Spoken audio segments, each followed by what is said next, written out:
Varda Walk, Psychological Adventure Fantasy. Slowburn LitRPG complete. Chapter 141, Leave Taking, End of Book 2.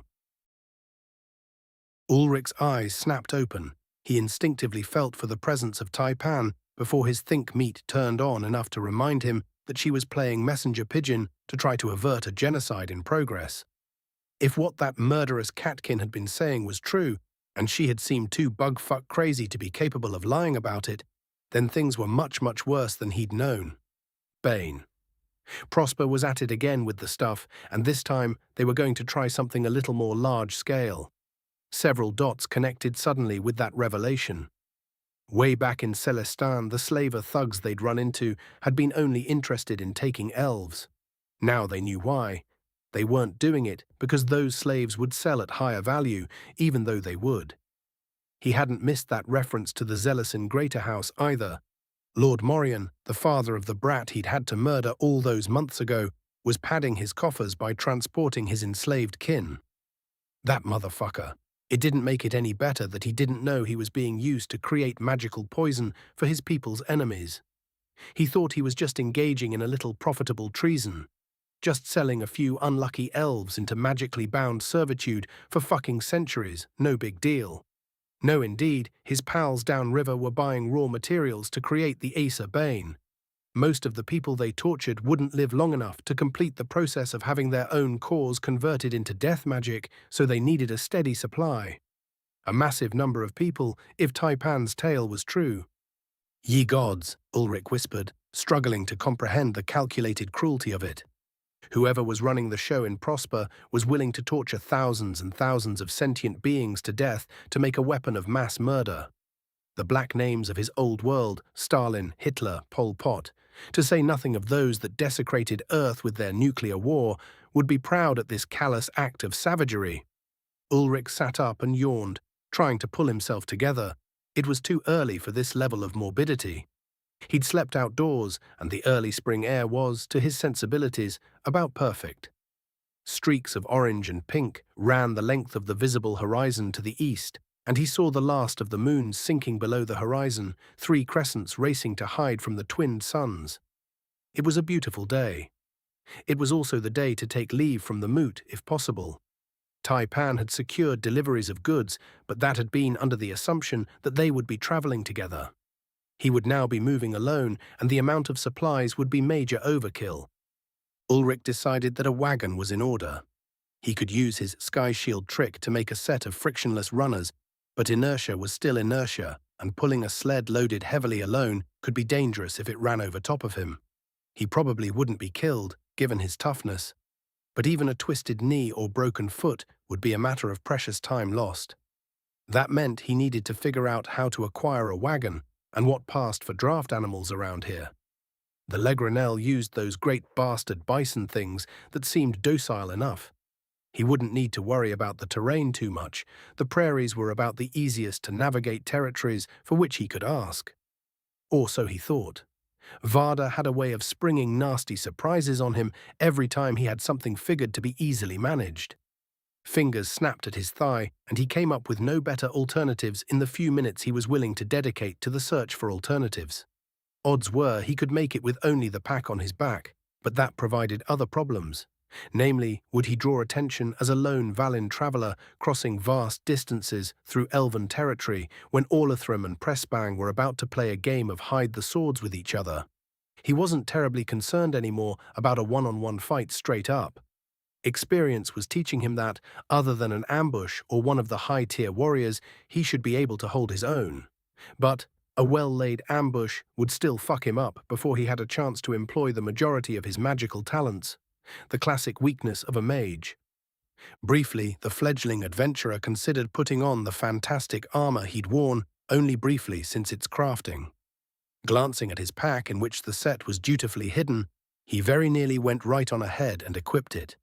That would have solved darts launched from hiding and protected him from the majority of what some mook could throw at him. It also marked him out as being not exactly a peaceful traveling merchant, as Taipan had suggested, to be his safest, most efficient cover. There was also the fact that wearing armor made you think you could take a hit. Had he been wearing the sturdy gear Uldin had crafted, he might have accepted a blow from that Svartalfine tank's hammer under the misguided notion that he would be protected. The armor would have probably been fine afterwards. The pulped Ulrich inside of it, not so much. Varda's rules were different from Earth's rules. Nothing could be taken at face value. Not yet, he decided. There would be a time and a place to go hard, guns a-blazing. That time was not here. He was hundreds of kilometers from where he needed to be, and marking himself out as a target this far out was a bad idea. Ulrich only had a little time before that bastard Lord of River Dix figured out his assassins were being used for fertilizer and sent new ones. "All right, old man, that's enough of that," he announced to the hastily reconstructed clearing. Priorities were now, in this order, finish preparations to travel, conclude business with Adept Autumnclaw, thank Prenya and her kin for their hospitality, and then fuck off to cross the border without running into soldiers from either side. Ulrich very deliberately did not think about Taipan, still freshly wounded, crossing 1,000 kilometers of heinously dangerous wilderness to carry word to her brother of the planned treachery. Was it technically treachery if they were your enemies already? Details, Ulrich, details. Evil fuckery of colossal magnitude, even minus the implied deceit. Once again, the now lone traveler set about completing his tasks. First came stoking the poop coals into flame, fresh bricks of prairie pie serving as the sagey fuel. Then he remade the stonewall benches to give himself and the admittedly scarce fellow travelers convenient seating. Next came a hurried dough of flour and water sprinkled with powdered swamp grass that produced a magnificently sweet paste, not very unlike powdered sugar. This he put into his steel-wood bushpot and buried in coals to bake. A few slices of dried meat he rigorously rubbed in his hands with water to massage the hydration back into them before he skewered the strips and gave them a light char for flavor. Lastly, Ulrich grabbed a few stalks of the prairie celery that he'd come to enjoy since traveling with the plainsfolk. Ulrich was chewing mindlessly the stalks, mind blank except for the hazy niggling of a desire to be murdering the people that had become the sources of his discontent. The Lord instinct added its own bit of inspiration to these impulses. One saving grace of having traveled so far from his glade was that the kill-beast urges had died down somewhat, the territory to which he was attached being so distant. Not gone, not by any stretch of the imagination, merely quieter. Staring into the fire, counting minutes until the camp bread was ready, trying not to obsess over his dear departed shadow, occupied him fully. So it was that he did not hear the silent advance of Mage Warona behind him, and was unprepared for her large clawed hand to rest upon his shoulder firmly. "Ha!" he cried out manfully, and not without bass in his voice, or so he would have hoped. "Holy monkeys, Warona! Hoo boy, you took years off me. Would it kill you to make more sound before you grab me?" He deadpanned. The sorry Ash Mage grinned her fearfully put to use, recently grin a moment before her countenance returned to calm composure. Clearly she had enjoyed spooking the calcium out of his bones. Ulrich tried to salvage his dignity, what precious little of it Varda had left to him. I mean, welcome to my fire, Adept Autumnclaw. I have prepared a breakfast, if you would like to join me," he said with measured cordiality. The Sari crouched down, ignoring the clay of the clearing, marring the hems of her robe as she did, and refused gracefully. "No, thank you, Mage Ulrich. I have already eaten this morn, and would not thicken my mind with food. There are, I think, matters of import that we should discuss." He hadn't noticed before, but she used her tail sort of like a kangaroo. The extinct leaping beasties of the Australo-Pacific territory of Old Earth, its heavy base acting as a third point of balance to rest easily upon. "It would seem," began the smooth, rich voice, catching his attention, "that there are events in motion which dictate that you must move on with immediacy." Now that was an understatement. Mage Warona had a bandage on her arm and side from wounds taken when he'd been attacked yesterday and had personally killed on of the assassins herself. She may or may not have used her own jaws to deliver the coup de grace. He owed her for that, and for her swift care for Prenya when the elf had arrived battered into camp. Just sort of generally, he figured he owed her. Dryly, Ulrich confirmed this statement. "You might say that events have been dictating that I move with immediacy for over a month now." On his hands, he counted out a mere 7 weeks of travel since leaving Irielhos. 7 weeks of humping gear through the late winter forests, slaying monsters, slavers, criminal masterminds, and now hired killers. Ulrich shook his head with resignation before meeting Warona's slit-eyed gaze. I did not mean others to be caught up in my troubles. I had not thought that those troubles would even have known where I was, much less for them to find me so soon. I am sorry that you were brought harm by those who sought me. He apologized earnestly. Warona's teeth flashed again as she observed, I should have known you were trouble as soon as I saw those flame jewels. No one creates magic like that unless they have very big problems at which to aim it. Her clawed finger raised, as if calling for an instructor's attention, and she grew more animated. Ah, and another thing. You integrated yourself into several Sauron spells, a controlled lance of Sauron, and also a directly targeted bolt of lightning, if I am not mistaken. You also utilized an enhanced sensory spell. No other means could you have located the cloaked murder hire. Are you sure you will not tell me who taught you those techniques? They are quite challenging theoretical projects, and I would enjoy greatly to speak with the one that developed such spell forms, she requested again. Well, actually, Ulrich began a bit sheepishly, those were some things I came up with by myself. The first two are mostly a careful separation of electric force between its two poles, with the sync attuned to an object that might be thrown to reduce the difficulty of aiming a breakdown voltage cascade to a single position. The detection spell is a much more difficult application of a weak electric field, and incredibly tedious mana perception of small fluctuations in that Sauron field to identify objects, both organic and not. My teachers all say that the first two will kill anybody else that tries it, and I believe you must have a Sauronic core to do the third. He revealed to the mage, embarrassed to admit that he was unable to help her with any of the workings. The Sauri deflated a bit, her curiosity unsatisfied. She refused to accept the offered explanation, though. Even so, if you will not name your Acer teachers, I understand. But I would still know the mechanics of your spell forms. This, at least, is in your power, and I would claim that knowledge to clear the debt of having been drawn into facing down professional killers on your behalf. Adept Autumnclaw pressed. Ulrich was caught. The Beastkin woman had a point. It also wouldn't necessarily hurt to explain to her the theory of his magics, just as he had tried to explain it to Taipan and her mothers way back when. They had heard the methodology and immediately judged it as exceedingly unwise to attempt without his very unique knowledge and experience. Perhaps, though, Warona would find a way to take those methods and adapt them to this world's philosophies. Up to this point, Ulrich had been nothing less than impressed with the structured way this mage attacked problems and her adherence to a robustly scientific approach to applying knowledge. It only took him a moment of tossing her request around before he bowed to her demands. They were not unreasonable, and he did owe her plenty for her assistance. Besides, he got to teach another physics lesson, and that wasn't not fun. Ulrich indicated one of the stone benches, destroyed in the fight against the terror-wielding dwarf hammermaster, that he had rebuilt just before starting breakfast. Sit on a seat, if that is more comfortable. This won't take a tremendously long time to explain, but you will likely have questions that I will have to answer to make the process of directed currents and electrical fields clear enough to be useful. The once-engineer told his otherworldly colleague. Mid-sun's rise had come and gone before the inquisition of adept Warona Autumnclaw ended. She had indeed had questions. Many of them, several of them that had required calculus to answer. Ulrich had scrawled Gauss's law into the dirt with a stick and wondered if this profane wisdom might somehow contaminate the Akashic record of Varda with its existence. Fortunately, no blast of heavenly fury came to scrub him and his blasphemies from the planet, so he guessed it was fine to talk about the nuts and bolts of Earth's physics. Probably the Watcher already knew all this in the first place, it being a cosmic entity of unfathomable age and power sort of thing. Maybe it even knew how in the hell quantum mechanics actually worked.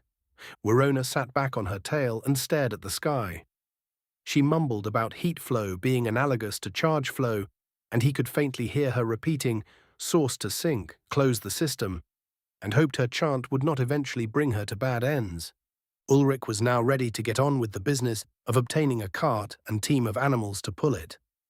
The Legranel had shown back up, and he saw for the first significant duration the husband-slash-wife team of travelers, as well as Prenya, still bandaged heavily, and her nephew.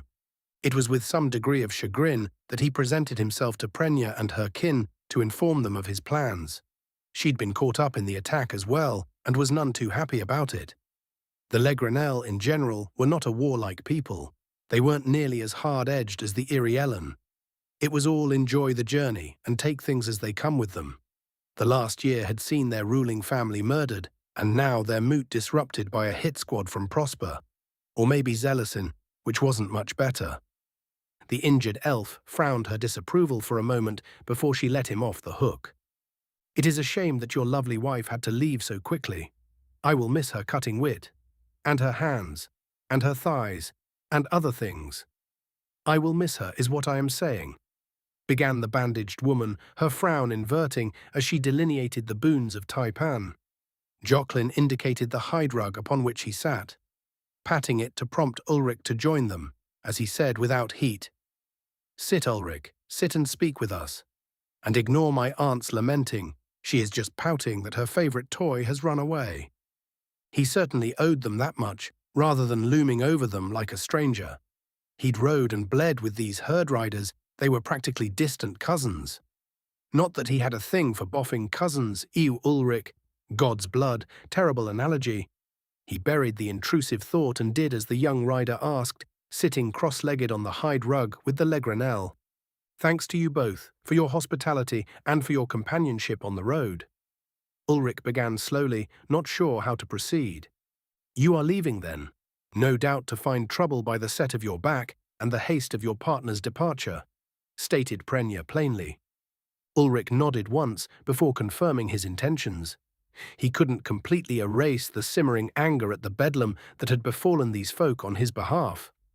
"I am. Just as soon as I can find a cart and beasts to haul it. Staying longer just makes it easier for whoever sent those wackos to find me and puts more bystanders in harm's way. Too many have already been hurt to my liking, and I would like to bring it up to whomever is responsible.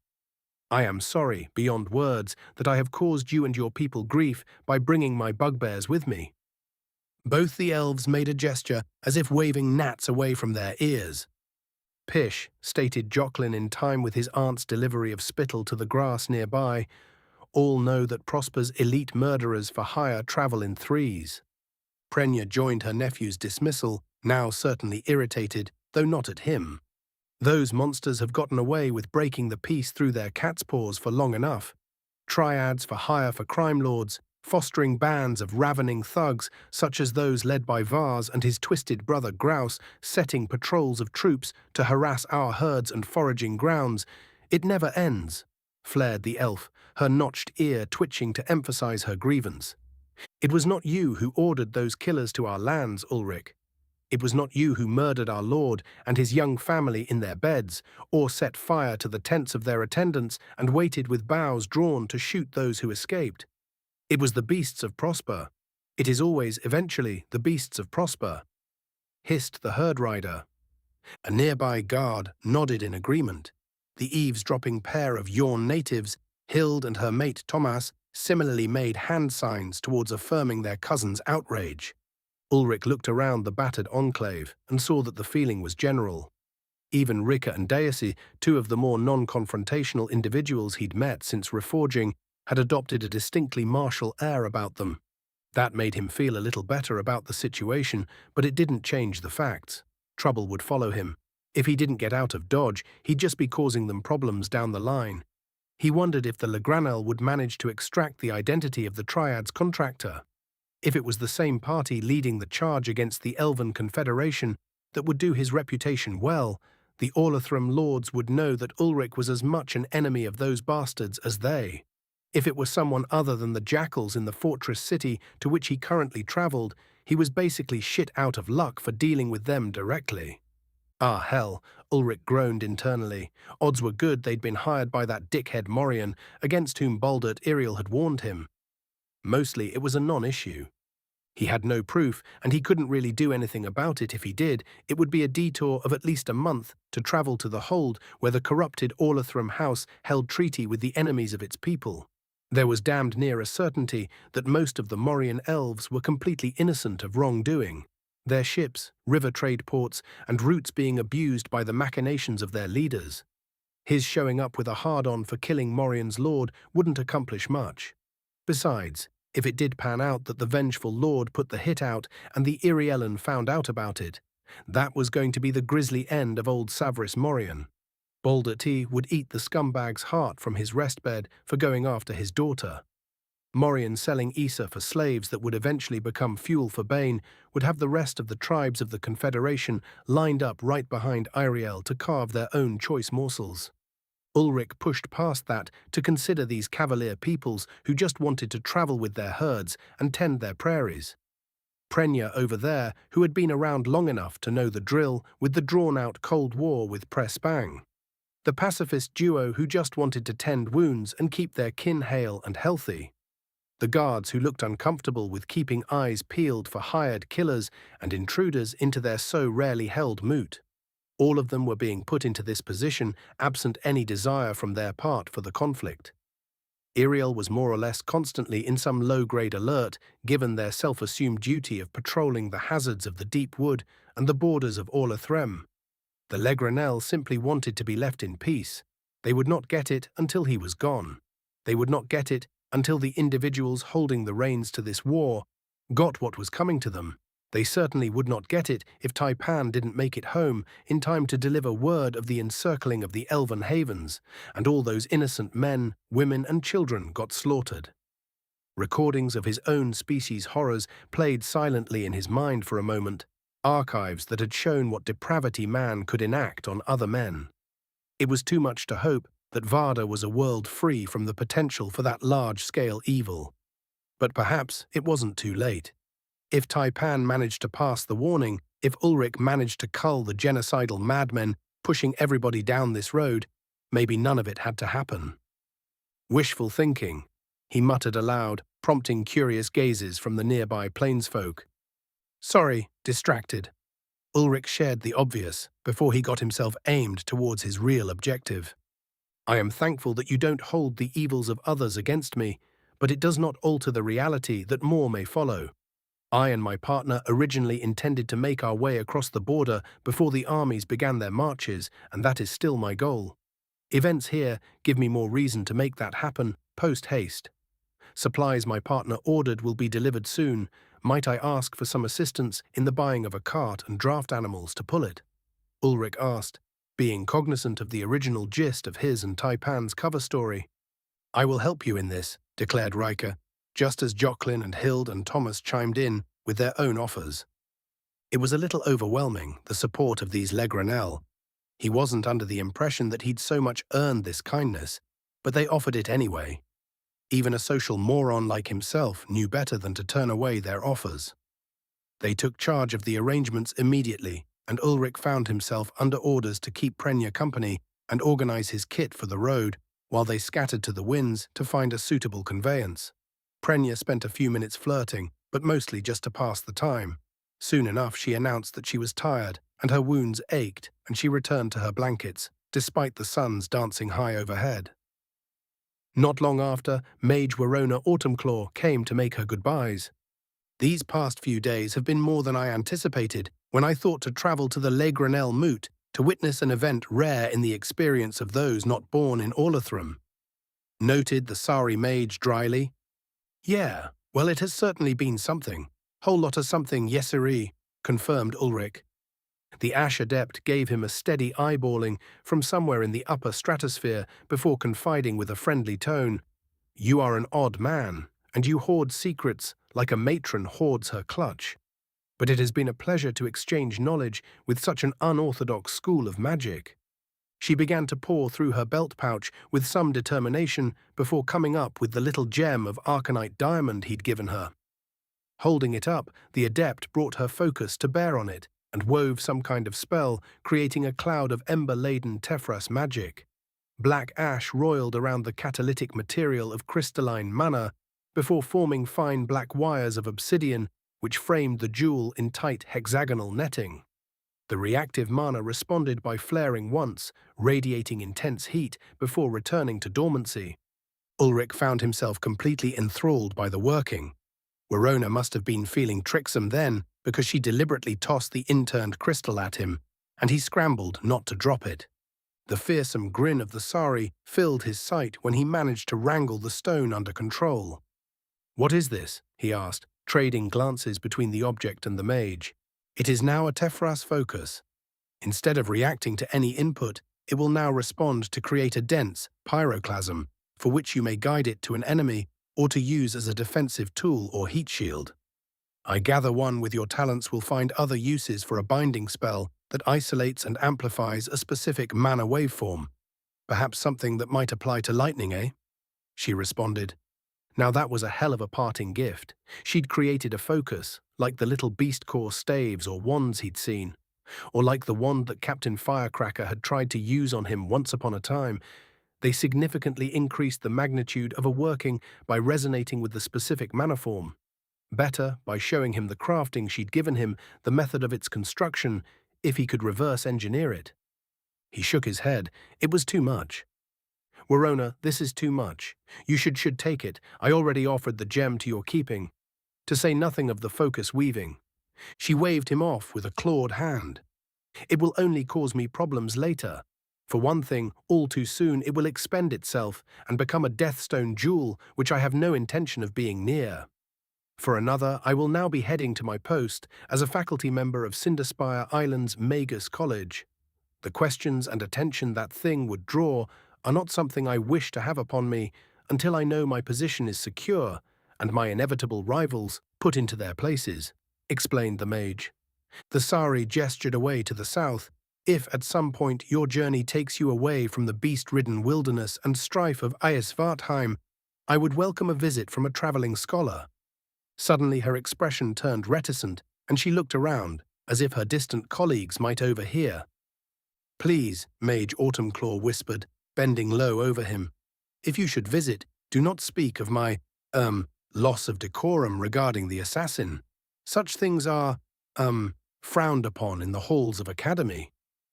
Ulrich couldn't help but laugh at that reminder. The Beastkin mage had nothing to fear from him, if for no better reason than he'd best not be throwing stones from his glass balcony with regards to losing your shit and going all rage beast. "I would never intentionally shame you, Mage Autumnclaw," Ulrich told her with gravity. Once his chuckles had subsided, "Consider me in your debt, and if I can ever do anything for you, just send word. I will be traveling, but the Irielen should have the means to get message through to me.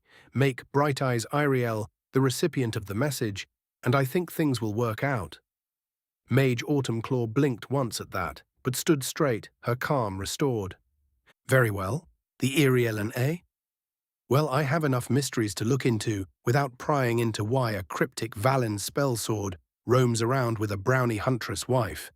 I will be away now. May the twins warm the sands beneath your feet and the moons guard your sleep. Farewell, the Sauri Adept. Yeah, it's been swell. Fortune favor you, Miss Autumnclaw," Ulrich bid. At that, Adept Verona turned tail, literally, and made her way from the clearing. An odd gal was the mage, but definitely his people.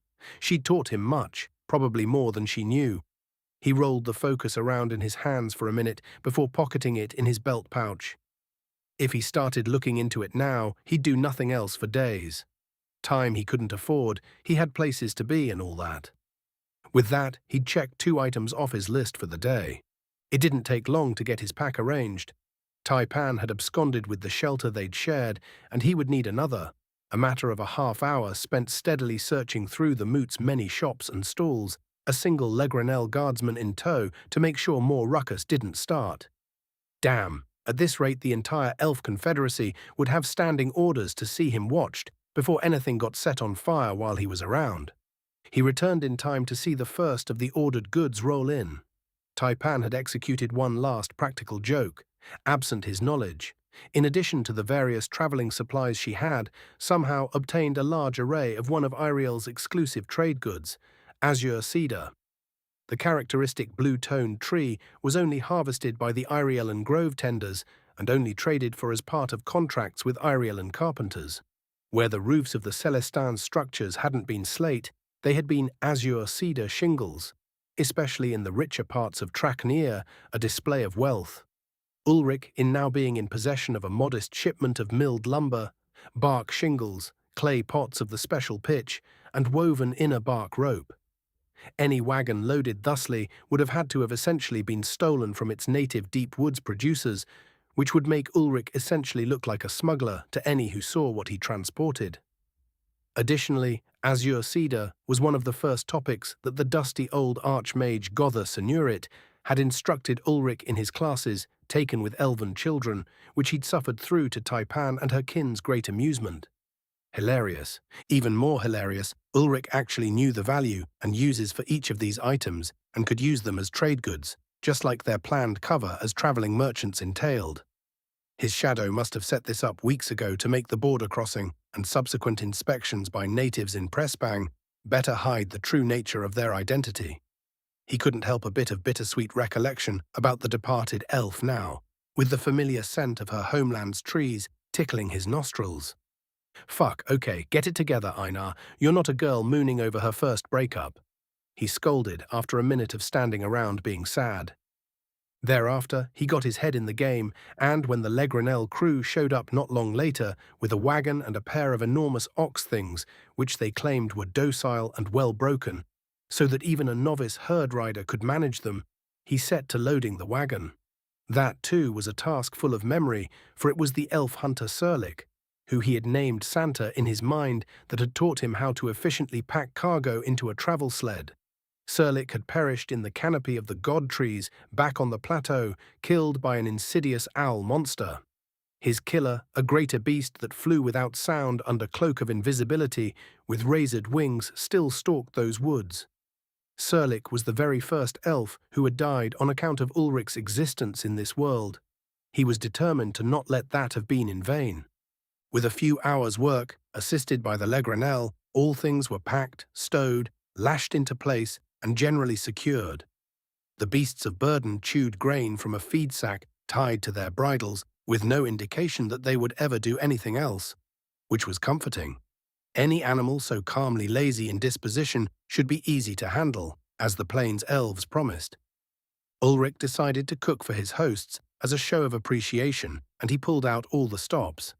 Tossed salads with the nearest approximation of vinaigrette that he could whip together preceded maybe the best beef Wellington that he'd ever produced, probably thanks to the incredibly succulent tenderloin provided, courtesy of Joclin. The travellers ate heartily, joined by the 3 remaining attendant guards, and Ulrich made no enemies that day by his actions. A real win, the way things had been going. When the meal was eaten, not in silence, as that was not the way of the Legranel, a cask of mead was broken out, and that corner of the moot joined in the festive atmosphere that had been adopted generally elsewhere amongst the plainsfolk. Dower might have been the cause of the gathering, but the nomadic peoples were dead set on throwing a week-long hella. Prenya joined in, and Ulrich got to learn that a dice game similar to King's was played, for mostly the same purpose as it had been on Earth: to encourage drunk people to become profoundly inebriated whilst encouraging them to do ever more ridiculous things they would live to regret later. When, late into the night, the party faded out, its participants dwindling as the couples drifted away to do couple things, Ulrich laid in his bedroll under the stars. Prenya had made herself cough available, but he found he lacked the starch for it tonight. The elf understood. It was mostly Taipan that had been the catalyst for their tryst, and even though the Legranel woman was a banger at night things, he wasn't able to push past the melancholy that lovemaking, or, in this case, a rousing see-ya-later fuck, would entail. He did accept a cuddle from the notch-eared woman, though. Both of them appreciated the shared warmth in the cool spring's witching hour. Dawn broke and Ulrich pulled free of sleep, confused this time by the warm presence next to him. Prenya stirred but didn't wake when he carefully extracted himself from the blankets, and he was left to do his morning exercises in peaceful silence. Still air and perfectly clear skies promised good travelling weather. It was an auspicious beginning to his continuance of the quest. Breakfast was rather subdued. Even the plains elves could be solemn for a departure, it seemed.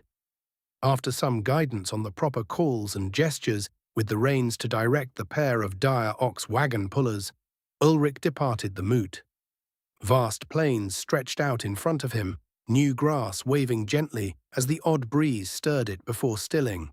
The Legranel prairie seemed endless, and the human, now on his own for the first time in forever, turned his attention to the path forwards. Leather cracked when he snapped the reins, and the wagon creaked, its planks still green, as it was drawn forwards by the plodding beasts hauling it.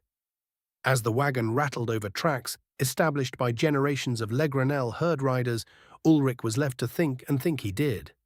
Had he encountered any other travelers along this particular trail, they would have thought, by the expression written incognizant on his face, that the apparent Valin merchant planned murder. They would have been right. Chapter 1, 142. Peace was never an option. The rattle of wood, leather, and hooves came to a gradual halt as the wagon slowed to a stop. The robed human in the hard seat of the cart squeezed hands repeatedly, forcing the feeling into them after hours of holding reins, maintaining the gentle tension needed to control the enormous horned grazers that stood breathing sullen breaths in their heavy tack. That a driver of these creatures needed to do so, with force enough to keep their nose rings taut. A constant reminder of who led the train was a tip he would have liked to have had when he'd bought the Sons of Bitches. When the limbered digits had been massaged back into working order, the man hopped down from the tall wagon with surprising alacrity and ease of motion, barely lifting a dust mote from the dense sod below. He raised hands overhead, stretching back and shoulders to their fullest, relishing the freedom from the wagon's hard seat, its jouncing unmuted by such comforts as leaf spring shock absorbers or independent axle suspension. One day, when he wasn't getting tossed around the winds of fate, he was going to get time to work on that project and own the luxury wagon and coach market. "Watcher's tits, what a haul," announced Ulrich Einar to the rolling hills. Those hills, dressed in thick grass, thickets of dense brush, and copses of wind-tortured trees barely 5 meters high, offered no response. They were mercifully silent, and peace reigned supreme, as it had for the last few days. That condition had not been maintained in those weeks prior. Weeks had stretched to months, and his best-laid plans had come to as much substance as cow farts in a stiff breeze. Second day after parting from Taipan, somewhere on the plains, Ulrich wrenched again on the reins connected to his pair of draft animals, a great pile of muscle, horn, and hoof that seemed custom-built to vex a man nigh unto insanity. The shitheads were now turning back into the line of his intended path, the wagon jackknifed behind him at a sharp angle to the great oxen. "That motherfucker turns left, so you gotta go too, huh?"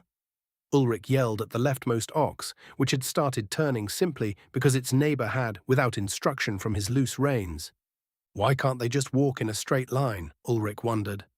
Probably the Legranel who sold him the things was laughing his ass off in a pub somewhere, on a cushioned chair, telling his mates all about how he'd foisted off a pair of serial killer ox on some schlub. Fuck it, Ulrich concluded, time for a break. He climbed down and drove a sturdy ashwood pole down through the ring that held the reins, which kept the nose rings pulled low to the ground. It discouraged the beasts from wandering, even if it did not prevent it completely. He'd spent too much time tracking the pair of assholes down, his wagon in tow when they'd roamed away while he slept, for the prevention to be proven foolproof. Slogging through the rapidly melting snowpack, mud and wet grass was already old as fuck. He was going to start embedding the reins in a stone wall from now on. Bastards. One of the beasts started pawing the ground and gave a sonorous lowing. Its neighbor joined in, and Ulrich was treated to a bovine serenade. He would blame that racket for why he didn't hear the goblinoid monster creep through slushy snow behind him with a crude wooden club before it tried to brain him. Smack. "Cocksucker!" Ulrich yelled in response to the harsh impact against his shoulder blade, bruising instantly through his thick travel robes. He turned just in time to catch a backswing across his thigh with a sound like a golf club hitting a wet bag of oats, pain radiating outward from abused muscle that threatened to cramp.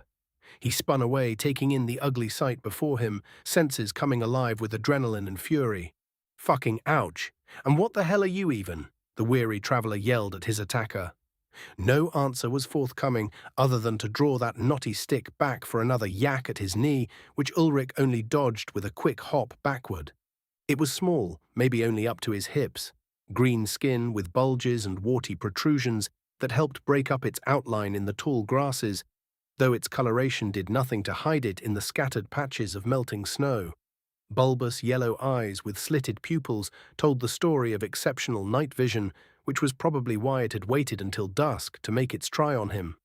Long nose, which looked like it had been broken several times, and sharp serrated teeth, dirty, with scraps of previous meals caught between them. All told, it was as near to the descriptions of fairy tale goblins as he could have imagined. Damned if it wasn't a toadbread stuffed into a chimpanzee mold, ugly as hell. "Rag!" the little humanoid yelled, charging in with its weapon. Ulrich briefly entertained the notion that this creature may have been desperate, starving, misunderstood, and truly meant him no harm if only he would take the time to find peace. And then he chose violence. Core screaming to crackling life, lightning magic surged forth, strengthening his body beyond human limits. Surge. A lunging leap forward drove his full momentum, knee first, into the little goblin's face, crunching bones and teeth, sending spittle and blood into the evening air.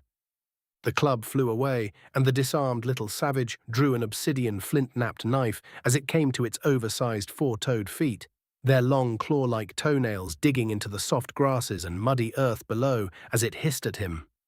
Damn if it wasn't tough. He'd put down full-sized men with a blow like that. Still, he'd hurt it pretty good, and its moxie made no sense. Not unless... Ulrich flexed his mana, pulsing electromagnetic waves into the vicinity with a steady beat of 10 hertz. Serrano perception. Taking no chances, Ulrich scanned the environment for a flank, his intuition telling him that small creatures only attack larger ones when they thought they had every advantage.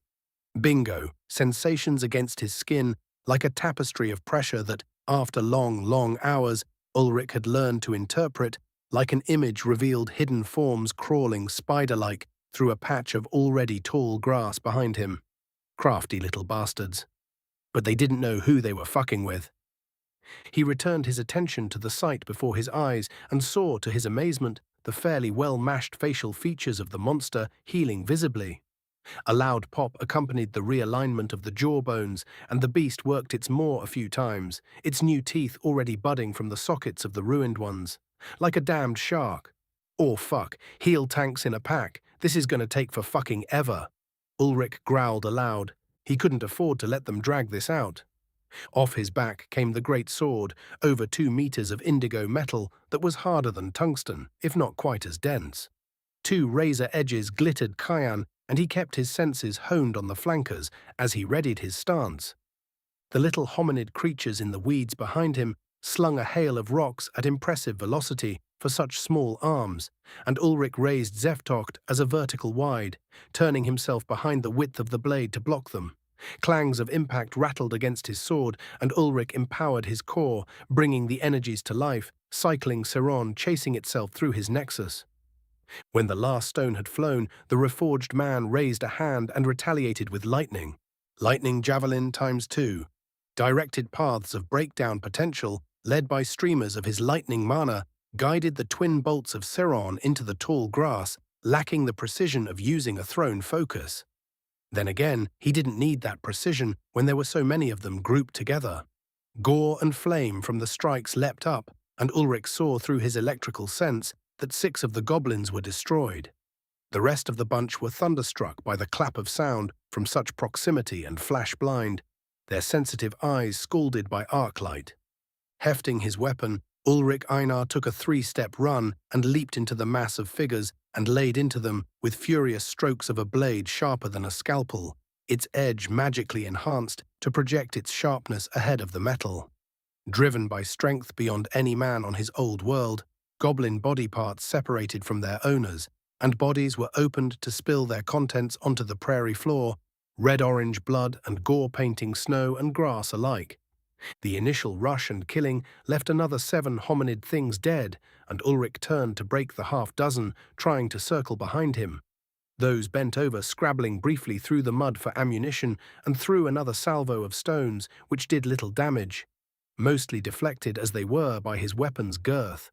Instinctive aggression and combat training said to scatter the creatures before they could whittle him down from range, and he pulled his sword in front of his body, protecting his head and body as he charged the creatures down. Ulrich simply ran over, the metal of his weapon and the power of his rush mowing them down into the sodden ground, and his boots crunched a limb, breaking it loudly as he passed into the throng of forms. Again, Ulrich used wide, sweeping cuts to hack apart swathes of limbs and the tall grass that made their forms hard to distinguish to the eye. The creatures, the two of them that were still able, broke at his assault and fled, leaving their wounded behind. Can't have that, not from healer beasts. Ulrich took a moment to convert Saran into white mana, free-form unattuned magic, and reverted it into the harmonic resonant to wind magic, Calum. 8 scythes of air formed into being and launched, guided along threads of wind mana by fingers that wove as if playing a piano. The spell followed vacuum channels that accelerated the blades at crossbow velocity toward his intended targets. Windblade X8. Mists of red-orange goblin blood sprayed as the 2 fleeing goblins were cut apart by the reaping Calum spell form. Half crouched, Ulrich checked his surroundings and found, to his surprise and disgust, that the first set of goblins he'd cut apart were already back in action, regrouping and hefting their clubs and crude spears, entire limbs regrown, though more skinny and pale lime than the darker green skin and stringy muscle that had been there before he'd carved them. The lightning-struck monsters had not risen, their healing ablated by the burning secondary to the electrical attack. Right then, fire it is, Ulrich nodded, drawing the focus gifted to him by an Ash Mage adept. Werona Autumnclaw's specialty spell form, a pyroclastic cloud of burning ash, leapt into being, consuming the mana he channeled into the focus artifact.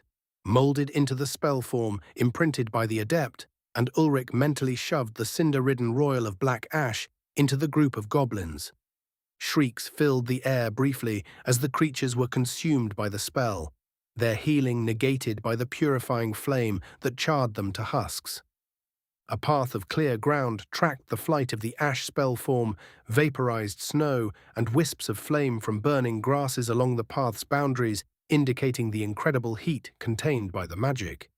He had his own fire spells, and they were effective, but they had suboptimal characteristics for this particular engagement, being too slow to prevent the monsters from scattering, requiring more mana of his core than was necessary, or being unsuited to dealing with a wide area.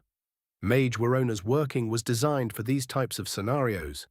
As was evident, looking at the blackened skeletal forms that lay where the spell had caught them, the dissipating volcanic cloud turned into a heavy ashfall as its energy was expended. The second group, over which he still stood, was writhing on the ground, regenerating right in front of his eyes. Ulrich hacked a few of their heads off, and the bodies stilled. Okay, good, he noted. At least decapitation works.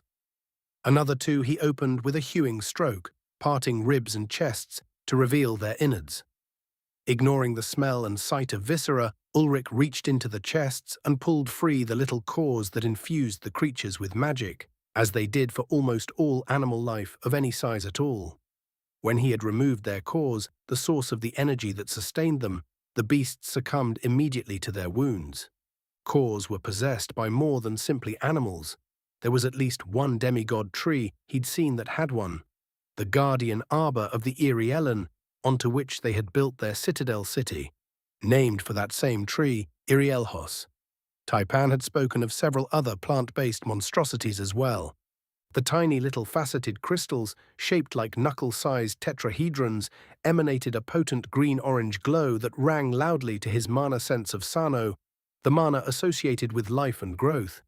He hadn't encountered Sano-cored monsters before. Tricky, you had to deal with them quickly, they'd just outlast you in a sustained fight.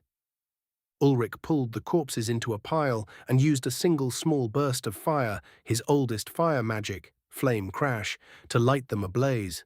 Then he grabbed the still trying to mend bodies that had been carved apart by his wind blades and threw them onto the pile.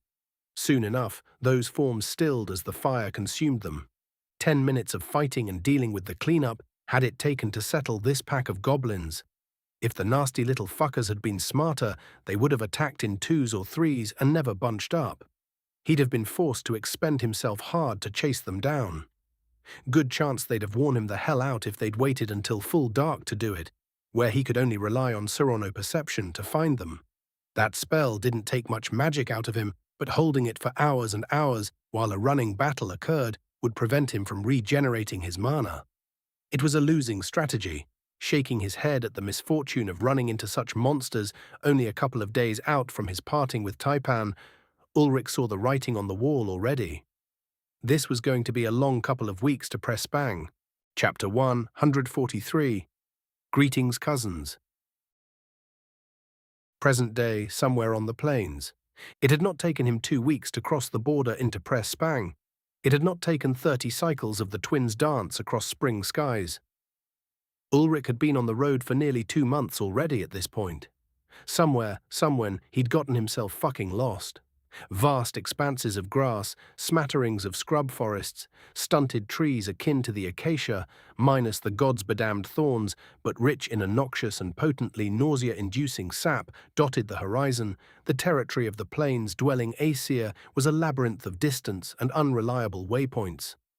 Ulrich Einar, an experienced hiker and not unbaptized in the arts of navigation, was nonetheless vanquished by the Legranel prairie. By now, spring was in full, blooms across the whole visible spectrum, and beyond it in truth were on display with abandon. Water abounded, springs burbled into small, narrow creeks as the aquifers overran from the combination of heavy rains and a notably heavy snowpack that had dissolved a few days into his trip. The wide, flat plains sometimes dipped to form massive bog swamps, which were completely impassable by his wagon and had to be driven around. It was only in the last 2 or so days of steady sunshine and rampant transpiration from the verdure that the soil had regained some measure of solidity. Even now, sitting upon the ground was rapidly going to produce saturated breaches. Hopping down from the wagon to stretch his bones, Ulrich's bare toes flexed into the loamy thatch below, not a little sand clinging to them, relishing cool, wet grass and soft earth. He'd long since tired of having his feet locked into boots for the long hours and hours of sitting upon wagon seat, driving the motherfuckers sitting oh so innocently in their leather tack. Without being bidden, the direhorn oxen attached to his wagon began their ritual of neatly clipping whatever vegetative matter lay between their forelegs and rendering it into bovine compost. Little mystery would there be as to the trail he had left behind. One merely needed to connect the dotting heaps of cow shit to discern his path. Similarly, his destination required little investigation. Visible on a small rise ahead lay a relatively large walled city. It was maybe a day's ride away. The smell of open water drifted into his nostrils, though he couldn't see the shoreline hidden behind the gradual ridge ahead. He had arrived, at long last, to the shores of the vast inland sea Vatin, which split the continent into eastern and western halves, and whose junction with the great river Zealous was probably the origin of most of the problems in his life. It was at that narrow, defensible place, upon an island fortress that gated the meeting of river and sea, that his enemies, merchant kings, in their citadel city prosper, that he was aimed, like an arrow seeking the heart's blood. Poetic thoughts didn't really have a place in Ulrich's life anymore.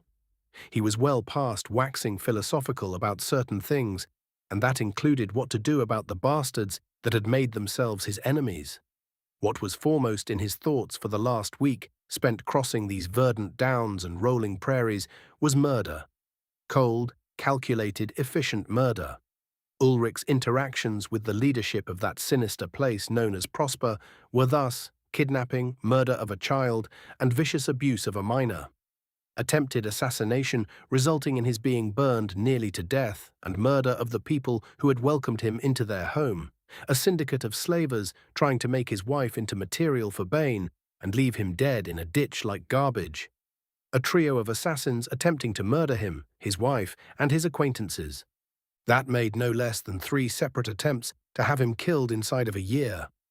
Ulrich had not been a hateful or resentful man in his past life, but damned if he wasn't finding himself with a rather girthy vengeance boner right at the moment.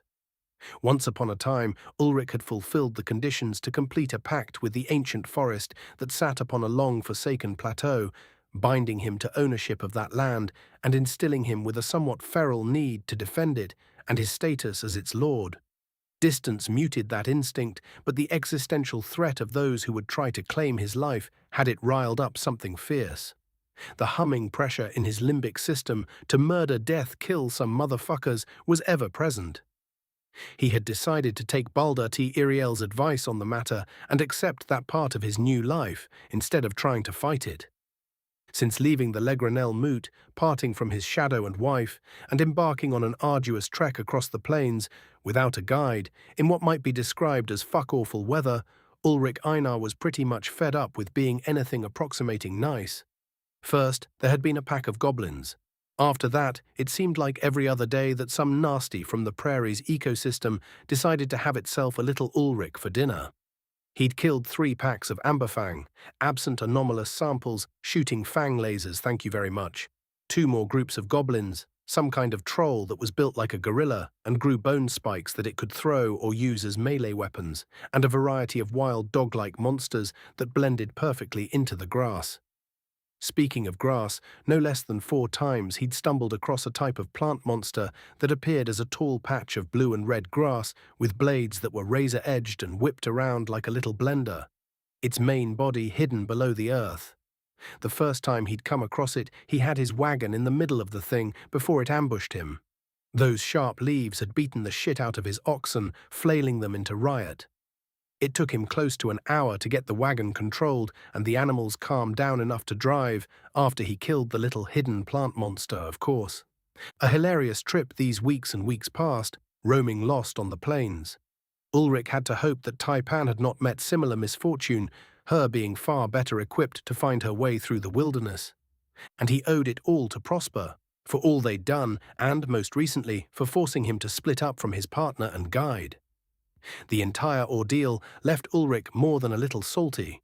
Stormfire, Galvanic Mistral, Siron's Dance, these were some of the most potent destructive powers he'd manifested, and he was going to feed them to those clowns on their golden thrones just as soon as he could manage. Stupid raggan-fraggin' gold-digging war crime committing such and so's. Off and on rain for 12 days, running had put his nerves on edge. Dry was only a distant memory until this last little spell of sunshine. But, at long, long last, he was in sight of a piece of civilization. Ulrich took the reins of his draft animals and looped them familiarly around a stake, before driving it into the soft, damp ground with a few strokes of the hilt of his sword. Which act would probably have had its creator, a craftsman of impeccable talent and surpassing skill, choking on his own spit, to see one of his greatest works used as a mallet. Fucking whatever, man, Ulrich told himself.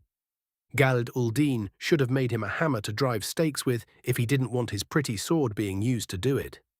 Part of the agitation the Reforged man was experiencing was thanks to TMF-1 and TMF-2, the designations he'd given to the 2 creatures that were currently chewing their cud with such deceiving placidity. The Legranel that had instructed him in their guidance had made it out like these animals were docile, agreeable, easily led softies. And they were. Just so long as you were going where they wanted to go. If you weren't, well, there was a good reason why he'd named them That Motherfucker 1 and That Motherfucker 2. He'd mostly earned their obedience when, on the 2nd week since departing the gathering of Plains Elves, Ulrich had strapped the gauntlet of his hidden armor in place, leapt from the seat of his wagon seeing blood, grabbed TMF-2's horn and punched it between the eyes hard enough to knock it unconscious before snatching TMF-1 by the head and running voltaic grip through it until it shit itself. Once the beasts understood that their options were become food or pull this wagon, they'd come to terms. That meant that they did what Ulrich wanted to do, unless they thought he wasn't paying attention, whereupon they would immediately begin bawling and balking and being sons of bitches. Fun times. Oh yes, fun times indeed. Once the animals were staked and hobbled, with only 3 attempts to kick his liver through his spine, Ulrich went about setting up a temporary camp. His shelter went up, a Legranel-style canvas tent with 4 corner poles and a central support pole strung taut by guidelines. Practice had sped up the procedure, and it was only a matter of 10 minutes before he'd assembled the shelter and set his bedroll to order. A few more minutes had the fire pit, more like a small stone wall ring, dug and ablaze lit by direhorn oxen dung patties, generating a smoky, sage-smelling campfire in spite of the moisture that lay heavy in the air. 20 minutes, or about a third of a round of the twins in their dance through the skies, the binary star system that lit Varda, and Ulrich was eating a hearty, though not so tasty supper of travel rations. No animals, beasts, or sapient creatures disturbed the peace of his camp, just the wind through the tall grasses and the song of insects playing accompaniment on the evening. Thank all the gods that would hear his appeal to sanctuary. Precious rare had that been. Probably not since he'd left the safety and jovial celebration of the Legranel moot, and he was not ungrateful for this respite. Just now, by firelight, Ulrich remarked to himself, with the full moon and its full sister moons in observance, what transcendental tranquility it was to be lost in the wilderness, leagues and leagues from nearest civilization. Lonely, but incredibly peaceful of a night, if one were left alone by the native flora and fauna. Future Ulrich wished that past Ulrich would have shut his big fat mouth and quit jinxing himself by bringing down the full wrath of the irony gods. That was because, upon waking from as restful a slumber as he had known since leaving the accommodations of the plains elves, including the bed of a most lovely and willing partner in one Prenya, herd rider of the Isivor Legranel, alongside his even more lovely wife and instigator of that menage a trois taipan of Iriel, Ulrich found himself with spear points at his gullet. He should have known things were going too well. The owner of one of the spears moved away from his throat and jabbed his shoulder hard enough to draw blood, and he couldn't even turn his head to get a look at the arsehole because he had another 2 blades there, so much sharp steel at his neck he could shave if he coughed. 3 assailants, minimum, maybe 4 total, including the one that had poked him.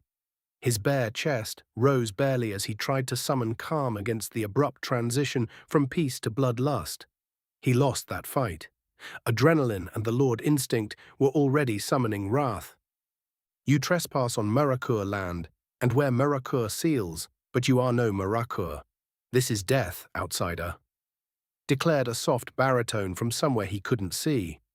Another spear moved from his neck and jabbed his thigh, and Ulrich recovered enough of his wits from sleep to whirl his core into pulsing, thrumming life. The next person to jab him was going to Valhalla, courtesy of Thor's hammer.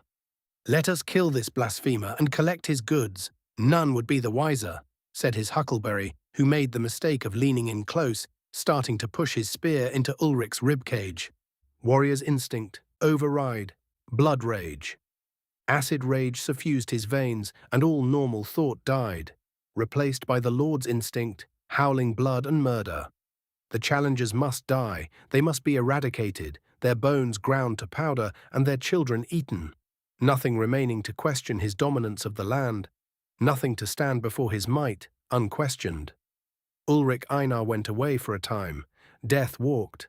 Surge. Voltaic grip. Ulrich ripped the spear that had begun to break his skin atop his floating rib away, ignoring the cut it left across his torso as he knocked aside the other weapons and reached up to lock a hand around the wrist that held that spear.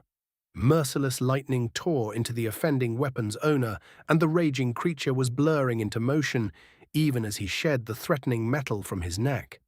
Fur, leather, and cloth wrapping the body of the man he held flashed a brief flame and loosed a foul-smelling smoke. Even as its limp form began to fall, and he pulled himself to his feet, whipping the smoking figure into his comrades before they could respond, muscles screaming distantly at the surge-induced abuse. A satisfying thud of flesh and pained yells from the heap of tangled forms instigated the rage in him, and he snarled as he released the surge, its flicker of speed and strength too straining to hold for long without destroying his body. It was instinct at this point, as was the use of his detection spell, chronoperception. Ulrich felt the attacker on his rear bringing a long drac, a thrusting blade into line with his lungs, the metal of the weapon loud against his electroperception. The disturbingly tactile sensation of Quran perturbation across his skin told him the positions of the men around him and the arms they carried. His mana sense warped, and he felt the sudden alarm of danger flare through his instincts, the blessing of the ancient glade to its champion guiding him to victory. A ripple of mana across the ethereal was warning enough, flanker was doing something dangerous. The realization sent Ulrich leaping to the side without even turning to face his assailant. A blur of motion, rushing air, and vicious heat resolved into a glowing hot sword blade where his chest had been a moment before. And even as he rolled to his feet from his unceremonious evasion, that blade was readying for another strike. Habit born of months of training had put his feet into the undan ready and a battle cry on his lips, guttural anger that disconcerted the men who had had every advantage a few brief seconds ago. When the heat-shimmering air burst into flame at the tip of the oversized rapier, it launched forward, diving toward his eye. Body moving without thought, Ulrich twisted his feet to turn his entire body without taking a step, the turn pulling him completely out of line with the thrust. The wide-eyed expression of the attacker, when his sure strike turned into a dire miss, must have matched Ulrich's own when Christ had neatly eviscerated him with that trick before, metaphorically, with the easy counter on an exposed overextension. Still raging, still consumed with the pulse of his own core's rampant energy, he didn't even blink when the incendiary-infused blade lightly burned the tip of his nose as it passed, already balanced to retaliate.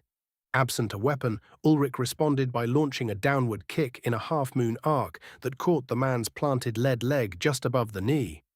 That joint broke loudly and the man howled as he fell. Music to the rage's ears. No self-respecting lord of the ancient glade would leave a threat dragging himself around behind to nip the heel, not when the others were already regaining their feet from their electrocuted comrade's terminal flight. He struck with both hands, one to grip the wrist, the other to slam the inside of the elbow, which allowed him to fold the man's sword arm back, ignoring the choking yell to jam the man's own sword into the side of his neck, opening the arteries inside in a pulsing spray that coated him in its owner's life's blood.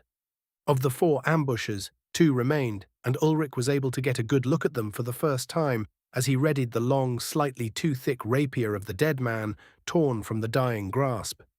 They were human, of a similar size and build to himself.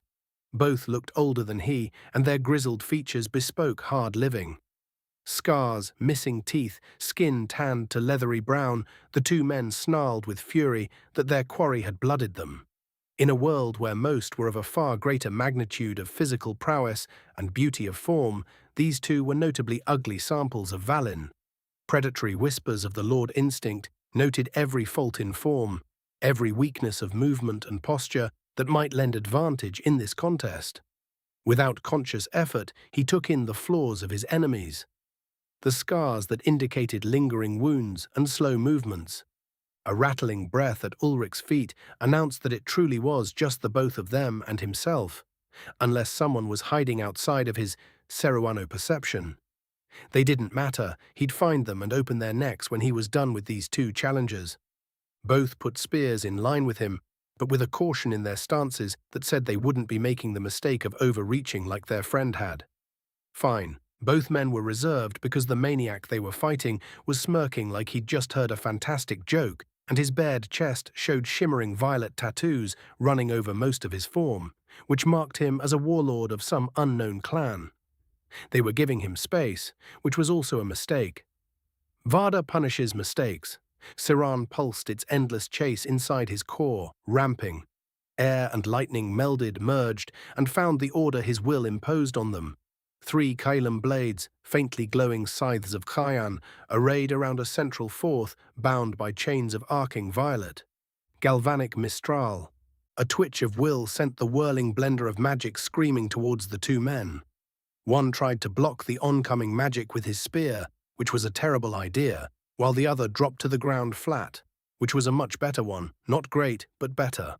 The blocking man turned into irregular chunks as his hybridized mana spell tore past, sending a cloud of raised grass and blood flying into the air some meters beyond. The prone man found out why his fast thinking wasn't optimal when the rapier, thrown like a javelin, pinned him to the ground through his ribcage. He gurgled when blood filled his lung, but a clipped aorta soon sent him to the deep dark. Not that it mattered. Ulrich was on top of him before he'd shuddered his last breaths, twisting the head around to snap the neck and finish his prey. Ulrich watched the impaled man's corpse twitch for a moment before turning his attention to scan his surroundings, just in case there was a surprise waiting for him or reinforcements coming. He released a breath he'd been holding when none made itself evident. Stalks of prairie grass waved in the morning wind, various flowers faced sunsward, unheeding of the violence that had added color to the immediate vicinity. Nada. Nichts. Nothing. And he was not well pleased by that fact, not with a steady dribble of crimson running down his side. Grey eyes continued to scan, and his core thrummed with readiness. Another minute passed, and no movement, smell, or other sign disturbed the peace of the open grassland in this small crest. Slowly, no more threats presented to aggravate it, the rage receded from him, and more complex awareness came back to him. The release of the blood rage was like waking up from a bad dream. The sudden absence of bottomless fury and killing intent that was jarring. One of his oxen bawled loudly then, and Ulrich realized that neither one of the sons of bitches had raised so much as a fart to alert him to his attackers. The familiar disdain of the beasts pulled him out of the beating anger that craved more bloodletting once and for all, replaced by chagrin. "They're out to get me, the both of them," Ulrich told himself, confirming the suspicions he'd been holding about his draft animals. It wasn't paranoia if they really were trying to kill you, he told himself with certainty. Chapter 1. 144. Men of the Reach. He straightened from his ready stance and finally relaxed. The layer of fury that had slipped over his rationalism, like a blackout curtain over an east-facing window, fell away to leave him disconcerted about the experience. Blood rage.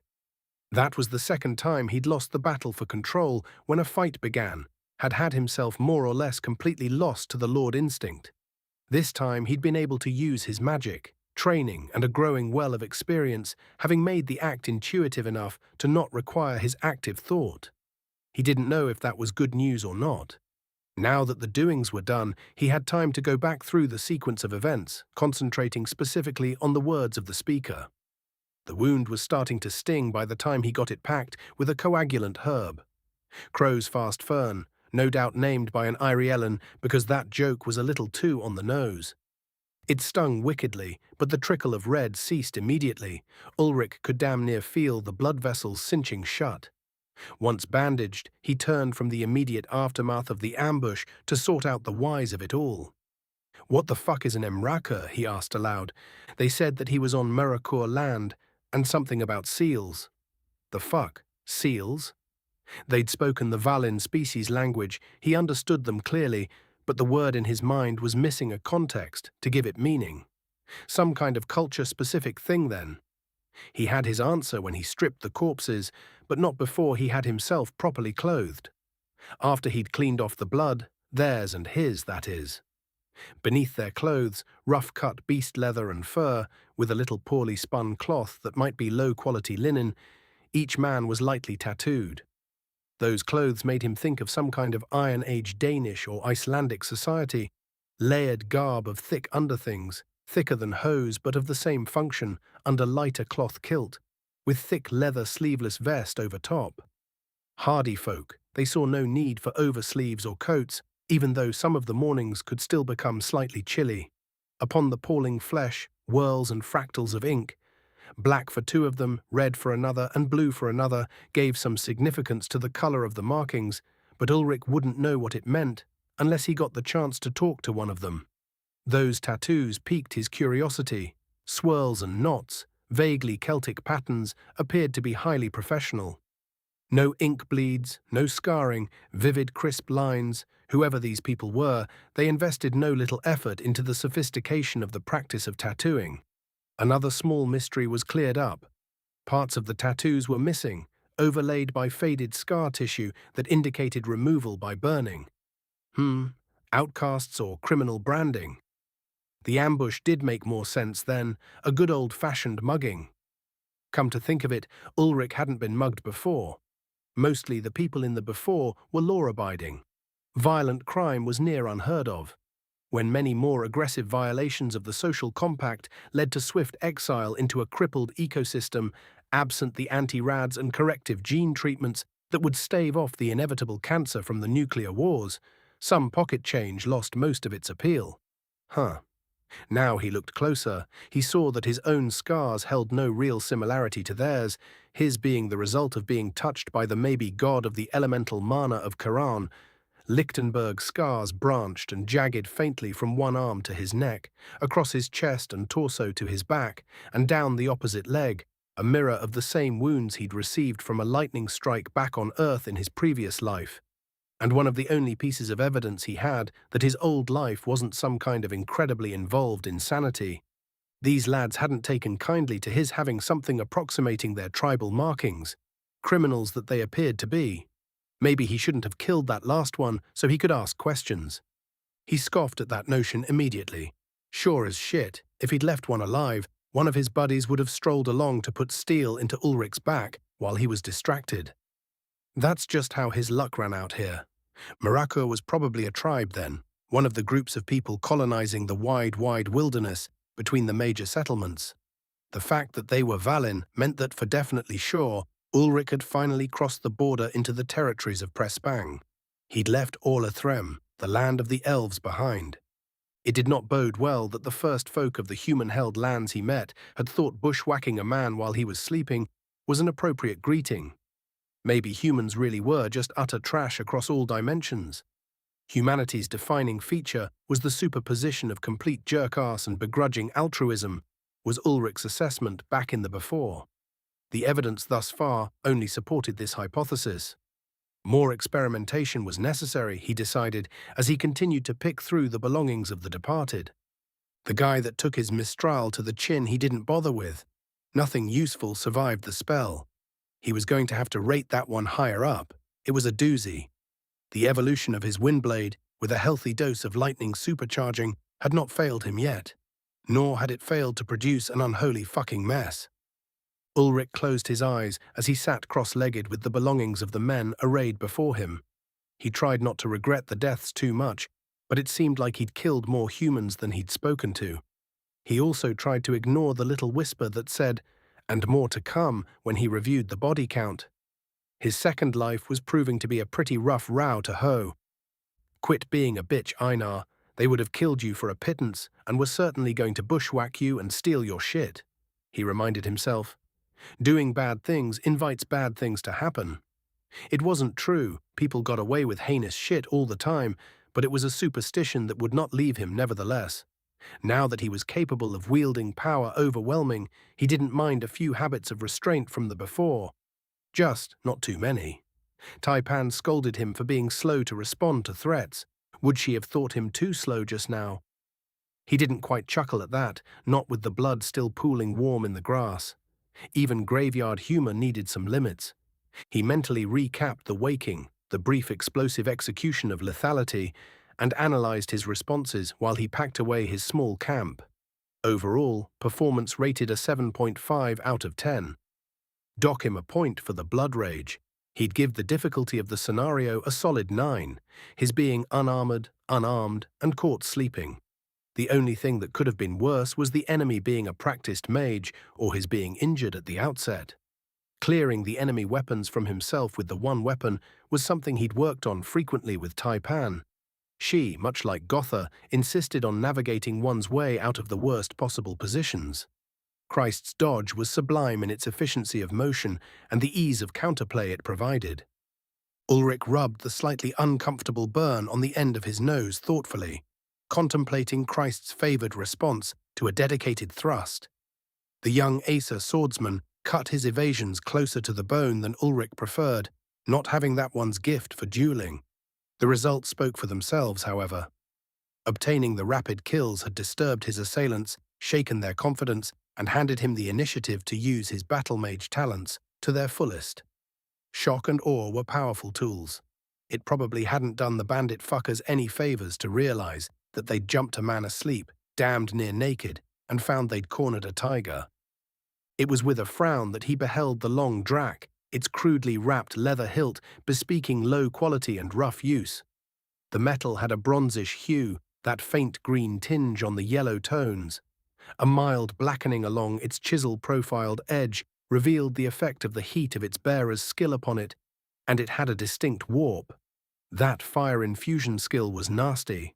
He wondered what type of Vardan fuckery it was. His grey eyes sheened white as he turned scan on the corpse. Not so much as a whisper of the Akashic impressed themselves on his mind. Nothing. He might as well have scanned a pile of mud.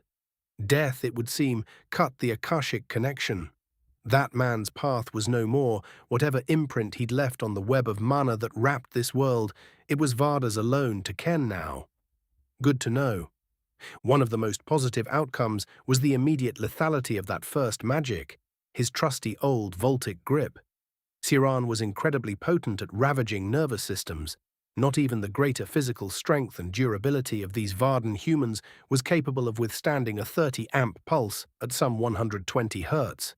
Shirt Ripper over there had gone poof, popped like a blown fuse. "You'll have good company in hell, buddy boy," Ulrich informed the dead man sardonically, adjusting his thick travelling robe and affixing the belt made of his predecessor in the ancient glade. "The Forest Lord was about as mean a thing as ever walked this rock, and you both died to the same spell." Ulrich could use his own magic on his weapon. It was designed to hold mana, being of an alloy of metals, one that cut whatever bindings held spells together and thus disrupted them, and another that was excellent at conducting mana. The Afthart's Atzalis, or Deathless Metal. Its creator, Galid Uldin, might as well have named himself the best craftsman in Irielen history for figuring out how to recreate the alloy from scratch and cobbled together notes from centuries of research. Svartalfin smiths, the only others who could do it according to Uldin, would probably shit bricks when they found out a non-dwarf had solved the puzzle. Events had conspired to keep Ulrich too busy to investigate the subtleties of Zeftocht, his masterwork blade. So far, the sword, forged of a magical metal and enchanted using the core of the Forest Lord, had been used for its phenomenal cutting power, courtesy of an enchanted aura that projected its razor edge away from the actual metal, preserving the sharpness into perpetuity as far as Ulrich could discern. Spooky magical bullshit. He'd have to make time to figure out how to utilize it better. Holding mana was great and all, pushing lightning magic into the sword had done some wonders for adding potency against that thick-hided Ogren bastard, but what would really be neat is some way to— "You are a mongoloid half-wit, Ulrich," he declared. Not too long ago, thanks to the research of a dedicated scholar of ash magic, Ulrich had learned how to create a semi-mythical substance, a stable solid piece of unaspected white mana, by use of crystallography physics and a career fucking with carbon and metallic nanostructures. The crystalline arcanite diamond acted like a mana amplifier, resonating with and boosting magic fed into it. Upon saturating itself with mana, it would revert to magical plutonium and explode suddenly in an anti-magic flash of raw energy. Suddenly, Ulrich was fairly certain he could inset the magical amplifier into his sword, to let the mana-conductive blade act as a sink for magic that might otherwise be caught up in the arcanite diamond. The pure mana didn't want to actually hold those impure mana forms. That was just quantum magical noise or some shit. Artifact. Imperfections in his casting. If he ran his spell forms through the resonator that was the diamond with the Afthart's Atzalis there to actively pull the magic back out of the stone, he could extend the lifespan of the gem. Maybe indefinitely. "Holy fuck, you're a fucking genius, Ulrich," he counter-argued his previous statement. Zeftocht might not just be an artifact sword, it might one day be a war mage staff as well, amplifying and refining spells. That would fit, his being a spell sword, a warrior that used both mundane and arcane weaponry. He'd get right on it, right after he was finished killing the ever-loving shit out of whoever had sicked a pyromancer on him, murdered a bunch of people in their woodland home, and instigated brutality unimaginable to synthesize magical WMDs. Priorities, man, you got to have priorities. But turning his chief melee weapon into a catalyst that would improve his arcane weaponry was now top of his list for R&D budgeting. Done musing over the possibilities presented by the dead bandit's skill, Ulrich finished packing away the bushwhacker's belongings and readied TMF-1 and TMF-2 with a lopsided grin. They did not comment on the increasing preponderance of circumstantial evidence that the unworthy being guiding them was batshit, nor did this information change their conspiracy to lead him off a cliff at the earliest convenience. As he left the site of his humble camp, Bodies left to feed the great birds that already had begun their funeral processions far above. Plans and plans occupied him while he closed in on the city, looming on the horizon. Grey clouds were closing in, driving low, wispy leader clouds before them in what promised to be a rather nasty rainstorm to be caught by in the open. Damn it! Tai-Pan and Bright Eyes had both told him stories of the barbarian tribes and their caste system that involved tribal markings upon the flesh. Just his luck he'd removed his robe to sleep, and they'd taken offense. Then again, there was a non-zero chance these were simply bandits prowling the outskirts of the looming city for travelers like himself. And a lone man, asleep with a loaded wagon, was just far too tempting. The relatively low density of the patterns was indicative of a lack of achievement, wealth, or standing within their tribe, probably. Just the sort that resorted to crime when they also lacked character.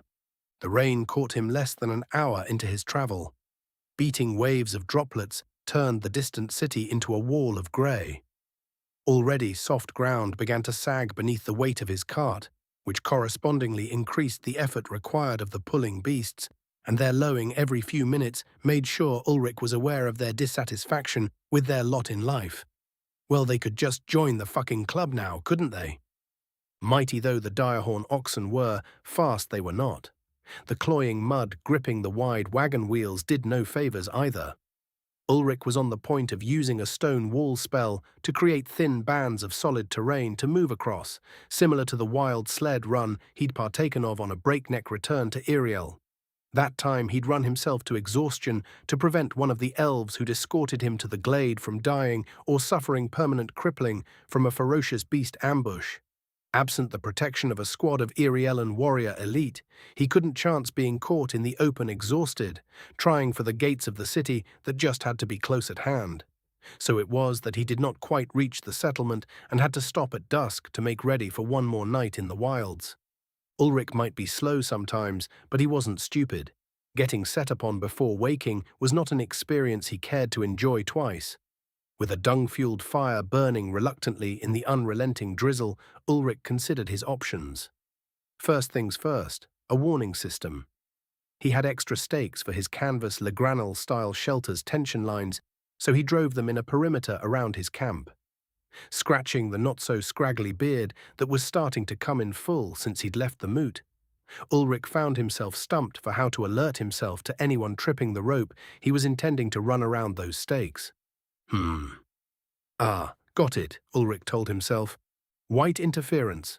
Channeling his psionic core, he neutralized the innate polarity of the magic inside him to generate the unexpected bass harmonic of magic, raw and full of possibility. Next, he attuned this mana towards the stolid node of earth magic, terror. His will was ready, now for the way. Ulrich envisioned a wind chime, a hollow, thin-walled cylinder with smooth sides and opposite-facing holes at the top. Keeping this image strong in his mind, he used his magic to coax solid stone from the ground, pushing the precision of his stone wall spell to its utmost. When the hollow rod of rock was 1/2 meter long, he broke it off, continuing to channel the spell. Using the components of the land around him was far more efficient than trying to convert mana to solid matter by orders of magnitude. The improvised stone chimes he broke off at varying lengths until he had 12 of the things, each as big around as his thumb. Gently he tapped one cylinder against another, and they gave a distinct tone, if not one that was as loud and resonant as metal chimes. Didn't matter, he noted, they would do. The alarm chimes he hung in pairs next to one another on a tight ridgeline around his perimeter stakes. Anybody that tripped the rope would set the entire ring to jangling. He tested it with a slight nudge of his hand and was satisfied at the minor cacophony that ensued. Problem identified, problem solved, Ulrich intoned smugly towards the naysayer oxen that chewed resentfully from the feed bags he'd slipped over their noses. They'd better enjoy it. He was completely out of the milled grains he'd bought from the Le Granel. A soft thud of additional droppings on the coastal savannah was the only retort they deigned to give him. Now then, he told his sputtering fire, how do I buy some time in case somebody responds to the alarm by just diving on me? This was a harder problem. Ulrich could see through the walls of his shelter effectively, and Serrano perception was nice in that it responded well to metal, so he could, with fair precision, track weapons. Even so, that would be small comfort when an archer shot him through the walls from farther than his 20 or meters of sensitivity. Ulrich thought back to the parting gift given him by the Sari Ash mage he'd bargained with. Verona had showed him her way of training a small piece of arcanite diamond to a specific mana form, turning it into a catalyst for that one type of magic. It was a hell of a trick. He now had a gem that would create the Tefras Adept's wicked miniature pyroclastic cloud. That would more than do as a distraction and a way to buy space. Unless you were wearing artifact armor, walking through the burning cloud was not going to be a good time, even if the attackers had the ability to see through the ashes and cinders, which Ulrich couldn't discount because spooky magical nonsense and even spookier Akashic class reality hacks, they would still have to actually go around the cloud. Pocket sand plus plus. Ulrich laughed at the little Tefras catalyst. It was an old joke from the media archives he'd consumed in his previous life. For some reason, the solution to any encounter in which one might be outmatched was to throw sand at their face. He doubted that was effective against shock troops in carbide-reinforced combat armor, hyperglass faceplates, infrared sights, and depleted uranium assault weapons. But the pre-collapse had been, in some ways, a simpler time. Ruinously stupid and wasteful, but simpler. With an early warning system in place and a deterrent to buy him space and time to put his psionic core's destructive capabilities to work, Ulrich felt good about hit odds and turned to his bedroll feeling pretty optimistic. All these precautions were probably a waste of time, as close to the town as he must have been. He was going to learn to stop jinxing himself like that one day. For the second day in a row, Ulrich woke to adrenaline, rough voices speaking human tongue. The stone chimes jangled dissonantly in pre-dawn, as best he could judge by the dim light inside his shelter, which must have been what drew him from his sleep. By the racket, somebody was playing in the damn things. "What are ye done now, ye great oaf?" demanded an angry voice. "Hain't nothing left but for to wrap yourself in the rope and play the music is there?" another asked with heavy sarcasm. Thick accents, vaguely similar, with what little he'd heard to the men that ambushed him. So not peoples of the cities then, and not so very pleased that their companion had stumbled into his perimeter alarm. A snort, followed by a clearing of phlegm and a percussive delivery of that blockage to the dirt, gave them both answer before the spitter clarified his position. "And what are the two of ye going to be chuntering about when I've beat and bunged the both of ye?" Safe to say that his visitors weren't exactly the sophisticated types. Serrano perception, warrior's instinct. Ulrich made ready to roll thunder, 6 men, lightly armed, no armor to speak of. Little to no metal on their persons, aside from their belt knives, spear points, and arrowheads. He was going to give these people exactly one chance to avoid dying with ozone in their nostrils, and then it was game on. "You lot have intruded on my camp, and I do not care for guests, as I have not invited any. What business do you have that you intrude on a man's sleep? I will grant you a count of 5 breaths to answer to my liking before I destroy you." "1," Ulrich announced firmly. The sounds of light-booted feet halted, as did the heavily accented carping of the men. None answered. "2," Ulrich continued, Siran concentrating in his body, the thin ambient mana being drawn by his core.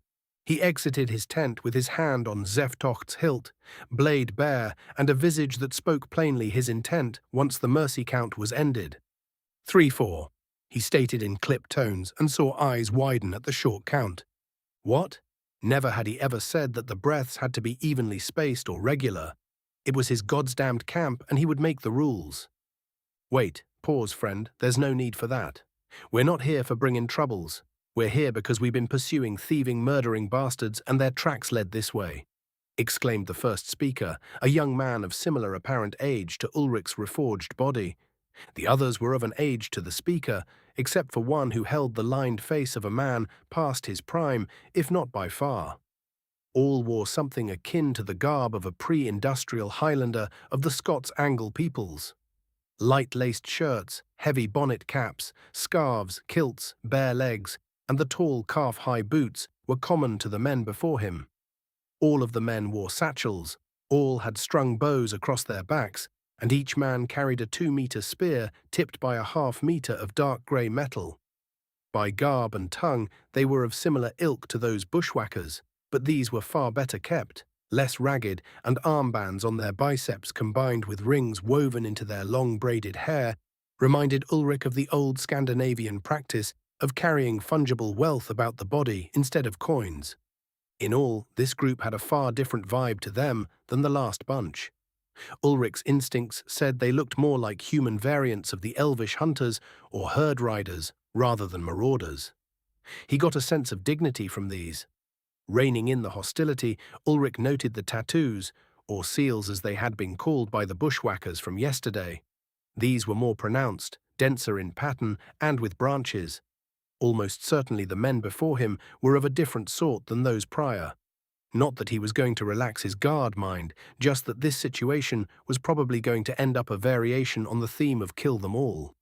As had become the usual since the season had been warming, Ulrich was bare-chested, though he felt not the chill of the air at the moment. Faint violet pulses ran across the signs of Seran's touch, arcing randomly through the lightning-carved paths in his skin. "Fuck's sake, whatever you got to do to earn your seals their own light," muttered one of the men. The elder amongst them answered his junior kin's question with trepidation. "I've ne'er heard of it, but there's guessing we're not keen to find out. By the look o' him. Great scary bastard." The older man who'd offered his two companions buggery as a reward for their jokes by his voice spoke up, which maybe made him the leader and the first one Ulrich would kill if things turned that way. "Shut your gobs," he directed to the rest of the group, and they fell silent before he returned to Ulrich with a more restrained tenor that implied no harm meant. "Ye've my apology for our forwardness, Honor. We've hunted a group of raping, murdering, thieving exiles from our clan across a week's time. We found their horses dead, not a day's travel back, and sure as the coven follow the twins, they were headed this way. I'd apologize for the early hour, but sleep is something we ain't known this past 2 nights, not unless it came in a saddle." Ulrich couldn't pick up anything that said the man was lying. His demeanor was firm, not shifty, and he met Ulrich's eyes with a sort of steady confidence that said he had nothing to hide. Trust but verify. Ulrich sidelined his interest in the use of the term honor when the Valin Highlander spoke to him. Time for that in a bit, if nothing went wrong. As usual, he'd just tell them the truth and see where this went. 4 men I met yesterday," Ulrich told the bounty hunters, or perhaps justice-seeking tribesmen. "They claimed that they were Mrakur and took issue with the marks on my flesh and spoke their intent to murder me and take what they pleased. They lay dead about 6 leagues back for their misjudgment. You lot are welcome to rest here if you give me no trouble. My fire is open to those who hunt criminals. If you think to cause me problems, though, you can go see the men you chased. Wherever it is you folk go when you die," Ulrich offered with measured cadence. He wasn't ready to drop his defenses, but how this played out was now in these pre-Spanja barbarians' hands. The brain tiger was more or less all right with this going either way. They traded glances nervously. The leader nodded his agreement, calling out to his men, "Aye, that seems fair. Come then, lads, our chase has come to its end, it seems. Fitch, since you're of the mind that I'm a clumsy oaf, ye can go gather and hobble the mounts, being you're so light on your feet." A squirrely man with a scraggly beard grumped, but headed off to grab the loose beasts that stood placidly saddled some 40 meters distant. Ulrich had to appreciate that they'd dismounted and approached afoot, not intending to startle the occupants of the camp as they came in, or just try to ride up with the advantage of cavalry. It was another solid mark in their favor. The rest of the Mrakur, if that's what they were, sidled in and took a load off. Now that Ulrich wasn't examining them with an eye for combat cues, things like whether the muscles in their legs were tensing to launch themselves at him, hands clenching and reclenching to find better grips on weapon shafts, or boots shifting to claim a better balance, he could see that these men were exhausted. Not one lacked bags beneath eyes or the slack features of ones that had pressed hard, and now that they'd stopped, would not manage to continue without rest. Now that he'd offered hospitality, he was committed to it. Best be on with it then. Maybe this day would set without the twins witnessing strife, Ulrich thought, and knelt to stir the coals of his near-dead fire back to life. "All right then, make yourselves comfortable. I'll have a tea brewed in short order. Have any of you the stomach for camp bread and dried meat?" Ulrich ventured. "I'm a-thinking I could eat." "You'll not find the bottom of my stomach." "Got any beer?" came the replies. The leader gave Ulrich a warmer appraisal now that food was on the table. "Since these louts have forgotten their manners, thank you for the hospitality. It is good to meet men who know how to practice guest right out in the wilds," he told Ulrich with a disapproving stare at his men. "Aye, it is appreciated. Many thanks for your fire." "Is that a no on the beer?" chorused the travellers. Chapter 1. 145. One thing leads to another. Breakfast was a rather more boisterous affair than Ulrich had become accustomed to. The Iriellen took their meals in silence, and the Celestin and Legrenelle shared quiet small talk. The men sharing his fire traded insults, cursed, bitched, and stuffed themselves with all the aplomb of hardened sailors fresh to port. Ulrich was always a bit reserved, so eating in silence suited him just fine. He didn't resent the noise, though. It was sort of refreshing, and, after a few minutes passed, the Reforged man found a rare moment of nostalgia for his old life. Unless it was Taipan or the Iriellen speaking to him in human out of courtesy, he mostly heard and conversed in Elven. The wash of accented human language, like something out of some of the more provincial regions of the Appalachian territories, threw him backwards in time to a conference in New Knoxville. The materials science being presented wasn't so fascinating. His company had already resolved, in a proprietary and still highly confidential fashion, several of the core issues being presented on. But they'd thrown one heller of post-conference party, and the locals had worn their dialect proudly. Ulrich had picked up a few choicer bits of vocabulary in his short stay to spring on his colleagues later, to their horror. To his current predicament of playing humble host to these barbarian thief-takers, things were acceptable shifting towards dire. Ulrich had been rationing his supplies, not because he couldn't afford more, but to avoid the necessity should he need to bypass a town or cut short his stay in any one place. However, that had been under the presumption that he would be able to navigate the plains according to Taipan's rough guidance.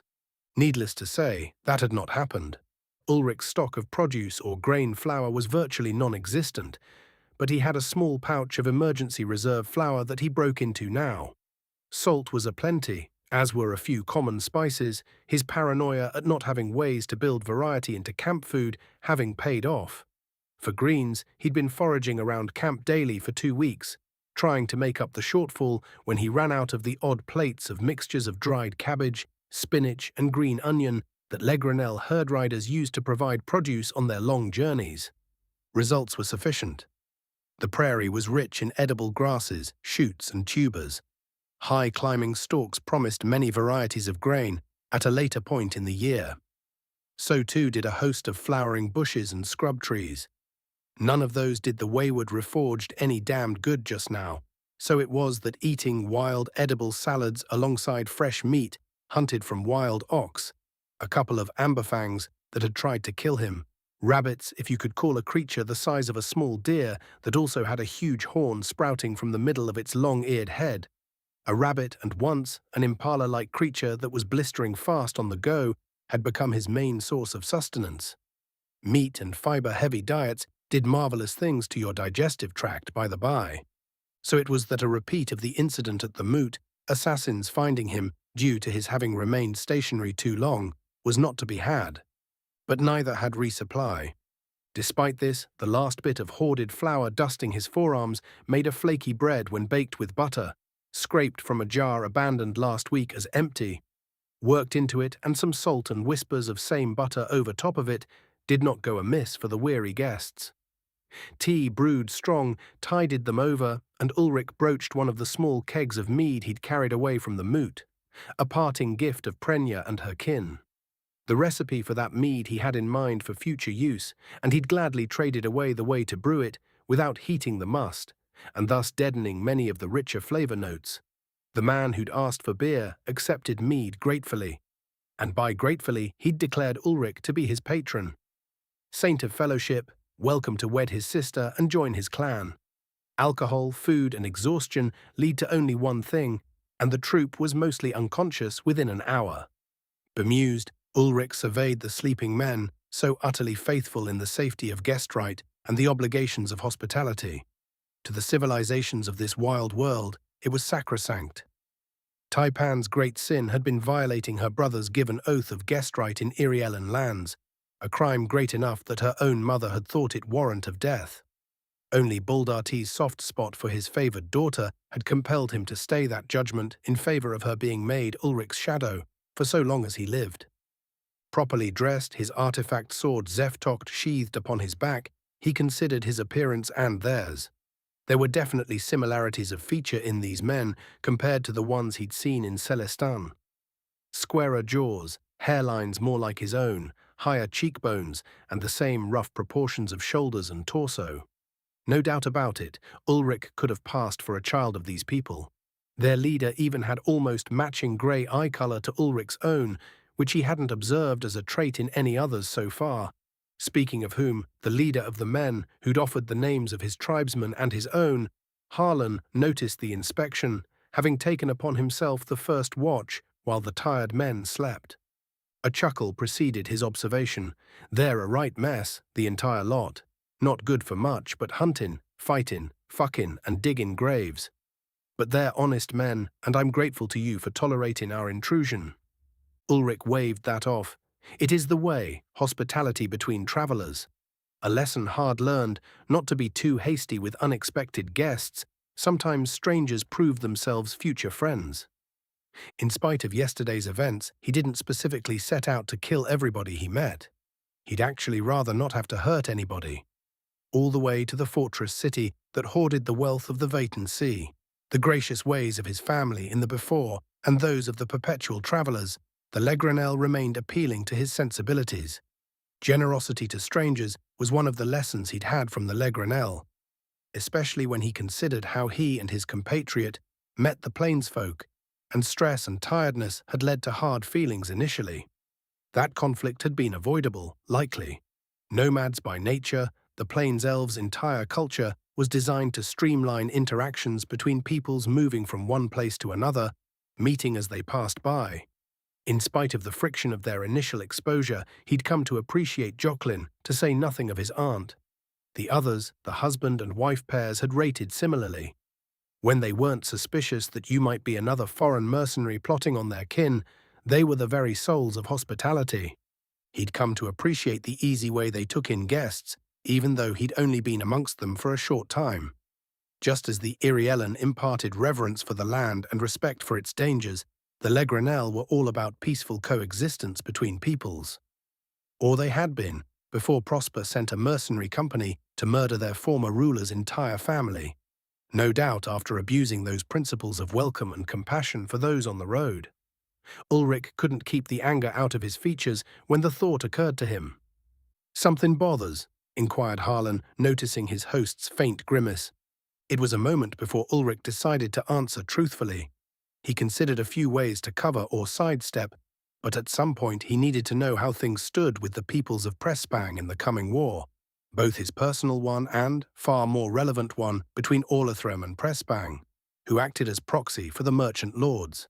Knowledge from these natives of this land would in some ways be key to shaping his own actions. A rules of engagement sort of thing. If he found that all of the Valin were of the same attitudes that had bred the attack on Irielhos and the planned assault on the Elf Havens, he was going to employ a more scorched earth strategy than if it turned out that it was mostly just the leadership from Prosper pushing their grudge down onto the general populace. "I travelled from the Legranel not long ago. They treated me as a long-lost friend after we settled our minor initial disagreements. It was their notions of hospitality that I have tried to adopt. So generous were they with myself at their moot," Ulrich told the barbarian, who reclined on his back, using his satchel as a pillow. A thoughtful expression found its way to the Valin as Ulrich spoke. "You speak the elf tongue?" he asked after a moment's delay, putting the pieces together. "Competently, if not as well as a native-born Aesir," Ulrich confirmed, using the somewhat Icelandic flowing language of the elves. "I do, thanks to a patient young elf whom I chanced upon in my travels as a younger and more foolish man. He reiterated in the shared species language of humans, the Valin. Ah, then if you've but recently come afar from the wandering folk, I'm thinking I know the direction of your mind. They were riled something fierce, were they not? It is so, Ulrich confirmed, unconsciously using the Irielen hand sign that accompanied a firm statement in the affirmative. The Moot, a great gathering of their peoples, the first in living memory for men. They were coming together to choose a new ruling faction on account of the old dynasty was murdered. By what I have been told was mercenaries hired by Prosper. I had intended to travel to Prosper to return a favor and pay a debt. It seems like there is no good to be found there, Ulrich told his guest honestly. He was certainly going to be paying someone what he owed them. They were not going to enjoy it. Grunted Harlan with a scowl directed skywards. If true, it bodes ill for the Emrakur and for all the tribes in the outer reaches. His already rough tone grew harsher as he continued. Unfamiliar with your clan as I may be, we're both knowing the Longstriders have been a boon to those far betwixt the holds. They kept the predators of the open ranges in check and have even betimes assisted in the guiding of our herds to good grazing, on our side of the border, of course, which some resent. His tone implying that opinion to be one he did not share.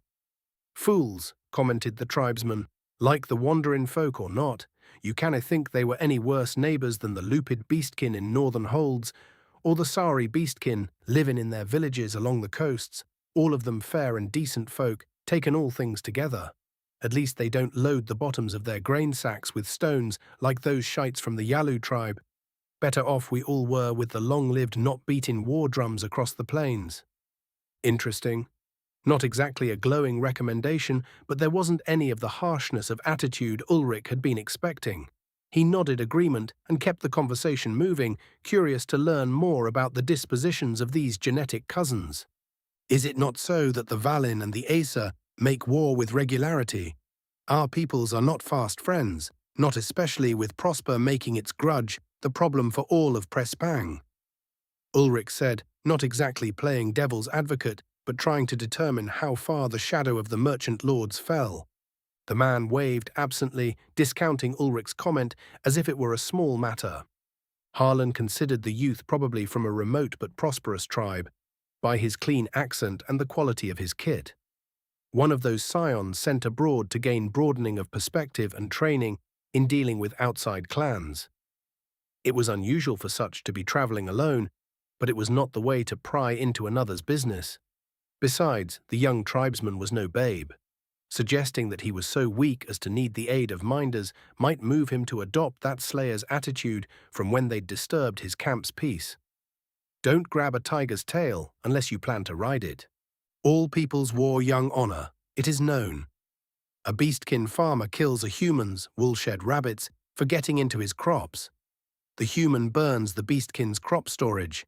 Things come out of hand, a few folk lose tempers, and some other folk die. We man the trade caravans a little heavy for a few years, and things settle back down. It's like this all over. But what isn't done is that ye bring outsiders who ain't got no speak to say in things to come, do your murdering for ye, that ye kill the women and children and hide your deeds like a coward, Harlan explained. The hand that waved clenched into a fist, an eloquent summary of thoughts on the matter. Coward indeed. Then we are both of a mind that the Legranel deserve their upset, even if we must be wary to avoid having it pointed our way in error, Ulrich enjoined. The hard man laughed. So we are. The Merakur can and have salted ashen piles of our enemies for less than the murder of man and his family in their beds. When some jackal couldn't earn favorable terms by honor or deed, like those fucks in Prosper. That last held venom that gave Ulrich profound hope that Prespang was not wholly contemptible. Tell me, kinsman, would it surprise you to learn that the Bane was used against the Aesir recently? Ulrich said mildly, his tone hiding the disgust he felt. Harlan jerked upright and stared Ulrich down. This better not be some idea of a jest. You speak true, the Bane was used, the leader demanded to know, some of his accent falling away to emphasize the seriousness of the question. With absolute certainty, Ulrich reported, it is true. Word was spreading amongst the Legranel like a brush fire. I have acquaintance with some that have deep ties to the Irielen. The information is confirmed by those I trust with my life. Referring to the Iriellen as acquaintances felt kind of shabby, but he couldn't be running around telling everybody he was a guest amongst the hardcore isolationists of Orlethrum. No human had been amongst the boughs of Irielhos in centuries.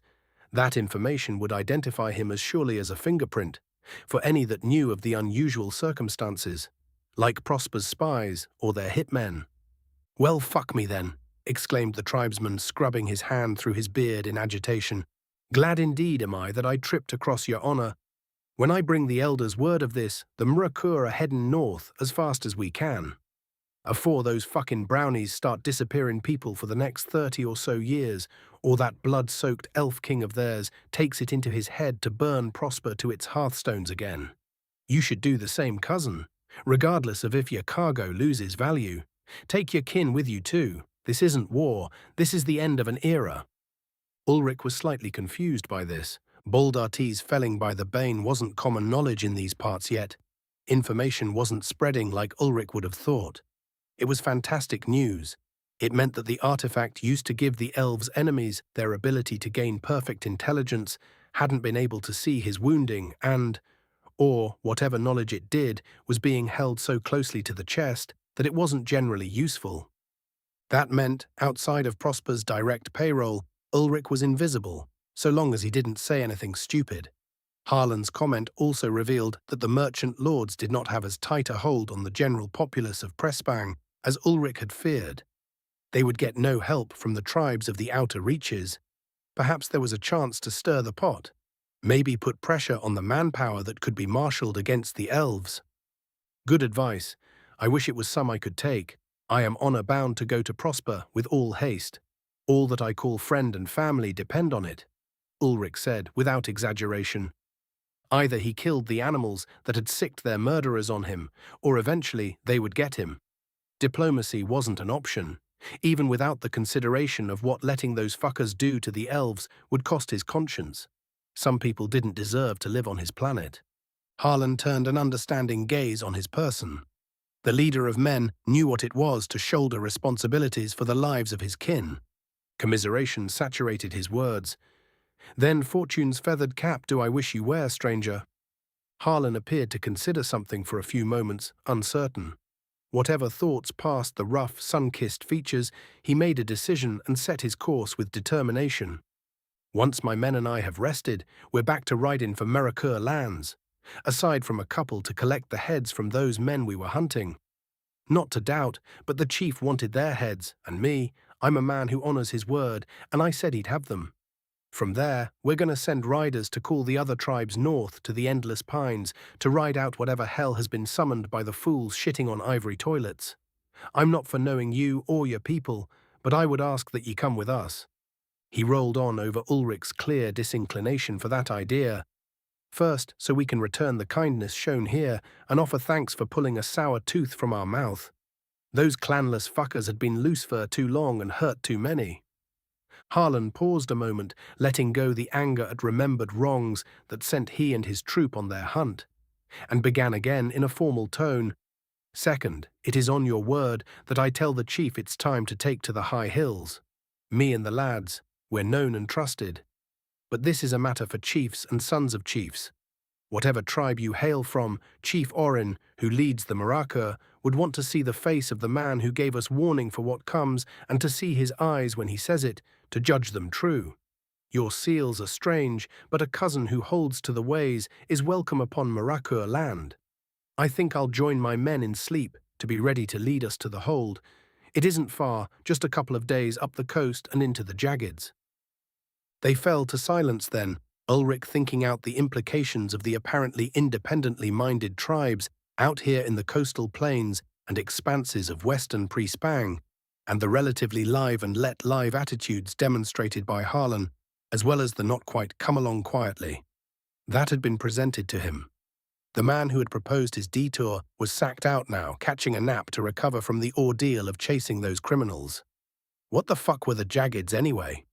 With a sigh, he wiped his hands on his breeches and said, "Guess I'm finding out," aloud to himself. Chapter 1. 146. Into the Jaggeds. Ulrich cleaned up his camp and stowed his shelter, making ready to travel slowly so as not to disrupt the snoring men. He wasn't a believer in karma, but he also hadn't been a believer in magic. And look at where that got him.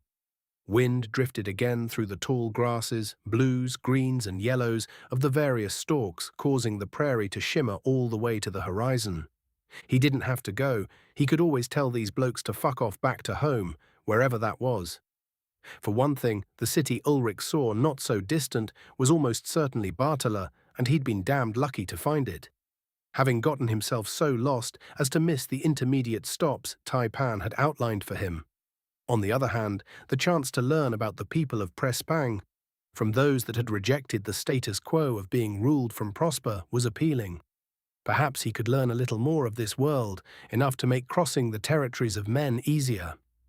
More rain threatened to resaturate ground, only just barely passable. Spring was near to its halfway mark, and he was months behind schedule. Why the hurry?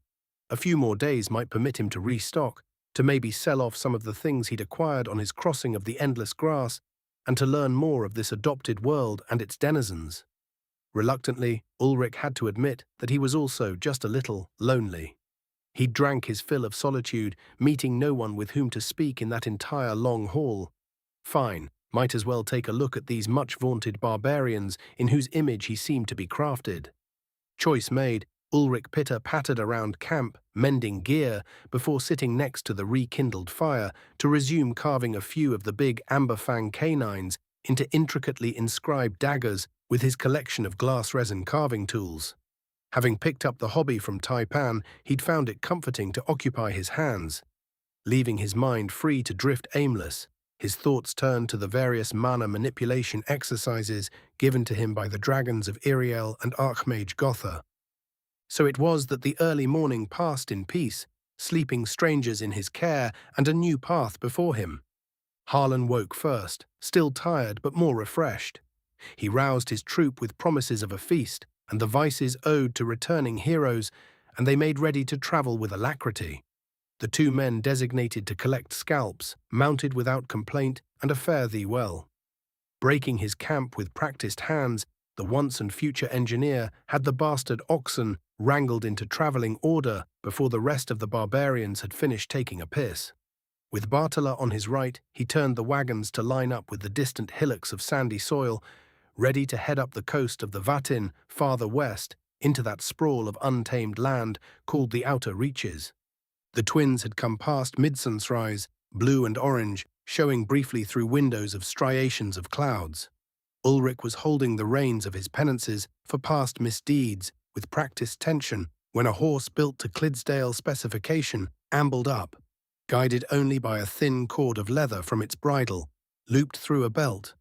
The barbarians generally were possessed of horsemanship that bespoke long practice. The tribesman, motivated to generosity to return the favor, showed his people offered Ulrich some advice as he readied his beast for riding. If you're for prosper and no dissuading, then try not to let on that year of the tribes in the outer reaches. The tamed pets of magisters that live inside the walls of their cities think those of us that won't bend knee to their puppet barons or prosper's bottomless coffers are savages for choosing freedom's hardships over comfortable slavery. They'll make your life harder just on account of it. Prespang's city-states hold no love for the reaches, Ulrich asked, a little surprised. He'd have thought that there would be a little more solidarity amongst them if the merchant lords held tight grip on the threads of their empire. You really are from way out in the wastes, aren't you? Observed Harlan with a raised brow, clearly noticing Ulrich's ignorance, but not pressing. No, there's not much love for the cities and the folk of the reaches, for all kinds of reasons. We don't hate 'em, and they don't hate us, but you might say our clans get on better with the beastkin holds. At least they keep their bargains, Harlan said, giving his saddle girth a hard pull when his almost horse steed abandoned the breath it had been holding. With a short sarcastic laugh and a spittle delivered to the ground, the leader of the Marakor tossed himself easily into his saddle. The beer guy, Ulrich had already lost his name, something with a G, finished his leader's thought, adding, "Oh, the barons love the goods their tax collectors squeeze from the peasants and artisans. They also love taking slaves from the tribes that fall short of the ludicrous demands that seem only to grow more extreme. he declared, with obvious bitter feelings. It ain't always the Baron, chimed in the first speaker, the one that had made fun of their leader for stumbling into Ulrich's alarm perimeter. Some of them try and do right by the people, but when a magister from Prosper comes a-callin' with his master's gold seal, well, the tribes of the Reaches hailed from those same cities once. We are where we are because some barons loved their people more than Prosper's money, and they were forced to take their kin and flee for it. A rowdy chorus of rude suggestions for the city-states, their profligate parasite barons, and the magisters and masters of Prosper filled the air for a minute. The riders regained some cheer, wishing for inexplicable diseases inflicted in physically improbable sexual positions on the agents of the merchant lords. The offices of tax collectors, magisters, and upper echelons of pressbang society would have been astonished at the flexibility the tribesmen assumed they possessed, and the lack of gag reflex. Notable exceptions to the vitriol included the other tribes, the beastkin and the elves. At last, grinning with his tribesmen, Harlan gave signal to his men to turn their mounts for the ride home, calling out over his shoulder, "But what goes round comes back round. A day comes soon. The outer reaches are going to take a notion to put spears up their arses. You're welcome to join us when that day comes if you're not already there. I seen a man that has a whetstone with somebody's name on it. I got a feeling you ain't headed to Prosper to make somebody rich." That remark made Ulrich smile wide. He found himself not being unhappy with these rough riders, straight shooters, the whole lot. "No, men of the Murakur, I'm not going to make anyone rich, but I will see them paid all the same," Ulrich promised, and they whooped briefly. With a yell, the riders kicked their steeds into motion, the heavy-framed animals nevertheless galloping smoothly down the rise and with impressive speed as they spread out. Apparently, the norm was for riders to stay in a loose formation as they traveled, so that an ambush could not take all of them at once with ease. The youthful features of the Lord of the Ancient Glade turned into the same wind and followed. The Jaggeds were so named because they were a set of wind-cut canyons in a massive granite laced with obsidian batholiths and dikes that heralded a dormant volcano in times long past, one that had, somehow, forced magma to the surface under conditions where it cooled rapidly to form the black shot through with deep purple vitreous stone. Sand-laden ocean winds wore away the softer stone, leading to hard-angled volcanic glass channels, in whose protection the granite remained relatively sound. Once angles had been cut into these terrain features, water runoff amplified the wind's work. The result was a maze of sharp-edged stone, black and purple glass alternating light grey stone in a dizzying fashion. It was the Badlands of the Americs on steroids. Ulrich would have thought that the presence of abundant water would make the place less harsh. Not so, as he learned when a flash flood from a cloud burst pushed a torrent across their path that would have swept everyone away, had not the barbarian men, wise to the ways of their homeland, called a stop to wait out the rushing water. Half an hour of crushing flow, and the runoff was gone, the ways safe to travel once more. They had just come out from a canyon so narrow the sides of the wagon he'd been guiding had been worn slightly thinner, sanded off by the snug passage. Atop one of the narrow lanes of high ground, oft broken by necessary descents into yet another eye-twisting corridor, he was treated to the view of an incredibly vivid panorama of Varda's alien beauty. Above, blue skies streaked by grey storm clouds. Below, contrasting light and dark rock layers wound into myriad channels, where they came out known only to the men who led him. Now he understood why none had managed to uproot the tribes from this place. The Marakur within the twisted ways of this stony labyrinth were untouchable. An invading force could be led into a trap with comical ease, boxed in and eradicated. Unless the enemy was airborne, there was no defeating the defender's advantage in this place, absent hideous losses. There was another reason, which he discovered upon calling out, "What's that sound?" to inquire about the odd buzzing noise that was at the low end of the audible spectrum. 4 heads turned sharply toward him before the men of the Reach threw themselves down to the rocky ground. The horses stilled, might as well have petrified. "Fucking get your shit to the dirt, you great ass, and lay still," shouted Beer Guy, voice climbing an octave. Ulrich ducked down and lay flat. About 4 seconds later, a cloud of wasps flew overhead, the sound like a distant train. They circled momentarily, seeking movement. Frozen, the men made no attention-drawing move, barely daring to breathe. Even the oxen still rigged in the wagon traces were holding motionless. The horde spiraled above, magenta and black-striped bodies whirling in a disorienting neon display. When no prey made itself obvious, the kaleidoscopic hive of murderous wasps moved on, droning wings fading into the distance. It was several minutes after the sound of the insects had vanished that the tribesmen raised themselves up, climbing to their feet. "Close shave that," commented Harlan, still slightly stunned by the experience. "Good ears, cousin. The dazzle hornets get close enough to force a fight more often than not. Only thing that keeps them at bay is a damned bright light and open flame." Noted the man Ulrich thought of as Padfoot, the light stepper who was the best scout of the bunch. Harlan sighed and rubbed his face vigorously, cursing softly. "It was my fault. I should have had a torch going. I'm old enough to know better. This is peak season for those little nightmares. They're holding mating flights. My thoughts are addled by the long-riding forgiveness brothers.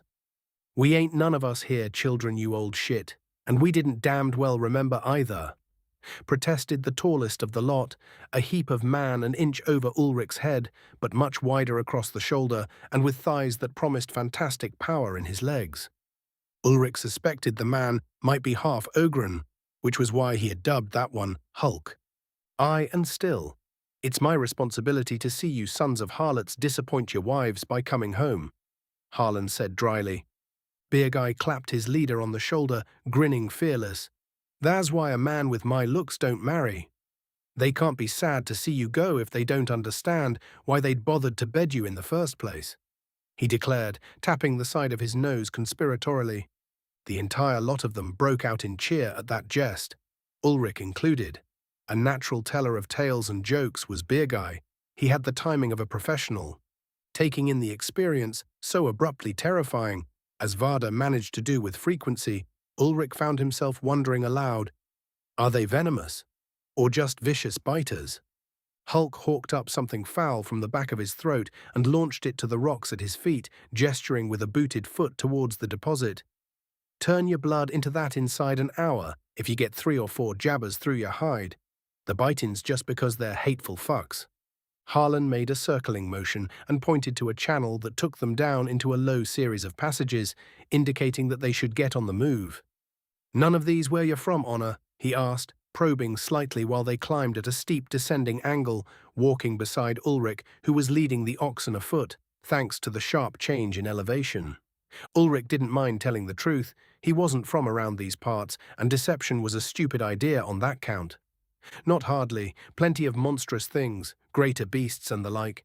But if those things are out there, then something worse must be eating them. Fuck me, I thought the shadow panthers were a problem," he replied. It wasn't that he couldn't deal with the hornet swarm. He could conjure fire without much trouble. It was the speed of the monsters and their lack of warning. It took a vigilant explorer of the wilds to stay undeaded by the critters populating Varda. "Oh, you got them round your parts? Bad trouble. They don't like the corridors around here, but you hear rumor of men going missing closer to the wooded lands up north," commiserated Padfoot, with senses tuned to pick up any more creatures that might be a threat. Ulrich recounted the sight of a crimson bull having its neck broken in a single bite by the shadow panther he'd seen, and the kaiju battle that had ensued when a venombolt viper contested the kill. He left out the part where the mercenaries taking Bright Eyes, who the hell knows where, got themselves half killed, trying to greedily claim all the monsters while they fought. A low whistle from the scout showed his appreciation for the envisioned sight of the 2 greater beasts in mortal combat. Harlan chimed in, "A worthy tale, cousin. If your folk hunt lands with the likes of that scurrying about, it's not a wonder ye earn your seals right quick and tender young." Hells. As men do, when walking the wilds and passing the long leagues, they swapped stories. Ulrich found himself liking these wild men. They reminded him of the roughnecks he'd had occasion to work with. Hard lives swept away the softness in them, made them blunt, but unassuming and companionable when they thought you worth regard.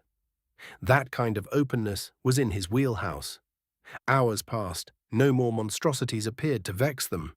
Before too long, just after sunscrest of that second day, They worked their way out from a deep, winding gorge that had wide walls whose sides almost closed to a solid roof. Just when he was wondering if the smooth walls would reveal a river, the only thing that could have cut such a tremendous and winding course through the solid rock layers, the gorge narrowed suddenly.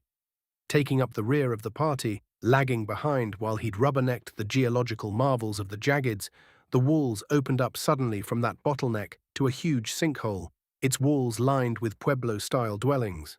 Just that abruptly, Ulrich had come to the home of the Marakur. These guys absolutely win at cardio, the Reforged man told himself, grey eyes scanning the circumferential metropolis. Carved stairs led from one level to the next, recessed into the walls of the sinkhole and walled in, creating the effect of people walking along a terrace and vanishing, only to appear on the subsequent layer. The structures had to penetrate deeply into the sheer walls of the stone, for people went into one dwelling and coming out from another, sometimes not even on the same layer. The hold of the Marakur made him think of an ant nest, only the chambers were squared and it spiraled around a space that defied easy description. Ulrich was fairly certain even the largest of the mega-towers of the before would disappear into the precipitous drop. Irielhos, massive as it was, would look like a potted fern in the space of the bottom. God's blood, what a hole, Ulrich said aloud, possibly breaking some kind of record for graceless observation. A roughened hand clapped his shoulder as Birgai chuckled from his side. Aye, lad, it is that. And this is the trick of it. It is the Marakur's hole. And any bastards want it, we'll fill the damned thing with their corpses before we let them have it. Home at last, and thanks to the Skyfather's mercy, for it, declared Harlan, dropping down from his horse. Suddenly, Ulrich was mystified. How did they graze horses? What would the damned things eat? Even Varda couldn't have a species of ungulates that ate rocks. I will be the first to admit that I hate these oxen with a passion, but I would not starve them. How do you graze horses down a chasm? He asked, still gawking at the passage of the barbarian tribe's citizens through wide carved terraces, up and down stairs, changing levels along gradual sloping ramps and into and out of the recessed buildings. When no answer was forthcoming, the group still moving forward along a not-so-narrow ledge that ramped gradually around the top of the sinkhole circumference, he noticed that the structure of the city almost exclusively sat along seams of purple-black obsidian, eschewing the softer stone that Ulrich had been thinking was granite. Perhaps it was something less structurally sound, a type of slate. Certainly it couldn't be marble. That kind of metamorphic rock wasn't found with fast-cooling igneous deposits. The two types of material formed under drastically different conditions. Unless geologic processes upon Varda were completely fucked compared to what happened on Earth. Improbable, possibly magically driven tectonic activities aside, the Marakur had taken advantage of the landscape and driven it to the hilt. What is the name of this place? How have I not heard of its existence, even if all know the barbarian tribes call these lands home? None have even whispered of such a vast hold for your tribe, he asked. Mostly we don't talk about it. Damned near never are any not Marakur permitted to see Umberholt. Only those we trust like kin, not to speak of it. Harlan answered this time. The older man was drinking in the sight of home, clearly pleased to have returned. He stopped his fond appraisal to give Ulrich a look that brooked no arguments before he informed him, "You are not Marakur, are not anything I've seen before, I think," Harlan said without dissembling, which made Ulrich slightly nervous. Was his cover blown? Too many frayed edges of his knowledge shown? Probably. Fuck, but he couldn't learn everything there was to know to pass off as if he'd been born on Varda, especially not amongst the same people he was supposed to be. He didn't have long to ponder his blunders. The leader of the justice seekers was already moving ahead, finishing his thought. But ye keep to the ways, share our blood, and wherever the hells ye hail from, ye haven't told a lie yet, and if what ye've said is true, we might have to leave the jaggeds. None can reach us here, not even the Orlathrum in force, but they wouldn't have to if they kept us penned inside the jaggeds, unable to hunt or tend the lands around. But that's up to the chief. Thanks be to the Skyfather I never took up that mantle to deal with shit like this. Hulk chuckled from behind Ulrich, not quite hemming him in. I told you wouldn't want to wear Orin's mantle, even if you could have it from him whenever you wanted. The great muscled mass of him was made slightly less intimidating by the good cheer and the wink he threw Ulrich while he carried on. All well and good, the honor, the status, and what come with. But we're men of the open uncle, not enough riding, not enough open sky, and ye'd wilt like a sunflower. Padfoot added, walking his horse slightly ahead. Our cousin here's bringing decisions fit to make a man's hair fall out. Best to leave it to thems that want to live with a rod up their bungs from care. The men shared another laugh at their leader's expense, knowing he'd passed on the honor of being more than a warrior because he couldn't be bothered to fuck with it. Some folk know what they want from life, know it well enough not to jack it up by taking on more than they want. Fair enough, Ulrich had lived a long time under the weight of a stone he could have thrown away at any point. It had not been good times. That was all well and good, but it didn't change that he'd gotten himself kind of maybe taken prisoner in a barbarian fortress town. Shit. Ah well, them's the breaks. Sometimes you just have to roll with the punches. Just so you all know, I could kill the whole lot of you and ride back the way I came if that was what I wanted to do. In case anybody had ideas I was coming along not of mine own decision. Ulrich told the men around him, seemed only fair to warn them he'd broken bread with. Beer Guy snorted loudly, but Padfoot just said, yeah, we're knowing. Those 4 fucks we hunted were bad medicine, had a whole lot of warriors fall under their knives too. If you put 'em paid by yourself, you're big medicine yourself. That much was clear, even before ye lit up your seals like a dragon breathing in nice and deep like. Harlan took over from there, clarifying, Varda is full of the unknown, cousin of a distant land. But actions speak loud, you've done right by our people. It's justice to do right by yourself in turn. We're not taking ye against your will, we're doing ye the honor of welcoming ye to our hold as kin. Ulrich felt like an asshole, mostly because he was one. Oh well, in that case, I am honored. He said, sheepish, but you know, I didn't feel like anybody should have any misconceptions about my motives. Too many times my patience has been taken for impotence. I get tired of killing people just because they're too stupid to take a hint. The Rough Riders just laughed and carried on, leading him into their great hidden city, absent care in the world. Such was the way of the world. Chapter 1, 147, Foreign Exchange. It didn't take long, subjectively, to get the not a prisoner before this Chief Orin fellow, not with Ulrich having an entirely new tribe of people to gawk at. This place was loaded with history, with cultures unseen. Everything pointed to the Murakur being tough sons of bitches. Not to say that the Murakur didn't have their comforts, primarily a robust manufacture of distilled spirits.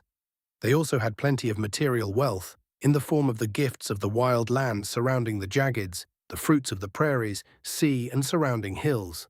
Furs, clothing, mostly leather, spun plant fibers, rugs, everything was layered in a quilt or draping or fur that turned the stark purple-black glass that made up their structures into vibrantly colorful and rather cozy civilization.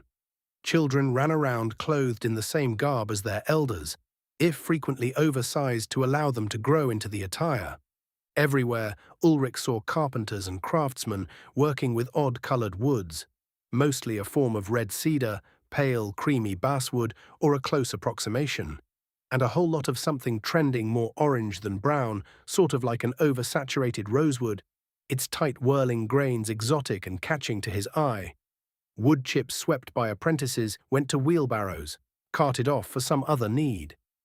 Unapologetically nosy, Ulrich observed that these folk were stingy with their lumber, which was a logical practice given the difficulty it must have cost them to get the raw material all the damned way down here, unless they had a trick to getting resources down to this vast hidden hold that they hadn't shown him. The weavers at their looms didn't interest him so much. The Aesir had been far more proficient at textiles. Everything here was linen. He saw big vats of soaking flax reeds. The only interesting aspect of the clothing industry here was a tendency to coat the fibers in beeswax before weaving, making it a bitch of a material to handle, but producing fantastically durable canvas. Mostly as usual, the former metallurgist was most interested in the men of his former trade. Ulrich watched as he was escorted through the Murakur hold, smiths working that same metal that had been on the tips of the thief-takers' weapons, though mostly for mundane functions. Hinges, nails, brackets, tools, that sort of thing. There was less evident craftsmanship than amongst the Irielan smithies Ulrich had seen, less interest in the artistic filigree and fine touches that made even a hanging rack beautiful. The reason why was clear before he'd been guided half a dozen levels in the form of adolescent youths with sweat-soaked faces, screwed in concentration as they held hands toward the glowing heart of the forges. The harmonies of Incendere strongly focused. No charcoal fueled the forges, the Murakur powered their civilization with raw magic.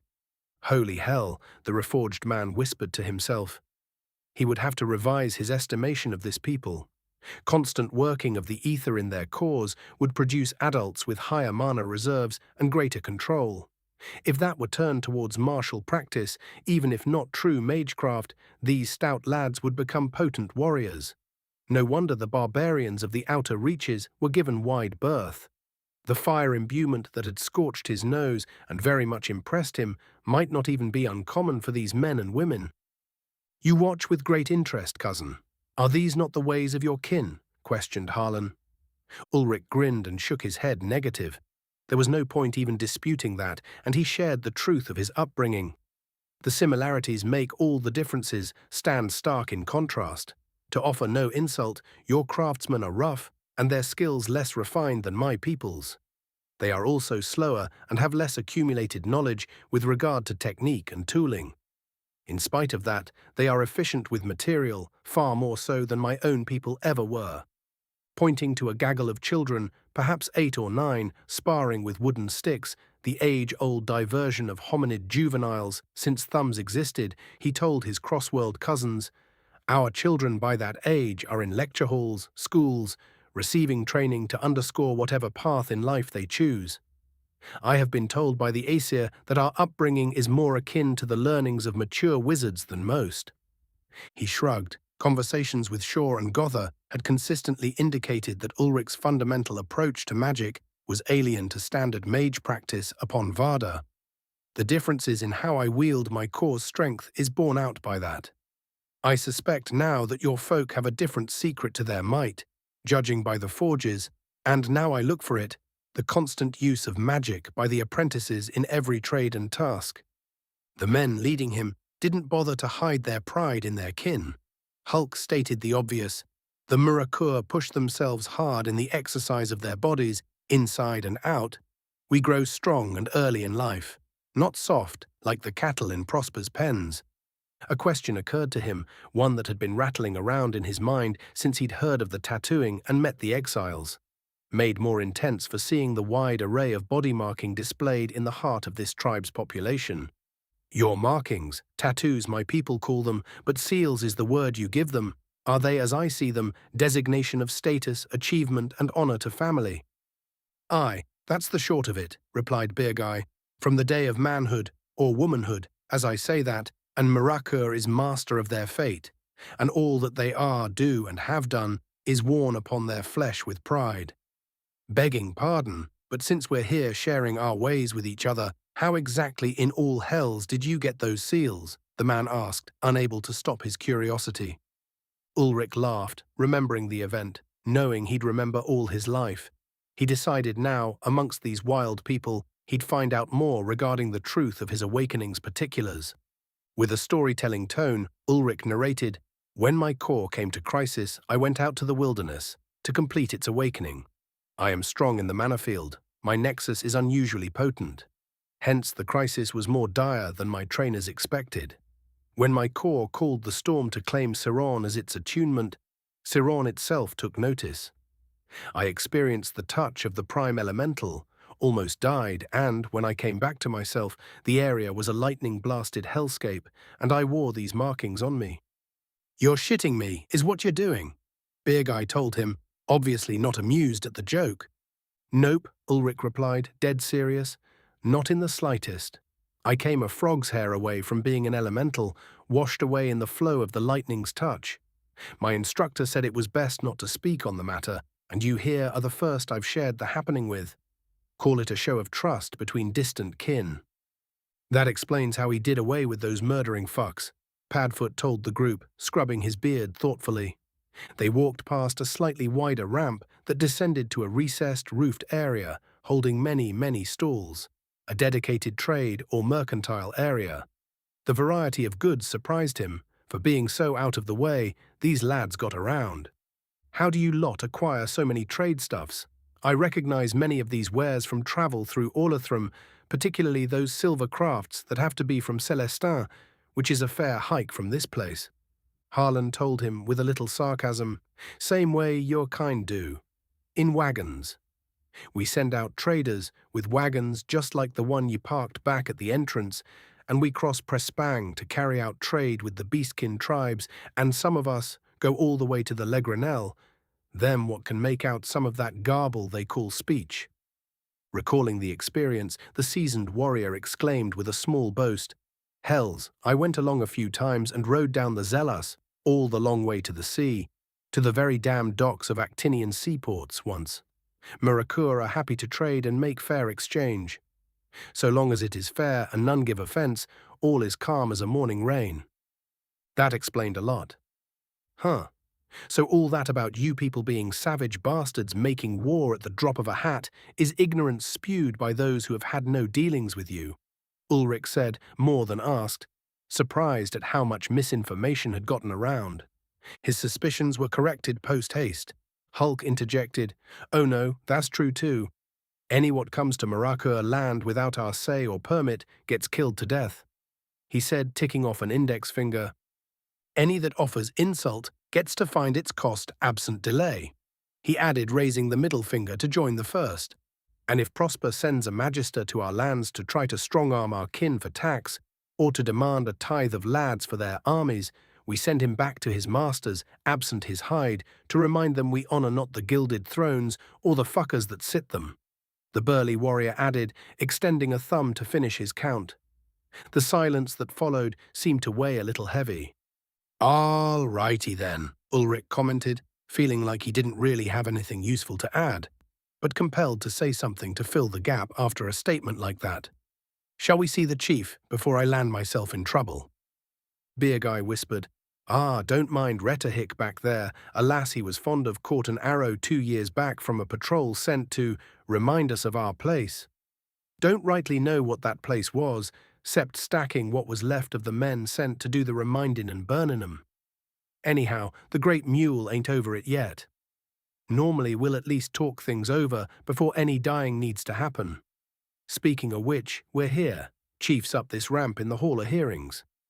Said ramp was a curving number, wide and a bit steep, that met a set of iron-bound doors, made of that vibrantly orange timber. No carvings, no symbols, just a big set of double doors and a couple of men standing outside them that didn't look like they remembered what fun was. Ulrich was led up to it, before the men guarding it saw who was approaching and gave a salute to the thief-takers. "About fucking time you lads got back. Orin was fearing he'd have to send someone to drag your rotting meat back to Pyre," said the left one, who Ulrich now realized was identical in appearance to the one on the right. "Are the bastards dead?" asked Righty. Harlan rolled his eyes at the pair and pointed a thumb at Ulrich. "Aye, they're dead. This gamecock here left 'em for the condors. He was ready to do us the same, except we begged pardon for disturbing his sleep, and he was kind enough to feed us and keep a watch while we napped. Seemed like a good enough reason to bring him to meet Orin. I sent Hasro and Fished to collect the heads so Orin can spit on 'em one last time. They ought be here tomorrow." The two twin gatekeepers were familiar enough with the older man's sarcasm to make no note of it. They turned and banged on the door, yelling, "Audience for the chief," in perfectly matched cadence, which caused somebody inside to audibly lift a bar from the other side and start throwing latches. Security wasn't lax. In spite of how far the hell out of the way this joint was, Ulrich had to respect that kind of discipline. "All right, you useless fucks," Harlan addressed his stalwart crew of trusted warriors. "Get ye gone to find something to fill your time. I'm tired of sniffing your farts. Next we're due to rove out. I'll find ye and let ye know," Harlan declared, formally relieving his men of duty for the time being. They cheered briefly before vowing to find the bottom of a barrel of something that would catch fire, and woe to the wench that gave them time of day. Some real salt of the earth folks, these barbarians. In a way, they reminded him of the Erie Ellen, only less pretty and a lot more casual profanity. Great doors opened, the hinges squealing a bit as they held the weight of the barriers, absent sufficient grease or appropriate balancing to prevent the noise. Squinting against the piercing sound, Ulrich followed Harlan forward. The men who had held the door from the inside weren't. Men, that is, they were very female. Highly female, with prominent bits to prove it, the leather jerkins taut over Odin's balls. He'd been alone for a long time, huh? Sorry, Ulrich said, making the elf hand sign, waving himself toward the floor to indicate he didn't mean anything by it. A bosom pushed outward toward his lowered gaze. I did not say to stop looking now, did I? Responded the lass warmly. Ah, how long had it been since he'd heard the fond come thee hither from a lady? Prenya, probably. How long since it hadn't been an elf? Gods, Ulrich couldn't remember. Wait, there'd been a girl he'd worked with, recently divorced, and she'd worked him over until he couldn't see straight. That had been, 6 years ago? God's damn. Oh, don't get me started, you vixen, you. My wife is too far away to hear you scream. Ulrich warned the girl, joking. Interrupted a stout voice, calling Ulrich's attention away from the pale softness that tried to lure him into temptation. Sweet, bouncy, smooth. Okay. Shit, maybe he needed a few minutes alone to, work out the situation. I know they're nice, lad. She knows they're nice too. Blind her roaming eyes, but I'm not thinking Harlan brought a young warlord for schlepping a gawk on my niece's tits. Ulrich had to pause a moment. The fuck? He distinctly heard a translation for what he had thought had to be an old earth idiomatic turn of phrase. It shocked him enough to break his attention away from the shuddering bits of, oh wait, no, he was back again. The apparent niece of this very warlike tribe's chief was turned sideways, presenting her profile. Her partner at the gate was swaying back and forth with seeming innocence. God's blessing on the both of these lasses, the former engineer and currently hard-up bastard, begged on behalf of the two mid-20s pictures of health. With an effort, Ulrich managed to pull his attention to the voice that had freed him from his capture, finding the chief Orin of the Murakur to be an impressive man, if not a tall one. Huh. So size wasn't everything to these folk. How very interesting. Matter of fact, Chief Orin wasn't physically very large at all. His seals were dense, though, the patterns whirling and knotting across his skin more intricate than any Ulrich had seen. If the tattoos borne by these barbarian tribesmen told a story, then Orin had a girthy tale indeed. Aye, they're fine, and no mistake, Ulrich said with a parting look that earned him a wink from their owner. And no, your footman Harlan didn't bring me here to gander at them. But I'm going to say he should have at least mentioned them. Hell of a thing to spring on a man so long in the wilds, Ulrich said sardonically. Chief Orin of the Murakur laughed loudly at that observation and directed an approving gaze on Harlan. I like this one, Harlan. He's not shy. Let's get on with it then. Sit, break bread, grab a drink, just try not to trip my niece in front of me. My brother's wife would throw a fit if I let her out of sight.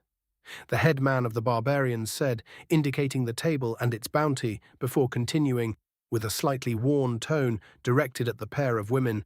Half the reason she and her cousin are here is to keep him out of trouble till he gets back with his caravan.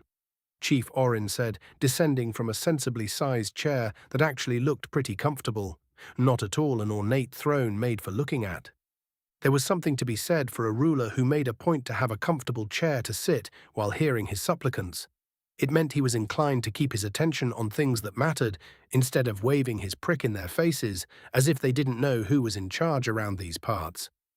This wasn't how he thought things were going to go, but Varda liked to keep the old knuckleball handy. Best he could do was keep his head on a swivel. Following Harlan's lead, Ulrich took a chair, putting the succubi behind him. Orin, ignoring the rude tongue stuck out in annoyance toward him, got comfortable to see what the strange tribesman in front of him had to say. Guess I'll start with the big thing, Ulrich said, swallowing a refreshing drink of fruit juice, tart apple by flavor. Prosper used the Aesir Bane to try to assassinate Baldur Iriel. They failed, the Blood Moon lives. Iriel has marshaled Orlathrem to answer that crime and the murder of the Legranel ruling family. Rich red liquid spattered across the tabletop as Chief Orin choked on his wine, hacking fiercely.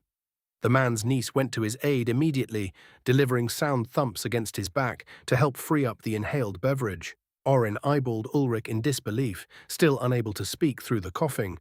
He waved his hand in a circle, indicating that Ulrich should continue in spite of the gagging.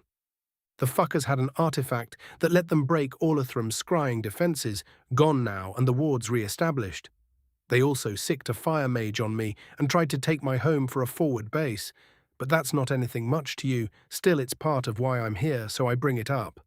Last thing, Prosper tried for a raid on the elven sanctuaries, and I don't know how that played out. All I know is I sent word with the Blood Moon's daughter to let them know, and if anyone got there in time to prevent the raid, it was her, Ulrich said, giving the ruler of these tribesmen the cliff notes.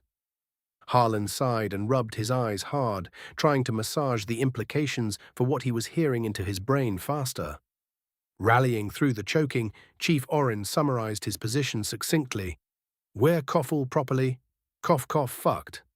It was a pretty accurate assessment, assuming the elves decided to hold all of Prespang to account. Ulrich had never seen the Aesir at war, but he'd trained with their royal guard, had been taught basics of magic by some of the best they had to offer. Baldarti's wives personally, and a retired archmage. All signs pointed to it being bad news when they decided to stop playing nice. Businesslike, as if he were giving a project report, the former engineer finished his presentation. Yeah, so anyhow, that's why Harlan insisted I come and tell you myself. You're welcome. By the by, I killed some folk who tried to ambush me while I slept. Turns out they were the ones Harlan here was looking for. All things considered, I'll take no payment for that. Improving the breed is reward enough. That and your hospitality here. I have reconsidered. My knickers don't need a storm rolling through them, and you've got more trouble following ye than most. Niece the Perky told him, dooming infantile fantasies born of deprivation to always remain fantasies. Salvation came from the other side of the table, from Other Girl, who was also a tall glass of water in the desert. Well, I wasn't planning marriage, just a bit of the slap and tickle, and send him off on his way. No harm in that, she reported. Chief Orin, finally able to compose himself, called the room to order thusly. Shut it, ye manslayers. There's reason I got to keep you this side of the doors. Last thing I need is sending off another visiting chief's son with his heart in his boots. Right. Now then, the Marakur declared, saying nothing much while he wrapped his brain around the news. Harlan, having stayed quiet during this whole time, prompted his leader, Have ye any thoughts on our course? Orin looked up from the table, whose complex grains may have held the secret to his troubles, from the way he was staring at its surface, and barked, You hush too, I'm thinking. The Marakur chief rose to stand and paced around, grumbling and gesticulating, his fine fur cloak whipping around as he did. We've our manhoods in a wasp's nest right now, and I can't figure how to get out of it with our bits and bobs with you filling my ears with shite. He chastised, not even looking at his warrior as he pondered. We're going to have to run for it, the warlord decided, after a few minutes striding across the hearing hall. All there is to do, said the chief of barbarians wearily. We can't stay here and wait to see if the knife-ears decide to try to tell Prespanja from Prosper. The bane's been used, and I won't trust the Blood Moon's mercy. That thought made the swarthy chieftain pale, and he whispered, God's blood, the elf raised golden thrones down to bedrock, way story goes, and that for the life of his son. What'll he do for the soul poison? Ulrich threw the beleaguered leader a bone. It is not Baldert sitting in the ruling seat at the moment. His son Lumitzite is crown until he is recovered from the worst of the effects of the bane. Orin looked at Ulrich like he on drugs. I need you to listen to the madness ye spout. The man looked to the skies as if pleading that they save him from idiots. Until he's recovered from the bane, ye say. Firstly, that's supposed to be no short an intervention of the gods, and secondly, it don't matter. The son carries the father's blood, and that whole line has a mean streak deeper than this hold. Judged the barbarian. True enough, the men of the outer reaches weren't ignorant then, of the doings abroad, or the movements and habits of their rivals in the world. Granted, Ulrich conceded, but I have spoken with the young lad, and he is aimed true as an elven shaft toward Prosper, and only Prosper. The Orlathrim have decided to sweep the border free of fortification and settlement to create a buffer region, but have no designs on extermination of the Valin generally. All the humans in the room goggled at him. Harlan shaking his head wonderingly, the chief going distant behind his eyes while this new information clicked into place in the tapestry woven of his knowledge. Chief Orin's attention sharpened and he sat down, dark blue eyes boring holes through Ulrich's head while he leaned forward on the ropey muscle of his forearms. Small wasn't weak, and the chief of the Murakur was a strong man without doubt. "Ye sat with the elf and had this from his own mouth," the Murakur verified. "I did, yes, several times and with the same stated intent from the boy and his advisors." Ulrich confirmed. The barbarian chieftain sat back and breathed a sigh of relief before snatching Harlan's mug and emptying it in a single, long swallow. "Fie, ye should have led with that, ye loon. Had me sweating through my socks," grumbled Orin. "We do not need to flee then, uncle. If the Aesir say a thing without misdirection, then it is true as rainwater. Prosper has made its bed, and the Murakur are well outside this conflict," assessed the young woman even while she poured her kin a fresh mug from a tapped barrel at the end of the room. At that, Orin of the outer reaches laughed boisterously, his belly laugh echoing through the hall. "Outside of it? Hells!" shouted the ruler, joy colouring his face now. "This is what we've waited for, near 200 years and more. Prosper has reached too far, they've got the tiger by the tail. Now they marshal their armies to fend off the Orlithrum, who aren't going to be content to simply sit back and strangle them in their forests. They'll bleed those silver-collared dogs, bleed them badly," predicted Orin. "What we are going to do is to call the other tribes and drive those bastards 100 leagues back, all the way to Vatin's shores," decided the chief of the Murakur. "Last I knew, you weren't on speaking terms with Chief Echart right now, and we still haven't settled agreements with that upstart brat leading the Tolged. Not after his old man got himself eaten by a necrotic bear," chimed in Harlan again. "So I'll send you to start speaking with them then," Orin ordered, grinning at his man's wince. "They know you, Harlan. You've got cousins that have Echart's ear. Even if we can't stand each other, he'll listen to reason, especially when it sings opportunity to him." "Shoulda kept my fucking mouth shut," grumbled the older man into his cup. "Aye, shoulda kept your fucking mouth shut," echoed Chief Orin gleefully. Ulrich sat through all that, grateful to be ignored.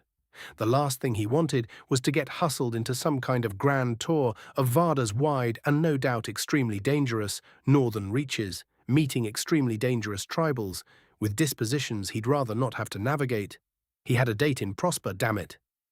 "He wasn't forgotten long," other girls said, with more than a little suggestion. "Our guest has brought tidings most favourable and done the tribe a boon. He is owed a recompense, is he not?" The girl rocked her hip and laid a challenging stare on him, as if demanding that he ask for a very specific reward. "Not today, temptress," Ulrich told himself. Granny Einar hadn't spent her time teaching him the wisdom of the ages for him to ignore the signs of a changeling in this girl. She'd eat him alive and chew the bones, he knew it. "I'm good, really," he burst out. "A bath, a chance to resupply my wagons, maybe sell off the trade stuffs I managed to harvest on my way through Orlithrum and the prairies, and I'll be on my way. I was bound for Bartala when I met with your men." Orin wondered how much trouble his niece's partner in crime would make if he let her loose on the odd kinsman before him. Probably more than a little. Best to keep the lad safe from her attentions. He wasn't ready to face her by the look of him. A bit reserved the lad was, if he were being honest, but that was just a first impression. Harlan was a good judge of character, the old salt, so there was little concern letting this clansman run free. "That's fair, especially since you did my man's job for him," judged Orin. "You'll find your wagons stocked with supply to get to Bartala. Aye, and anywhere ye care to drive inside a cycle of the Coven. Traders' markets are open, feel free to hawk whatever ye can. It's busy season, but nothing like what comes end a summer harvest. Men of the Reach are welcome here in my hold, but hold to the ways, and don't think any are going to stand for ye if it comes to it. Ye've your own honour to hold while you're here," the chieftain told him, with a note of warning in his tone, but clearly dismissing him to his own devices. Harlan rose, indicating that Ulrich should join him, and added, "Any that are crazy enough to bother a man with seals like yours probably deserves what happens. I wouldn't take over much caution. Just don't offer insult, and I reckon all's well." With that, the both of them exited absent ceremony. Ulrich very studiously ignored the call of, "Find me later and I'll make sure ye sleep sound." That rang out behind him. He was most certainly not going to find her. Absent Taipan's company, it just didn't feel right. He'd wager his elf lass would have the girl boneless as a jellyfish within the hour, though, he mused with pride in his absent consort. That reminder of her absence left a surprisingly hollow place behind his breastbone. It really had been a long time since he'd had anyone to care about like that. Maybe ever. Long enough, that's all Ulrich knew for certain. Grizzled veteran that he was, Harlan left off to go to his own family, departing with the advice, "Don't talk too much, and don't get too drunk to fight." That seemed sage enough. Just like that, he found himself staring down the sides of a massive ant colony of a barbarian tribal homeland, with as much clue where to go and how to get there as Mr. Magoo. Funny how you can feel just as lost in a foreign city as you can in the middle of the wilderness. Welp, Ulrich, time to get walking. He retraced steps back toward the entrance to the city. Probably the first thing he wanted to accomplish is see if he couldn't unload some of the items he'd gathered since leaving the Legranel moot. Particularly Taipan's practical joke of azure cedar lumber, a staple of Irielan trade. These wild men had something of a need for quality timber. Perhaps that prank would pay dividends now. Azure cedar was prized for its durability, resistance to rot, and a host of purposes that refining the stuff could allow it to be put to. Wonder of wonders, Gother's instructional lessons with the elf children was actually useful to him. This second life of his took strange turns betimes. It only took getting lost in the warrens of stairways, winding ramps, and maze-like passages through solid obsidian corridors to find his way back to the entrance. A few rude suggestions to try jumping met his requests for directions, so he quickly abandoned that track, lest he get salty and cause a ruckus. Soon enough, though, he managed to find his wagon, TMF-1 and TMF-2, right where he'd left the bastards. Looking down now upon the vast sinkhole, rimmed by volcanic glass that had resisted whatever cataclysm that dropped the rest of the rock below, he was astonished again by the sheer improbability of the vista. Umberholt, the city had been dubbed and well named. As descriptive as the Jaggeds, Marakur didn't jack around with poetics when it came to calling a thing what it was. Chapter 1. 148. Open for business. From his perch on high, Ulrich watched the people come and go. They spoke loudly, with bold voices, forming a fairly full wash of sound echoing across the expanse. Oftentimes hand gestures accompanied expressive conversations, exuberance and energy abounding. A vital bunch, sculpted by their environment and tradition equally to root out weakness. Men and women alike took up the labor. There were no slackers. Nowhere did Ulrich see a beggar or sedentary laggard. Everyone worked. Those who worked slowly found a boot applied to their person to encourage speed. Overall, he could see why this lot was a tough nut to crack. They knew they were all they had against all the great world, so far as they were concerned. Admirable. It was the kind of attitude adopted by his countrymen in the before, only they'd been goaded to it by looming threat of extinction. Not so different for these wildlings, now Ulrich thought of it. As he watched, one man took issue with another, hot words exchanged that Ulrich couldn't make out from this distance. He observed the fight break out, fists striking, swarthy men wrestling for position, elbowing, headbutting, all was on the table. When one man went down, legs rubber from a clean blow to the temple, his assailant dragged him off to share a mug. They were back at work together not 15 minutes after the blow-up, as if nothing had happened. Fascinating people, and vigorous, he noted a half-dozen couple copulating in the not quite open, though obvious enough to any who happened to be watching from on high. Given the absence of notice any paid to those, it must be common practice. Idly, Ulrich wondered what the population growth rate looked like, and tried to calculate the estimate for when this obsidian shell would extend all the way to the darkness below. He came up with a rough 4 centuries, assuming 60-year generations, unlike the 30-odd ones of his world. People lived about twice as long on Varda, maybe a bit more if they didn't get eaten, so it seemed a safe number. Satisfied with his inspection of the Marakur in their natural habitat, the Reforged set about assembling a heavy roll of items for sale. He included some samples of azure cedar to be sold in bulk. He didn't have time to sit around nickel and dimming. This layover was already too far out of his way. With the hide-wrapped baggage in tow, Ulrich went in search of one of those dedicated haggling rinks that interspersed Umberhold. Ignoring the bounce of rolled wood, beast cores, carved fangs and bones, and all other oddities scoured from the plains in his springtime jaunt through endless kilometers, Ulrich kept his eyes scanning, his alertness high. Umberholt was not a safe place, not for an outsider. Somebody was bound to try something, given how frequently they fought with each other. No sooner the synapses joined together for that little bit of pessimism than reality mirrored it. Almost as if called, some asshole stepped into his path, hands on hips, beard well kempt, and dark hair braided in short dreadlocks. The unwelcoming scowl on his face and forward tilt to his posture made the words he offered unnecessary, but that didn't stop him venting them from his mouth anyway. "Hold there, stranger. Ye ain't paid the tithe on trade goods, 1/6 the total, given for right to trade with the Marakur." The man said, not because he was greedy, but because putting your hands in another man's purse was a good way to start something. Ulrich hitched the baggage up and looked behind the man, eyes widening at the horrifying sight imagined, and he started to turn away to flee. The asshole turned to see what was the matter, and Ulrich soaked him in the jaw with his elbow, sending the man boneless to the hard stone floor. The bounce of his face on the rocks, very satisfying indeed. Misdirection was a part of any fight, and it wasn't a sucker punch if the other guy was initiating the combat. Perhaps a nap and a little difficulty eating would remind him to keep his eyes on a man with whom he wanted trouble. It warmed Ulrich's heart that the barroom classics still worked on Varda. Some things never change, apparently. "Keep the change, prick," Ulrich told the vanquished man, stepping over him while he breathed loudly through a nose broken on the fall.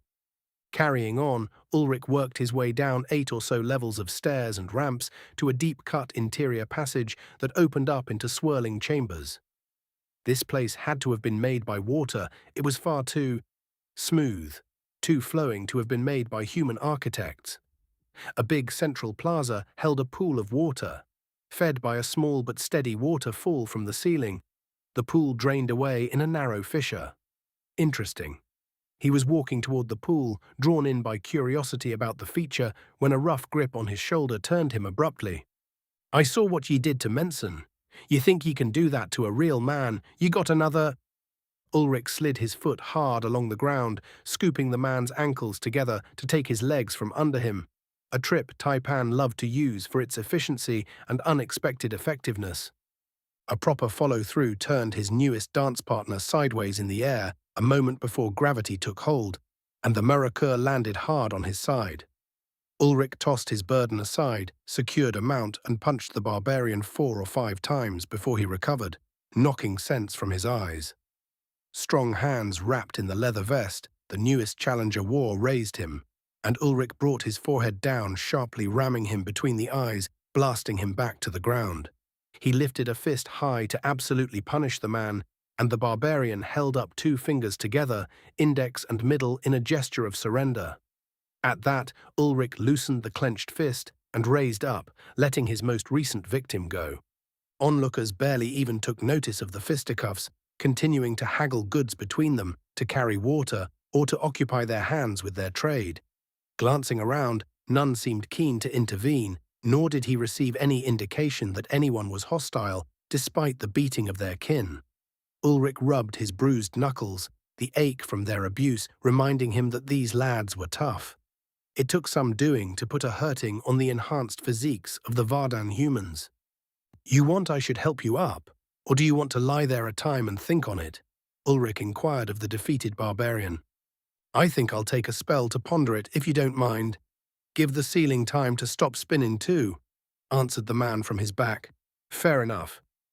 "Right then, I'm on my way," Ulrich said, and took up the bundle to continue his search.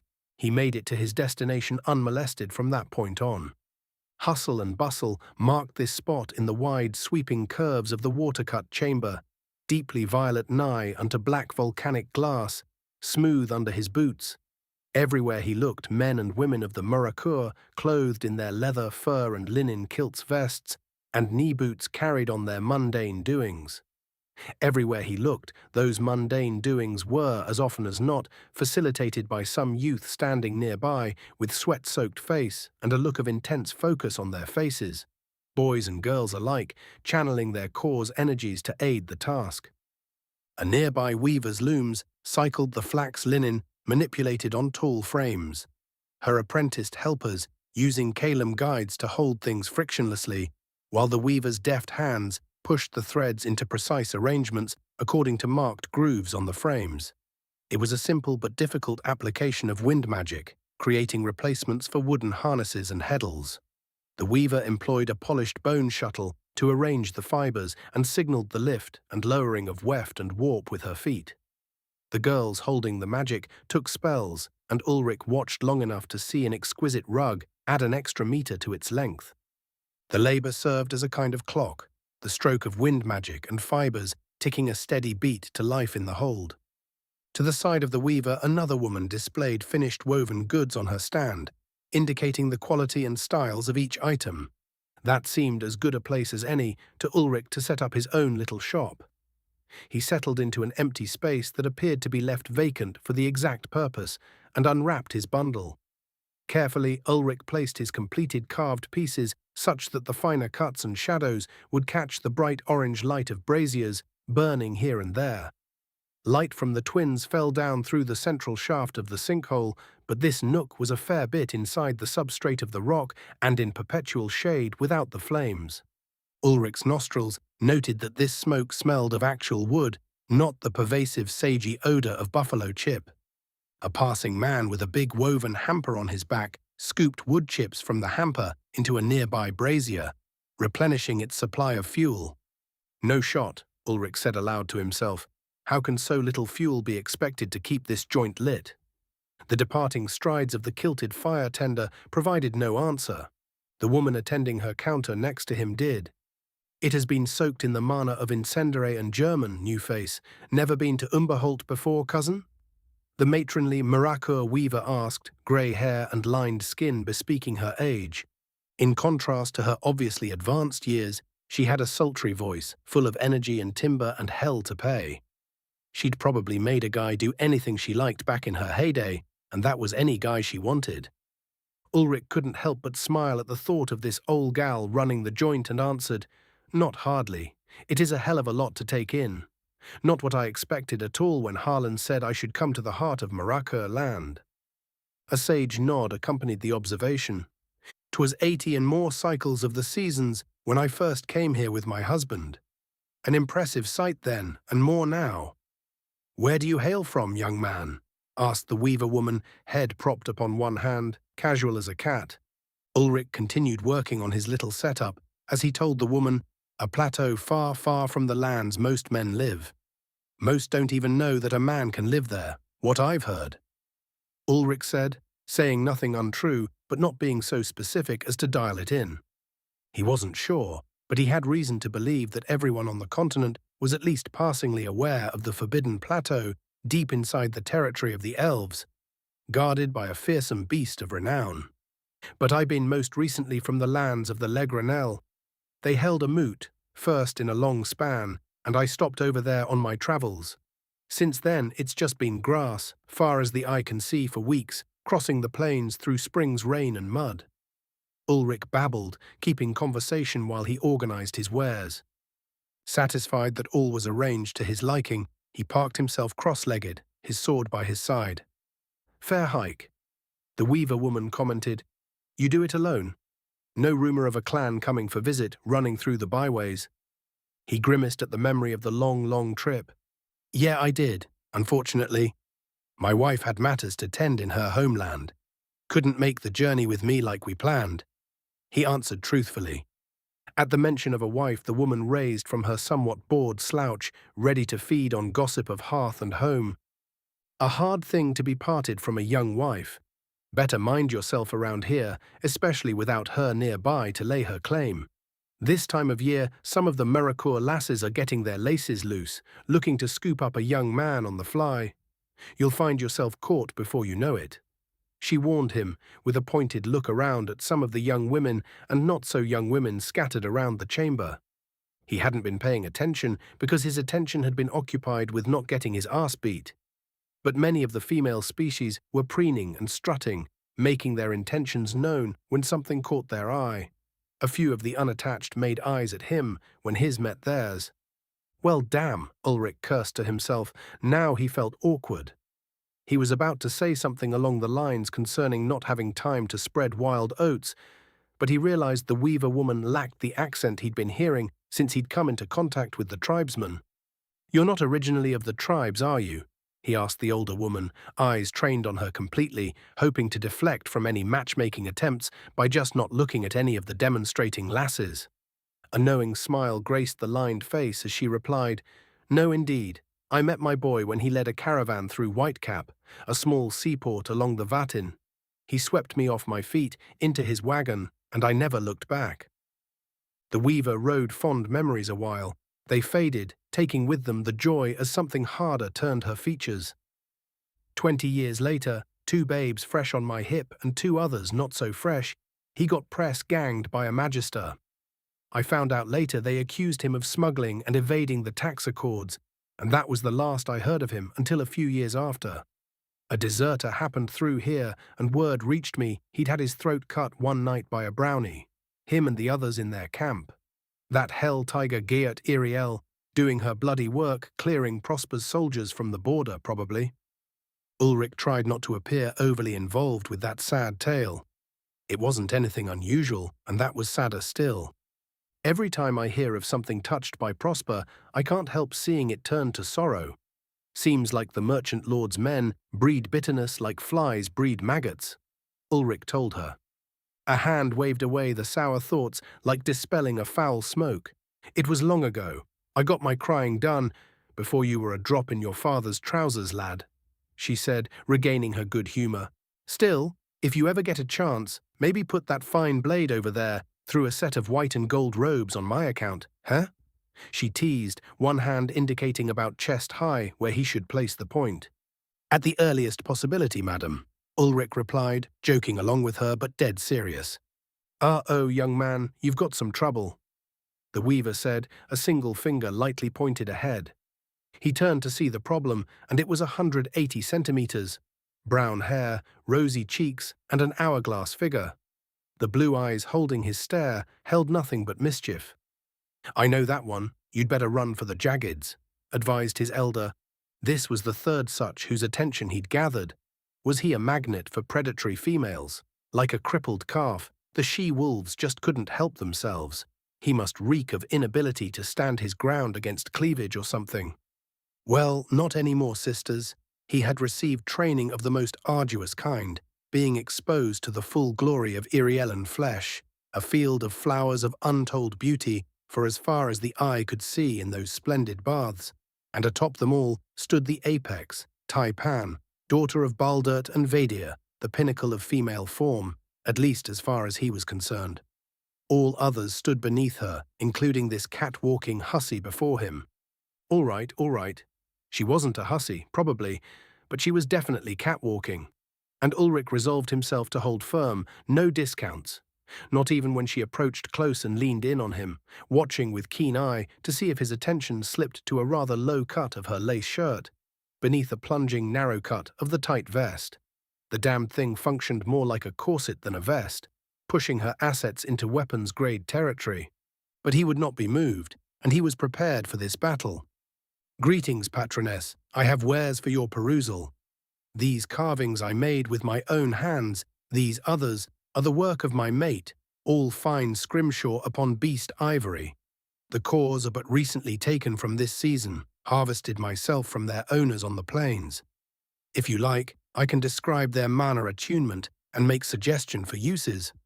Ulrich hawked, using the sales pitch he'd been working on while he rode in the wagon to prevent her from opening fire on him first. What?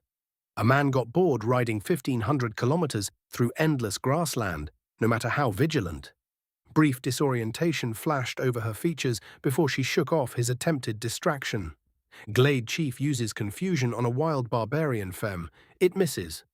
I saw ye trade words with Menson and Grelt, she stated, summoning her dark powers to erode his will. A sharp wit and fast hands ye have, stranger, and a fine bottom, if I might say. We could compare, if ye like, to see whose is finer, she offered boldly. Ulrich kept cool, stayed in character, and avoided looking down her shirt as she leaned ever forward. Alas, I'll grant you the victory on that last score, he told the girl, not wanting to insult her, and it really was an ace's bottom on the lass, so he was willing to offer a compliment for a compliment. So far as the other, wits and hands, both I don't have enough of to keep my wife from pulling my guts out of me if I go around eating every dish that wanders my way. I'm afraid I'll have to stick to business while I'm about, if I want to sleep sound, he told the adversary truthfully. A pout of lips, full and devilry in her heart, accompanied the next assault on his courage. Oh, married already? The good ones always are, of course, but you're too young to be settled so deep in your track, she argued before pleading her case thusly. I won't compete with your wife for your heart, pretty man, just for a few hours of time spent well and until we both reek of humping. What a fastball this gal had, straight down the pipe and pure gasoline. A lesser man would have been packing his stuff to go for a roll-around. And, in his current predicament, too long in the wild without the touch of his mate, he at least allowed himself to imagine, but only for a millisecond. His parents had both drilled one thing into an adolescent Ulrich's thick skull. Be faithful to your spouse, or there will be hell to pay later. Some lessons stuck with you. As much fun as that sounds, and I won't lie to you, everything about you says I'd enjoy rolling you around until we both collapse. My bond is held. Were my lass here, we'd take you in and show you stars, but fate has decreed it not to be. Not today, at least, he riposted, hoping he wasn't making himself more of a target by rejecting her attentions. Fie then. If you'll not fuck me, at least let me find out if your hands are as fast as they looked, the tight-bodied woman said, raising up to her full height, the false pout replaced by an eager grin. He made a sidelong glance to the older woman selling woven goods, and she raised her eyebrow in answer. Okay, so she had warned him. The Merrikur tribeswoman committed to bothering him, stretched, pulling arms over her head and back in a way that made Ulrich's shoulders feel dislocated just to see it, though she evidenced no discomfort, even as she gave him a stare down. You properly made a half-wit of Menson, and that's not so special, even if it were well done. But that leg sweep was a trick I'll be stealing, she added, making clear her intent. Where he wasn't certain that turning down a lay was going to get him in trouble, turning down an honest fight was a sure path to being seen as a lesser man amongst the Merrikur. They sparred and scuffled as a matter of course. He wouldn't be fitting in if he was too reserved. Besides, it might be fun. Kind of like sparring with the Royal Guard or Taipan. Rising to his feet, Ulrich clenched a fist, settling the bones in his hands with a light pop before shaking them loose. Too tight, and you lost speed, not tight on impact, and your bones broke instead of theirs. These things and so much more had he learned from the eerie Ellen. All right, miss, that's a bit of fun my wife wouldn't object to, he said, resigned but not so remorseful. Besides, if I win, you got to buy one of my carved daggers. I think the Amberfang blade has just the right curve to slip into your belt, Ulrich challenged, putting some of the troublemaker's skin in the game. She laughed at him, glad to up the stakes, confident in herself as she gave answer. Fair enough then, seeing as how I'm interrupting your hawking. But you'll have to down me first, and there's not many around here with the stones to do it, or the talent. No weapons, no arts, just meat and mind. By no arts, Ulrich was guessing she meant no magical horseshit. Fine by him. You got it, lass. Don't get mad if I have to rough you up some. Ulrich agreed, getting himself ready, falling into the Undan by habit. Say when. When?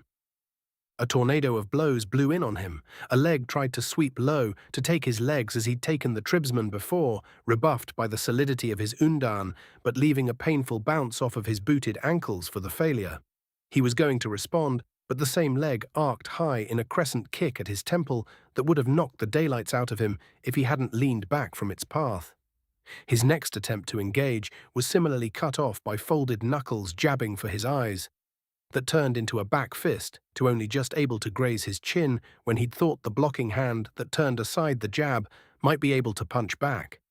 Tense seconds rolled by, glacial, while he focused every thought and sense on staying upright and unpummeled.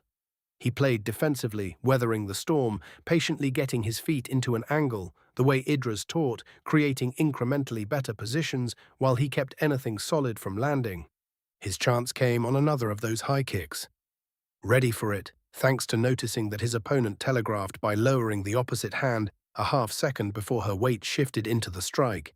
He stepped into her stance, an arm under thigh, the other hooked over her shoulder, hands linked behind her in an over-under bear grab.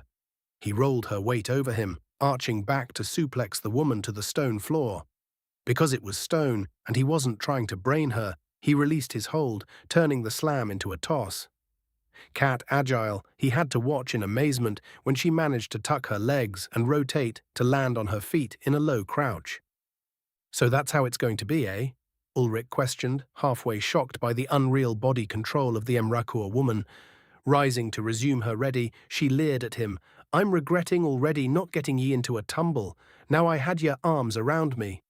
Are ye sure I can't have a ride? What if I win, huh?" She almost got him then, put him off balance with the sally, and he ate a pretty solid hook that seemed to loop over his slow blocking hand. Only instinctive covers, literally beaten into him by Taipan, saved him from immediate doom. He took a half-dozen lesser shots in the intervening moments and was close to having to do something desperate, but he kept the dance in mind. Feet turned, half steps, small adjustments, changing the straight angles into oblique ones to keep her power from ever reaching him, frustrating her when she stood on the cusp of victory. Over-aggressive, his adversary made another mistake.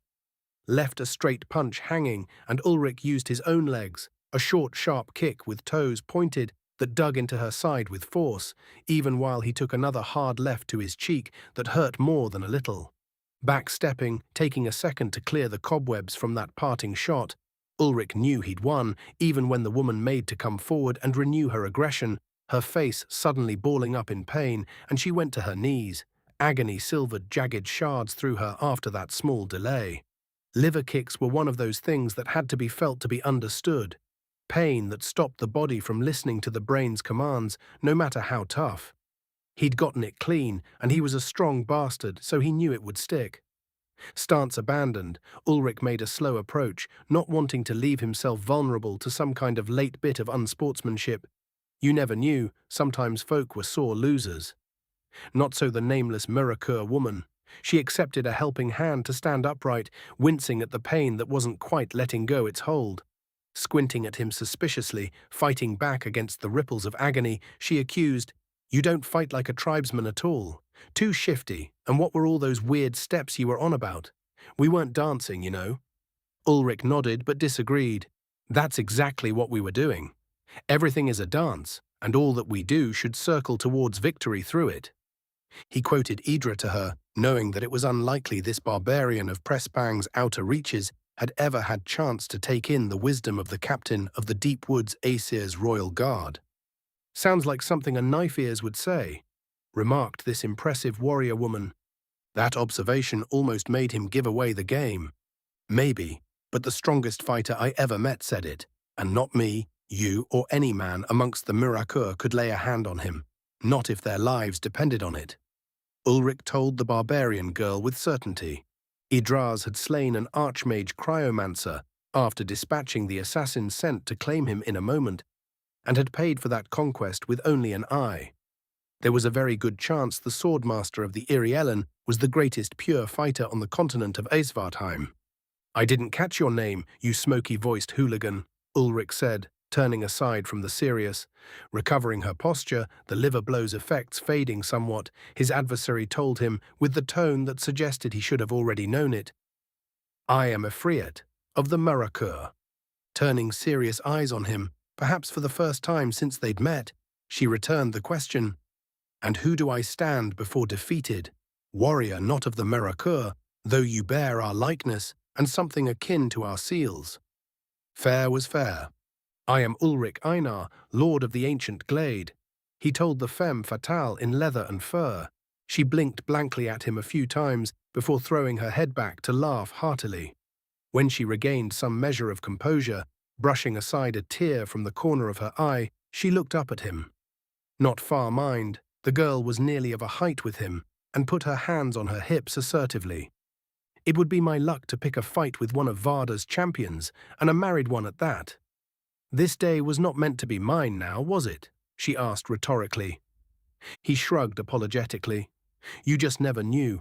Varda was a world that liked to keep people on their toes and guessing. If it makes you feel better, I once dreamt of a life of peaceful scholarship. That probably will never happen now. Varda's winds blow fickle, Ulrich said, with not a little bitterness. This second chance at living was not to be a peaceful repose for the once peaceful engineer of metallurgical application sciences. Reforging had brought him into the world fighting tooth and nail to stay alive against all manner of things and peoples, with no end in sight. Now it was a freat of the Mrakur's turn to comfort. Don't be a soft ass, you got strength, and there's many who had their tail cut short for lack of it. Be glad your story goes on, hard that it may be at time. Wise words, Ulrich had to admit. Aye, that's fair and true. I'm bound to grant you. Especially not if it keeps a man as pretty as me from getting his bones jumped by hungry tigresses like yourself. He conceded, getting in another jab. Oof, fine, I come on strong sometimes. The high-octane Efreet admitted before defending herself. But you would also if you hadn't seen a fresh buck in a year, and these lads around here are getting skittish of me. You wouldn't believe what I got to say about them to get them riled enough to throw some hands. Was that the gladiatorial equivalent of first world problems? Can't find somebody willing to fight, so you just occupy yourself with sex. He was regretting intensely that Taipan wasn't around, so he could find out if this hellcat of a wildling was as able a lover as she was a fighter. He'd bet his arms she was, and son of a bitch, what disappointment that he'd never know.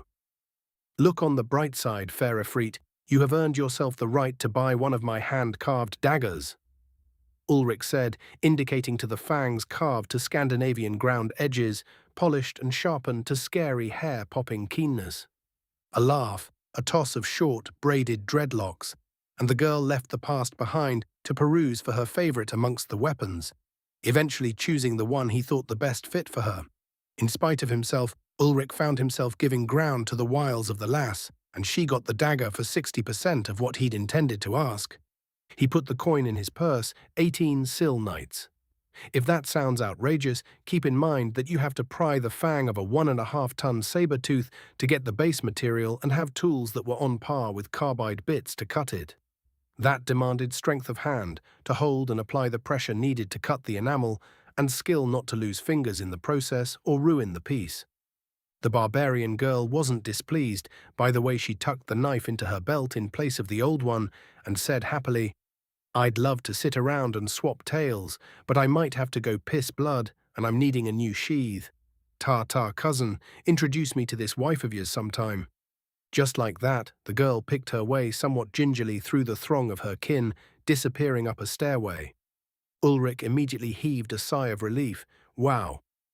What a firecracker.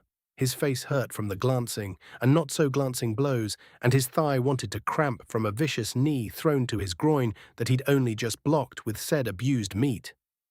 Told you she was trouble, sassed the aged weaver from next to his stand. Aye, Ulrich agreed, to her fucking toenails. Nice girl, though, for all of that. He thought aloud. I'll just bet that wife you mentioned is some piece of work to keep you under wraps, guessed the matronly barbarian. He chuckled at that observation.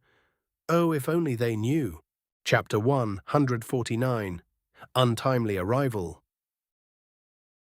Now that disaster had been averted, Ulrich Einar, rookie adventurer in a strange world, got down to the business of yard selling. Not to toot his own horn too loudly, but he had unloaded the entire stock of azure cedar within the round of the twins. A pair of men, hands roughened, leather aprons covered in wood dust, still carrying their tools on belts and in pockets on the heavy aprons, arrived at a near-dead run, pulling up while panting heavily. Lad, you the one with the elf blue wood? Hurry, demanded the first man in a breathless tenor while his comrade sucked wind. Ulrich nodded. Aye, I've samples here, the rest sits dry in my wagon bed. He replied. All of it, gasped the second man, still bent over. What he said, lad, we'll have all of it. Name your weight, requested the carpenter. Ulrich had thought long on this. He knew what typical rates were, thanks to Gotha's children's lessons, but those had not accounted for a markup to cover transport and delivery to so far-flung a market. Most Irialan goods went through mercantile companies operating in Iriel, Celestin or Zelusin that sat along the Zelas, which would trade hands a good few times before they ever left Orlathrim territory. What Ulrich was sitting on was valued far grander than its normal price. Mama Einar had not raised a fool. My cargo is milled, not rough timber as these pieces exemplify. No surfacing, no levelling, straight, true, and grained for anything from furniture to the craft of shingles.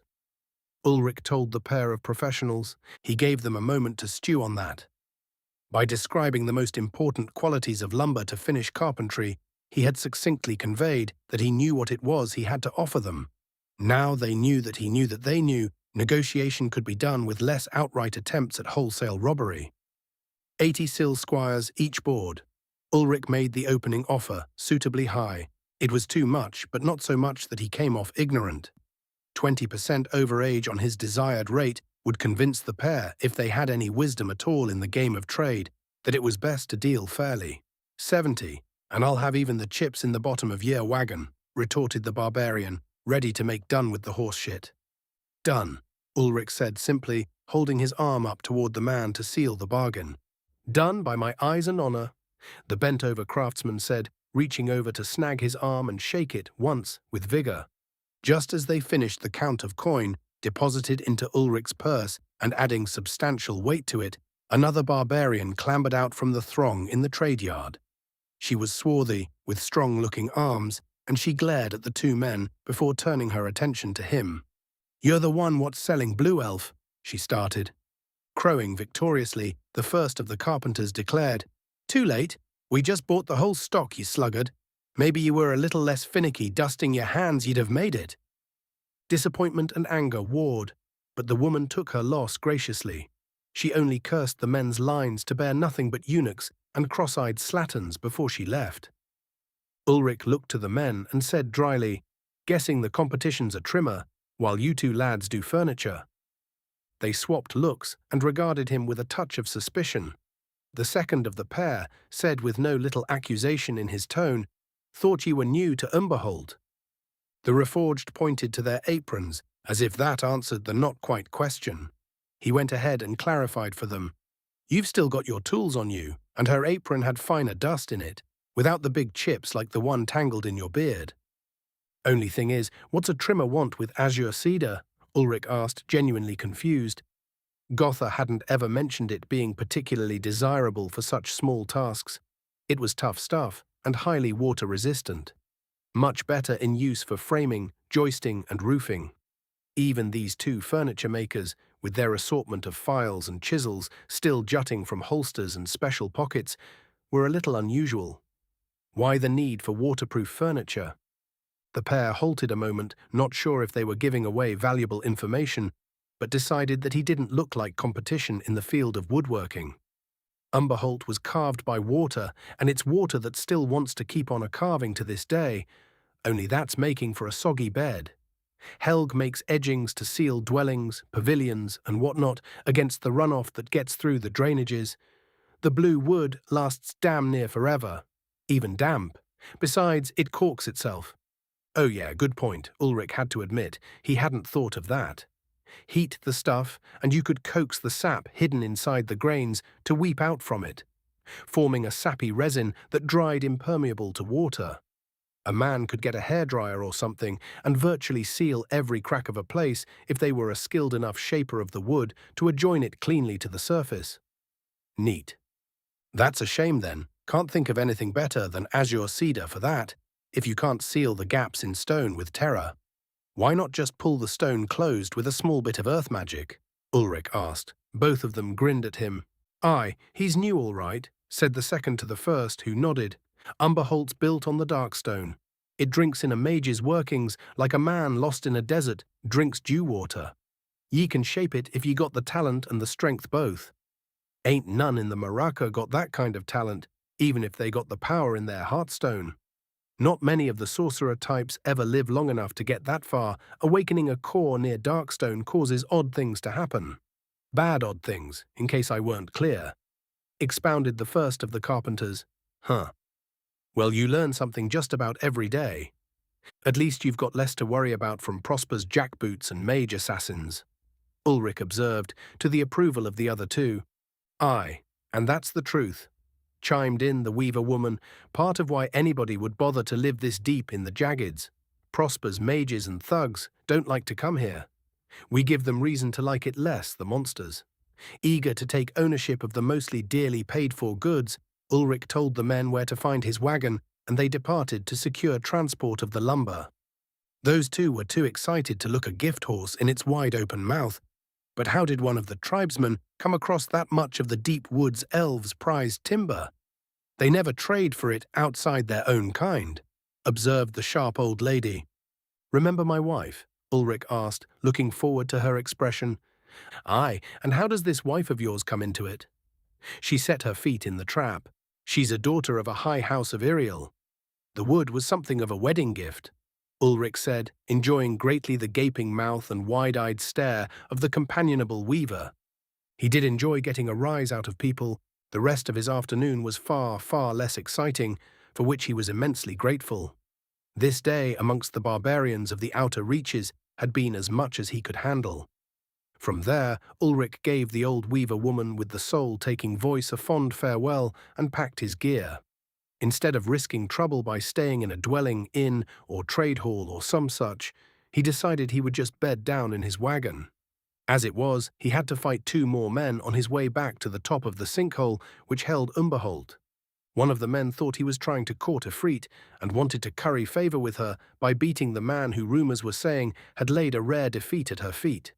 Why a man thought he was going to challenge a man to appeal to a woman he couldn't beat himself, a man that proved more capable than the woman he couldn't vanquish himself, Ulrich could not say. What he could and did say was to offer the bleeding form on the floor the advice that he'd want to work on, not dropping his head when he went for a tackle, because it was a good way to get kneed in the face. A good scuffle that had been, the would-be suitor had a damned good jab, until he got scared about eating counterhooks and did something silly. Ifrit would pummel the goober, but Ulrich wished him luck anyway. The second man was just drunk and mean. That was the only real casualty. The moron drew a knife when he realized, dropped to his back for the third time, that he wasn't going to set this outsider trash in his proper place before a real man. Ulrich broke his arm in 3 places and pinned his hand to the stone floor with the knife for bringing a weapon into what was supposed to be a friendly contest. The witnessing tribesmen cheered the lesson in decorum. Barbarians they were, but there were strict rules amongst the Marakur. Laying in the back of his wagon, starless black-violet stone overhead, the stranger in a strange land was almost instantly asleep. The trials of the hectic day proving draining. He awoke suddenly, jerking upright to a booted foot, kicking gently at the wheel of his wagon, the dull thuds of leather on wood rousing him instantly. Adrenaline clearing away the last of the sleep, ready for trouble, the reforged man climbed over the edge to find Harlan standing there, dressed for travel. His horse was saddled and loaded down with a huge supply pack. "Good morning, Harlan. What brings you out this early?" Ulrich asked, for early it was. The twins had not yet risen high enough to throw light into the cavernous sinkhole. The tingle of fight juice faded, and he took a good stretch.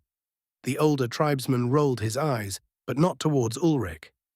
"Getting what I deserve for opening my fat mouth," he said with resignation, looking back towards where Chief Orin resided. "I'm to see you back on your way safely. Then I got to travel to the lands of the other tribes, carrying Orin's word of alliance," explained the grizzled veteran of his tribe, perking up as he considered the goal of his coming labor. "Thanks to the tidings ye brought, now is as good a chance as we ever had to kick those gold web-weaving spiders right in their balls. The outer reaches might be able to reclaim land lost for generations to the magisters and their pet barons." Ulrich frowned when he realized that there weren't any of the other Marakur that had come in on their first trip. "You going alone? Sure you don't need someone to watch your back?" Ulrich asked, not because he wanted to be that person, but because it seemed like a bad idea to cross these lands alone. He would know. The old warrior snorted at the younger man, Ye can tend your own knitting. I got mine in hand. After a moment the man softened his tone. But I thank ye for the concern. I ain't going anywhere that I ain't been 100 times afore. It's just a long damned way to ride is all, and my bones mind the rain more than they used to. The rain. Damn. Ulrich had almost forgotten. He hadn't been rained on in 2 days. Well, I see Chief Orin was good as his word. I have supplies for a good many leagues. Bartala was my goal, and is again. Now this business is settled. Let's be on with it. What say you? Ulrich declared, stretching and gathering up the leather tack for his asshole oxen. Aye, let's. Best I get you out of here anyway. Efreet was telling her fellow Hellcats to come and give you a hard time. On account of they figured if any one of them could hand ye a loss, they'd get to maul ye in the sack. Harlan told him, clearly taking the piss. It was a threatening enough scenario that Ulrich got his ass in gear, nevertheless. They travelled, mostly in companionable silence, back the way they came through the jaggeds, that improbable, rocky, disorienting maze of a land proving just as unnavigable the second time as the first. He'd never have gotten out of there without a guide.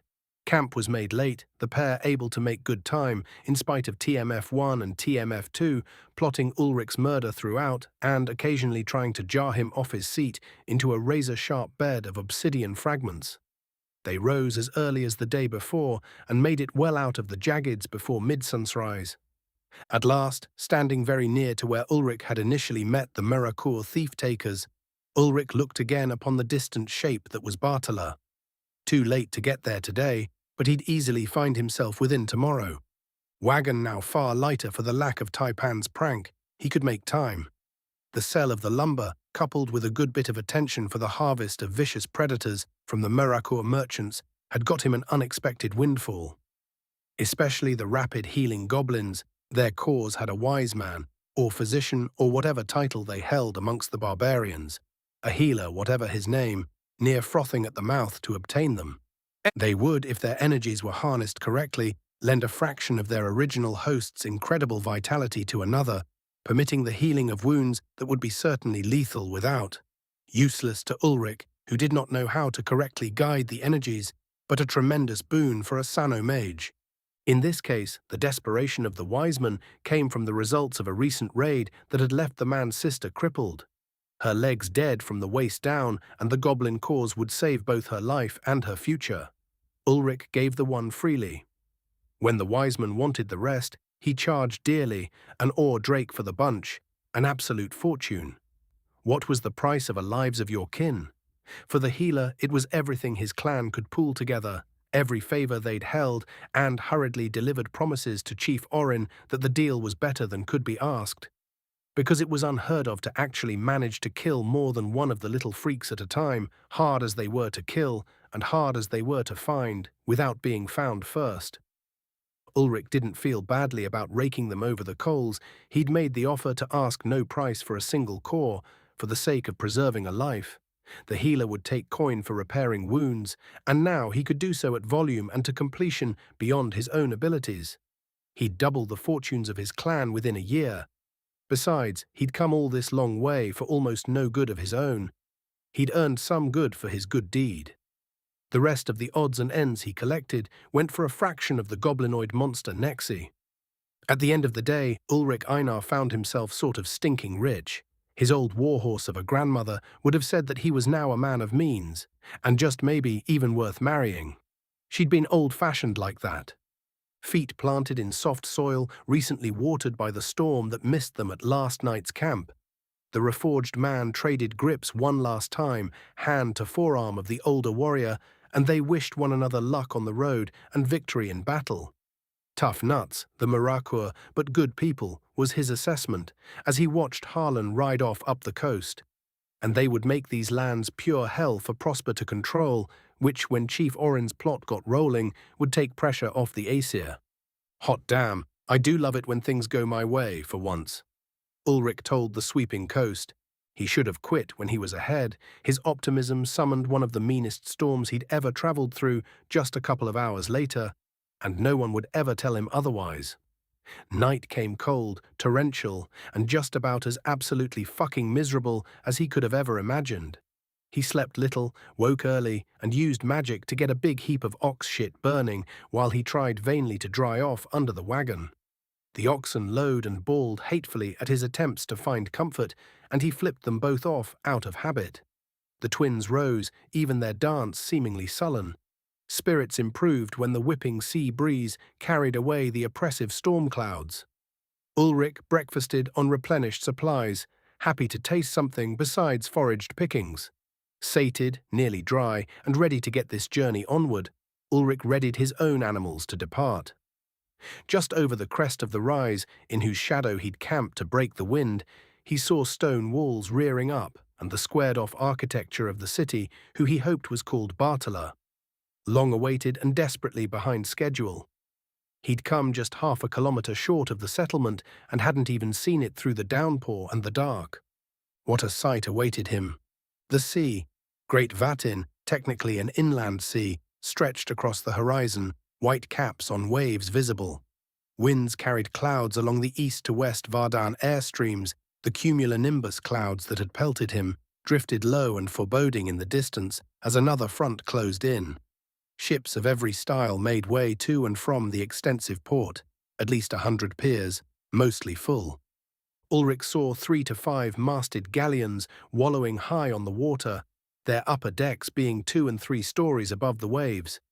Billowing white and massive, even from as far away as he stood, their deployed sails would have needed a whole flax farm, dedicated solely to support the repair and manufacture of which. More numerous were 2 and 3 masted schooners, gaff-rigged fore and aft with sails, and the style varied between heights of the tall masts. Sometimes a mainmast and foremast were of different heights, sometimes the same. These cut through the water with far more grace than the behemoths, though Ulrich had a feeling that in a good wind, the massive ships would be unmatched for speed with all that sail power. A panoply of other small boats, with designs that spanned nautical history as Ulrich knew it, skipped here and there from port to port, but Ulrich couldn't make out enough of the details to know their purpose. Every boat had oars in the water to accompany their sails, however. That was unusual, Ulrich knew from his historical investigations. Plying oars meant crews to work them, in addition to the sailors on the deck, and more complex designs to seat the oarsmen. These ships were effectively running double crews, each one that he could discern. How the fuck many supplies had to come into this place to feed them all? Pulling oar was hungry work, and nobody underfed the crews that wanted to get value out of having the extra weight on board. To say nothing of the sheer size of the city itself. It was bigger than Traknaer, maybe once and half again the size. Sitting with its back to the coast, cliffs and tumbled rocky shores stretched out to the distance, curving northwest, and followed that arcing curve to the southeast, in a massive crescent that would be hard to notice if you didn't have the height of this ridge to see it, stood the metropolis. It reminded him a little of old-world Middle Europe. Beam and block construction, curved tile roofs, and steepled peaks prowled over the structures below. Flags flew from many of the taller spires, their blazons declaring things that flew over Ulrich's head. Common to what he could see from the rise were balconies, stonework, a penchant for buttresses, and arches characterized what not small number of buildings rose above the battlements some 20 meters high. What with the lack of cover, a sea at its back, and sitting on an artificial raised foundation, this sprawling city would be a right son of a bitch to attack. Unless you could also blockade it from the marine angle, you'd never be able to take it, not without hideous losses or magic, unlike anything Ulrich had ever seen. Interesting to note the similarities between this pre-Spang city-state and the equivalent Celestan trade hub Traknir. Ulrich led his wagon down from the ridge along the somewhat steep grade that led to the plain cut by the hard boundaries of the port city. Both had high, thick walls, almost gratuitous fortifications. Both leaned heavily into stone as a building material. All the structures Ulrich surveyed looked over-engineered, and the same had been true of the lowlands forest elves. Unlike the Celestan, though, this place didn't just segregate the noble district. At least 4 distinct precincts were visible from the ridge, using a kind of modified motte and bailey arrangement to put the city into tiers, each walled separately with heavy gates regulating traffic between. Wider than three of his wagons side by side, the outermost gate had inset a heavy darkened metal grate, currently raised, into which some steady traffic flowed. The scale of the earthworks were not limited to the terraced structure of the city. Outside the main walls, the sea had been canaled to form a wide moat. Son of a bitch, that was some dedication to moving dirt, Ulrich remarked to himself. A wave of déjà vu rolled through him, looking at it, as if he was back in a hollow library, looking at Agincourt from its walls, from the perspective of the Gaulo-French knights. Fields were cultivated in neat squared fashion with even rows. Interestingly enough, the fields were polycultured, with at least 3 different species of plant just breaking up through the dark, rich soil. Agriculture on Earth had employed almost exclusively monocultures of one crop, to disastrous effect on the quality of the supporting soil, depleting it of key nutrients. Creating a balanced crop profile that preserved the nutritional composition wasn't adopted until after the collapse, for reasons that defied logic. Architecture was incredibly similar to depictions of Swiss and Melon mid-14th century. Damned if there wasn't another sample of cross-world familiarity in this place, parallels in building style. Ulrich would have sworn he was looking at side-eyed at Oberhofen Castle, sitting inside the walls of Castle Grand. It was almost certainly a case of convergent architectural evolution, necessity being the mother of invention. Still, it gave him the willies to see such familiar sights in this bombastic Vardan environment. He realized then that the obsession with stone was an artifact of the confounding factor to his analysis: magic. When one dude with a mastery of incendiaire, like Captain Firecracker, or the infernal Tefras mana such as Warona Autumnclaw could do terrible damage to anything flammable in short order, wooden structures were sort of a bad idea. Terror could still be employed, but at least the destruction was localized, instead of spreading rampant through the entire borough. Turning aside from his observations of the form of the city, Ulrich returned to contemplation of the Mrakur and the implications of the barbarian tribes not being culturally integrated with the metropolitan areas.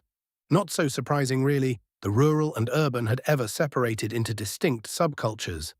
Vardan societies just mirrored that and amplified it, thanks to the restrictions of difficult travel. So the barbarians of the plains and northern wastes weren't part of Prosper's little club. How very interesting. Ulrich had been afraid that Prespang would be a monolith, dominated by the rulers of the Citadel City and sharing a strong identity. Perhaps the city-states would not be as apt to share cultures then. Even better, they wouldn't necessarily share military and policing infrastructure either. That limited the exposure he would experience traveling from one city to the next. He'd have to be more careful when he spoke. Harlan and his men, for all the rustic accents and earthy habits, had recognized that not everything was on the up and up with regards to Ulrich's stated intentions. They weren't rude enough to intrude, but they'd noticed. Another lesson learned. He wasn't used to trying to be subtle. Even when he was keeping his thoughts and emotions screened, he ended up giving away some part of his intentions. From now on, if he had to interact with the locals and didn't have a good bead on their allegiances, just say little and ask fewer questions, no matter how curiosity burns your guts. This shit was going to get old. Ulrich much preferred the relative openness of the deep woods. Baldert might have liked to fuck with him, but he could at least be pretty open with the Elf King.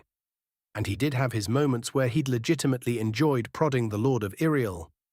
When he'd once suggested that the Baldert Iriel might have to ask his mother before he could come and play, in reference to watching a training session with Idra, the elf had laughed openly before inquiring if Ulrich would not mind asking for him, for he was simply too afraid. There were few instances where Ulrich would volunteer Vadir's temper, risk slighting Shaw, or suffer Baith's disappointment. Each, in their own way, could find the shortest path to making a man miserable. That Baldert Iriel had managed to juggle the 3 of them with some success spoke volumes about the crafty elf, if nothing else did. It helped that they all loved him for some reason, and he them, and all in the lands under the aegis of Iriel, knew it for truth. Remembering the greatest house of the Orlithrum, at least in Ulrich's book, instilled in him a somber mood. Most of why it was necessary that he even take the proactive steps of aiming for Prosper's head was that Baldert had very nearly been killed by the absurd magical toxicity of the Acer Bane, and his wives had utilized a great part of their own strength to preserve his life. None of those great powers would be what they were before in the near future, and absent their flagrant might. His allies, the deep wood elves, needed an ace in the hole. Ulrich had volunteered himself for that role. It seemed like the right thing to do at the time. It didn't have anything to do with the fact that he was knocking boots with Baldarti's daughter, his shadow-turned wife, Taipan. Not at all, other than she'd remember his cowardice long after he died of old age, and probably write something spiteful on his headstone to be his epitaph if he let her people go unavenged. Honor carried with it obligation. Being a good person fucking sucked sometimes. Shake it off, old man, he warned himself. The gates of the city drew close. It was somewhat transformative to be alone again. Absent the sometimes barbed whispers of Taipan in his ear guiding him along, Ulrich was forced to rely on his intuition and what little he knew of the peoples of Varda.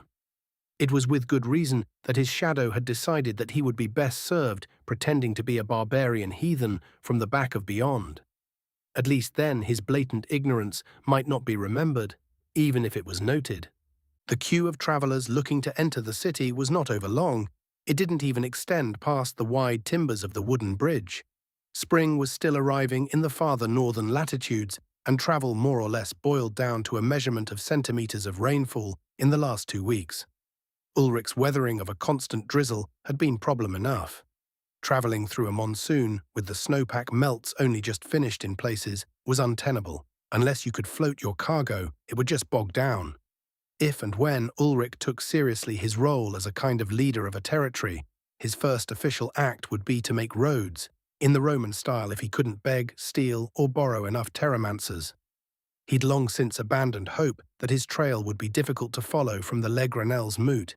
Anybody that knew the date he left need only follow the deep ruts left by sturdy wagon wheels to figure out where he'd gone. A guard waved him forward. The man looked to be of an older, mature age and grizzled in feature, though more due to neglect than nature's touch. The bandits had been remarkably ugly compared to the rest of humanity he saw milling about. That he even noticed was perhaps due to his overexposure to elves, which would have driven the celebrity cults of the mid-2000s into frothy madness with their worship of such beatific form. Ulrich led his wagon forward slowly, calling TMF-1 and TMF-2 to a stop as he'd been instructed. They only paced 4 meters farther than he wanted, and the guards took it as a matter of course when he jumped down from the wagon seat to snatch their ears in an iron grip and whisper oaths of cruel tortures into them. "Bastards," Ulrich summarized, presenting himself to the gate guard. The guard couldn't help some amount of schadenfreude at Ulrich's trials. His clothes, the packs secured to the wagon frame, and the beasts themselves bespoke an individual of means. Besides, anybody that had ever driven direhorn oxen had also concluded that they were bastards. It was a congenital defect of the species. "State your name and your business, traveler," requested the guard in a bored monotone. "Name of Einar, tribe Fukyu," replied Ulrich without particular inflection. "I visit these lands to trade goods within the city and to rest before pressing on to the northern wastes. Trade season is well underway, but the wastes still have tough going before spring, yet breaks the snow in the high passes." It was the story concocted with Taipan, and he saw no reason to change it, other than the months-long delay for his being an utter baboon. He had decided to avoid using his real name. Whoever had hired those murderers had known who they were looking for. More and more, Ulrich was of a mind to think that they'd come courtesy of Lord Savris Morion. The last Prosper knew an adept pyromancer had targeted him for ashing and come damned close to succeeding, he might add. None of the mages had escaped the assault, but that would almost certainly be credited to the action of the Acer Iriellen's fearsome hunters, to say nothing of the Royal Guard. In truth, Baldert had killed some 3/4 of the mages sent to attack Irielhos, and the hunters and Royal Guard had covered the rest, if not before the unthinkable attack on their home had produced heavy casualties amongst the hunters and crafters residing in the fortress. His name and business were written neatly into a ledger, and Ulrich was not beyond a petty notice that he could not read what was written. Apparently, the Akashic species language only pertained to spoken language. It was shameful. Ulrich Einar, once engineer, master's candidate of metallurgical and material sciences, PhD in solid-state electrochemistry, was an illiterate baboon. "Welcome to Bartala, Traveller Einar. Follow the law and respect the guards." The guard replied with so little change of tone that Ulrich would have been tempted to look for the circuit board if he weren't trying to stay low-key. Bartala. That meant that Ulrich had, as long more than suspected, fucked up Royal by getting lost, but had managed to recover. He and Taipan had planned to zig east to the border town Kilok and then zag west to the port city, headed north all along. The moot had been a wrinkle they hadn't planned on, a conspiracy of circumstance. The Legranel herd riders first, and subsequent Amberfang pride attack forced a change of plans. They'd been taken in by Prenya, Joclyn, and the rest of the plainsfolk for helping to repel an atypically committed strike from beasts led by a greater variant. Due to the location of the moot and Ulrich having drifted west, attributable to the sheer lack of landmarks by which to navigate and his own subtle dominant eye bias towards his left as he'd taken northern bearings, Ulrich had missed the border town of Kilok completely. No fucking wonder he'd spent so long in the rolling plains without meeting anybody. He'd cut across the plains and completely bypassed the usual routes. Fuck. Shoving down the irritation at his navigational failure, he had to make some lemonade out of this lemon. Ulrich returned to his wagon seat and ushered the recalcitrant team into the wide paved boulevards. First things first, there had to be a place to park these cocksucker oxen and a room to rent. Ulrich had once greatly enjoyed hiking and sleeping under the stars. After several months of subsistence living and more months of traveling through some couple of thousands of kilometers of wilderness, Ulrich was starting to appreciate greatly a nice reinforced stone or multi-tiered hardwood roof, and walls, and a big hearth fire, and a motherfucking bed. The clatter of wagon wheels across paving stones was washed out in the passive tides of sound that peaked and troughed against his senses. It had been so long since he'd come to this world, and he'd been away from mega-population so long that he'd forgotten how the weight of that sound presses against you. He'd had a taste of it in Trachnir. Bartala made Trachnir look like a peasant village. The elves simply did not exist in the densities of humans. In addition to the rows of shops along the main drag, stone foundations supported clusters of structures arranged in squares with a single access point from the main avenues. These self-contained blocks were frequently not less than 3 stories, and some loomed as high as 6, making them the tallest man-made objects Ulrich had ever seen in this world. Many of the buildings sported scaffolding, clambering like ivy up their sides to add another vertical layer to the city. Those huge miniature cities aside, Bartala featured great rectangular stone towers, 3 rising up in different locations throughout the vast city-state, all of them at least 10 or 15 stories. He couldn't even guess as to their role within the metropolis.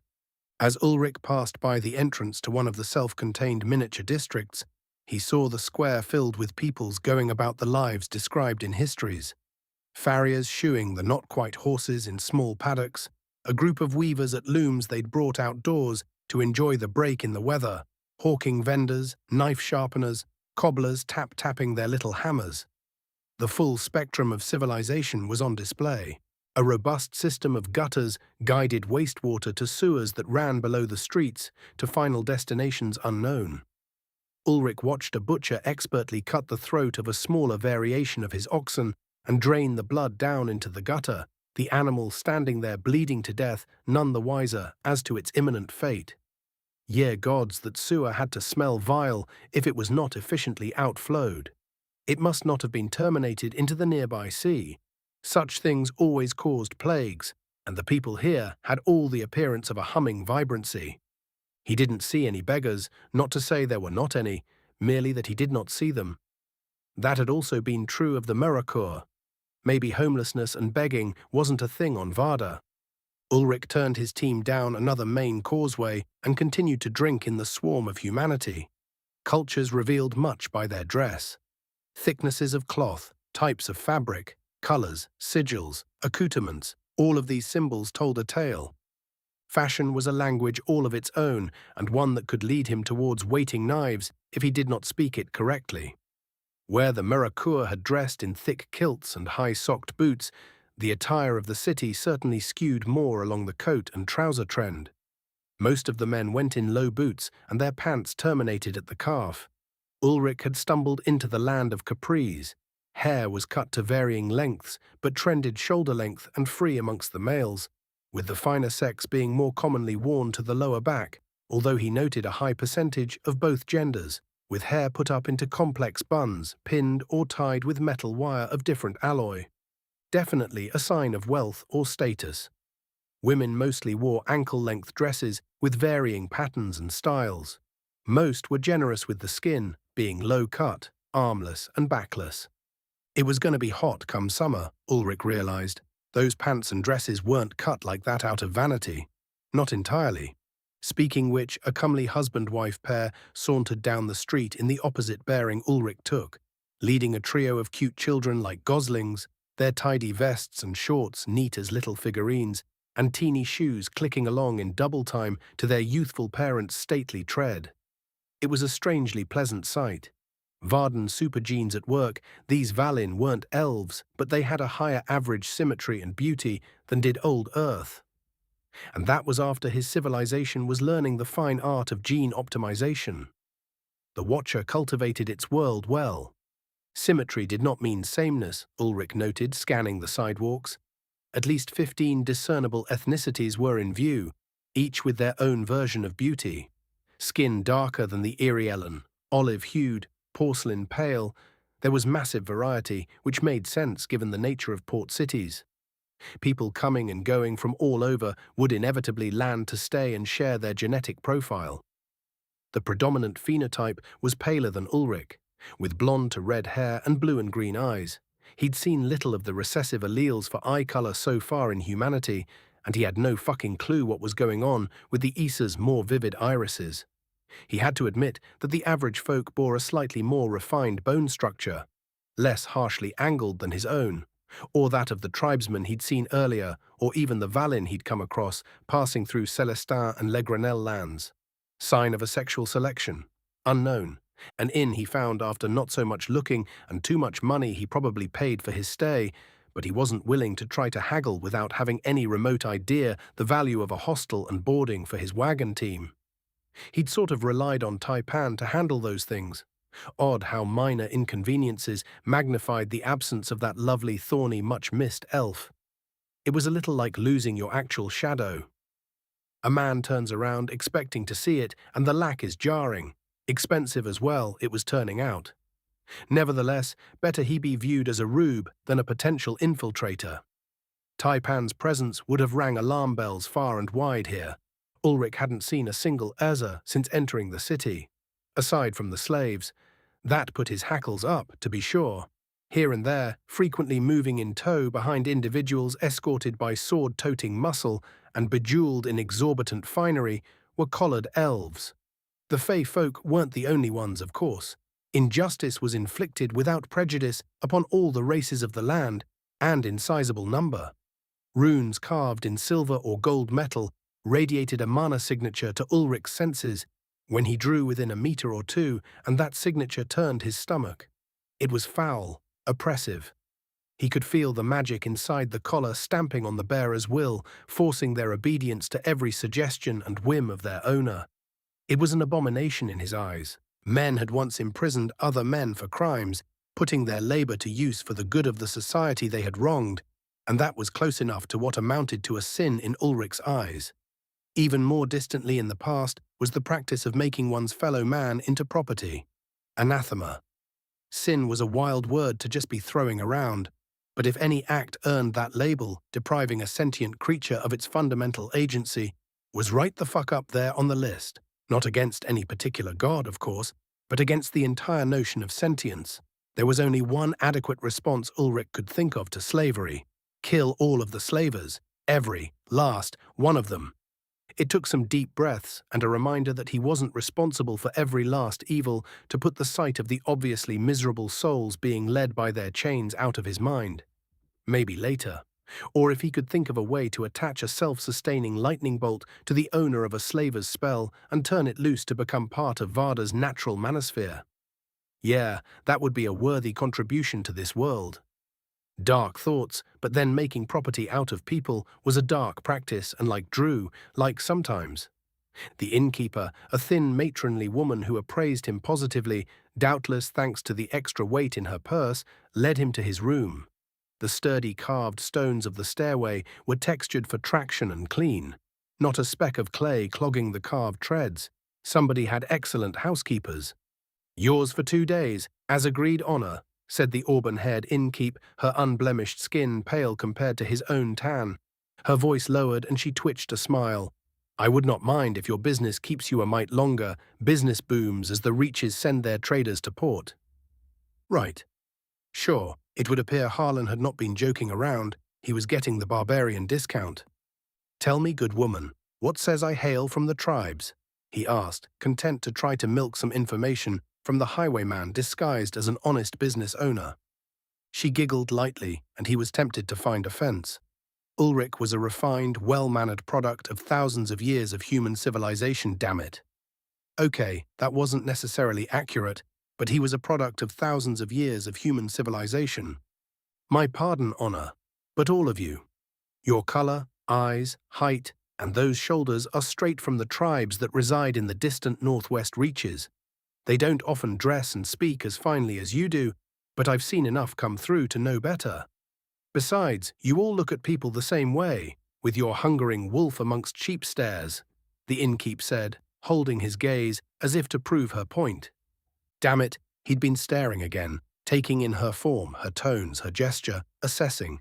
He'd almost always had the habit of focusing too hard on whoever held his attention, and now that pattern was coming back to haunt him. It didn't help matters that Ulrich was the proud owner of a resting bitch face. It usually worked marvelously at discouraging morons from spreading their affliction, but here the combination was marking him out. He averted his eyes. Too late. "Too late and $1 short, dumbass," Ulrich scolded himself, so much to remember, to keep in mind. Another light titter from the slim lady accompanied her next sally. Clearly she enjoyed playing with her food. "You're not a princeling come hiding his name to find a fortune, are you? Because I might find a royalty tax to add to your bill." The innkeep flashed dimples at him before turning to leave without awaiting his reply. And now he was totally lost. There was a lot going on in that brief conversation, and he was nowhere near to having a solid grip on the half of it. Ulrich stood holding the simple key, iron by the look and heft of it, and watched the receding back of the matron of the house while he tried to figure out how to categorize that interaction. Again, with that honor business, he was going to have to slum it up a little if he wanted to avoid attention. Taipan's tastes were too good. Or maybe, no, a well-to-do appearing trader could open more doors than a poor one. The transdimensional law that money talks was still in effect. Hell with it, he would play the part of Honor Einar of Clan Fukyu. If he had any luck at all, being a rich barbarian would behoove him compared to being thought a poor one. Absent the benefit of being raised steeped in the customs and norms of these lands, an outsider was the best he was going to achieve. Even his high mid-calf boots marked him as a foreigner. Better, he supposed, than alien.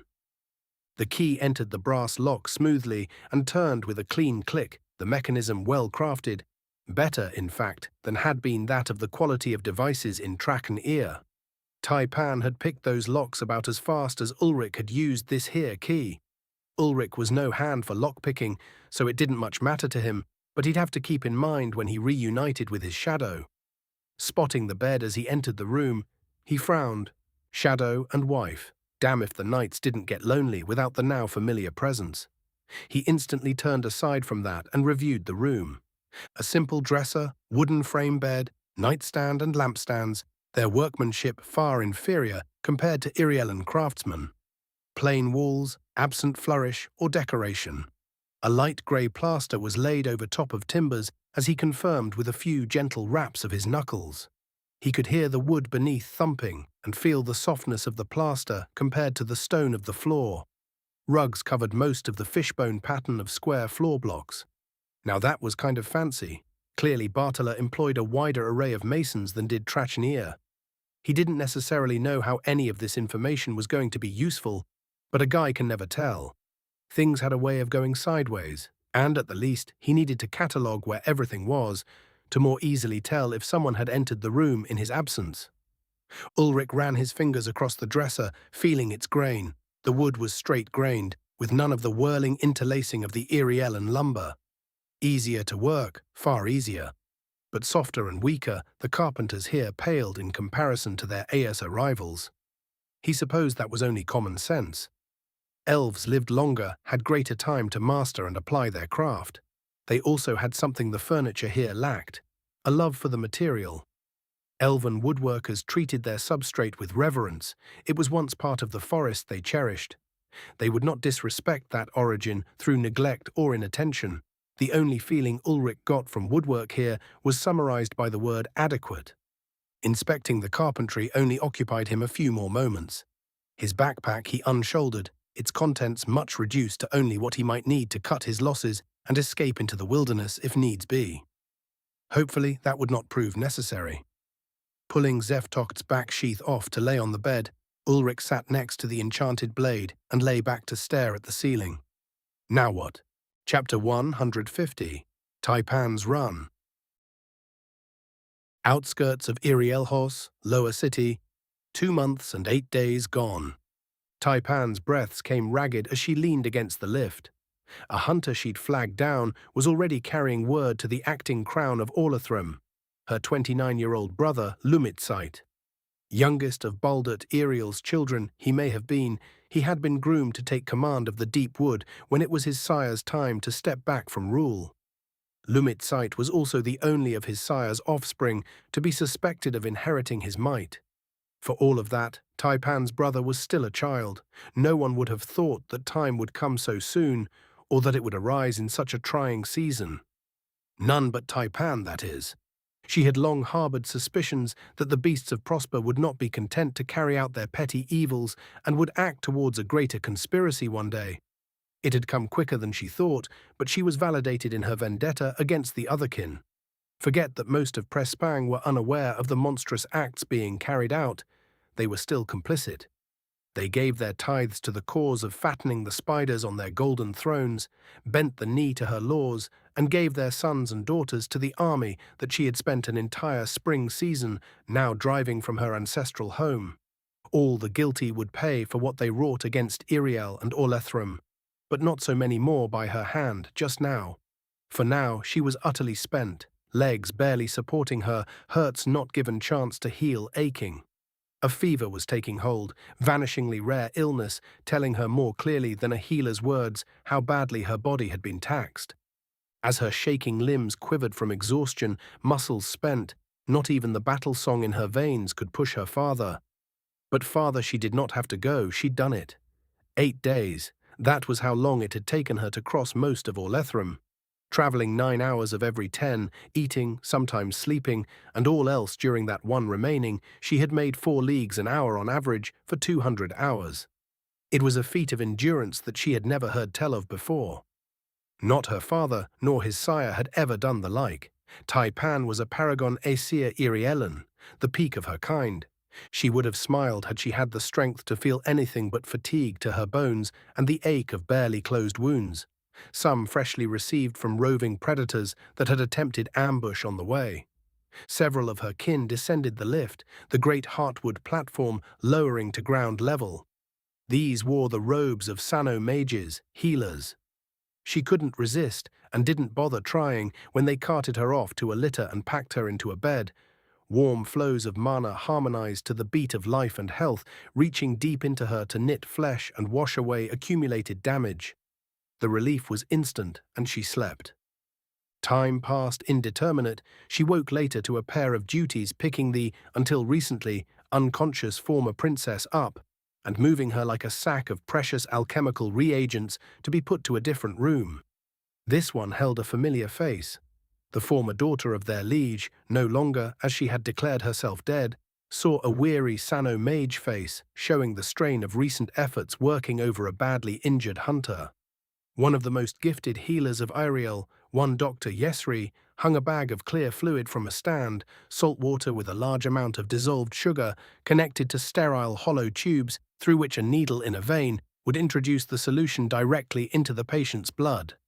The simple but revolutionary invention of the twice-born Valin, who had escorted home their prince, was a godsend for stabilizing those too injured to take sustenance on their own or who could not due to being unconscious. Already there was progress concerning the use of Sano magic to prepare transfusions of blood, and thus buy time for the healers to close wounds that would otherwise kill. Yesri marveled at what miracles seemed to pour forth from the bizarre mix of otherworldly knowledge and barely subdued violence that called itself Lord of the Ancient Glade. Well, the Sano mage philosophized, even forest fires brought new growth. He was surprised to see the shadow of that same man brought before him. The last anyone knew, they were most of the continent away. He raised an eyebrow at the ragged state of the former first among princesses. She was old enough to know better. Iriel welcomes you home, shadow of our liege's ally. I am tired, but I think I may have strength enough to put you to rights. Those cuts on your face are inflamed and made by a slightly curved longsword, if I am not mistaken. Feverish. Bruising to indicate a fight or three. Well, it matters not. Stay still. Yesri told her without presumption. Crisp and sharp of mannerisms and wit was the healer. Taipan knew not to take offense at the brusque greeting.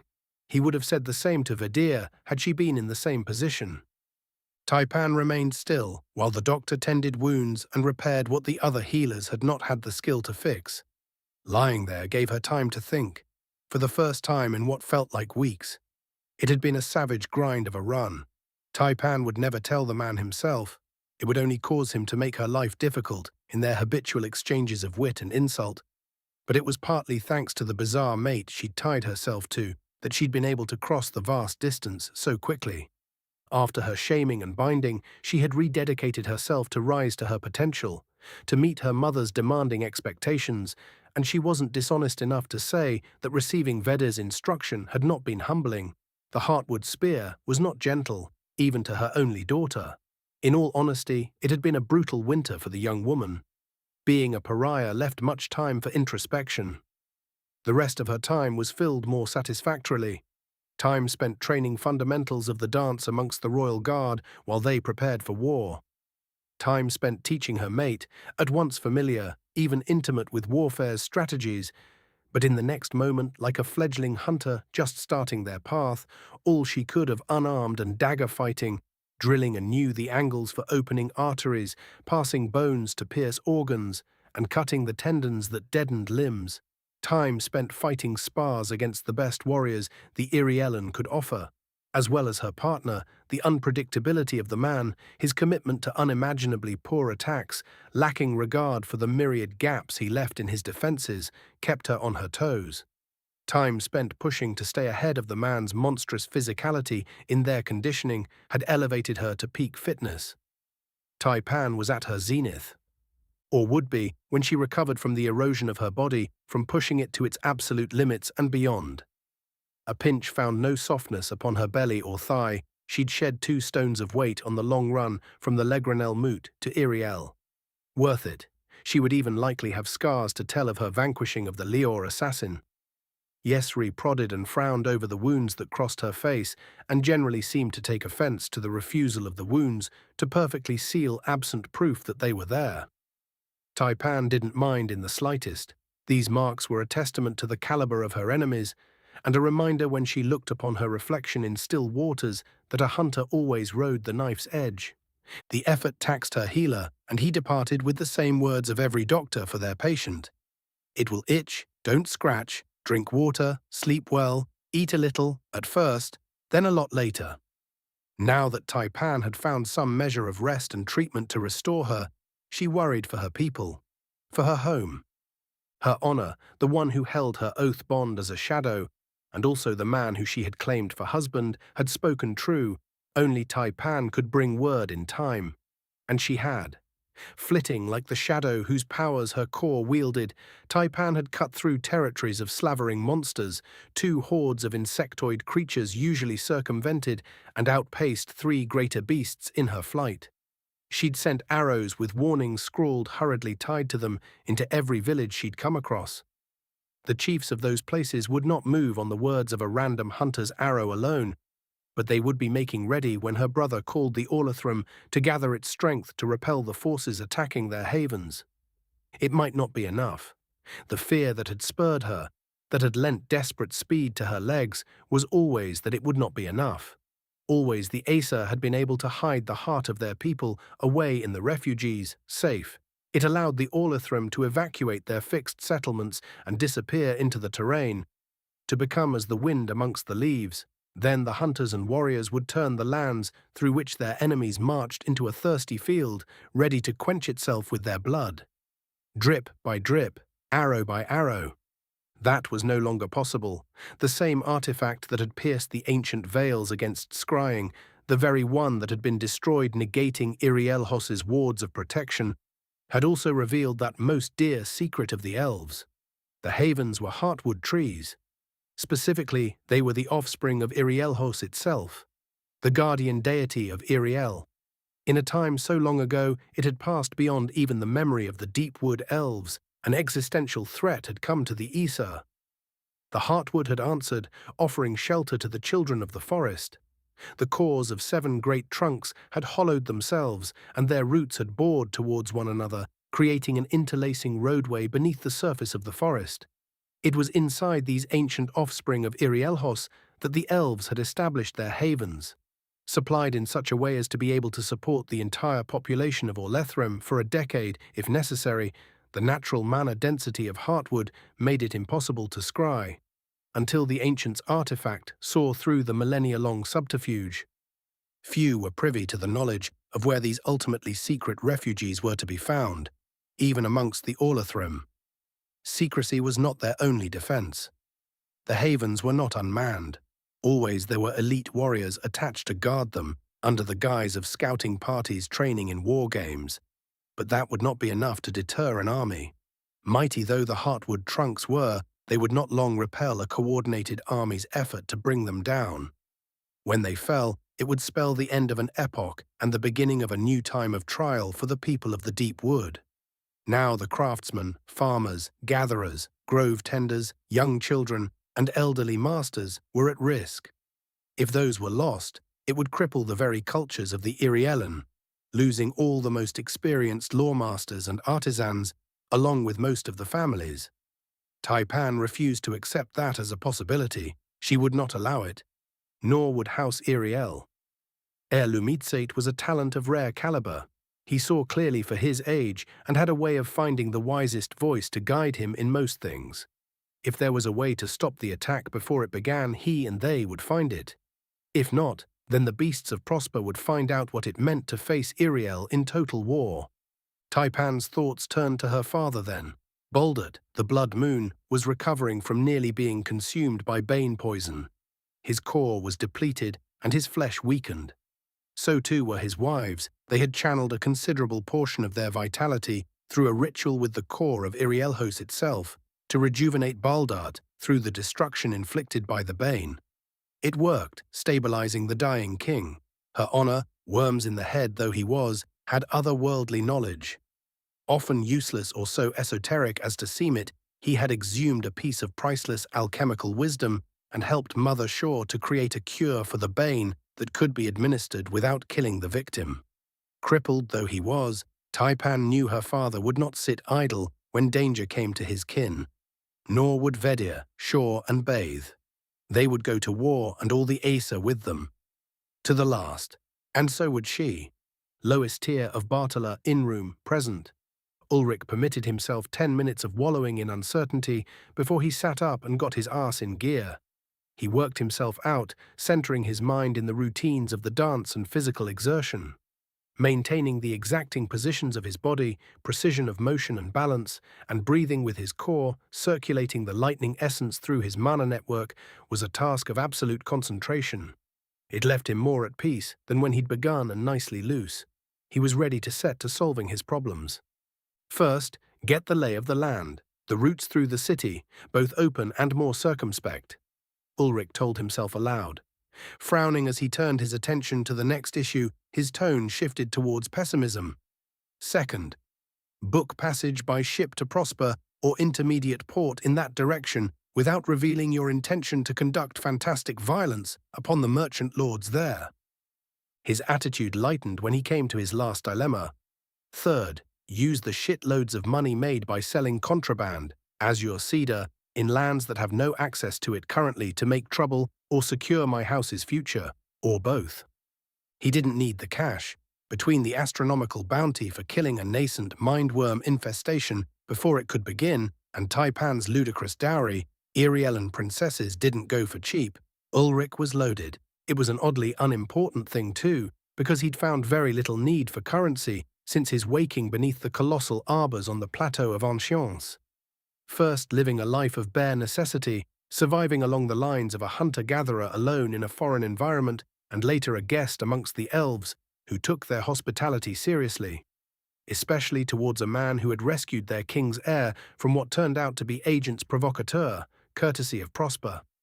Along the way between Irielhos and here, much of the journey had been conducted on foot, with not much more than he could carry on his back.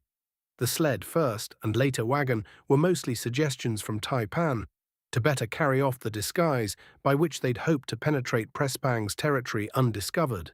So while he did not manifestly need to do anything with the remaining goods in his wagon, he couldn't deny a niggling perceived obligation towards his wife to turn an even greater profit on her practical joke. It would be amusing in its own right for him to present her a gift of a small fortune. Maybe they could exchange the coin for gold so he could melt it down and gild the skulls he planned to collect from their owners. Ulrich was a modern man once, but here he was, lord of the ancient glade, and those bastards had it coming. "Settle down, Einar, you're getting all riled up and murdery," he warned himself. A couple of deep breaths put him back in order.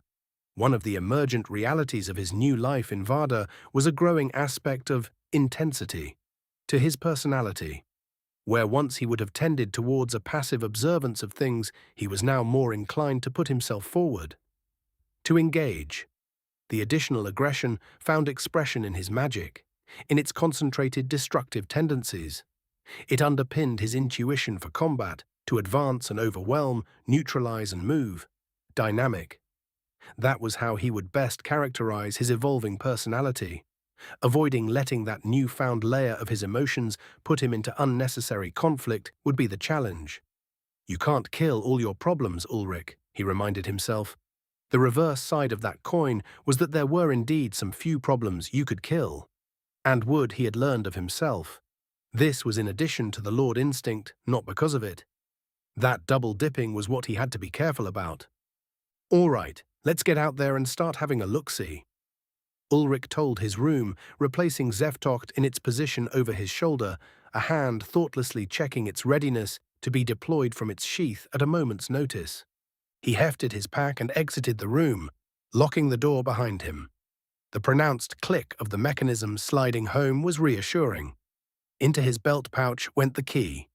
Long, steady strides took him to the end of the hall, and he turned to access the stairs and nearly upended a wolven beastkin, bouncing the startled individual back when their chests collided. A growling voice and curse filled the space between them, even as Ulrich started apologizing, habits of 40 years of socialization coming to the fore. "Ah, my apologies, sir," he said in a mildly embarrassed rush. "Blood and bone, you clumsy whelp. You almost knocked me down the stairs." Accused, what Ulrich now noticed was a male wolven beastkin of elder years. He was of advanced age, his once jet-black fur silvering, his eyes squinting, suggesting a need for corrective vision, and the tuft of fur beneath his chin had grown in a sort of long, narrow beard. The lupid had strung beads into the tuft, making some sort of braid out of it. The beastkin was about as tall as Ulrich, as became evident when, still muttering complaints to himself, in a half-growling basso, he stood to full height, back rigid with offense. Ulrich reminded the beastkin that he had run into himself every bit as much as the other. A reproving glare accompanied that observation, but the bitching came to a close. "Humph. Well, perhaps that is so.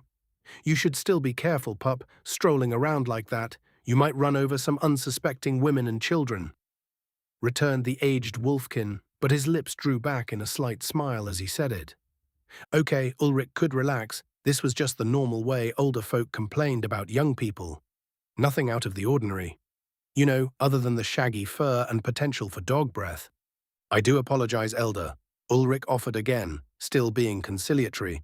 "My attention is not on my feet today. I will be more careful." "Varrock, coughed the older man. Gesundheit. Ulrich replied instantly. The canine features drew up in confusion. They relaxed as the beastkin offered a clawed hand in a handshake. My name, whelp? It is Varrock. And your own? He restated as Ulrich traded grips with him. Oh, oops. I am Einar, old man Varrock. Well met, Ulrich said, with some humor in his tone as he gave a single firm shake and reclaimed his hand. And you, youth Einar. Good day then, and try not to stomp down any innocents like grapes, wished the old beastkin, with a wry humor in his rough voice. I will endeavor, and a good day to you as well. May you make it to your rooms untrod by clumsy whelps, Ulrich declared with similar dryness. They took opposite sides of the hall and continued on past one another, both with a respectful nod as they did. It was an interaction so very natural. That was, in many ways, not far from a mirror of how the old folk in his homeland would have interacted with a younger person in similar circumstances. He smiled at the familiarity. The old beastkin gave the impression of being a proper fire-breather. The last time he'd interacted at length with a lupine beastkin, he'd been fighting for his life. And the same for the time before that. He'd not had so great a track record with the wolfkin, now that he thought on it. Good to know that it wasn't some kind of essential incompatibility. The twins rode high, at or very near the apex of their dance across the sky. Sunscrest. That meant he had some 6 rounds of the binary stars dance to explore and get a feel for the organization of this fairyland metropolis. Nothing for it but to start walking and keep his head on a swivel. Times like this, having his shadow around to keep an eyeball peeled on his 6 o'clock would have been comforting. Chapter 151. Which Way the Wind Blows. Outside the inn, no pedestrians crushed underfoot.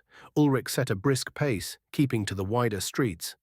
Sidewalks were busy with pedestrians, but not to the extent that travel was particularly onerous.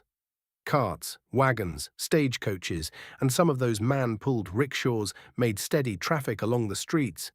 Lanes might as well have been painted on the stones to designate through traffic as opposed to that which intended to turn. Couriers, merchants, and transport conveyances moved in orderly fashion along Bartola's thoroughfares. Intersections obeyed proper 4-lane stop rules, and Ulrich was staggered by the strict adherence to conventions of right-of-way.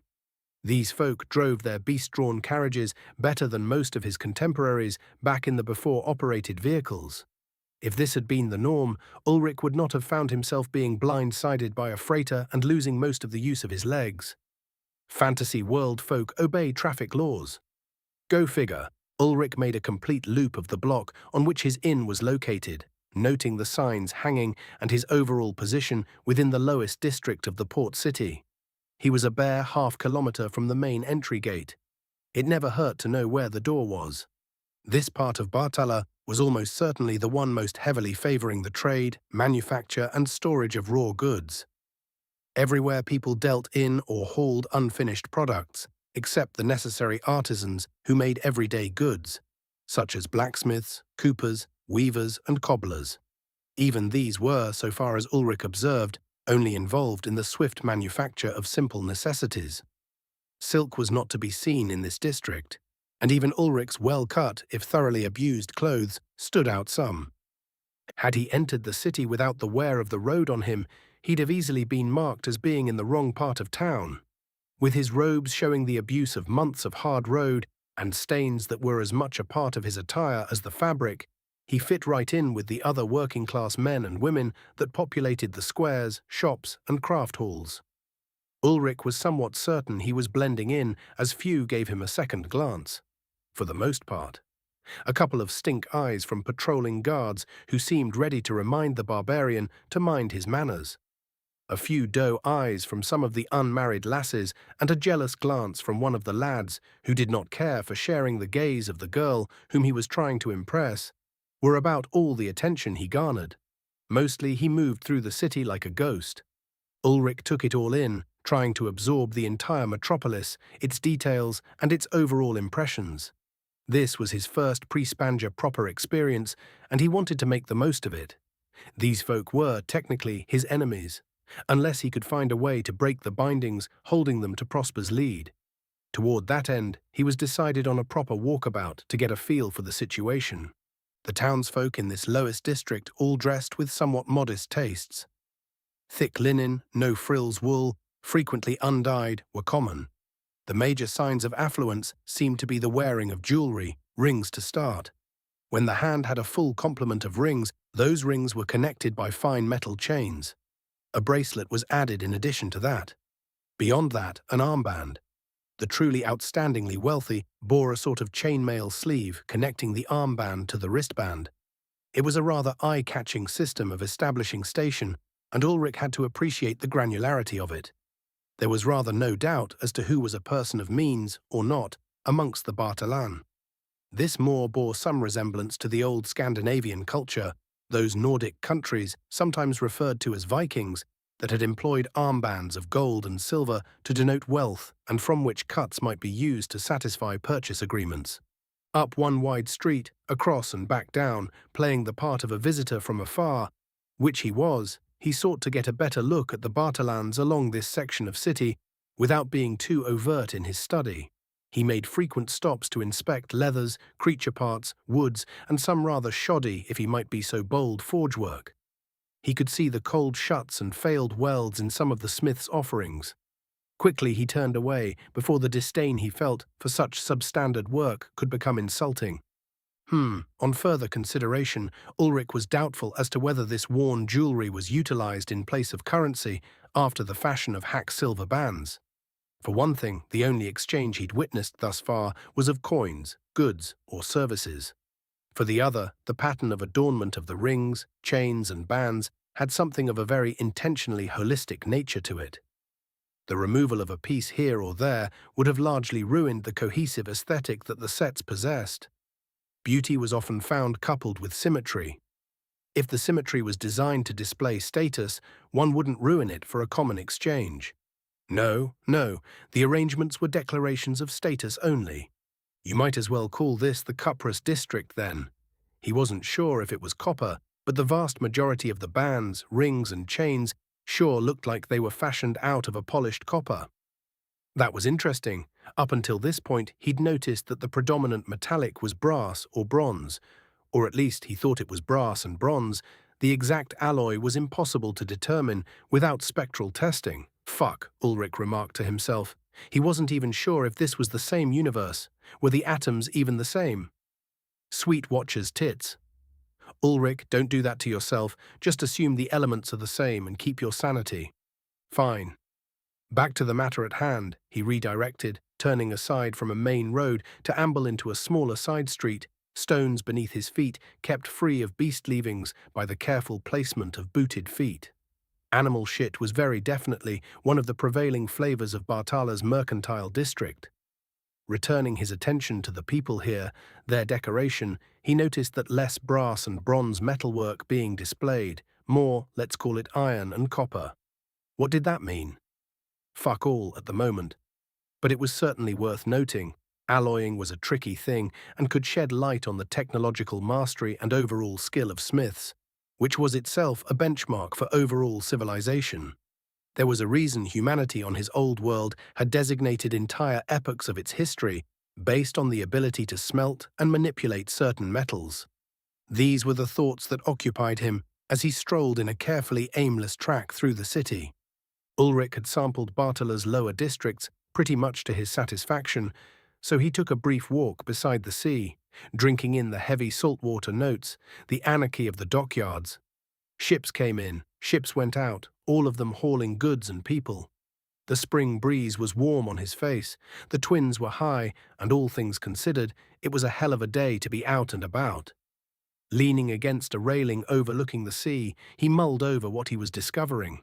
He wasn't a city planner, but he started to observe that the Bartalans had the odd habit of cloistering up, not entirely unlike what he knew of metropolitan life in the before. Many neighborhoods were self-contained, those were the big block clusters of buildings, he'd observed.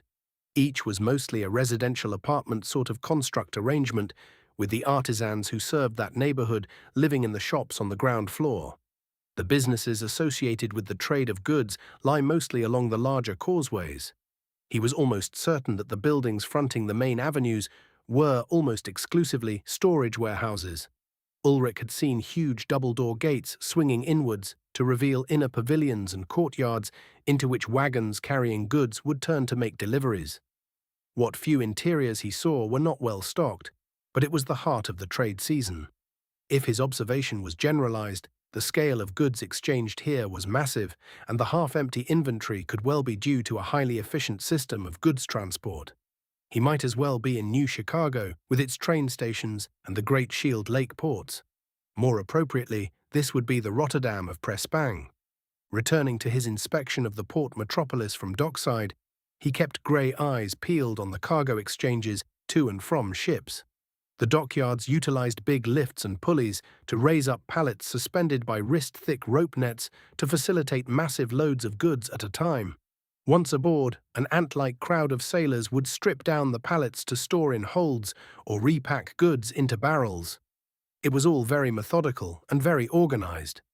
Whistling in appreciation, he had to admit the huge volumes of goods, the efficient traffic that understated the sheer number of people coming and going, the ordered and robust system for declaring social status and wealth. All of these bespoke a place that was, to its bones, built around an economy of trade and transport. Bartala was a hub around which Prespang turned. It was good news. Anybody trying to find him here would be looking for a rusted needle in a stack of needles. Even if you saw it, digging it out would be tricky. One facet of his study that brought him some amount of discontent was the appearance of numerous slums, far off the main concourse, but easily found. These he came across as he investigated the source of death smell, the rot of corpses that he thought might indicate something worth investigating. What his investigation turned up was destitution, desperation, and bodies that lay discarded in gutters. Bodies of all ages, genders, species, and bore only the commonality that they had been stripped at some point as they lay in water runoffs to open-air sewers. The residents there appeared on the ragged edge of desperate civilization. No effective leadership allowed places like those slums to exist, and Ulrich was certain now that, despite the evident wealth and productivity of the people here, all was not well in Bartala. His barbarian appearance did him a solid once or twice in those roughly inhabited alleys. Not so friendly-looking types leaning against even narrower alley entrances, who had the look of the type that would drag an unaware passerby into the twisted warrens for a discussion about charity to the poor, saw him, saw the sword, and stayed where they were, glaring. Ulrich got the fuck out of that side of Bartala quickly. The last thing he needed was to become a mark for a good old-fashioned group mugging. Hours and hours he walked. Hours spent people-watching, trying to get a handle on what he saw. A lot of the aimless wander was spent figuring out whys and hows for Prosper's control of these city-states, and what could be done to either break that hold or to cripple the ability of such places to contribute to the imperialistic designs. Mostly, he was starting to think that what would be required was to seize or control the docks. Prosper was a naval trade empire. They exerted their will and power using the sea to move men and goods efficiently, just like the old East India Trade Company. The starting point for dealing with that was to force their agents to cross lands like the ones he'd come through, wild and dangerous. They would need more wagons, dry roads, and if they knew what was good for them, they'd go slow, with escorts ahead to clear the way. That would also make the caravans vulnerable to the barbarian tribes, such as the Murakur. Perhaps it would even turn out that the Acer would have themselves a nice juicy target to enact Bright Eye's plan to throttle Prosper's ability to move goods, the main source of her influence. Happy with his initial scouting, Ulrich sought his inn. It only took half an hour to find the right block and 2 trips around said block to find his accommodations. He realized as he closed on the place that he was both parched and ravenous. It had been a long day since the Dutch oven and dried meat. Smells wafted from various inns, hinting at combinations of ingredients that represented a wholly new tradition of cuisine. Ulrich was salivating already. When he stepped off the streets and through the heavy timber door of his inn, it was into a bustling fever pitch of a common room. What in the fuck had happened? Ulrich wondered, incredulous. There had been, at most, a dozen people in the common room when he'd first entered. It was near capacity now, with each table full and only a few stools at the long bar open. 7 women and 5 men worked the spacious 20-meter by 15-meter room, delivering food and drink and overseeing what appeared to be house-sanctioned games of chance to men and women representative of all the peoples he'd seen in his explorations. Dice, cards, and something involving a spinning top with symbols carved onto it. A second top was wagered on, whereupon it would be sent spinning, careening into the first, and the outcome decided according to arcane rules that made modern statistical calculus a laughing stock. Unbelievable. The innkeep ruled with an iron fist, strolling with casual authority. Twice she brought down a baton upon an unwelcome wrist as it reached for one of the girls, and twice a man bit back an oath as he cradled his now maybe broken arm. Never did a complaint arise to challenge the Iron Maiden's raised eyebrow, and not a strand of her auburn hair was disturbed as she continued to survey her domain. Yikes. Ulrich was suddenly glad not to have traded lip with the woman. A few strong arms lounged around the room, apparently helpful and being outwardly congenial. Hard eyes scanned the room from time to time, though, and nobody met them for long, which was all Ulrich needed to know about which way that wind blew. His presence drew little attention, and he removed himself from the boisterous environment before there was even much opportunity to be noticed. Rapid steps took him climbing the stone stairs to find his room. His slight hesitation at the corner brought a smile, though, as he recalled the slight boondoggle from earlier. Without trampling anybody, Ulrich successfully activated the key and entered his small single room. It was a humble space with few adornments, which was why he was confident it had been left undisturbed in his absence. With a slow, glad exhalation, Ulrich unburdened himself of his pack. He considered the figures in the common room. Few, if any, of the people there or in the city at large went armed.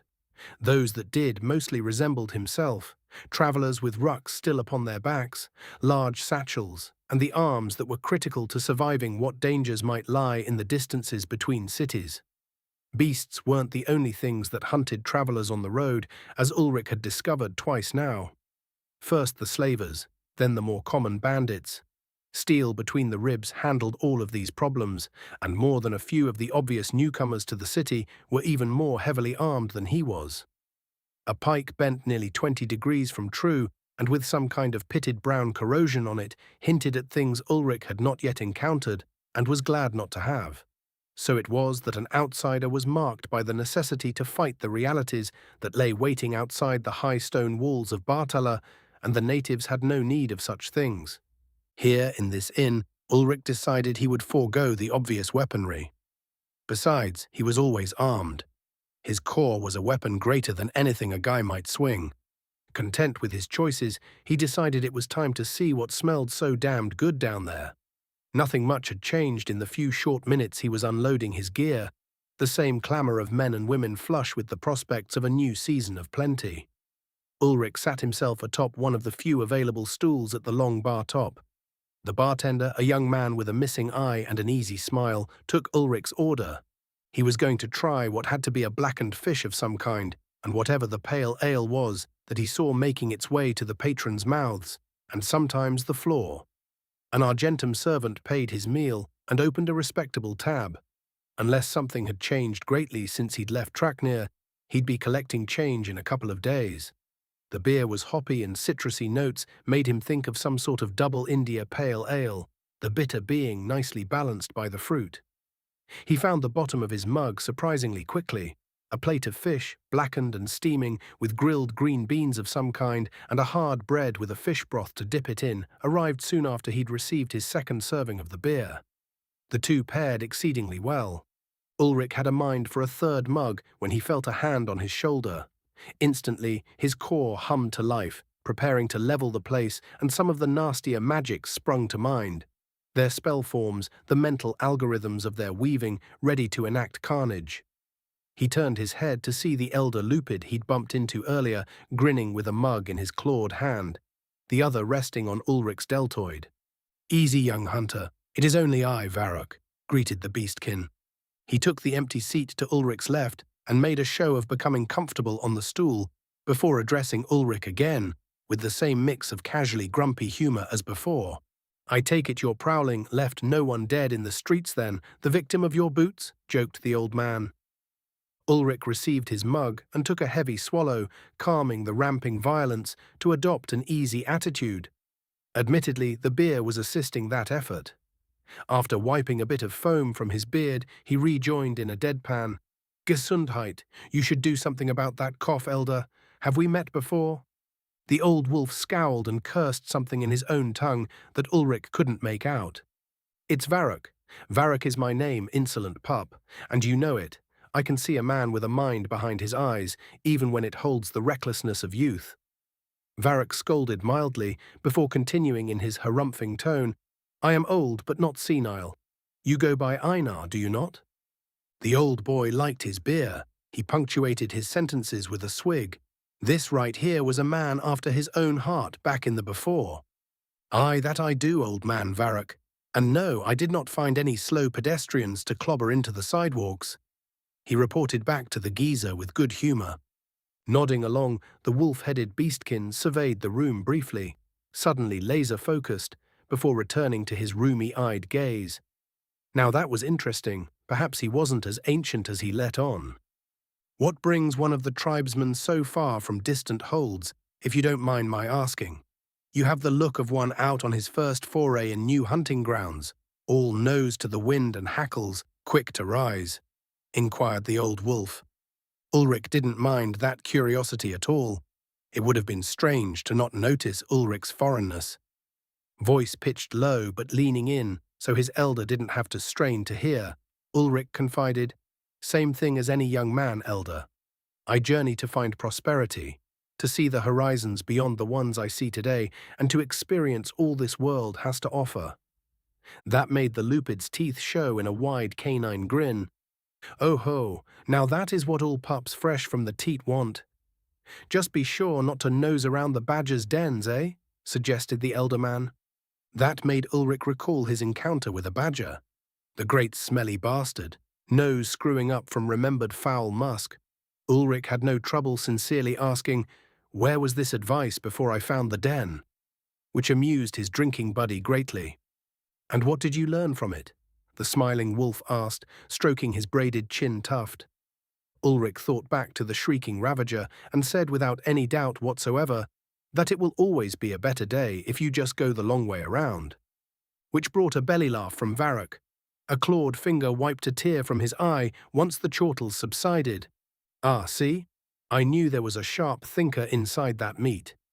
I too learned to go around, but not before I had to check twice more to see if it was still there, claimed the wolf with self-deprecation.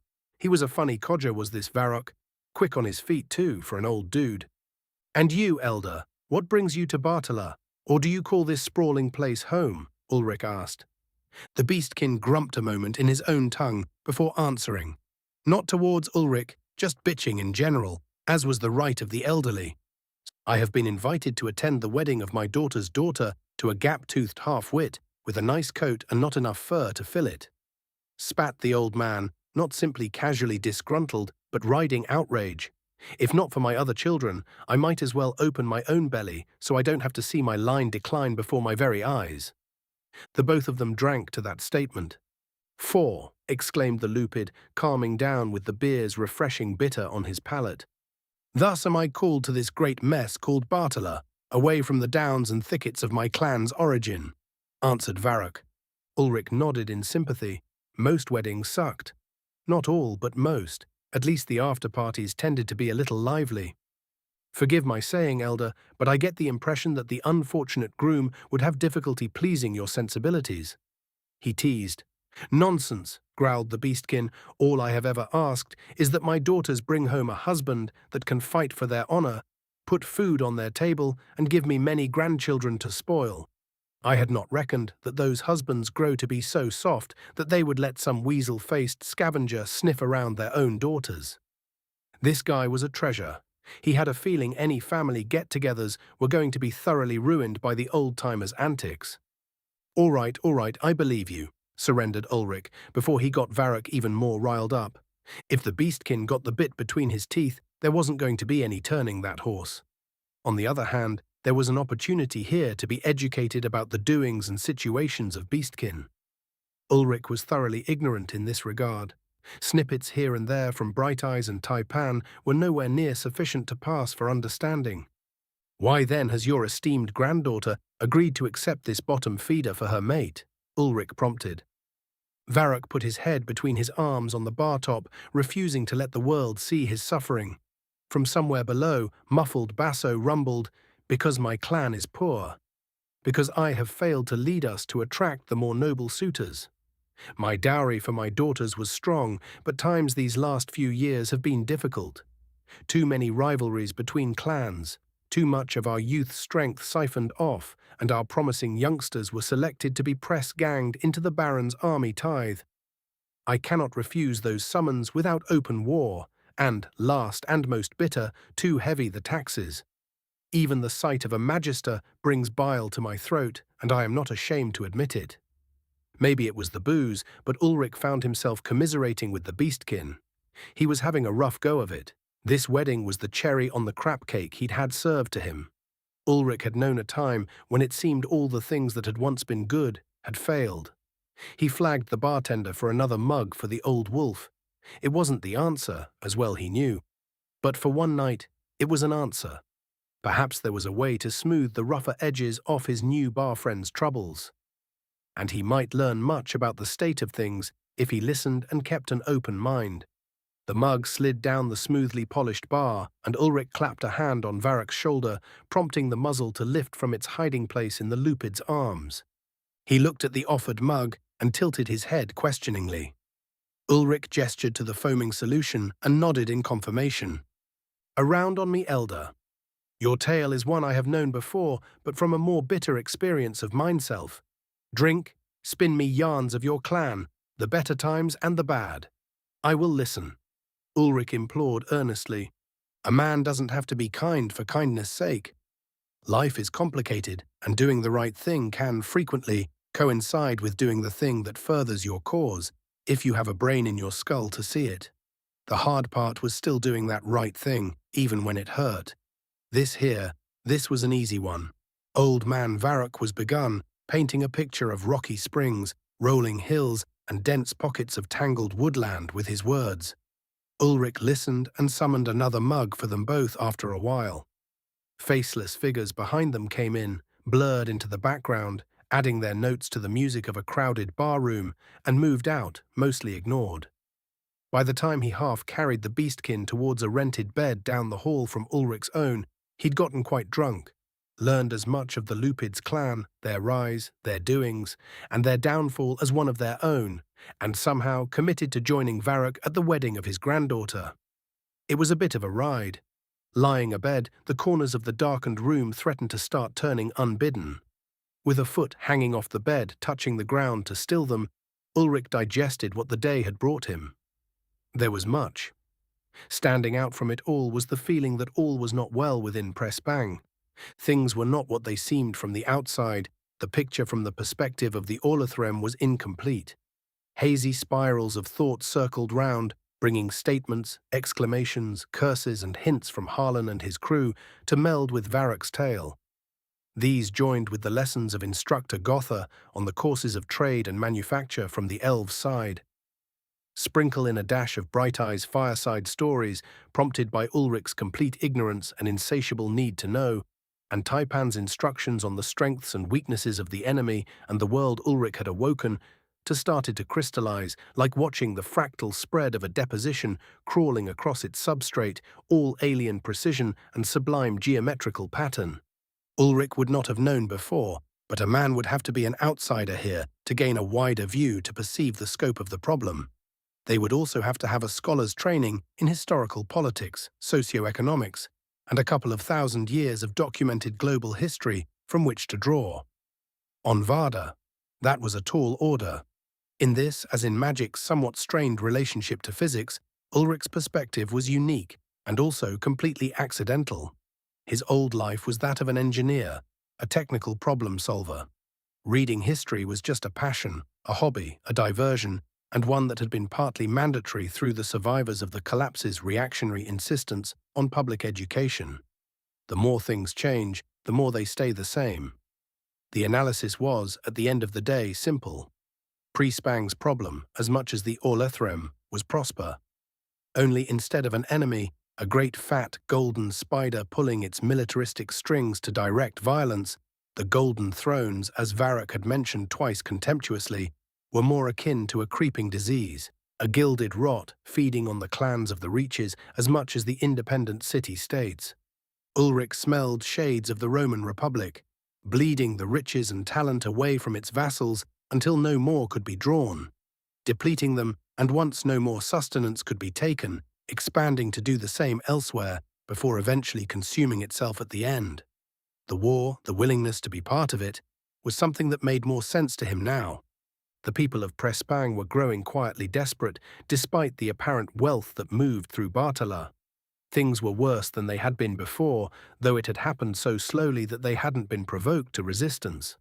Yet, again, Ulrich was struck by the incredibly cynical and abnormally long strategy being employed.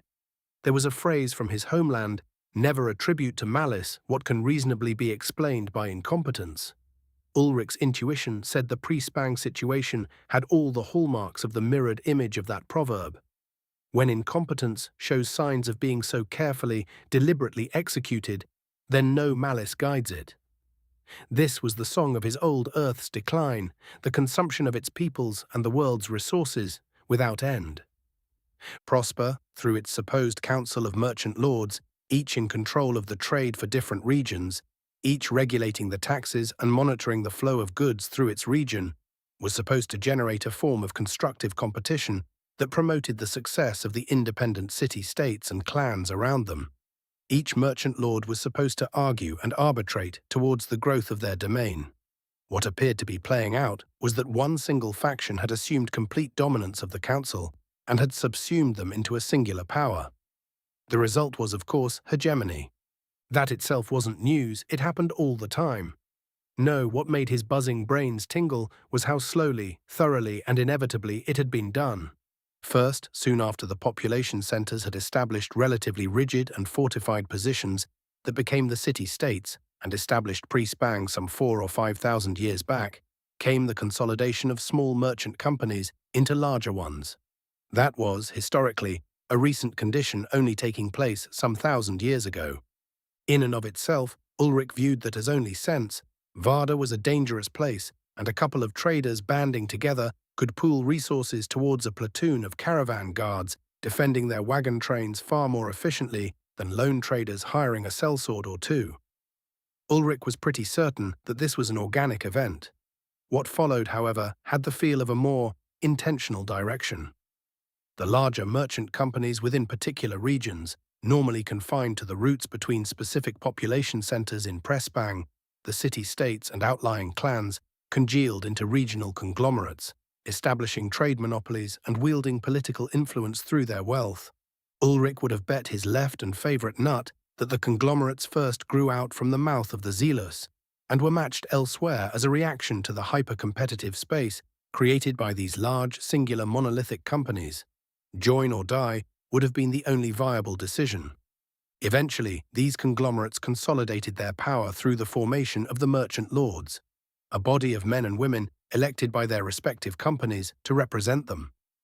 This happened, so far as Ulrich was able to discern from Varrock's rambling narrative of his family tree and their clan's role in historically being a group of itinerant bodyguards and small-time crop farmers and local traders, at too small a scale to be bothered by the powers that be, some 700 years ago.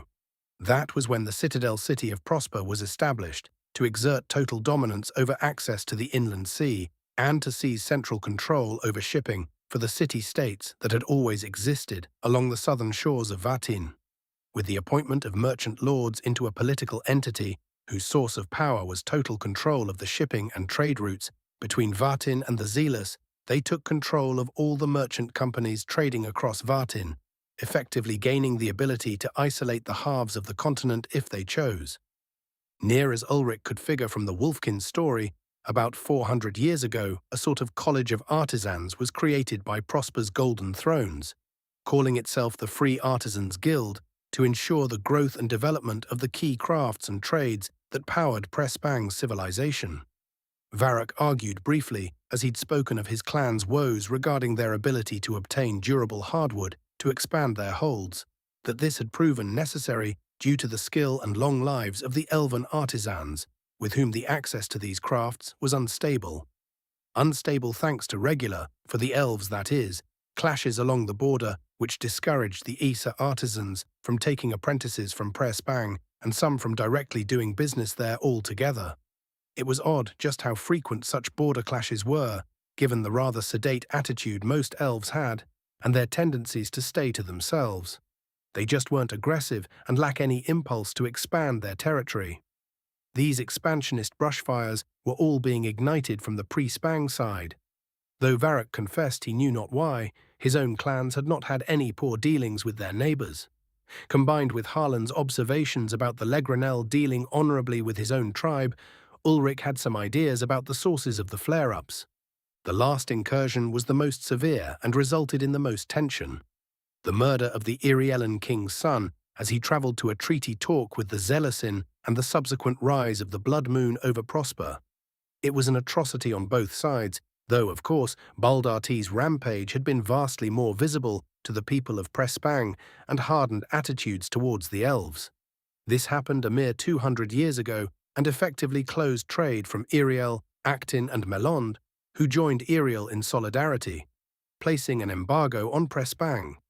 No more goods flowed from these lands, and no more traders from Prespang were welcome there. This made the Free Artisans Guild even more powerful domestically. Varrock's family were among the first of the Lupid clans to partake of the college and guaranteed their success for many decades. Not long after, though, came a sort of certification of mastery, a stamp of approval for artisans trained at the college. A Magister of Law, laws written in Prosper, of course, would grant each certified artisan a seal, which granted them the backing of the guild and thus Prosper's approval. Those magisters could also deny or annul those seals. That practice started the fall of the elder Lupids clan, as they refused to subject themselves to the complete oversight required by the magisters. The wolf-headed beastkin cursed when he spoke on it, calling those laws a slaver's collar and the magisters a leash to pull for their holders in Prosper. Later still, under the guise of protections to combat counterfeiting and shoddy workmanship, no artisan could sell goods through the Prosper-owned trade routes without the seal certifying them as belonging to the Free Artisans Guild. This doomed Varrock's clan to decline, as now they were only able to conduct trade along routes not controlled by Prosper's merchant empire. These routes weren't controlled because they were long, slow, rugged affairs packed with monsters. Absent the backing of its local artisans and crafters and access to the safe trade routes, many markets were closed to the Beastkin clan, as well as the other barbarian clans who refused Prosper's yoke. Now Prosper controlled both the blood and the bones of civilization. All that was next was the brain. Using the incredible leverage over the city-state's lifelines of supplies and economy, each city-state had a baron appointed by the council and a magister assigned to oversee the laws of the land. The barons were granted total control of the city-states, but had to provide a tithe of money, arms and soldiery towards the common defense of the city-states, so that Prosper could ensure fair and open markets across all the lands. It would also allow them to wield a force to oppose infractions of domain by the hateful knife ears, as Varrock sarcastically described it, indicating that he did not agree. Refusal to adhere to the terms of the military pact meant that a baron had declared themselves an outlaw, a rogue state.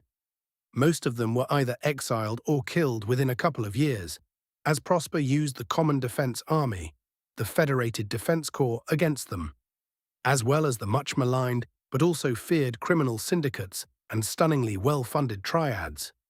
Thus completed the slow boil, the frog in the pot was brought to crisis temperature without feeling the heat. It was inhuman. That was Ulrich's instinct. The same conclusion he'd made all those months ago when he considered how the attitudes and strategies of the Orlathrum were being manipulated against them.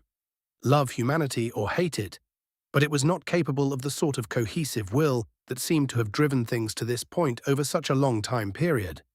This was a conquest 1,000 years in the making.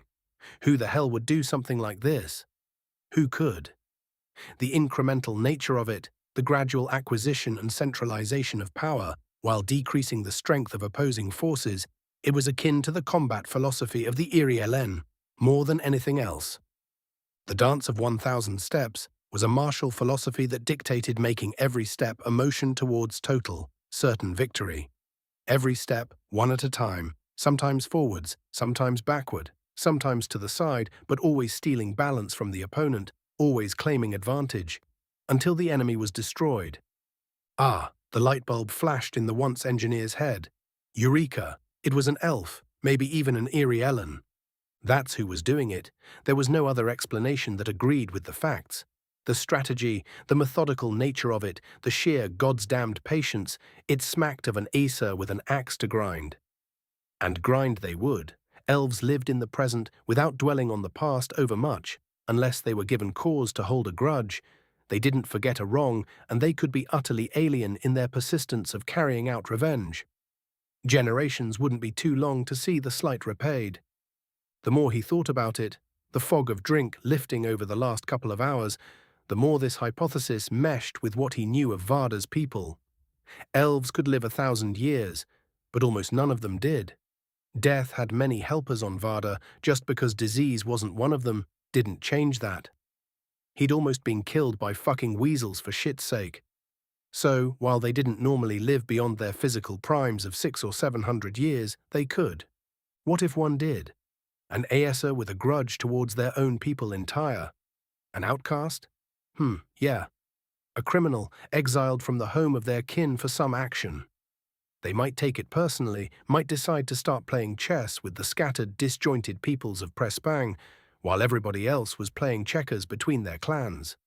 If you could plot a line of movements that played out beyond a single Valin or Jorman lifespan, you were almost impossible to counter. You could play slowly, building pressure points that would take a century to manifest force. If Machiavelli would have had millennia to work, what might he have suggested? Probably a similar strategy. Ulrich's conclusion wasn't a certainty. Science dictated one thing clearly, and that was that there were no certainties. Only degrees of freedom and standard deviations from average. Sometimes, though, you had to go with your gut. The biocomputer in your skull did the math differently, and its systems were honed by millions of years of being right or being food.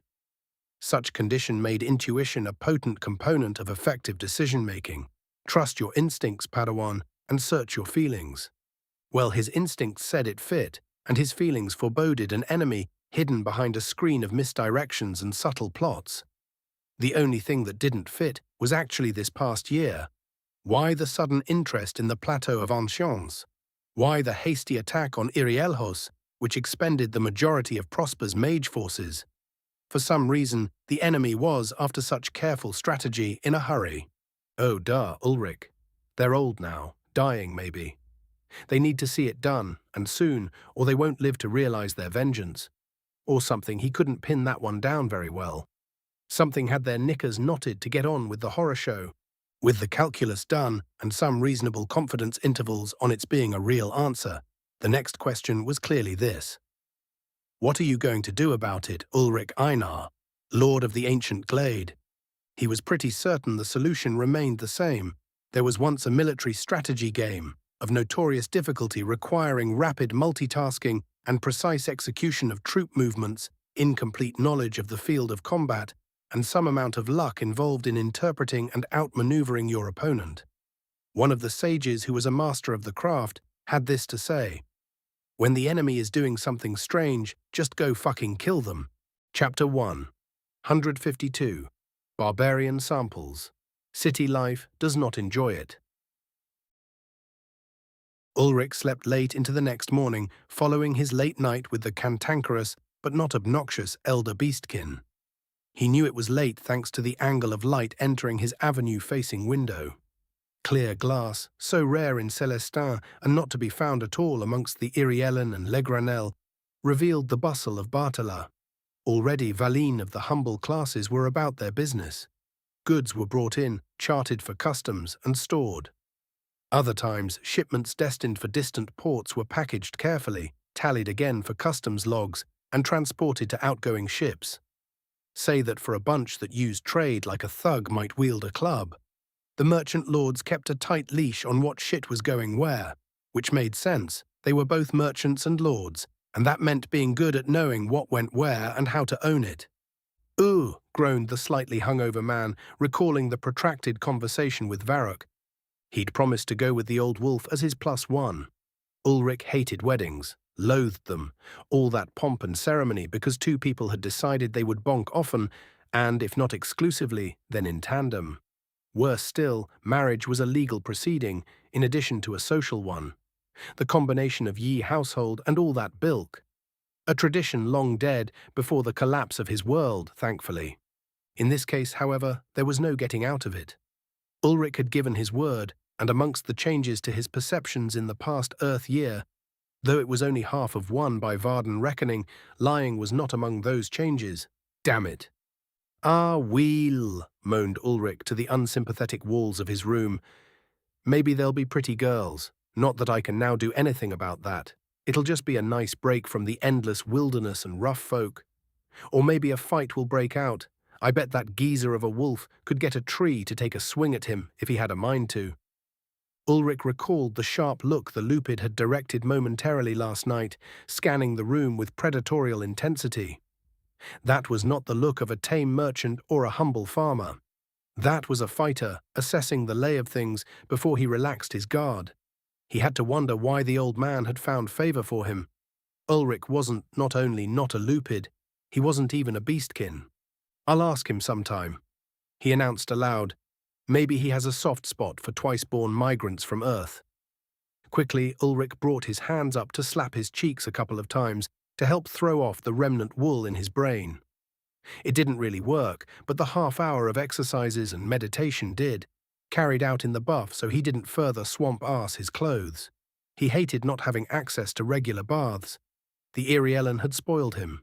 How he missed the great stone and timber room with its steaming, perfectly relaxing water. Not in the mood to wait around for a tub, Ulrich wetted a towel and wiped himself down, applying a small, acrid bar of soap to help remove the worst of the grime, as was his habit before bed as he'd travelled. The wedding was slated for that evening. Varrock's clan liked to hold them at dusk, some tradition regarding the end of two lives to celebrate the birth of a singular one or some shit. "All right there, grumpy pants," Ulrich scolded himself. "It ain't shit. It's their custom, and you'll not be an ass just because you don't like weddings. Sometimes you gotta know when you're being pissy." Hangovers were a good time to assume that to be the case and remain extra vigilant. While he fixed his attitude, Ulrich threw on a fresh set of underthings and the spare shirt, pants and travel robe from his pack. The ones Taipan had ordered made for him in Senajok.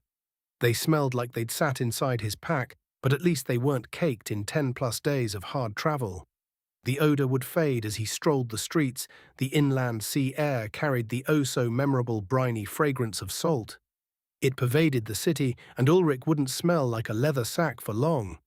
Hoisting his pack and affixing the Vorpal blade to his back, Ulrich locked the room behind him and descended the stairs. A glance towards the half-full common room revealed more people than had been there when he'd checked in yesterday. The steady influx of travelers accumulating primarily in these lower districts as opposed to the swankier ones. Ulrich had mapped out a significant portion of this lower district, although nowhere near all of it. Even so, he wanted to spread out his exploration. It wouldn't do to look too much like he was canvassing the joint. Perhaps he might even find someone who would wish to make a purchase of some azure cedar and azure cedar accessories, since that was what Taipan had filled his wagon with before she departed for her homeland. Too bad he was fresh out, although he still had some odds and ends left over, and he suddenly realized he was strategizing to please his wife when they eventually reunited. Damn, he'd been trained. Hateful daylight bounced off his retinas immediately on leaving the inn, while he absorbed his defeat at Taipan's hands. This south-facing door was taking the full brunt of the twins, and Ulrich was not a fan. He ducked into the relative shade of the alley that connected the main thoroughfare to a smaller avenue. Stone did not click as loudly as once it did beneath his boots. Ulrich had learned some degree of control over his steps. He was no acer, but he'd say he wasn't far off it. Just give him another couple of decades to really get it down. There were few mysteries left to this part of town. The twice-born man had already mapped the immediate vicinity of the inn. Instead of wasting his morning seeing more of the same, Ulrich sought out the port. From his ridgetop view, he'd seen the docks arranged along the seaside quay in the second tier of the Mott and Bailey organized city. Several long stairs and even a few switch-backed ramps for wagons and other wheeled conveyance descended down to the floating docks. Ulrich wanted to get a closer look at the setup of the piers and the ships moored therein. That meant crossing through the interior wall and its miniature gate into the next echelon of Bartalan society. He was greeted by a couple of skeptical guards. They demanded an Argentum knight for entry. It was brigandry under the honest light of the suns is what it was, and Ulrich named it thusly as he handed over the coin.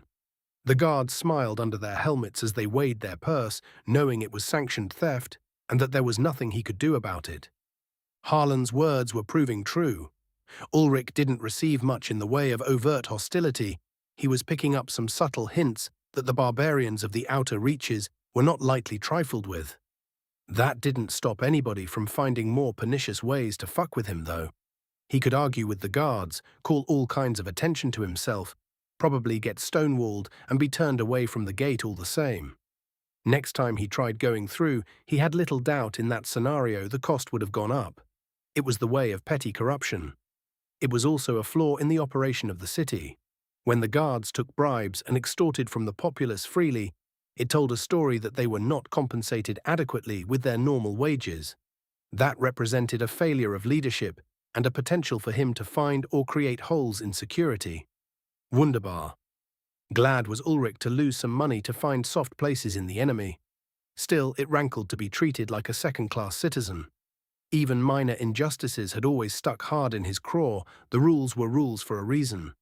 Disregarding them freely undermined society at large, regressed civilization. Some people said he was just uptight and finicky. He said they were cattle, led by a bell for promise of straw. Those conversations did not typically end productively. What was that? Was someone judging him for being an asshole? Never mind, must be the wind. For his money, Ulrich was treated to a significant upscale of Bartalan society. The distribution of peoples, their features, hues and health were mostly the same, but where the armbands, rings and chains had been copper below, they were undoubtedly argentum up here. The silver alloy glistened bright in the morning suns, with never a bit of tarnish to impugn its honor. Definitely, Ulrich was seeing the money literally concentrate upwards within the city and within the higher tier of Bartala. It struck Ulrich that the whole thing was a bit flagrantly on the nose. He supposed power liked to be noticed, and that wealth stratification did often lead to physical stratification.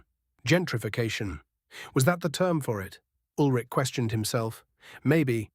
Moving on, for all that the people of the tier of the city next to the bottom showed a rather large jump in wealth, the structures and architecture did little to reflect that. The same heavy stone and unadorned timbers comprised the buildings.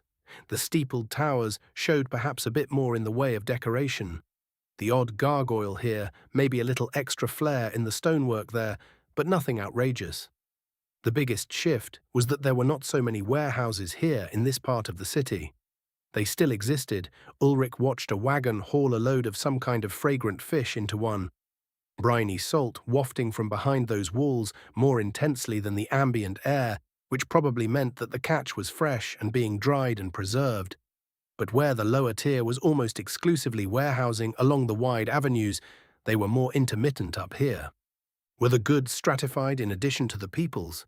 Perhaps he was seeing higher value goods, of which there was naturally a lower supply, being also located distinctly from the more peasant-oriented foodstuffs and raw materials. Ulrich was fascinated by that prospect. If true, then he should keep his eyeballs peeled for what the folk of Bartala considered valuable. As he walked through the second tier, his suspicions were, if not confirmed, given support by the contents of the storage and exchange pavilions. There was a shift away from simple foodstuffs to more perishable items. The cavernous warehouses of raw grains, potato-looking tubers, and sacks of flour below weren't quite as prevalent. In their place were smaller caches of fresh produce, cabbages or something similar, tomatoes, beets. These were items that Ulrich would not have expected to be in such supply, given that harvests could no way have been in yet. He might be looking at the result of the shipping network, bringing goods from across the southern and northern hemispheres of Varda. Very interesting. In addition to the produce was a prevalence of meats, some wrapped, some dried, and some hanging freshly butchered, the pavers in those squares running red with the remains of drained beasts. Now that was a smell that overpowered the salty air. Bitter iron assaulted his nostrils every time he passed those mass butcheries, leaving no doubt as to what was going on behind the road frontage. It was interesting that there was so little openness to the design of the city. In a wild divergence from the open courtyards and wide squares of Trachenir, Batala had almost a closed-in arrangement wherein the roads were isolated from the goings-on inside of these pavilions. A sturdy wood front, where it wasn't the stone of the buildings, rose starkly at the sidewalk, which effectively turned the ground level of the city into a maze of streets. Of course, meats weren't the only thing different. Fruits were commonly on display, and eateries abounded. In fact, now that he was paying attention to it, it appeared that there was a heavy emphasis on actual cooking at this level.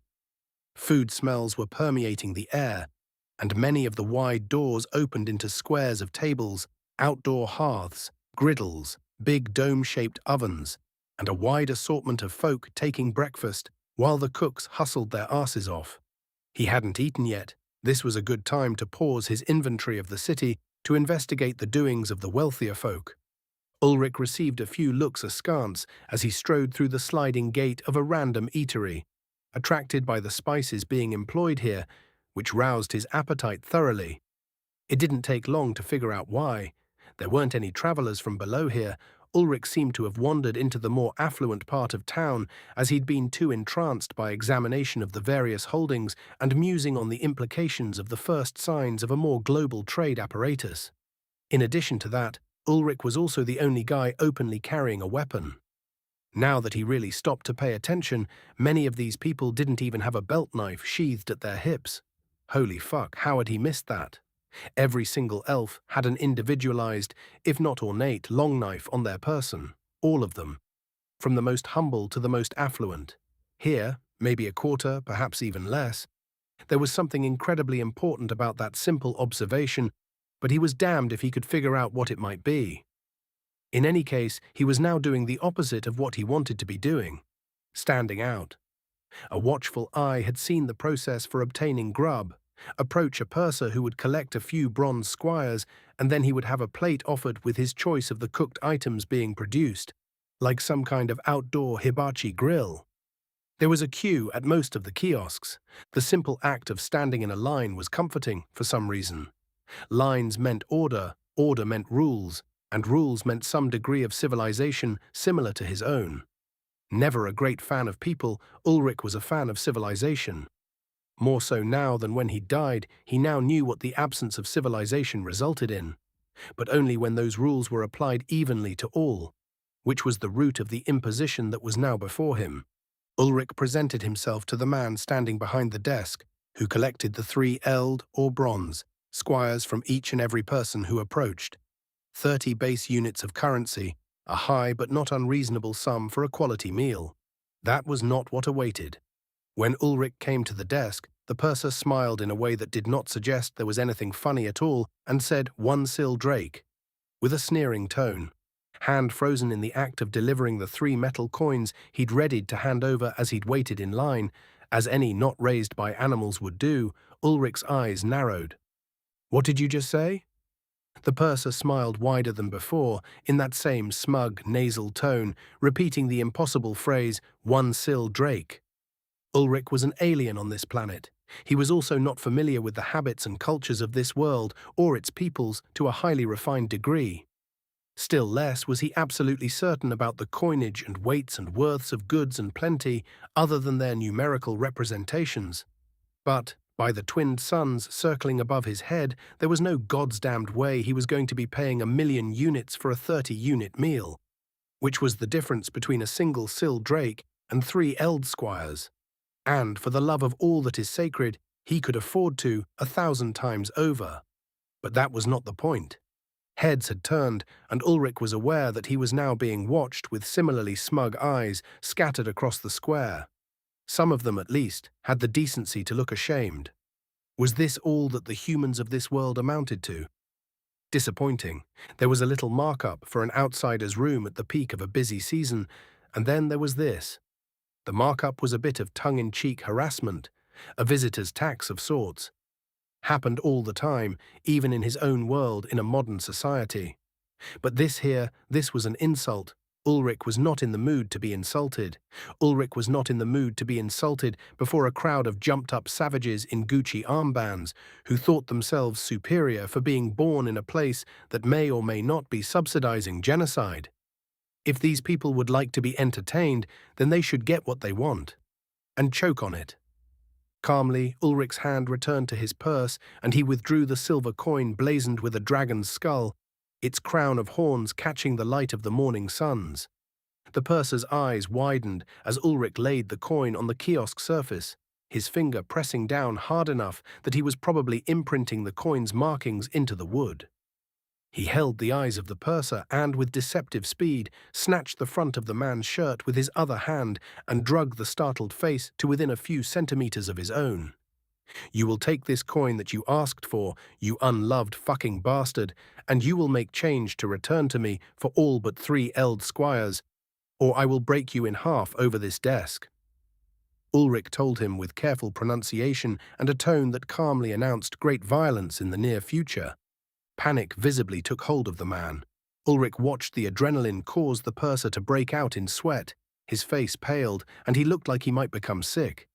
He'd tried to pull away and gone nowhere, and his hands scrabbled futilely for a few moments as they attempted to free himself from Ulrich's grip. It felt like a child was trying to break loose. Ulrich was sort of waiting for somebody to come over and raise issue, to intervene. Nothing. Nobody moved, not one in a pavilion where at least 24 were present, seated or otherwise. A thought came to him that seemed like it had its origin in a different age. Cowards, one and all. And this one, why would a man so frail try to insult his betters? Which brought him to his next point. Why was Ulrich better than this man? Strength? Maybe, but not just of arms. No one with any decency would attempt this sort of dishonest, intentional slight for no better cause than to enjoy the suffering. It was cruel and petty. Cruel and petty people shouldn't be allowed to continue being so. However, you had to go about fixing them. Weakling, observed Ulrich without particular anger. He was well past that now. I will now count to 5. You have until then to save your own worthless life by giving me my change. Ulrich casually declared. 1. I'm sorry, it's a joke. I didn't mean it. Please let me go, blabbered the idiot, wasting a fifth of his life. 2. Oh gods, please no, oh gods, chanted the fool before he finally realized he needed to start making change and that he'd wasted 40% of his life. 3. Hallowed be the gods in their halls and the stars in the sky. Your mercy on my soul be, your... prayed the dying man as his fingers worked, counting out coin. 4. And I won't ever do it again, I swear it. The prayer had turned into beseeching of a different sort, and he seemed to be struggling at carrying a 10. 5. Done. Gods, please don't kill me, the purser cried, figuring out that all he'd needed to do was count 9 Syl knights, 9 Syl squires, 9 eld drakes, 9 eld knights, and 7 eld squires in his final moments. And a good thing that the folk in this place were so wealthy that he'd had the coins to do it. Not bad mental maths, considering the conversion factor of 1,000 eld servants to 1 Syl servant. Ulrich wasn't sad that the purser got to live, he just wanted to be treated fairly, and, if that meant folding the purser in half, well, then it meant folding the purser in half. While this minor drama unfolded, the peanut gallery grew increasingly alarmed. When the last coin hit the kiosk surface, a collective held breath released audibly. There. They got their entertainment for the morning, some schmuck learns an important lesson about personal responsibility, and Ulrich got breakfast. Everybody wins, right? Thank you for your service, young man. Good day, Ulrich said, sweeping the change from the kiosk surface into his coin pouch. He was handed a shaking plate and took it without rancor. The lesson had been learned, and that was all that mattered. For the both of them. Gods, violence really was the answer. No amount of arguing, appealing to common courtesy, or imploring that justice be upheld would have resolved that situation favorably. The only way to prevent the abuse was to destroy your antagonist, or be willing to, with their full awareness of that fact. Sad, but also true. Ulrich didn't get to write the rules around here, he just needed to know what they were. That was a big one. Now that rightness was returned to the world, Ulrich could be about finding out what smelled so good from the street. It was a combination of grilled meat kebab and sushi roll. It was also excellent, and Ulrich ate 6 of them, washing them down with some orange-red juice that tasted like pineapple mixed with mango, sweet and rich. None of the other patrons would meet his eye, which was for the best. As low as Ulrich's expectations had been, these Bartalan had failed to reach the bar. Now he understood why the missing knives were relevant.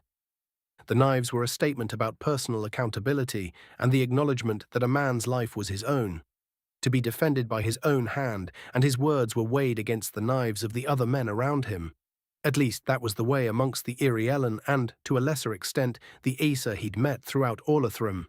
Even that fool Samsav Morion, spoiled lordling of the Zelasin who had attempted to usurp Ulrich's claim to the ancient glade, had understood and accepted his agency in events, even when the choices made arrived at the point of his own death. The lack was the manifestation of an absence of cultural appreciation for the worth of one's own life, the responsibility for choices and consequences for poor ones. In many ways, it was a similar failing of his old-world society. People did not internalize the value of their own lives, they assumed that they would be protected, that it was the responsibility of the rules and civil infrastructure at large for their safety and prosperity. They had lost the need for self-preservation. The people of Ulrich's world had, finally, evolved a civilization that was almost entirely beyond the brutal savagery that might require one man to murder another for a spoken word or deed, and the need to be ready to repel such aggressions. That was not the case on Varda, at all, but these people seemed to believe it was. Fools, the lot of them. And now he knew why Harlan and his kin looked down on the folk inside the walls. Fenced in, placidly bored, needless and harmless. Except where they were utterly destitute and without hope. They were tamed, or maybe dominated. No wonder the prospect of a war with the distant elves did not trouble them. None of these Bartalan would see a whisper of it, nor would they raise a hand in anger until maybe even decades from now, the elves carved a path to the city to have their vengeance for Prosper's butchery. That put another pin in Ulrich's intentions to wipe out the merchant lords. They were neutering their own populace for the sake of maintaining control. Fuck, he missed his hand-carved hut in the glade, pressbang already grated on his nerves. Nerves. Ulrich's were shot, he realized. Between the huge numbers of strange people, the stress of the situation, being in enemy territory, and the prolonged aggravation of the drive from the moot, Ulrich was trending hard toward the hostile. The hints were there. Suddenly the innkeeper and Varroc's sideways comments clicked into place, staring like a hungry wolf towards sheep. Greetings, young hunter.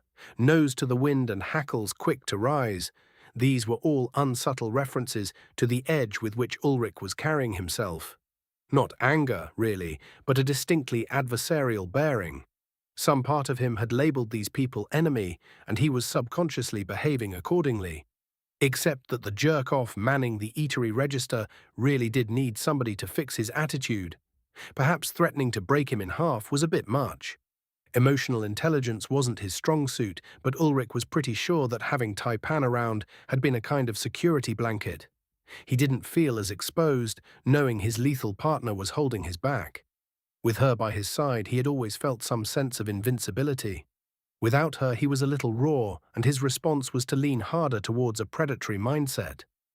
Prey and rivals abounded, and he was in another monster's lair where he had to remain vigilant against all threats. How about that? He wasn't sure what to do with this information, but who knew when self-actualization might come in handy? When Ulrich stood to leave, he could almost feel the relief from the Bartalans within the square. Fuck 'em. Bunch of pets rolling around for their master's treats. This had to be a recent thing. There was no way any civilization like this stand for long unless they were overwhelmingly powerful. That old wolfkin could likely kill half the pavilion before they could stop him. Christ wouldn't even slow down on his way through the whole lot.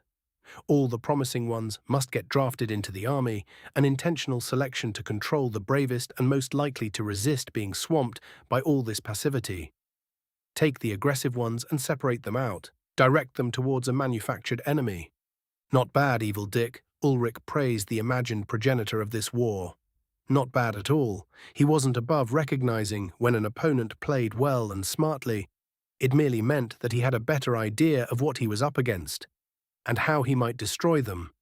So thoroughly had these people been conquered, they didn't even view themselves as such. Ulrich could use that. Just look at how they'd responded to his overt threat against the bastard trying to extort him for giggles. They'd frozen, the whole lot of them, like rabbits. There was a cold logic to it. If the population was toothless and suppressed, they would pose less chance of resisting domestically, so that attention could be directed to exerting influence abroad. The populace had to be complicit so that resources and attention could be focused on the war in Orlathrem. Anything else would give the elves time to get their feet underneath them. So long as he stayed away from the professional soldiers under Prosper's direct control, Ulrich had a feeling he was unmatched in combat potential. Truly, he was behind the enemy lines. From here, he might be able to do terrible, terrible damage to the infrastructure that powered Prosper's engines, the ports. The seed of a plan formed, but he wasn't ready to look at it yet. Let it marinate for a little while. With that in mind, Ulrich strolled through the streets, moving along with the crowds unhurried. He mapped the positions of various businesses, the storehouses for valuable foodstuffs, and whatever looked like it might be destroyed most easily for maximum impact. Inevitably, this took him to the dockside. There were a dozen access points, arrayed over a couple of kilometers. The scale of the Bartelen port dwarfed Trachenir. The docks themselves were stone, not wood, which precluded a fast-spreading fire as a way to shut them down. The piers were wooden, though, which might prove vulnerable. He'd gone the entire length of the mighty shipping behemoth before an idea occurred to him. What about an explosive? He'd never had any reason to do it himself, but he'd had enough time working with and around organic chemists to have a solid set of synthesis procedures for some rather potent detonation speed compounds. Those mad men held competitions within their departments for who could make the most sensitive, highest-yield substances possible. And a rather hefty betting pool guaranteed everybody gave it their best effort, in addition to professional pride and exclusive departmental prick-waving rights. The synthesis wasn't the problem. The real issue always arose that, once you had these incredibly powerful explosive substances produced at scale, how do you avoid leveling your lab while you store them? The lab and the city block along with it. A litany of accidents involving a once common fertilizer reagent came to mind. The nitrated ammonium compounds were notorious for sitting around forgotten until somebody did something everybody nearby would regret. It was doable, more than doable. With some glassware, the right reagents, and the appropriate amount of caution, he could whip together some nasty plastique-shaped charges. He even had the proper core to remotely detonate them. Cyrano perception was a simple oscillation of his electromagnetic mana. A tweak could cause a metal rod in the charge blocks to spark and set off a primary explosive, like a blasting cap. He'd need to wrap them in metal foil to prevent accidental activation by static sparks or some such stupidity. It was somewhat incredible that your average materials science undergrad had at hand the training to manufacture ludicrously dangerous weapons and only barely enough wisdom not to actually go and do it. Ulrich never claimed to be a wise man. Oh, hell yes. Yes, indeed. The plan was coming together nicely. He wondered whether or not the Watcher was ever going to regret bringing him back to life. Between his jaunt around the dock district, lunch, and a somewhat meticulous survey of the shipyards and port, where he spent over 3 hours simply loitering around to observe the flow of people and boats and to gather something of an idea about the protocols for onboarding vessels and their cargo. The use of handwritten logs was similar to traction ear. So was the healthy number of patrolling guards. What was a little out of the ordinary were the lighthouses. Being on a river, Trachnir did not have lighthouses. Here, though, rocky coasts made the things a necessity, and 2 of them flanked Bartala. One shone from the northwest crescent, a kilometer from the exterior city wall, as best Ulrich could estimate. The second was located at the southeastern portion of the port itself, essentially guaranteeing that there could be no mistaking the entryway to the harbor from the open ocean. Speaking of which, Not visible from afar but crucial to the layout of the port was an artificial reef that grew in a great arc from the coast to the open ocean. Watching, he saw vessels being flagged from the port. Ulrich wasn't sure why the whole port and reef situation bothered him, until he realized that Bartala wasn't a natural harbor. The deep water harbor had to have been created through extensive dredging or mana-based terramancy. Quite the undertaking. All the curves were too clean, too symmetrical to be the action of wind and wave on the irregular coastline. Also interesting was that the crest of the sea barrier could only just barely be seen below the surface of the water. Differently colored flags marked the artificial reef, which bore a regular series of stoneworked spikes, almost akin to sharpened crenellations that were peaked to take the bottoms out of vessels that attempted to come in unguided. That explained the number of ships sitting offshore, awaiting a guide boat to show them the safe entry points into the Bay of Bartala. Ulrich had excellent eyesight, and he could make out huge metal gates at a dozen different locations, operated by a single man or woman who responded to the flags and that lowered or raised to permit the keels of even the great galleons through them. They could also be raised completely to block the access points. Now that was a stroke of absolute genius. The fortification of the port meant that its navigation was, more or less, randomized and completely controlled by the portside officials and the guide boats sent to make sure only the sanctioned entryways were utilized. Ulrich was again impressed at the farsight of such an elegant system of control. There was virtually no cheating this system. It could be adjusted on the fly by what looked like a system of pulleys and cranks and could change with very little notice. Hence the colored flags to indicate which routes were currently open. Slick, somebody had an eye for the fine details. Ulrich watched all manner of items brought into the city from his perch on a stack of crates. His study went undisturbed, probably because he was clearly armed and for once since entering this gilded shit heap, his apparent barbarian heritage was doing him the favor of inducing troublemakers to find somebody the fuck else to bother. These city dwellers might look down on the tribes who scratched their livings from the harsh reaches of Prespang, but they were too toothless to directly confront the hard sons and daughters that those wastes produced. At least when those bandit pricks had ambushed him, they'd had the balls to do it with steel in their hands and a declaration of clear intent. No shifty-eyed sideways games or manufactured slights. Just good old-fashioned banditry. Honest scum would always rate higher than whatever the fuck that purser was trying to achieve.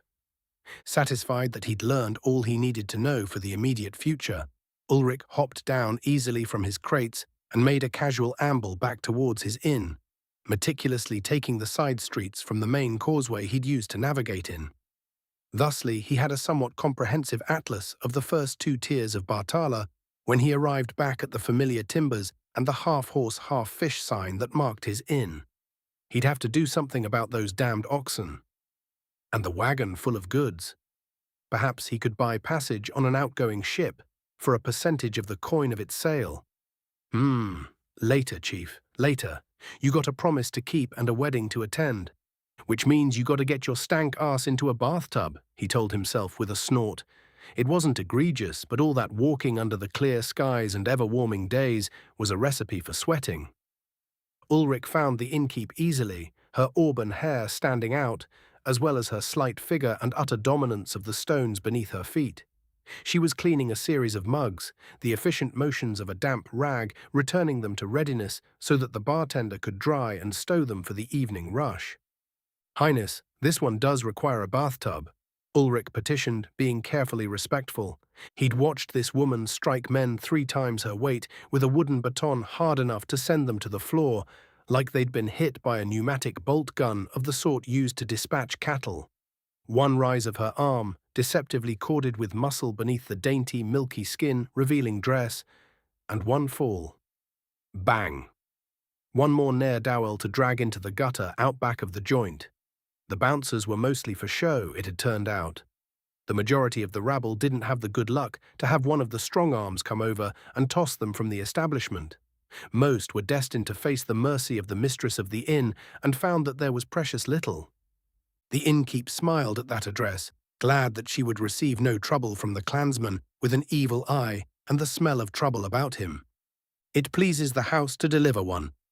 I will see to it now, Honor," said the woman with perfunctory obeisance.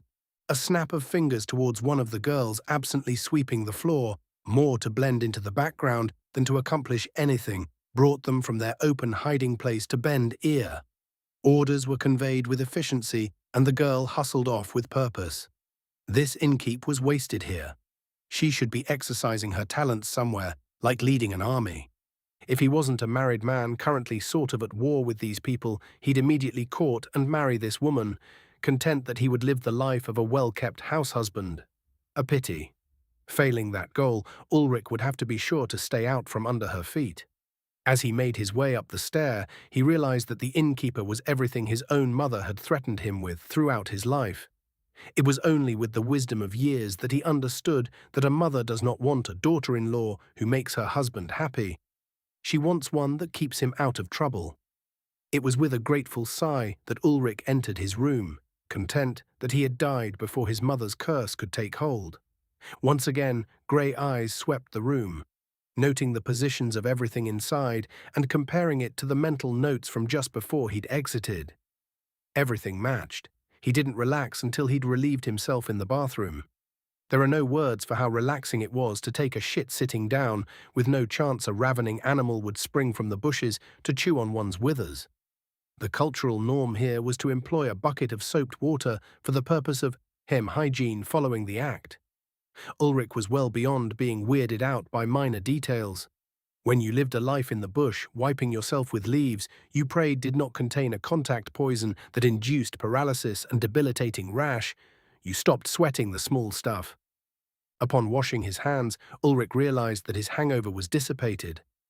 Probably just as well, too, the headache and vague nausea had put him in a vicious humor, on top of the stress he was already under.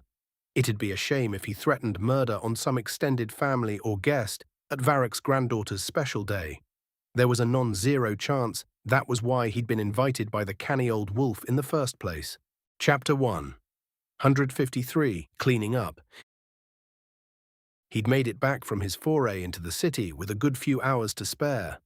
The 4x5-meter room was pretty closed in, which made doing his balancing exercises a little awkward, but manageable. With that in mind, Ulrich stripped down, again to reduce the amount of sweat he would be introducing into his garments. Doing the laundry by hand was exactly no fun. He and Taipan had spent enough hours dunking and mauling their clothes in a stream with soap to not want to do it ever again. Cleanliness wasn't merely a matter for the finicky either. Out in the wilds, excessive body smell signaled you to the beasts, flagged your position for anything large enough to be interested in taking a whack at you. Vardan wilderness was not in short supply of beasts that qualified. Taipan was a stickler for some things, and not bringing in ravening hordes was on that list, hence his newfound detest for lye soap. The laundresses of Irielhos were much missed. He was in the middle of the exercise routine, brain off, core cycling Siron into his muscles and joints in a gradual process of saturation that Bathe Iriel had insisted would help refine his control and elevate his body's integration with the magic that circulated through his mana channels. Stepping into a low crouch, on the toes of one foot with the other leg extended almost parallel to the ground, heel supporting the rest of his weight, he shifted slowly into a forward lunge. Hold, straighten up vertically with the body's weight on the supporting leg, with the other barely in contact with the floor. Reverse the process and repeat it, with the other leg doing the supporting. All the while, Ulrich tried to maintain the almost zen absence of fixed thought, losing himself to the motion and to the thrumming cycles of his core. The difference between the highest echelon of close combat fighters and the lesser was in their ability to utilize their cores to bolster their abilities naturally, synchronizing the movement of muscle and magic. The classes augmented this process and increased its rapidity and efficiency, like training wheels. Masters like Idra didn't need the class to facilitate his swordsmanship. He was able to deploy his full strength without thought, like he was born to it. Christ, to a far lesser extent, did the same, though that one was at the beginning of the road that Idra had spent centuries walking. Ulrich was far behind these two, and, after his last examination of Taipan's status, was now farther behind Taipan than he had been when they joined the Legrenel.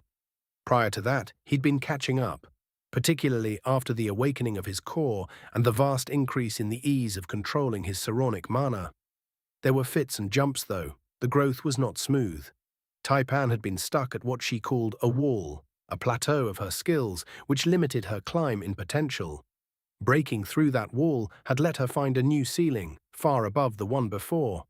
He was certain his own abilities would stagnate. The physical growth in his stats had halted months ago, courtesy of the Royal Guard conditioning and relentless Taipan's training regime. Ulrich had a hunch his own wall was related to the bizarre synthesis of individual skills that had produced the ability called Siron's Dance First Movement, that little addendum being a hint that he was entering new territory. He straightened after completing the set of motions and began his routine of push-ups, dips, and core exercises. Fear was what was holding him back, as much as he hated to admit it.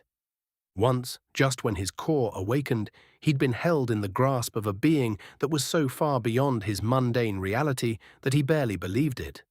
Only the lightning burns feathering his skin convinced him it was real. He'd witnessed, perhaps even called, the attention of the prime elemental of lightning.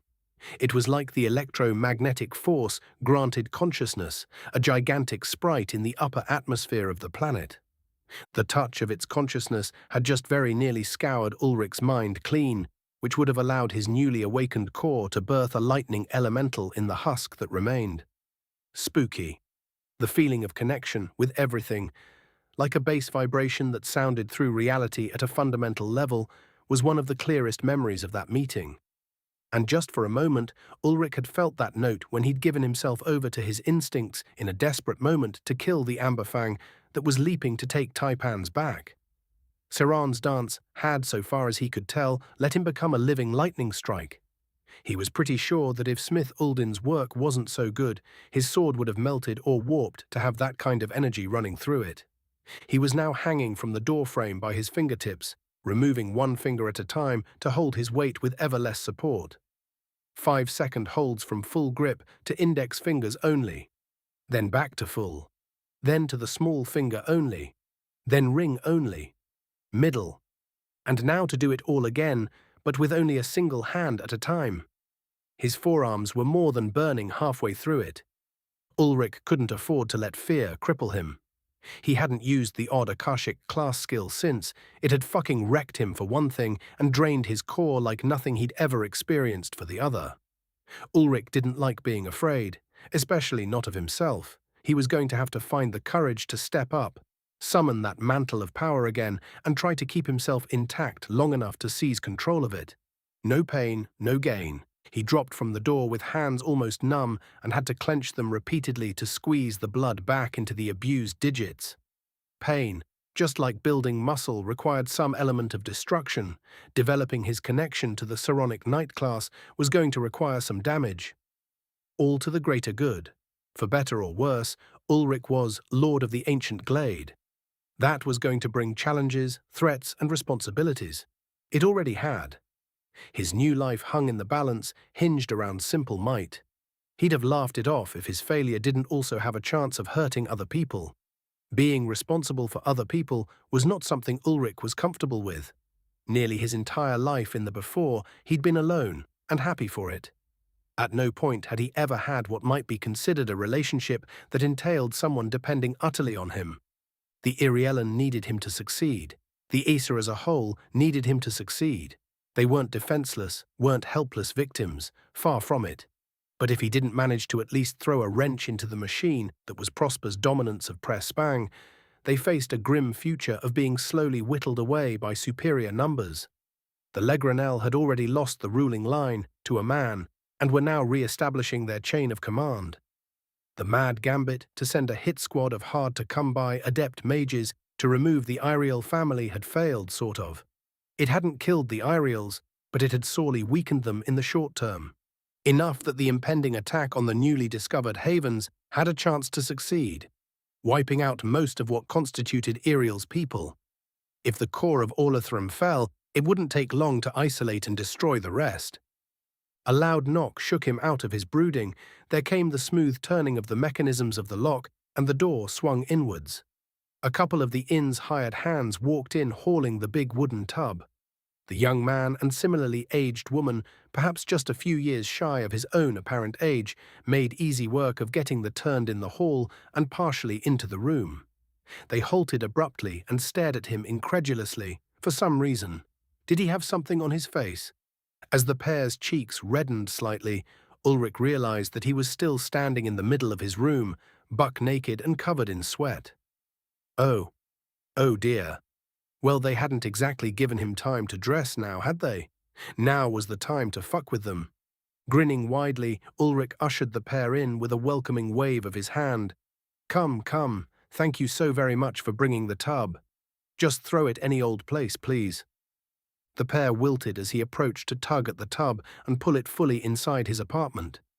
Neither one would meet his eyes, and also worked hard not to look at the heathen barbarian so carelessly flaunting himself in front of them. Gods, this joke never got old. You'll have to forgive my state of dress, or rather, the lack. I prefer to take my exercise without the interference of stifling clothes. The better to ease movement, you know? He issued the fake apology with bubbly cheerfulness. The pair nearly fled, but found their courage and faced him down with every last ounce of professional decorum. Our pardon, guest. We did not mean to interrupt. Did you still require the bath? We can return later, it is no problem. At all. The man said hurriedly, hoping to escape.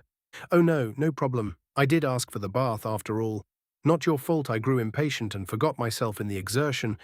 No, I couldn't trouble you to move this thing again. Please, proceed. Carry on as if I weren't even here. Ulrich responded, cutting off the retreat. It takes a moment to fill the tub, honored guest. Perhaps you would be more comfortable waiting with clothes on. The air holds a slight chill. Very slight. Not that it shows. The woman offered, trying desperately to find a way out of this trap.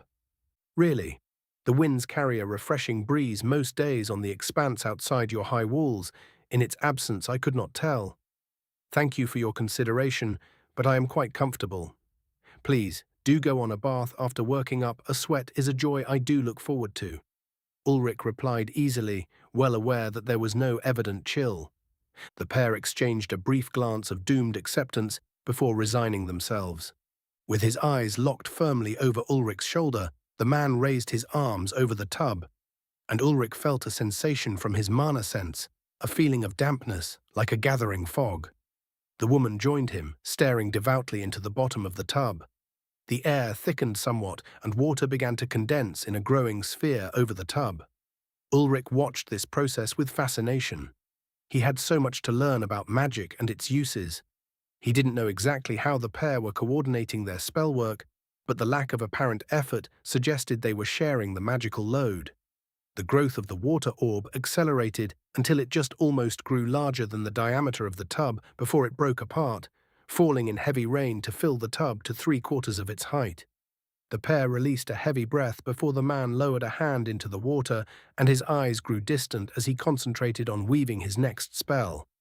A few moments passed without any evident change, but within a count of 10, the surface of the bath began to give off gentle steam. The man withdrew his hand and lowered the rolled-up sleeve. He turned and, with an almost apologetic nod towards the woman, fled with as much dignity as he could. A glare from his abandoned partner followed him, promising retribution. She cut off, recalling her duties, and returned to trying very hard to not look at him, failing, and then trying again. All right. He'd let her off the hook, now that her moral support was gone. Thank you very much, the both of you. I appreciate your diligence and the hospitality of this house. Here for the trouble. Ulrich said, digging through his purse briefly for a pair of eld knights. Tipping was not a norm in his prior life, nor was it a thing within Irielhos. The duties were compensated commensurate with their responsibilities, that is to say, exceedingly well, both in stipend and respect, from the residents of the fortress. Elsewhere, though, tips were common, especially for the servers, maids, and cooks. Taipan had trained him in the appropriate habits of remuneration. The poor serving girl's eyes widened slightly at the carvings on the coins, a larger weight than she would have expected from this uncultured heathen, but she received them gladly and both went into her purse. Ulrich knew with certainty that there would not be an even split, given that her partner had so ruthlessly abandoned her. It was fair, courage had its reward sometimes. A brief dip of chin and raise of dress hem, and hurried, "Your generosity gladdens. Call the house for any further needs, honored guest," before she pivoted in place and fairly well dashed into the hall, cutting like a running back to break sightline with the room. Ah, yes. Now that was a nice diversion. Ulrich went to the door and gently closed it before he retrieved a bar of soap and lowered himself with a contented sigh into the water, heated just below his ideal, but acceptably hot. Glorious. Try as you might, there was only so much that could be accomplished with a wet rag. A good full soak just scratched a different itch. Ulrich didn't leave the tub until the water had cooled to room temperature and left a measurable amount of his weight in grime, exfoliated skin and clay that refused to part from him. His hair was also properly degreased, which reminded him his grooming was, shall we say, insufficient for attending an official proceeding as a guest. It would not do to bring embarrassment to the host, and Ulrich could not abide rudeness. Taking advantage of the water, Ulrich shaved himself over the tub, removing the fast-growing beard that had taken over his lower jaw and cheeks while traveling from the moot. He went ahead and trimmed his hair as well. Cutting your own hair with a belt knife is a thing that takes patience and a damned sharp knife. Ulrich had both. He still could not recommend it where even a middling barber with a pair of shears was available. Even so, by the time the twins were well into their descent, he had assumed an almost presentable visage.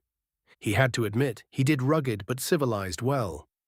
A knock on his door sounded, and the still naked man considered another round of, "Come on up then," but decided against it.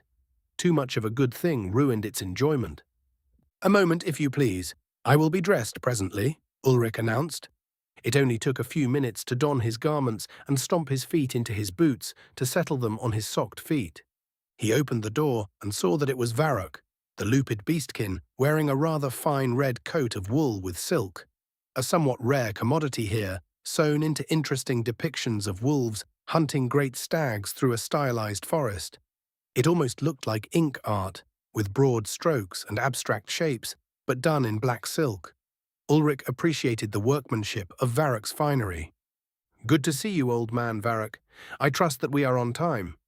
Ulrich greeted the elder beastkin. The low, growling voice answered without particular venom, "Certainly, I would not be late to the decline of my line. It is good to know that you had a face under all that scruff. Valin never do grow beards properly." Ulrich had to smile at the grumpy old codger. Normal people would simply say, "clean shave," and move on.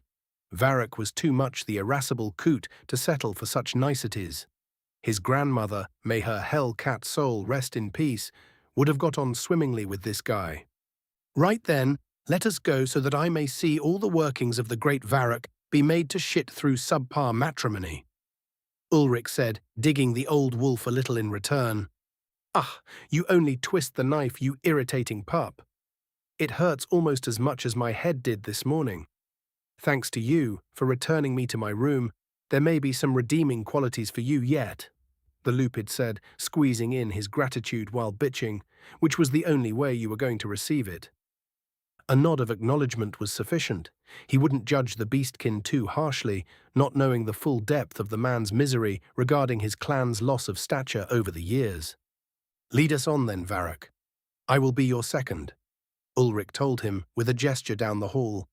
The wolfkin drew himself up, straightening his spine to face what came, and he announced their departures like a captain launching into rough surf and stormy seas. "We go." The golden light of the twins was dimmed by the heavy cloud cover that had threatened since yesterday. A storm was blowing in, and the darkness of the skies promised some rough weather. The gusts hadn't yet started to herald the rain's arrival, but it would come not far following the fall of dark. If Ulrich's experience were not nothing, through the main avenues, Varrock led the odd couple, both striding in comfortable silence. Ulrich was surprised when the beastkin took them up to the gate to the second tier, paying for their passage. The guards did not attempt to ransom Ulrich this time, apparently respecting the elder beastkin's reputation. They continued to make their way through the city, the sidewalks busy, but not terribly so. Ulrich wore his sword, at Varroc's insistence. Some curious glances were directed towards the pair, but that wasn't exactly surprising. The old boy cleaned up nicely, and his gait, steady and confident, suggested that he owned the ground he walked. Only people who commanded respect, and had the ability to back it up, carried themselves in such a way. That fact was reinforced when the Lupid took them up to the gate of the third and penultimate tier of Bartala, which Ulrich had not yet entered. A sill squire was the fee to enter, which was a considerable sum to simply be allowed to walk through the gate, but the wolfkin didn't so much as blink. Forget mere surprise, Ulrich was now mighty curious. What had this surprising coot drinking himself into a coma in a "Please grant me forgiveness, innkeeper. O thou of righteous fury, do not strike me. Dive." There was a possibility that Varrock had slightly understated his clan's fortunes. Seemed like something the old goat would do.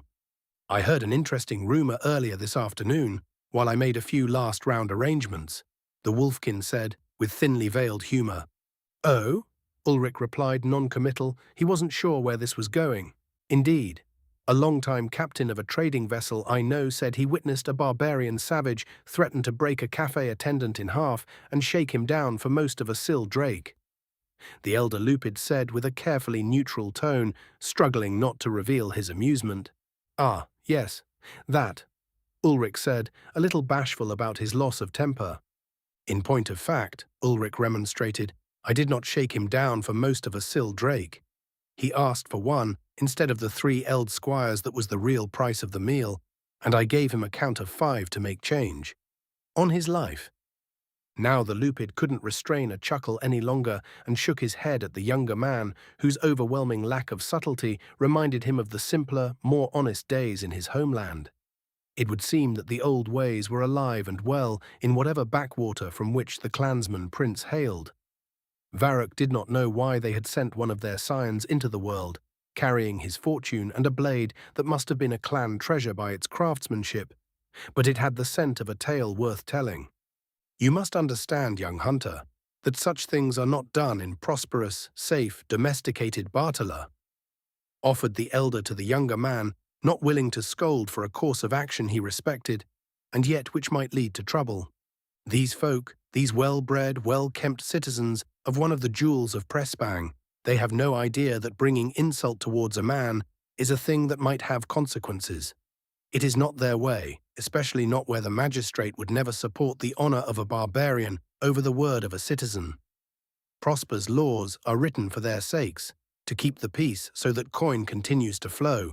Personal integrity does not enter into it," instructed Varrock, still fighting back a grin at the imagined sight of the poor attendant, probably feeling for the first time the threat for his own life.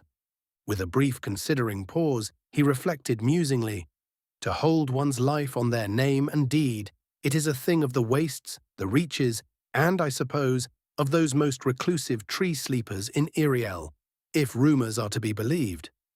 Harsh lands and hard lives breed respect for one's word and its use. These people," gestured the Lupid contemptuously, "have never struggled for their lives before beasts or bandits or desperate rivals with nothing to lose and everything to gain by their death. They do not understand," reflected the beastkin with a note of sadness in his tone. They walked along in silence for a few more moments, Ulrich taking in the advice of the old salt and appreciating that he cared enough to offer any.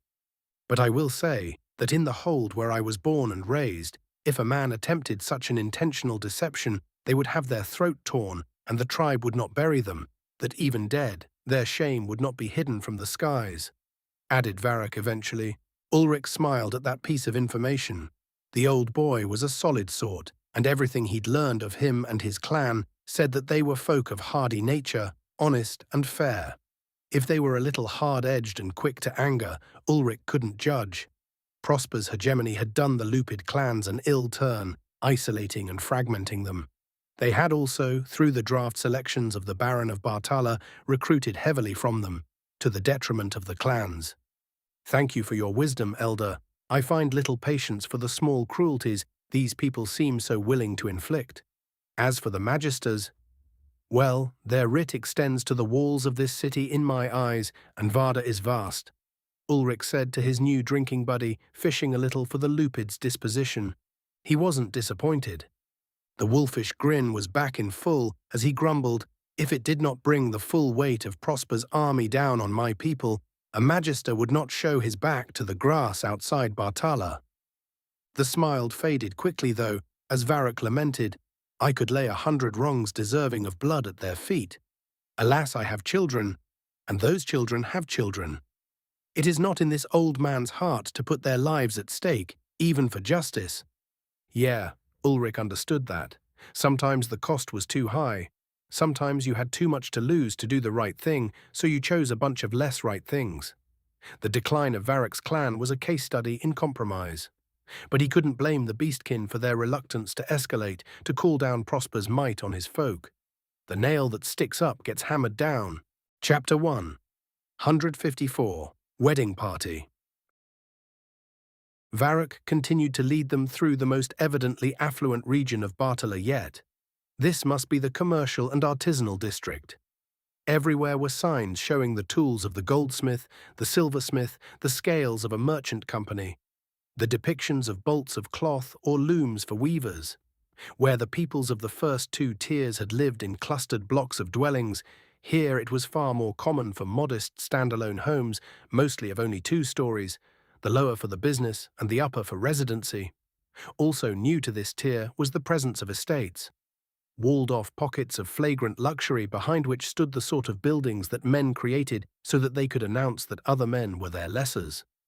Ulrich saw little behind the walls, their metal scrollwork inlays being all but curved into a giant middle finger towards anybody who passed by. But where a few servants entered or the master of the estate happened to be leading their procession into their bastion of self-importance, he saw magnificent gardens, fountains crested by almost lifelike statues, or even complete panoramas, cropped lawns, entire stables, the stalls filled by some of the strongest, healthiest of the horse-like riding beasts he'd seen yet. And more. So much more. There wasn't so much of this in the before, not like in the pre-collapse days when a corporate town would glitz like Vegas, before it was a nuclear sinkhole, and glam like Shanghai. Meanwhile, 50 kilometers or so down the highway, a city that looked like a refugee camp huddled, stinking of desperation and hopelessness. Things had gotten pretty bad there towards the end, especially once the famines hit. Amongst the elves, especially in Irielhos, there had been little to no indication of personal wealth. Galed Uldin, a master smith of near-legendary reputation for his craft, lived in a humble home whose only trappings of fortune were the precious metals and mana-rich materials strewn like litter around his home or bound up in some half-finished, maybe abandoned project, propped up against an overwhelmed bookcase. Within that smithy had been a dragon's hoard of cut gems, ready to hold some arcane circuit or rune binding, and stacks of ingots of the sorts of alloys that kingdoms might be founded on, or fought over. But then Smith Uldin was a bit of an odd case, even amongst his odd kin. Even so, there was no comparison to the somewhat gratuitous displays here in Bartala. Gods, even the city being carved out into distinct levels, literal geographical levels of wealth, was off-putting. Ulrich didn't know what would drive a man to compensate that hard, but he was hopeful if he never found out. Which brought him to his next point. "I cannot help but notice, Varric, that you lead us, with certainty, to parts of the city I would not have thought you frequented. We met in a rather humble, if clean, well-maintained, and efficiently run establishment in the poorest ring of this place. And you are constantly speaking of your ill means, but you did not even raise an eye to pass the exorbitant gate fees."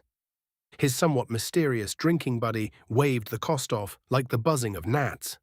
"I am old, pup, not senile. Just because I have not had the connections and surfeit of riches to play games with the magister-anointed artisans and use Prosper's gilded trade routes doesn't mean I do not remember them.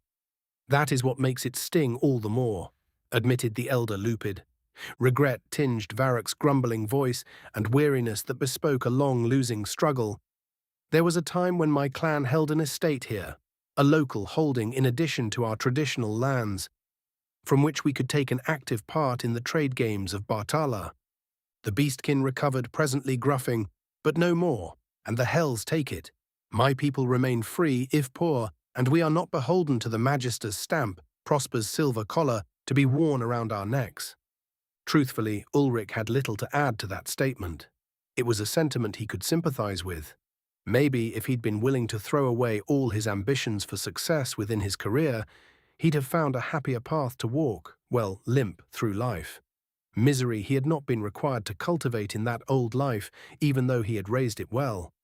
More and more, Ulrich was realizing that loneliness had not been required either, but that was a harder habit to change, given his love for quiet solitude. Varrock dared to lead his kin out of that trap, and suffered still the consequences for it. But the old wolf, despite his growling and bitching, seemed happy with his choices. What more could a man ask? Yeah, Ulrich commented to himself, he could respect old man Varrock's chosen path and the man himself. They had come a little further along through the extravagance of the inner Bartala.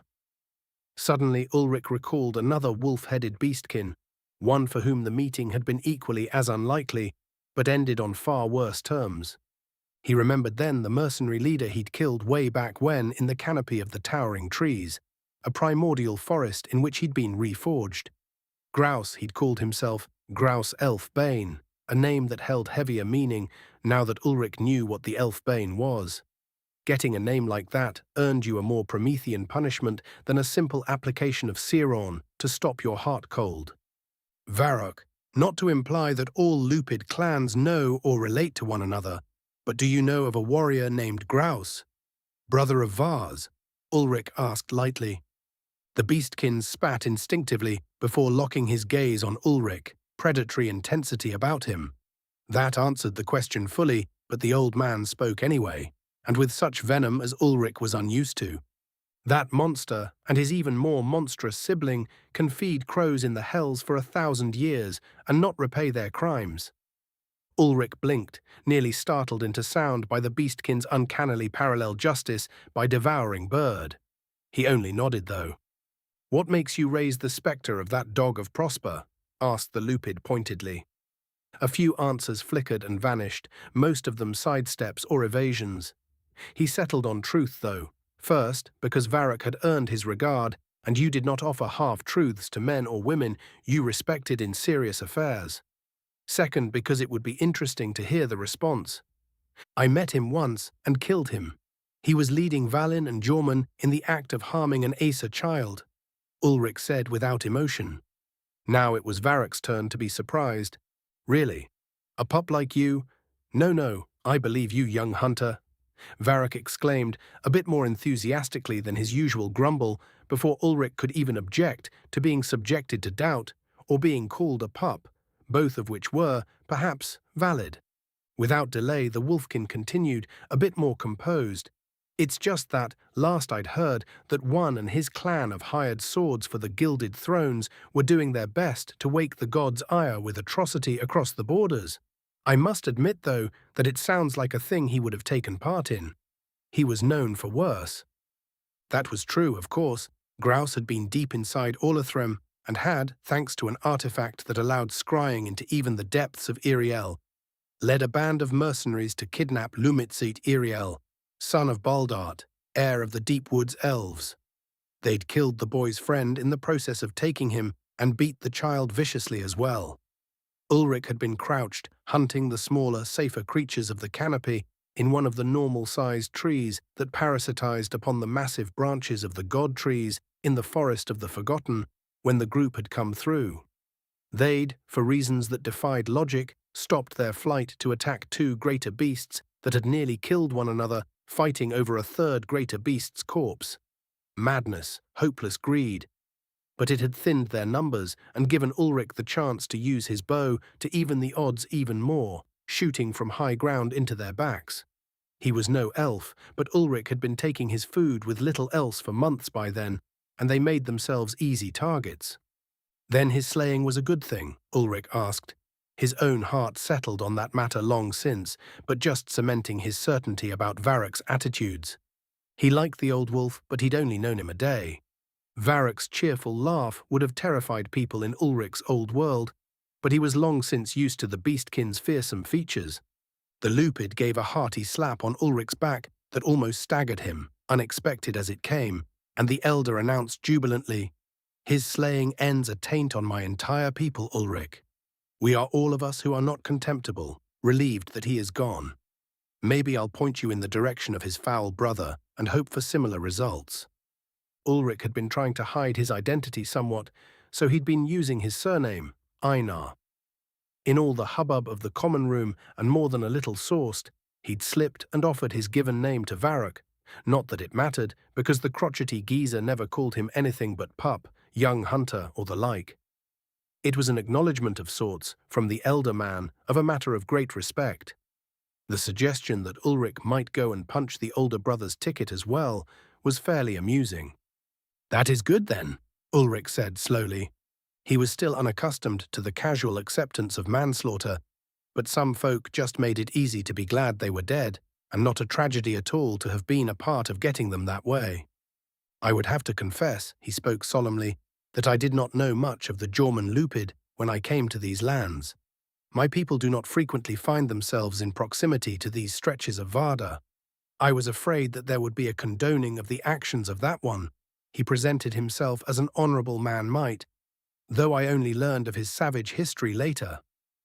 Which was, a massive understatement considering that none of his people had ever even heard of Varda, knew of its people's existence, or even maybe occupied the same galaxy. Werewolves were myths, elves were fey legends, and all the rest was pure fantasy. Varrock eased his companions' worries thusly. Some would. They should go to join him wherever he receives his reward for the lives he destroyed. Most would not. The Lupid clans are fierce, and to be an honourable warrior is a calling many choose, but to bathe oneself in the blood of innocents and the unarmed is to be less than persons. Any who condones or engages in such action is a beast in spirit, if not form. That was good, because Ulrich considered it open season on genocidal assholes and war criminals. He'd rather not have had to add entire clans to that roster.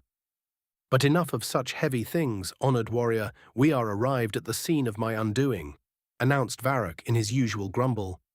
And they were. A large pavilion opened up, its wide double doors thrown open and inviting to the participants of the event. It was in the fashion of doting parents, a lavish affair.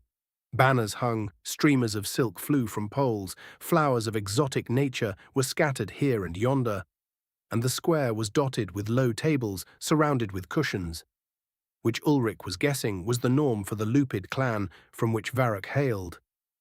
The old wolf was definitely understating his position. The decoration of this venue was not that of a pauper.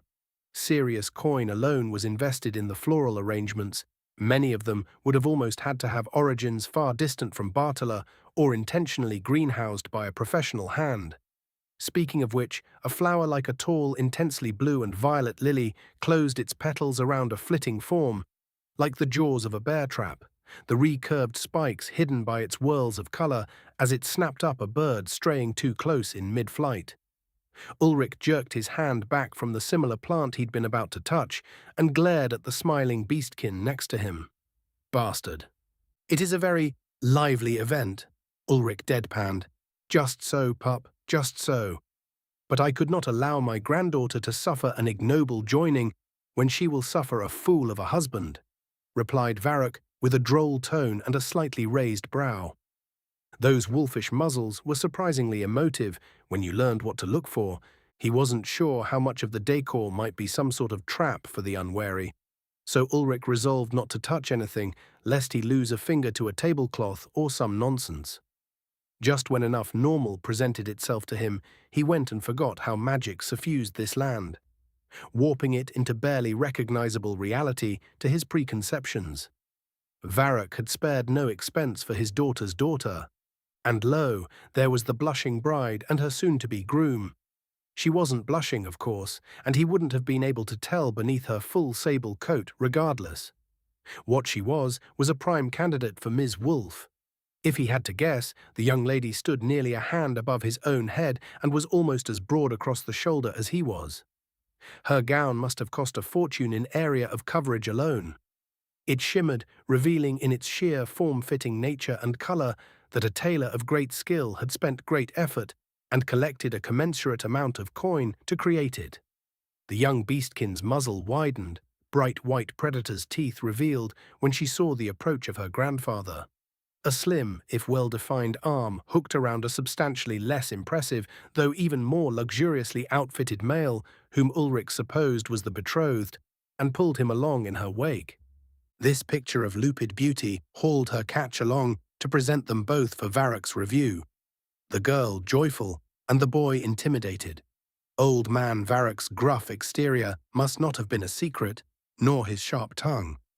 "Grandpa, you are finally arrived," flounced the lass, gushing on her special day. Varroc, for his part, was melted substantially by the presence of the girl, and in a feat of strength, Ulrich didn't know the aged man had in him, lifted her up in a giggling whirl before setting her down easily. "Huh. Pretty spry." "Grandpa, stop it, you mustn't," complained the girl without heat. "You'll muss the dress. And it's so pretty, you shouldn't have been so lavish." Her false protestations and obvious joy in the gown made it clear that Varroc had his coin's worth to please the girl. The old man's teeth were showing at his granddaughter's lifted gaiety. They continued showing, but a slight lowering of the corners of his mouth indicated a less than thrilled attitude towards the younger man in tow. Ulrich barely merited a brief flash of curious eyes before the powerfully athletic lass closed on her doting ancestor. The lupid bride-to-be slugged her granddad in the arm like a welterweight boxer, and she chastised with a flash of low growl. "Now don't be like that, Grandpa. Urswin has been looking forward to meeting you. Don't be dragging him over rocks on first sight." It was amazing that, despite a few octaves difference, the girl managed to echo her grandfather's tone perfectly. Twitching slightly, Ulrich saw the wolf ears of the young lad, already low in deference, drop a notch even lower in embarrassment at being championed so loudly, in public, by his fiancée. "Oof," Ulrich remarked to himself, poor lad. He tried not to wince, even as Varroc absently rubbed the forming bruise on his bicep. "Harumph. Very well, daughter of my daughter, I will be charitable, for you. Well met, Urswin, son of Dalus. May the twins shine over your hold." Varroc greeted, with a slight dip in his muzzle, being as far as he could bring himself to be polite. The wolfkin lad perked up a bit and returned the greeting, hesitantly smiling, more from nervousness than anything else. "Thank you, Grandfather Varroc. May the twins shine over your hold, and the rains nourish your grass." It was another one of those ritualistic things, absent any meaning to the ones that spoke them other than fulfilling the basic necessities of civility. It did inform Ulrich that the binary stars overhead were considered good fortune, and the rains that had beat down on him during his errant navigation across the plains were not always guaranteed, or you wouldn't have to wish for that to happen as a token greeting. Varroc shuddered slightly at being referred to as the young lupid boy's grandfather, and Ulrich clung to neutrality as hard as he could. If he started laughing now, he might not be able to stop. Perhaps the wedding would not be as dry as he'd feared. "And who might you have brought to share in this our celebration, honoured elder?" asked the somewhat lanky young wolfkin, his head coming just shy of Ulrich's chin. Where before the milling lupid kinsmen of the two clans had been largely ignoring the group out of a sort of manufactured privacy, there was now a host of questioning and thoughtful attentions directed toward the four figures. Ulrich was the only Valin amongst the group, and might as well have been in a chicken suit for all that he was out of place. The out-of-place former Earthling wasn't exactly sure how he should introduce himself and was rescued trying to come up with an explanation by Varroc. Gesturing his way with a jerking thumb, the lupid said simply, "Picked him up on the way in and kept him handy before he could run over any innocents in the streets," which drew a coughing snort from Ulrich and a shared roll of eyes with the granddaughter. "I am called Ulrich, and I made recent acquaintance with this old badger chaser yesterday. He invited me to make sure he does not trip and fall," Ulrich told the bridal couple dryly. Varroc's loud sniff went mostly ignored. Varroc's descendant side-eyed the old man pretty hard before addressing Ulrich politely, if not warmly. "I see you are familiar with Grandpa's manners. Be welcome, guest Ulrich, and thank you for keeping him company.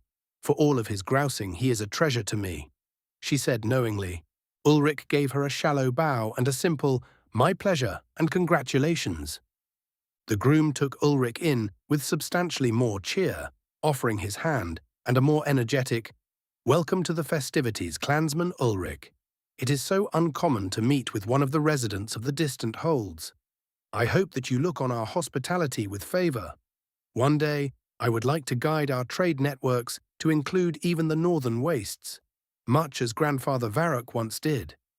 The exuberant shake of hand went on slightly too long, and Ulrich had to rescue his hand, being as courteous as possible, offering a relaxed, "I am moved by your graciousness. My kin welcomes worthy friends, young honor," given that he was his only kin, that was not an untruth. Well, maybe except for Tai-Pan, who probably counted since she'd decided to use the rescue of her little brother. His decision not to have her killed for failing her duties as a shadow, and facilitating the cure of her father's bane poisoning as the metric for the exchange of 3 gifts, an ages-old marriage custom amongst the Irielen. Baldert had desired that end for reasons that Ulrich would never pry from that pointy-eared trickster's skull, and he was caught by the technicalities of twisty fey customs. That the thing was recognized by the dragons of Iriel, Baldert's 3 mighty wives, was the cincher.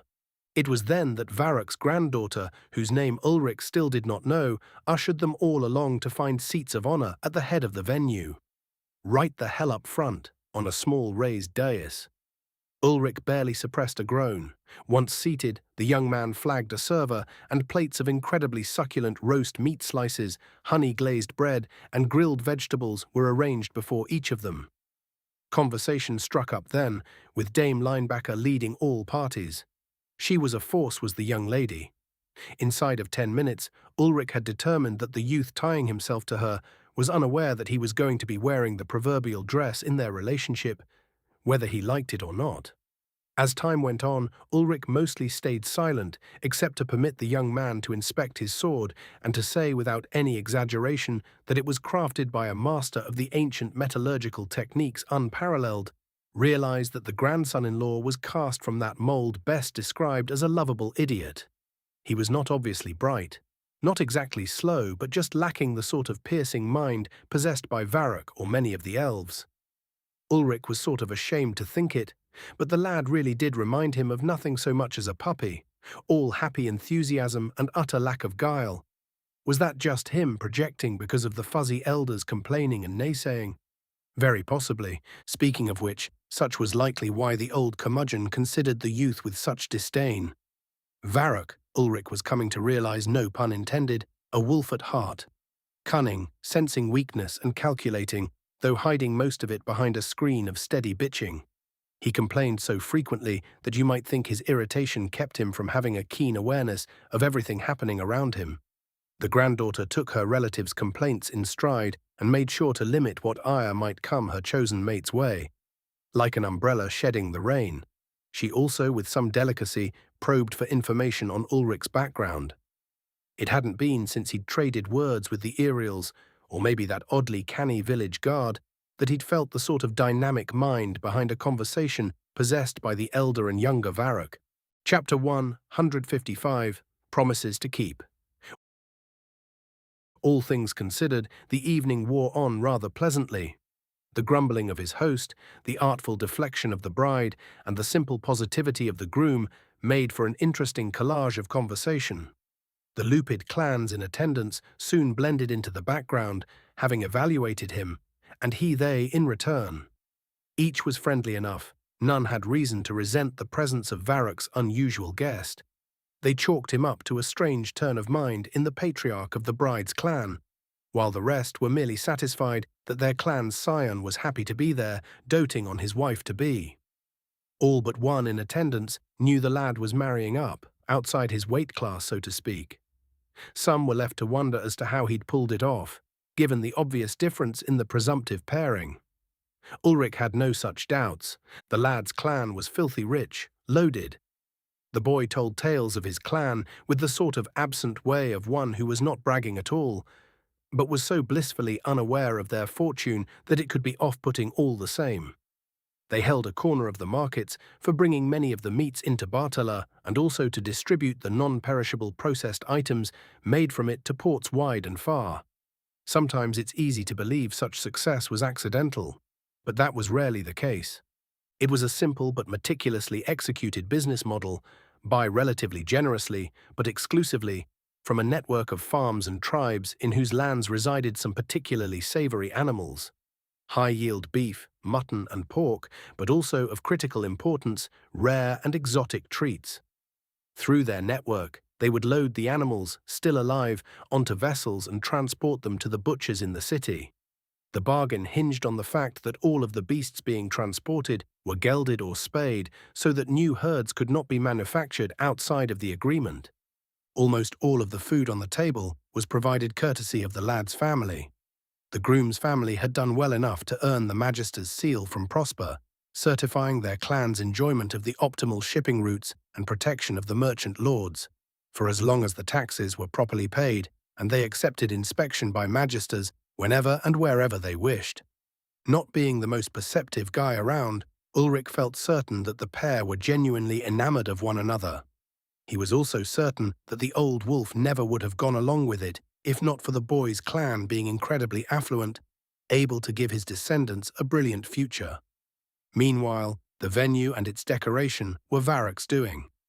Ulrich discovered that one of the components of the salad he was enjoying greatly at the moment was the sumptuous petals of the murderous twilight finchcatcher, the blue-violet lily with a penchant for avian slaughter he'd nearly donated a finger to earlier. That one was all Varrick, who imported them from the swampy downs where they exclusively grew. The plants were favored in the gardens of the wealthy elite of Bartala. Narration from the bubbly bride told of a proud clan of warriors turned caravaneers who had gained a reputation for never arriving late and never failing to make a delivery.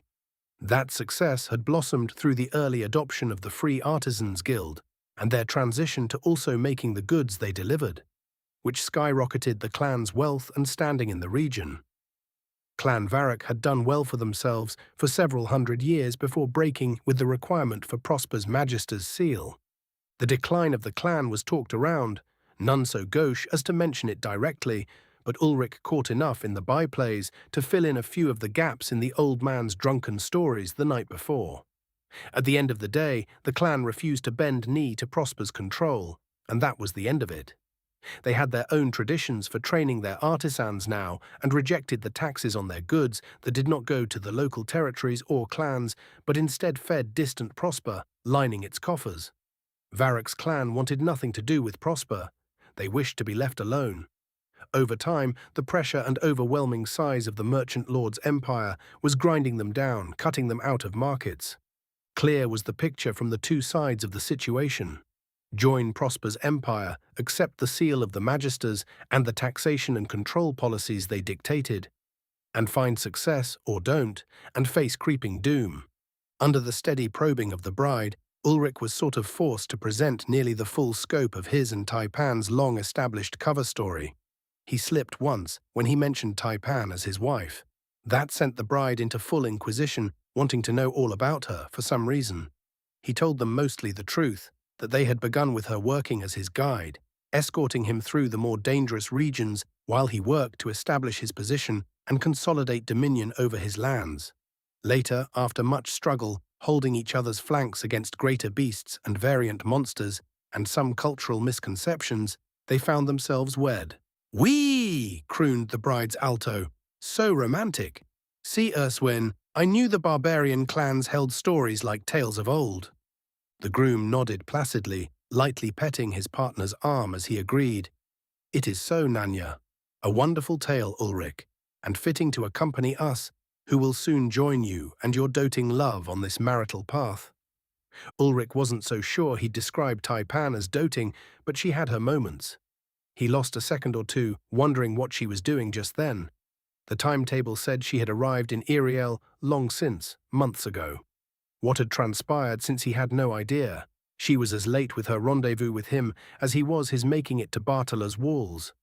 He was distracted from that train of thought when the pair of lovebirds then traded an almost sickeningly sweet stare at one another, leaving the rest of the world behind for a minute. Varrick pretended to gag on a bone to break them up, and Ulrich had to hide his face beneath a napkin or reveal his wide grin. The old wolf winked at Ulrich, while Nanya, the bride, none the wiser, attempted to succor her choking grandparent and give him water to clear his throat. Urswin, the groom, remained blissfully unaware and suggested a few softer portions to his grandfather-in-law, still trying to maintain favor with the notoriously irritable clan head. All told, this entire wedding was not so very far off from the ones he'd attended in the before. If you ignored the canine features of the participants, you might easily find similar scenes on old Earth. In a bizarre twist, if he had to guess, this might be the most normal thing to happen to him since he'd been reforged on Vardan soil. No lethal beasts, no warrior people, no fights for life. Just a couple of lovebirds getting married, an old man resenting anyone who thought they deserved his daughter's precious jewel, and their two clans sort of awkwardly intermingling as strangers meeting for the first time do. Wine came around, poured from clay amphoras rather than the bottles of his old world. Ulrich thought it was a little dry for his palate, but the sort of thing that could grow on you. He kept himself to a modest 2 glasses, not wanting to risk inebriation, causing him to make Earth references in conversation or to do something to cause a scene. It was a little strange, because the wedding was proceeding almost in reverse, with the food and drink coming before the ceremony.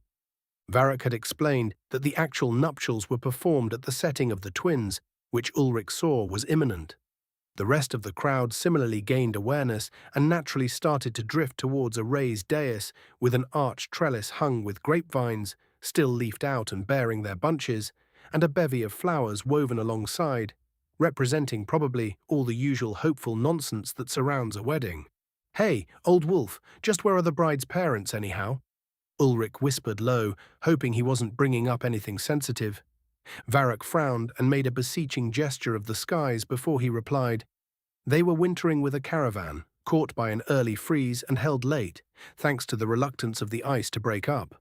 Word arrived that they are on their way, but there are certain traditions to be observed, and it is the time when the time of the twins over takes the moon's coven. Nanya would not hear of delaying the union." He nodded. Ulrich then caught the older beastkin's narrowing of eyes towards the groom. "My daughter's daughter wished to be wed before she grows fat with pups," he said flatly. Oh, no. No wonder the geezer had a bone to pick with the happy-go-lucky idiot. Digging in forbidden flower pots. A bold move, young wolf, a bold move indeed. Speak of the devil. Now richly sauced, Urswin the groom wandered over, tail fairly wagging from excitement. He wasn't a bad kid. Maybe not exactly what you want to join the family tree, but he didn't have a mean bone in his body, and that counted for something. Maybe the kids get their mother's brains, and her brawn, and hopefully just their sire's cheerful smile and instinct for recognizing opportunity. "Grandfather, it is time, please. I would like for you to do the honors. Nanya speaks so often of you, and with such praise, I would not have any other to bring us together," gushed Urswin. Ulrich saw Varric working himself up to say something biting and jabbed the old wolf in the leg, shaking his head and mouthing, "Don't." His granddaughter would never forgive him for upsetting her marriage, especially not right here at the moment of climax. The hackles on the lupid dropped, and Ulrich heard him mumble, "End of my line, litters of doe-eyed little soft bellies," as he allowed himself to be led away. When the couple to be wed took their places on the dais with Varric between them, all the gathered lupid rose and gave their full attention, so Ulrich joined immediately. The pavilion fell to complete silence as the two took each other's hands, delicate grips preventing claws from digging in. Later, someone would tell him what it all meant, but for now he let the beastkin tongue roll over him. "Gathered are 2 clans, who, through love, become as one," intoned Varric, his voice resonant and rich, absent its usual growling complaint. "Nanya, Clan Hora is here to join Urswin. Clan Bitsness for the sake of their future together." The elder Lupid began wrapping first the groom's hand and wrist with a long silk ribbon of white as he went through the ritual. Clan Bitsness of the Bartalan, who brings the wealth of masters in trade and the security of his name, is hereby bound. With that, Varric began to wrap his granddaughter's hand in the same fashion. Clan Hora of the Horan Reaches, who brings the cunning of pioneers and the ferocity of her name, is hereby bound. Arms raised over the two as if lifting them skyward, the old wolf declared finally.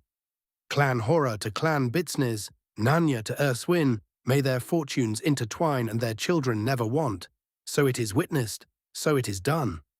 Thus bound in spirit and blood, the couple turned to their kin and raised the tied arms high, resulting in poor Erswin being jerked to his toes in his fresh-faced and far taller bride's excitement. And the crowd went wild, almost literally, with barking and howling and all manner of canine yips and growls. The lupid language was guttural and used less of the lips than the tongue than did Valin or Aesir. It was not unpleasing to Ulrich's ear, just uncanny. Dredged up from his mind were the long-gone calls of wolves in the forests, of coyotes across the canyons, and dingoes ringing through the outback nights. None of those were to be heard again on Earth. It made him sort of happy that their like could be found here on Varda, and not only when a predator turned its hungry maw your way. As if called, a predator of another sort skulked into the pavilion. Richly robed, sleeves extending well past his hands in a ridiculous show of preening overconfidence. A declaration that the office denoted by the heavy gold links hanging down to his chest, carrying the sigil of a Magister of Prosper, was more than enough to render him immune to all harm. The man's eyes callously scanned the gathering, cataloguing those present and dismissing them immediately. They were cold, dead eyes, absent humanity. Ulrich knew when he was looking at a psychopath. This man was exactly the sort who liked to peel the wings off flies. This was the kind Ulrich knew should be killed on sight before they hurt someone. What is this? An unsanctioned gathering. My office has given no approval for any legal proceedings, announced the slimy bastard, bringing the celebration to a dead halt. Both clans were suddenly doused, and the honored pair showed expressions of anguish at the peak of their moment being stamped upon. Varrock was visibly livid. In the sudden absence of joy, the cold wind of the approaching storm blew in somewhat portentously, sending streamers fluttering from their poles and flower petals scattering into the air. The timing was almost too perfect. Ah, so it was known that this gathering was not granted the benediction of my office. A pity. Given that no request for betrothal has passed my desk, I feel slighted. Yes, I am most grieved by the disrespect shown the honourable office of Magister to Prosper. I cannot condone flagrant violations of the laws of our great city Bartala, declared the Magister, brimming with sadistic glee at having turned this gathering of celebration into an impromptu hearing. A quartet of guards entered the square to flank the Magister. They were armoured in thick steel plate and carried halberds with a wicked half-moon blade and a nasty recurving spike. The men moved like robots, devoid of empathy for what they were doing to these people. The presence of armed men in proximity to his kin sent Varrock over the edge. The lupid elder leapt down from the dais and stood in front of the Magister, putting himself between the Beastkin clans and the Magister. We need not Prosper's blessing to wed our clans. We need not your sanction to choose our mates, and we need not some pompous slug wearing a golden slave collar to carry his master's barking to our ears from distant shores. You have brought blades into a gathering of joy, and I will not stand for it, growled Varrock, teeth bared. The Magister looked down his nose at the Beastkin in the crowd before levelling a dead stare at the elder Lupid. I know of you. You are that holdout in the northwest, the wretch who smuggles and skirts the laws and brings his unwashed, stinking family down in ruin with him, stated the Magister coldly smug. Good. Even gladder am I that I noticed this fracas and came to put an end to it. Too long have you operated outside the law, you and your mangy lot. I am not sure I shouldn't have you arrested and put to trial at this very moment. And your lawless pup bitch over there along with you.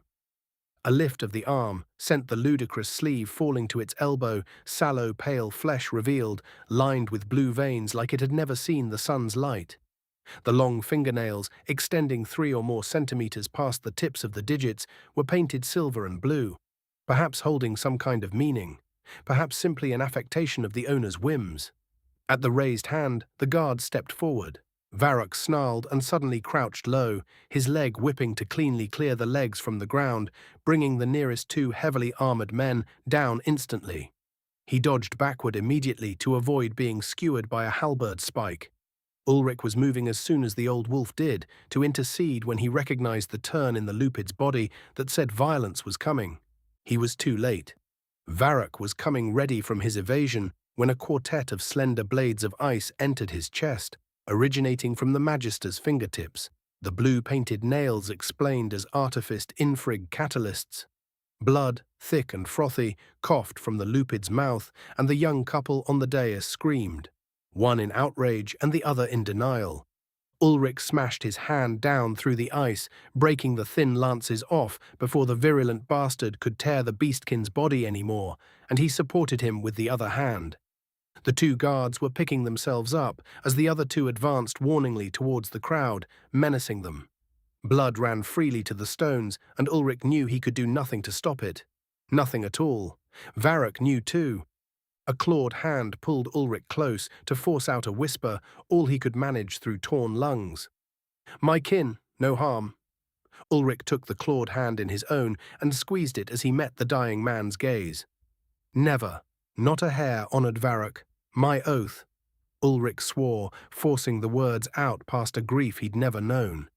He saw the light leave his new friend's eyes and felt the force of will that animated those old bones leave them. He held a body now, and Ulrich turned grey eyes on the ones responsible for it. Howling rose up behind him as he gently lowered the brave man to the stones, composing him as he did.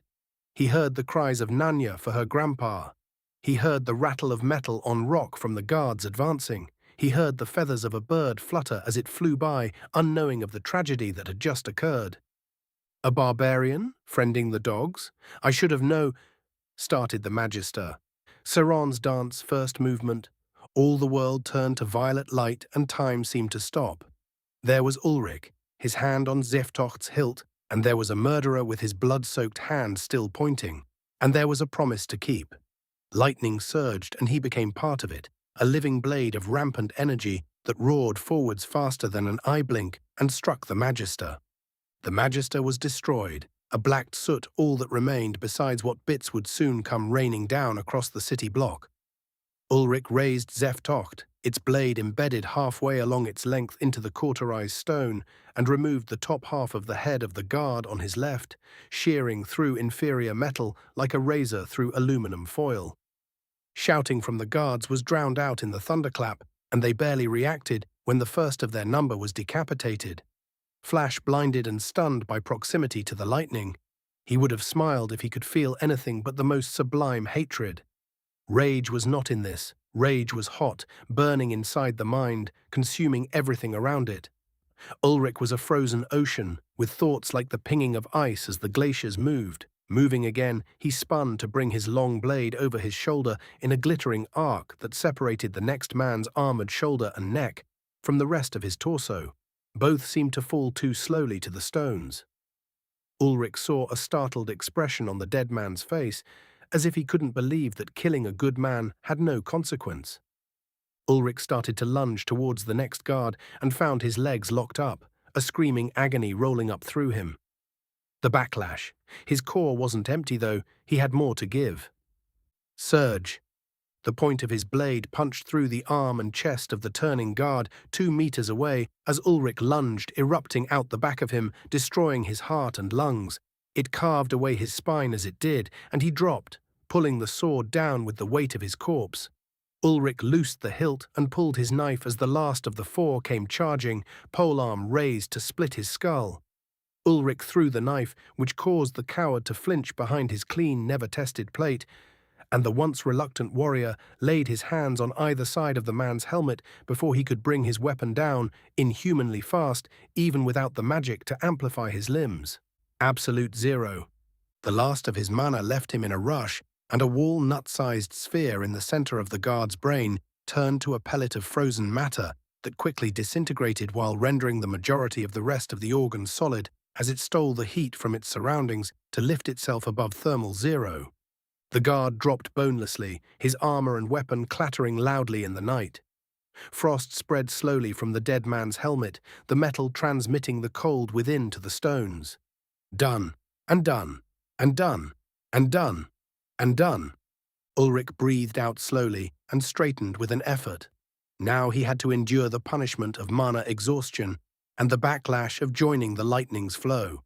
A distant part of him would have loved to see what the Irielen mages though of that. Don't join yourself to the Seren, they said. They didn't understand at all. You're already part of it. It's in and around and through you. The electromagnetic is everywhere. You just needed to know how to find your way back out is all. Every source has a sink. He was avoiding thinking about the obvious thing and forced himself to face it head-on. No running, Ulrich. Varrock is dead, killed by Prosper's thugs. Now he is avenged, but the work is not done. There were those who set this in motion who still had to answer for it. The Lupid clans were in shock, both from the senseless murder of their elder and the incredibly rapid violence that followed. Nanya freed herself of her paralysis first and ran to kneel over her grandfather's corpse, cradling it in her arms as she wept and wailed. Erzwin lowered himself to take her into his embrace in turn. The Lupid in the square circled their kin, shielding them in their suffering.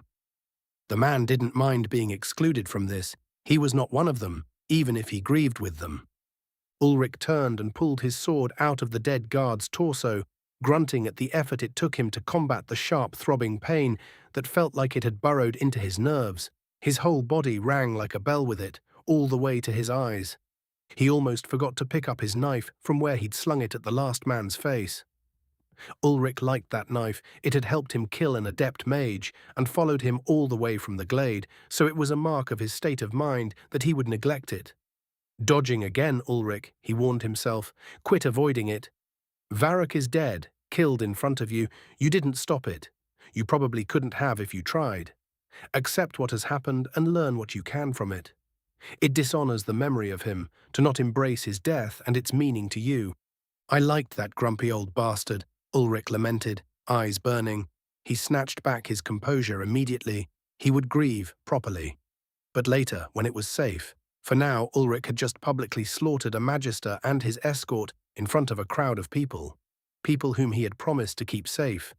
There was only one certain way to do that. Raising his voice firmly so that the mourning Lupid could hear him, Ulrich demanded, "Tell the spineless tools of Prosper what happened here was my doing. Tell them that I was the one who killed their men. Tell them that Varrock tried to stop me and I killed him. Let nothing connect you to this thing. My name is Ulrich Einar, and I go now to Prosper to rip the life from the merchant lords who have allowed this evil to happen to a good man. Tell them that too." He left the square and the broken remains of what had been a beautiful day and the sorrow of what had been a wonderful friendship. The storm rolled in overhead and thunder parted the heavy air of the night with its peals. It sounded like funeral bells to his ears at first. And then, as he made his way through the wide, mostly empty streets, like the beat of a war drum. Thoughts crystallized as he forced his battered body to return along the path back to the lowest tier. First, the Baron, Prosper's fist, to go with the eyes that Ulrich had just blinded. Then the port to cut off the blood. The city wouldn't starve, but it would slow the movement of goods and supplies. Enough to force the expense of manpower to return Bartala to working order. Would people suffer? Undoubtedly. The fortunes of the residents of the city depended upon its trade, which depended upon the ships in its harbour and the piers that gave those ships berthing. Likewise, the shipyards to repair and build those vessels. Ulrich would destroy those things anyway and cripple the gears that turned Prosper's machine. He would not slay the populace, though. They were innocent. Until they raised a weapon towards him anyway. If they did that, they declared sides with the merchant lords. "I will be your second." He had said that to Varrock before they left. It was a sort of joke, as the elder wolf had acted like he went to his own end. The bitter irony of it almost made him sick. Varrock had not deserved to die this day. He had deserved to live to spoil his great-grandchildren, as he had his granddaughter. Out of all the ways this day could have gone, the native of a once tame world would not have thought that it would end like this. And it was not even over yet. Ulrich had more to do, farther to go. All right, so maybe not the Baron first. First, he had to gather his things, as much as he could carry, and move quickly. The wagon would have to be abandoned. Good riddance. He hated those foul bovines anyway, and the feeling was mutual. He hadn't planned on going loud so soon. He hadn't planned on a lot of things. Next, he had to procure some reagents. They would be relatively common, but probably under names that were unknown to him. He'd have to describe the various properties of them to arrive at the correct substances. You don't play games with high explosives. He'd have to make a very low mass proof of concept run before upscaling it to useful quantities. Magic was nice, but Ulrich's core was limited, as he was being reminded by the throbbing headache that matched his heartbeats. He would need very high-quality clay, perhaps even porcelain. A liquid explosive could be mixed with the clay in proper proportion to create the plastique which he could use to create shaped charges, thus accomplishing maximum efficiency in the use of the yield's energy. He'd never participated in demolitions, but he had enough statics know-how to be able to identify the most easily compromised structural fail points. The wooden docks themselves were a waste of time, replaceable in mere days or a couple of weeks at most. The stone support piers were the real target. Those would take who knows how long to fix, maybe even a year, perhaps longer if no Terra Mage were available to speed the process. The same applied to the ships. Shipbuilding was a fine art, requiring specifically aged lumber and a fantastic amount of time. Not something that can be thrown together, just ripping the bottoms out of the moored galleons would be a heavy blow. If he could get even half the schooners alongside them, he would have set back the transport potential for Bartala for years. Shipwrights don't grow on trees, and there are never enough of them as it is. That was a historically documented fact. Once the charges were ready, he would figure out how to handle the detonator. Really, if a man wanted to be extremely efficient, he would use very small charges in tandem. The right sequence of correctly placed blasts could do far more damage than a single large one.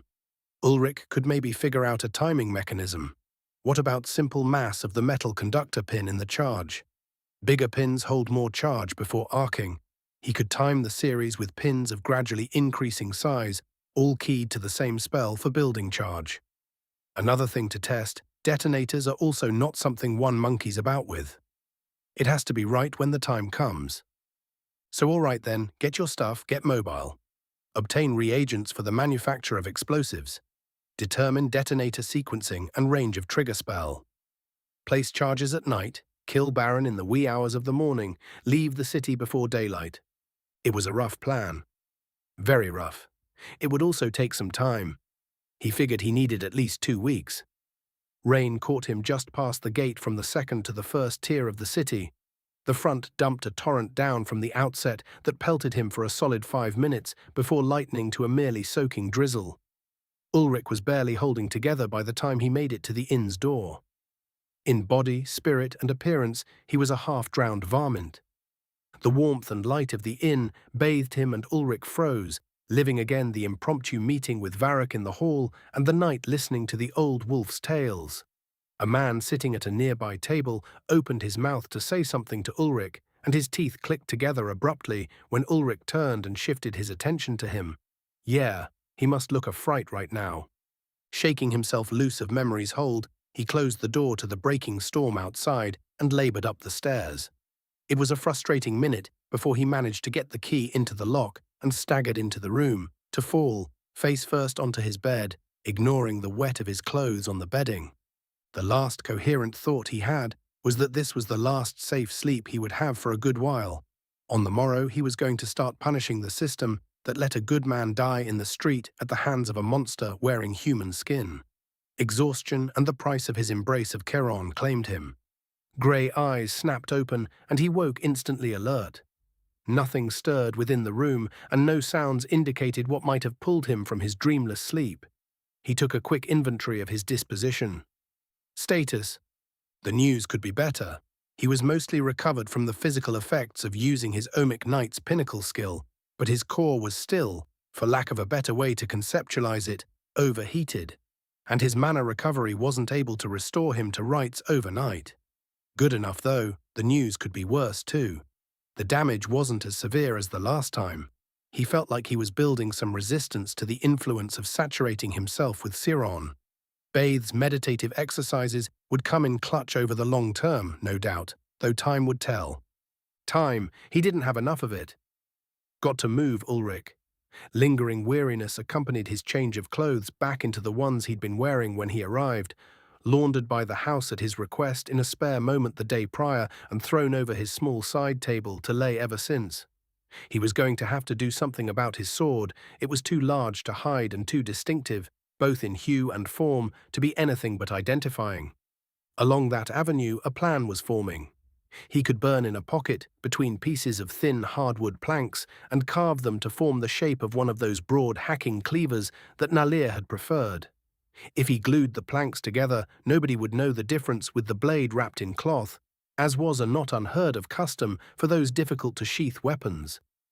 It'd be a little on the long side for one of those things, but the way warriors overcompensated around here, it wouldn't be much worse than usual. Hell, the guards had used halberds with blades a meter long, like they were planning to decapitate a bison. For now, speed was his ally. It was a big town, and he, for once, wasn't too outstanding in a crowd. With that in mind, Ulrich left the inn with a parting tip for the innkeep, who pocketed it as her due. He was not going to miss that woman, even if he appreciated the necessity of her existence to keep the inn run as tightly as it was. This operation was going to require a slightly less above-ground environment, where people of ill repute moved in circles that asked fewer questions. No doubt by now he was a wanted criminal, and his description would be circulating through the rank and file. Ulrich had a moment of weakness wherein he considered simply leaving Bartala and escaping out into the wilds. But that wouldn't teach these people anything. It wouldn't bloody Prosper's nose, and Ulrich wanted very much to do that, and more. In a fit of sentimentality, Ulrich went to the wagon that had contained Taipan's joke, which he had turned a hefty profit on by selling to the men who were his apparent genetic kinsmen. Wouldn't that just tweak her cute little nose when she found out about it? All the shit that remained in it was going to have to be sacrificed, playing the trader. That wasn't an option any longer. He simply couldn't afford to remain visible long enough to source buys and do the exchanges. Not directly, anyway. Perhaps through an intermediary. But who could he trust? A stranger in a strange land, he didn't have the contacts to pull it off at the moment. Nope, he decided. Time to cut his losses and vanish. Ciao, you bastards. He told the Direhorn oxen, wishing them a clean death and a happy afterlife as boots, belts, and perhaps a nice piece of upholstery. Ulrich shouldered his pack and turned down the alleyway headed off the main thoroughfares as the milling bustle of Bartala swallowed him whole. Soon it would choke. Chapter 1. 156. Applied Science. On the banks of Zell, haven of the Iriellen, Taipan's face was locked into a rictus of fury and hatred as she drove the envenomed broadhead of her arrow, shaft gripped firmly in hand, through the eye socket of another of Prosper's soldiers. The dying man screeched briefly before he fell at her feet. Losing not a moment on her most recent victim, she smoothly knocked the arrow to blinder, her recurved laminated bow, its forest lord bone core, thin layers of steelwood, and glass resin binding, sending the bloodied arrow streaking to claim yet another life. This one a spearman, about to run through a Melondi axe fighter from behind, taking the Prosper spearman through the heart as if he wore no armor.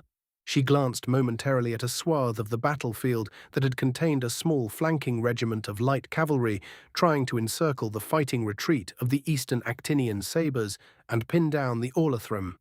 The thicket screening the flankers was devoid of life now, a sinister red glow rising from the ground there. In a few seconds, the drizzle of blood that was all that remained of those men and their mounts would fall, reaped by the blood moon. In his waning condition, he could only manage such an exercise of power once every few hours.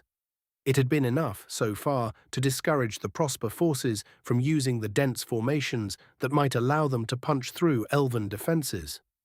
They had learned after the first such regiment had evaporated in crimson light. That her father had felt pressured enough to spend his strength was telling. Umbral armor. Taipan summoned the ischios in her core and melded it through her Nightblade class, cloaking herself from view.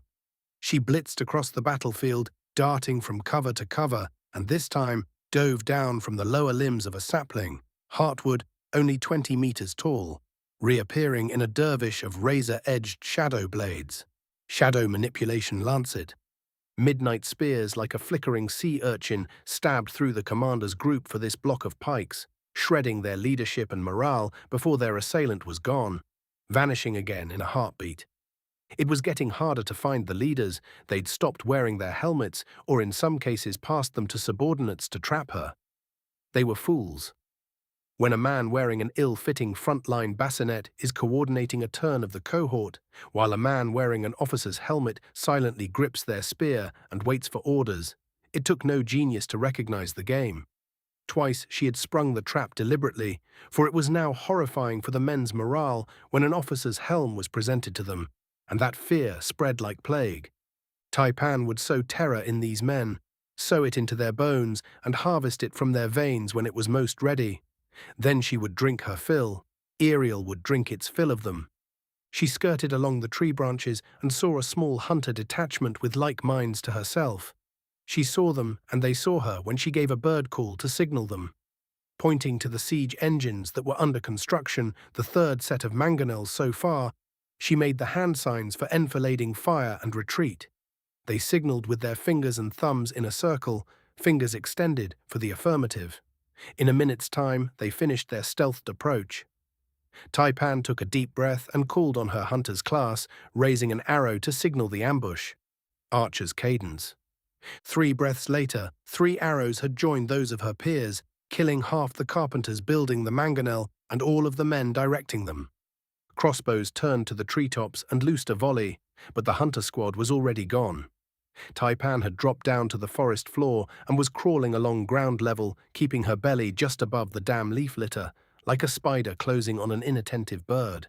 She saw the siege crew drag their dead away from the half-constructed engine, and a new lot of much more nervous-looking men replaced them, taking up the tools of their not-so-fortunate predecessors and beginning again to construct the dangerous machines which could spread fire behind Acer lines and smoke to reduce the visual advantage of the hunters in smoke-filled treetops.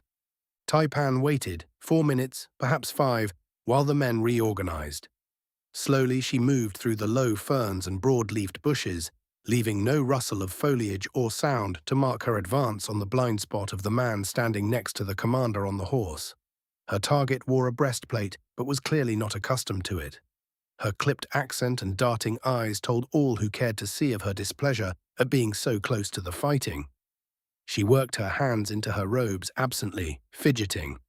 The pair had naturally drifted slightly apart from their men, unspoken contempt for the lesser soldiers from their betters in the leadership unconsciously creating a separation. None saw Taipan rise from behind the mage and drive her belt knife through the woman's temple, the almost delicate-appearing brown hand covering the mage's mouth to guarantee she died without a sound. Before the corpse even hit the ground, she had her hand into one of the tiny embroidered sheaths, and deft fingers pulled free its minuscule but potent weapon. The shadow's hand flickered forward and withdrew. The poisoned needle she'd planted in the man elicited an absent slap of the hand to the commander's thigh as he issued orders towards his men, but Taipan was already leaving the way she'd come, her mission accomplished. She heard the agonized gargle as the man's blood congealed within his veins, and he fell from his horse. Startled shouts found the corpses of both soon after, and the unaccompanied builders fled their post back to the rearmost lines. When the hunters' group swung back around, they would set fire to the unfinished mangonels and steal the tools being used to build them.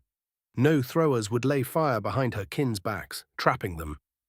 When she had circled back around to the ground, still held by her people to rest and recover her mana, she breathed a sigh of satisfaction. She'd been trying for that adept mage for 6 hours now. The woman had gotten lucky when the first arrow only clipped her ribs, after deflecting off a fortunate passing helmet. Fortunate for the woman that is, the helmet was holed through and through, and its owner quite beyond saving. Not so for the mage, who had the antidote to striped bark viper venom on her person. Well, it did her no good now. Terrified shouts came from the front line, and Taipan saw a massive cloud of crystalline particles, like ground glass, drift through the ranks of the invaders, almost half a kilometer across.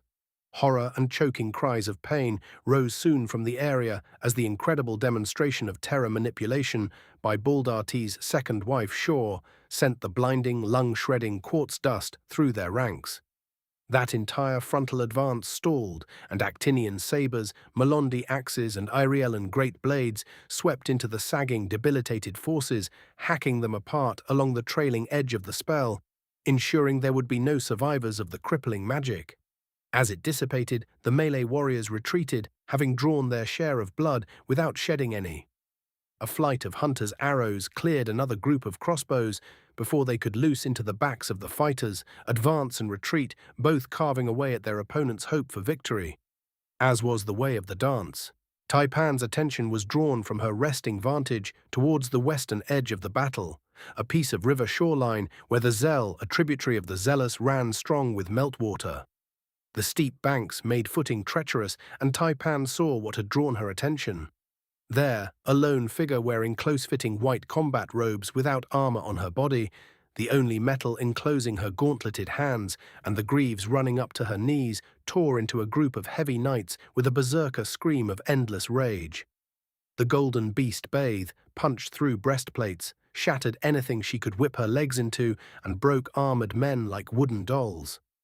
Many jumped from the steep banks into the river, most never to rise above the flooding surface rather than face her. The former Irielan princess could only marvel at the normally sedate woman's fury when she snatched an armored man by his feet and used him as a flail against his comrades to gruesome effect. When none remained before her, she started chasing those that fled, bringing them down like a wolf hunting stoats. A trio of royal guards encircled her and guided her back out of the frenzy so that she did not exhaust herself further in her assault. This was a cycle that had run for over 2 weeks. The elf warrior queen would dive into where the enemy deployed their heavy fighters. There, she would crush them until they were routed or her energies were completely spent. Once she had rested and donned a new set of white robes, she would go out again, and again. White robes were now enough to cause banners to turn aside completely or reserves to be committed to try to hold their ground. Through it all, Lumitsate, son of Baldart, acting crown of Orlathrim, received scouting reports and directed forces. He had managed to reposition his detachments as soon as he had word of Prosper's strategy, splitting half of the planned attacking armies to immediately close the Zealous with a blockade of scuttled ships, and lay into the backs of the advancing forces with everything they had. The army was forced to turn to repel the elves who were inflicting terrible damage to their rear lines and supply chains. Heavy losses did that half of the elves' force suffer, but their sacrifice allowed the complete evacuation of 2/3 of the havens along their subterranean escape routes, and half the remaining peoples were already underway of the same. From there, Lumitsate organized a campaign of terror. Everything from poisoned arrow storms to sharpened stakes hidden along trenches cut across roads, to a never-ending play of flutes, discordant, menacing, and never allowing the armies a restful moment. Troops sent in after the flutes did not return, and the sorrow song did not stop. It seemed a minor thing, on its own, but it was combined as one part of a symphony to terrorize the invaders. Speaking of which, Vedir, her dam, had not been seen in 3 days, but the pigs soon to be wallowing in shallow graves, for Prosper had stopped using command tents to sleep their officers, and Taipan had heard several of the leaders she'd slain, speaking of many of the mages refusing orders to appear in the open anymore. Furthermore, entire supply wagons loaded with grains, water, and medical supplies were being thrown out because their contents had been poisoned and slews of soldiers had died before the source could be traced. The Heartwood spear was stabbing at the hearts of these invaders, piercing their courage. The Irielan woman rose, fully rested and ready to continue her role in her brother's plans. To be a shadow panther in their midst. For an entire moon cycle, she had aided her people's war, fighting down the attempt to bring a surprise attack against the civilian population hidden in their sanctuaries. By this point, she had claimed more lives than she had any desire to count, 100 at least. Still, there were more, but the ragged edges of the enemy's morale were in sight. They could not endure the wrath of the deep wood. Fierce joy did she take in her part in this play. It was only in the quiet moments that she wondered what sorts of trouble her mate and honor might be finding himself in, without her there to limit his insanity. Dingy basement and recently cobbled-together alchemical lab Bartala. Ulrich sneezed and looked around, slightly paranoid. Furtive eyes found nothing out of the ordinary, and he let slip a slow sigh of relief that his sudden spasm did not cause the apparatus before him to jostle.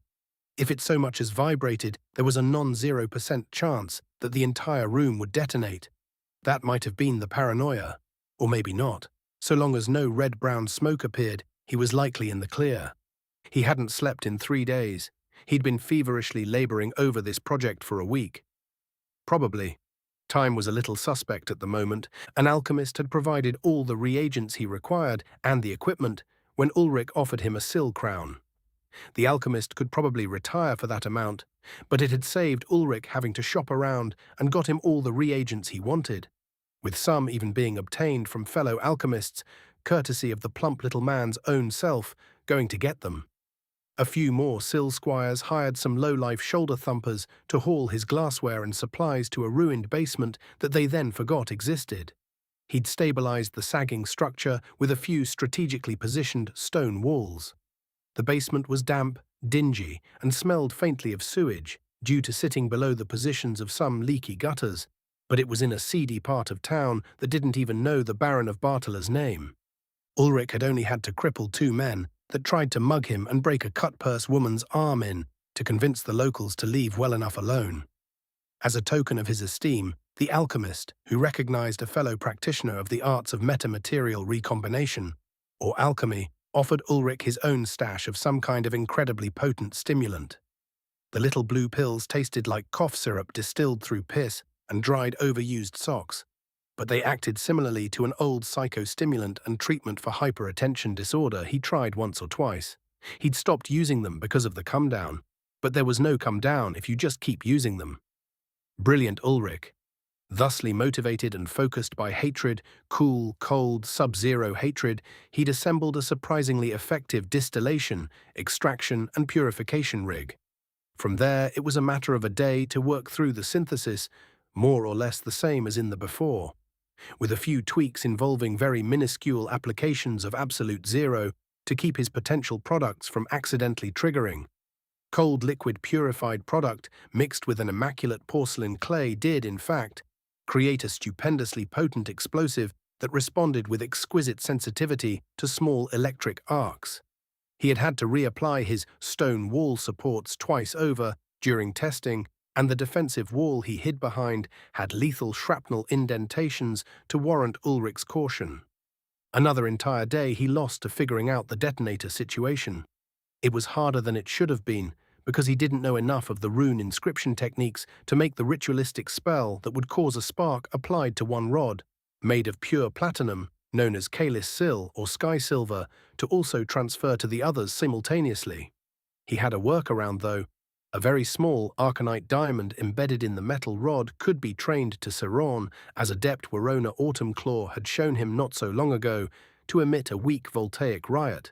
It was a single-use thing on purpose. He did not want to leave any of these things laying around for someone to reverse engineer. The result had unexpected benefits. When the small philosopher's stone responded to his Sironic pulse, weaker even than Serrano-perception, more an effort of will on his part, it resonated, induced the arc of voltaic riot, which would trigger the explosive putty about a quarter second later. Before that happened, however, thanks to the minute amount of arcanite diamond being used, it also saturated with Siron residue and transformed into Deathstone, exploding with an anti-magic pulse just before the plastique's shockwave manifested. What that achieved was to shred magical barriers or resistances before the wave of pure physical force annihilated everything along the wavefront of the shaped charge's primary axis. 18 immaculately sculpted blocks in the shape of a hollow cone were stacked with their remote detonators embedded inside, ready to trigger. The flask of liquid Ulrich had just purified would be enough to make the 30 or so button explosives that he intended to use to knock the bottoms out from the ships in the harbor. He was about to do that very thing when he realized that there were 2 flasks, and that his hands wouldn't stop shaking.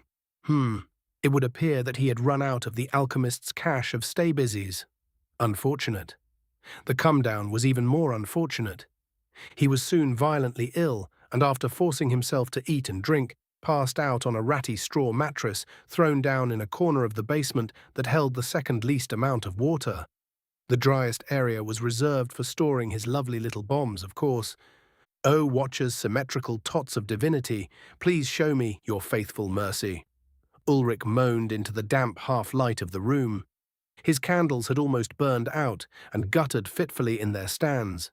He'd gone light on the lighting to limit the risks of a spectacular end to his second-chance life, if an open flame somehow managed to ignite a fume or wisp of his materials. It was just as well he had. Obliteration aside, if he'd woken to a fully lit room, the spike of chemical pain between his eyes might have done him in by itself. He was sick again and only barely managed to drag himself over to the mess he'd made the night previous. Misery didn't so much love company as create it. A man alone in a decrepit basement where none venture but the rats, who would be found mysteriously lying dead outside not much later, would find that misery could manufacture its own entertainment. Such as Ulrich Einar attempting to expel his boots through his abdominal cavity. It was just as well he hadn't eaten much these past days. On his back, acrid bile burning in his throat and some racking shivers setting in, Ulrich longed for nothing more than to be huddled around the fireplace in his primitive home. Oh, but to be surrounded by wilderness, devoid of anything but beasts, and even more wilderness.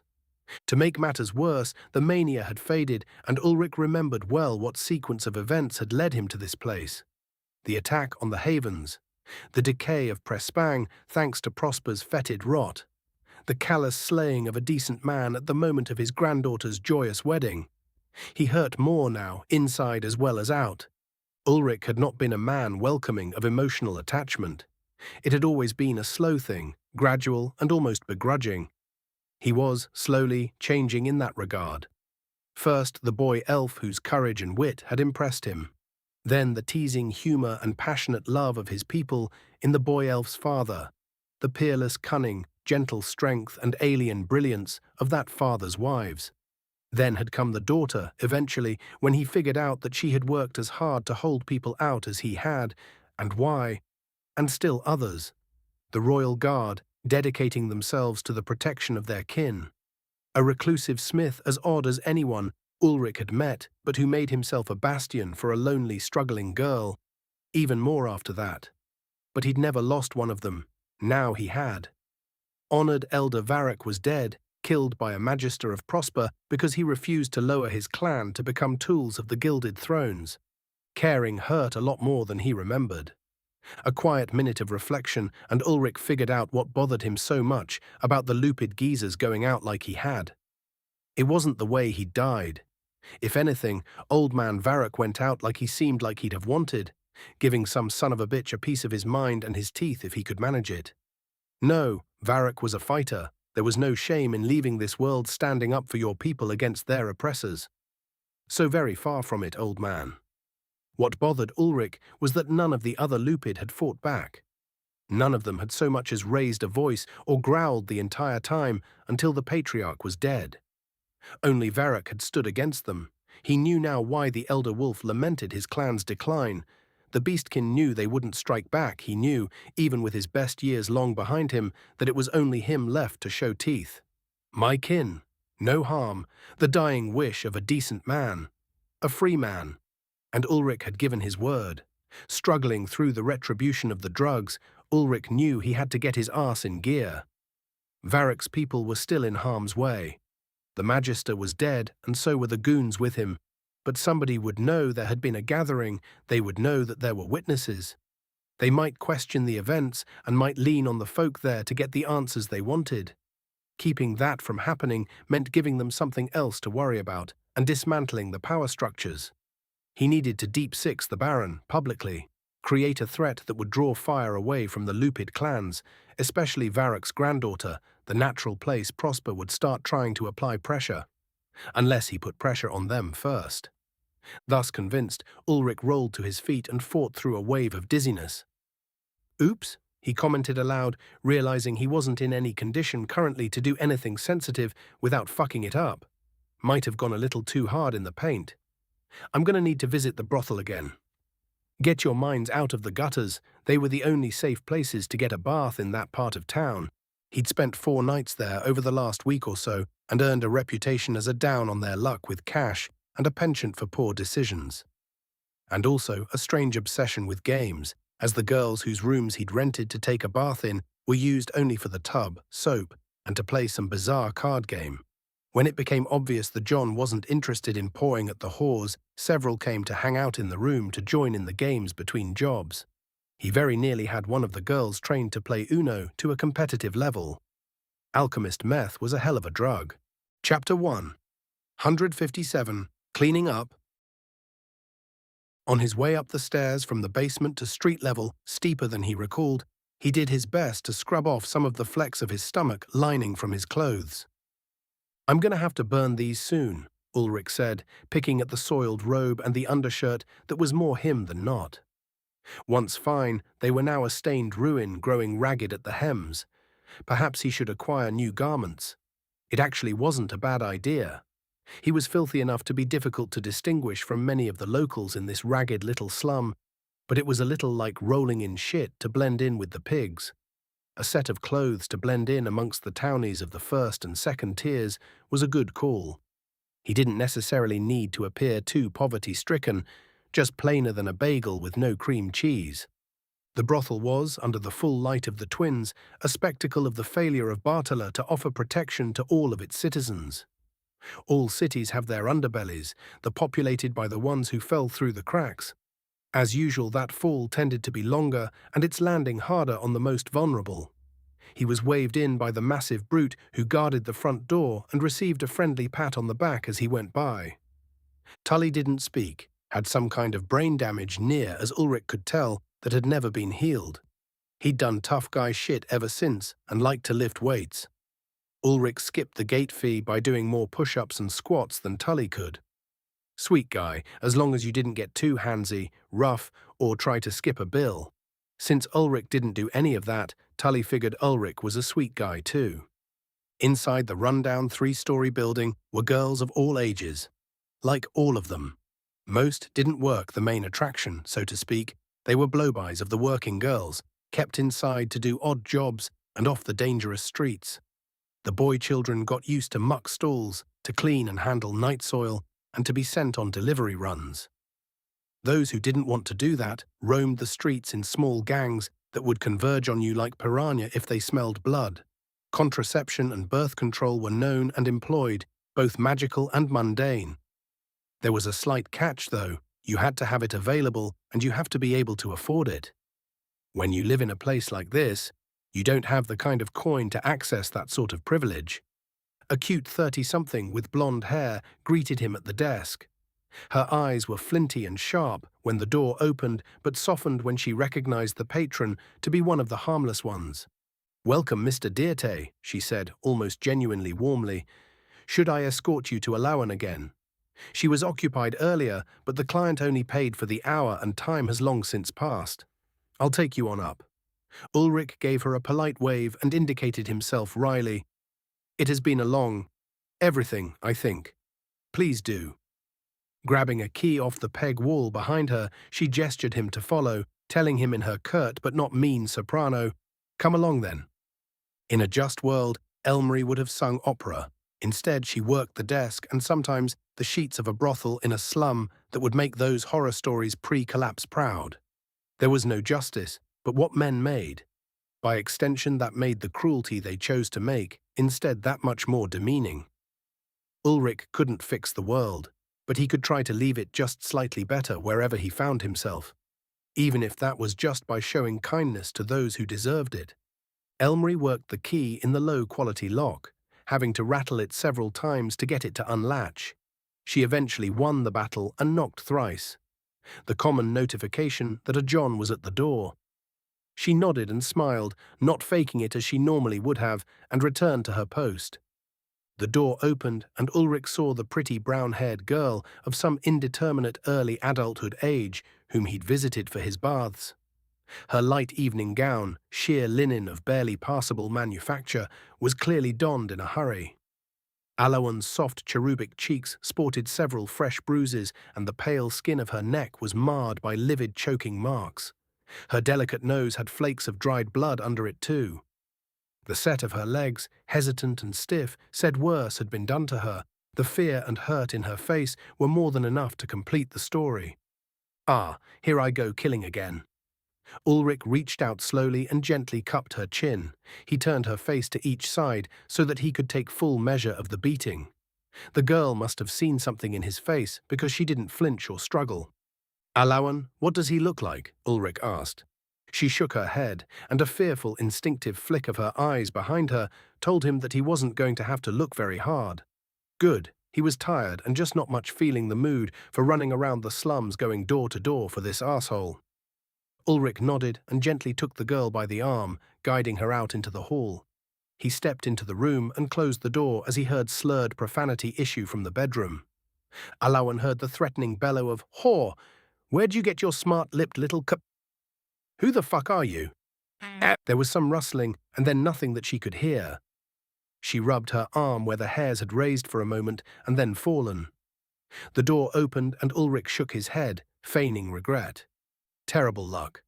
I'm afraid the poor man has had a heart attack." "Dropped right there," he said, snapping his fingers lightly, not noticing the small spark that darted away as he did. Inexplicable, really. "You stay right there, Alawan. I'll bring him out and put him where he belongs. Just a moment," he said, going back inside for a brief moment. Ulrich came out dragging the dead John by the hair of his head without effort and out of the brothel's front door before he casually slung the corpse into the street over Tully's head to pitch halfway across a gutter. "Ein jeder Kehr vor seiner Tür und rein ist jedes Stadtquartier." It all starts at home. If you can't even clean the mess under your feet, what complaint can you lodge against your neighbor or community at large? Some piece of dead garbage that had a habit of hurting women who couldn't fight back is allowed to do as they please. Dispose of it. Tully smiled and waved at him, and he returned the wave to the man. A good man to have around was Tully. He'd have pulled that fuck's arms out of his sockets and drowned him in the piss pools in that gutter. Alas, Ulrich was too tired to fuck around with such amusing diversions. What he needed was to soak and try to get his head right for a simultaneous demolition of the port and execution of Bartala's Baron, for his complicity in subjugating the people of this city to Prosper's will. To lead is to be responsible. Varrick's murder lay squarely on a baron who allowed that scorpion-souled creature to move freely and act with impunity within his walls. If he didn't want to accept responsibility, then he shouldn't have taken the job. With the good also comes the bad, and them's just the breaks. Ulrich gave Elmarie a reassuring nod as he went by, and the girl smiled, though she seemed a touch nervous. He wasn't sure why. The problem was taken care of, and with as little fuss as possible. People died suddenly of heart issues all the time. It would be virtually impossible to definitively state that Ulrich had killed the nameless canker with a brief pulse of Siran across the electrical meridians of the heart, which is what he had in fact done. When he returned to the room, he found a tub filled with water, steaming at that heavenly temperature just short of being painful. Alawan was already in the tub and wearing much less than she had been when he'd left with the trash in tow, which hadn't been all that much to begin with. She was a lovely lass, was she, and he wished he knew how to heal to ease her discomfort. It was a shame he was happily married and his terrific spouse so far away. He was relatively certain Taipan would have enjoyed teaching the girl a few things about the carnal arts. He was absolutely certain he would have enjoyed helping. "I am sorry about the trouble, Alawan," he said regretfully, without increasing the indignity by being specific. "I find my patience stretched thin. If anyone causes you pain, and I am around, you may tell me, and I will be glad to see them rendered inert," he told the lovely Valin girl in the tub. Her frail smile said she heard and understood, even if that was no guarantee of anything. He would, but he wouldn't be around forever, and they both knew it. She was a sharp card player and a nice girl overall.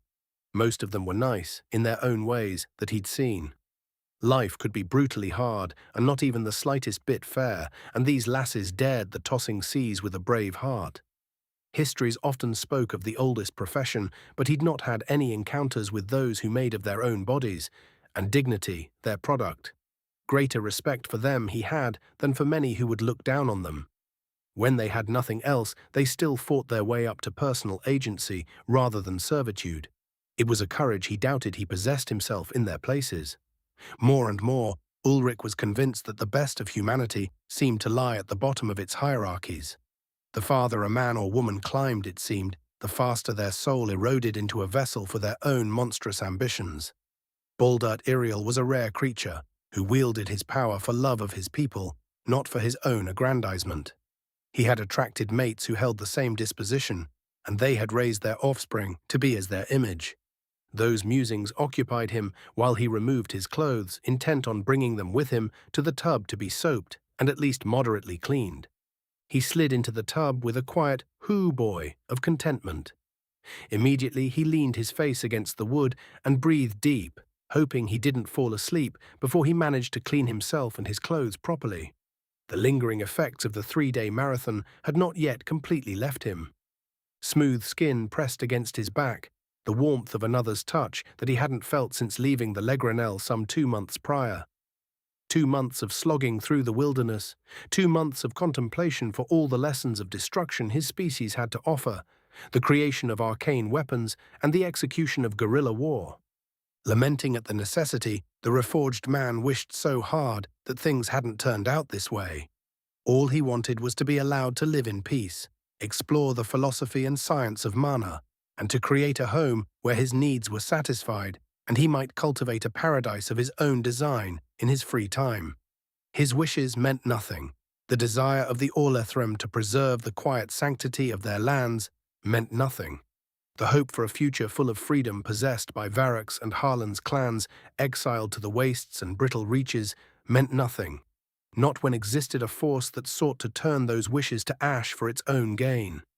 It had to be destroyed. Root and stem, he had to destroy Prosper's power over these lands. Fuck, man, Ulrich reflected. When had this little adventure of his gotten so damned grim?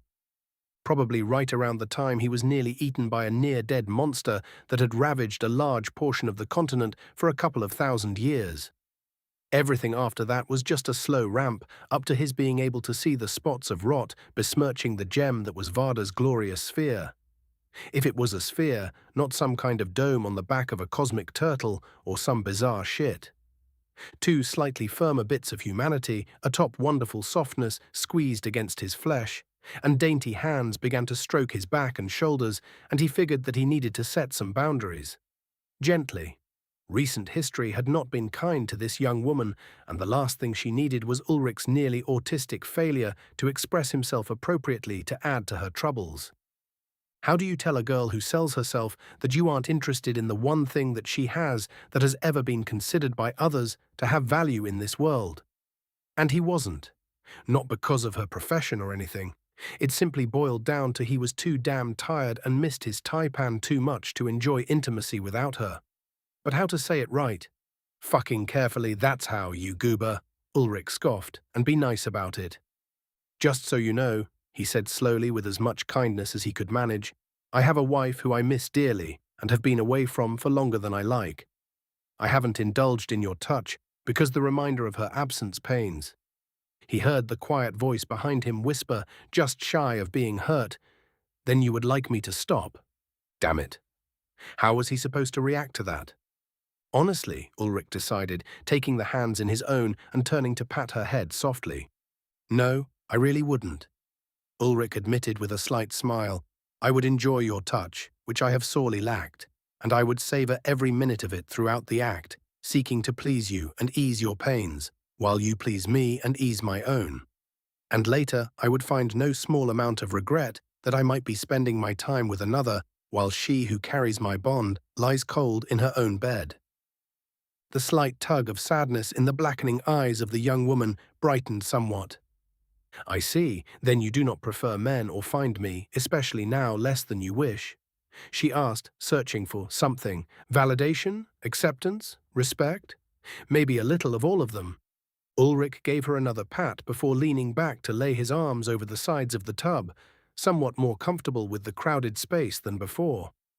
Not in the slightest, Aloan. You are, as always, a fine companion and an able competitor at cards. Your other charms are many and would suit me greatly at another date. Just right now, though?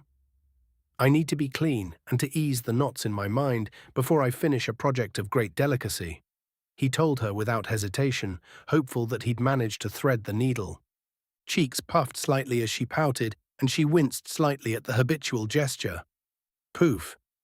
I was hoping I would get to feel you beneath me. Mysteries don't come to the city's dregs very often, and I wanted to unwrap yours, complained the prostitute. Ulrich couldn't help a grin at that mischievousness.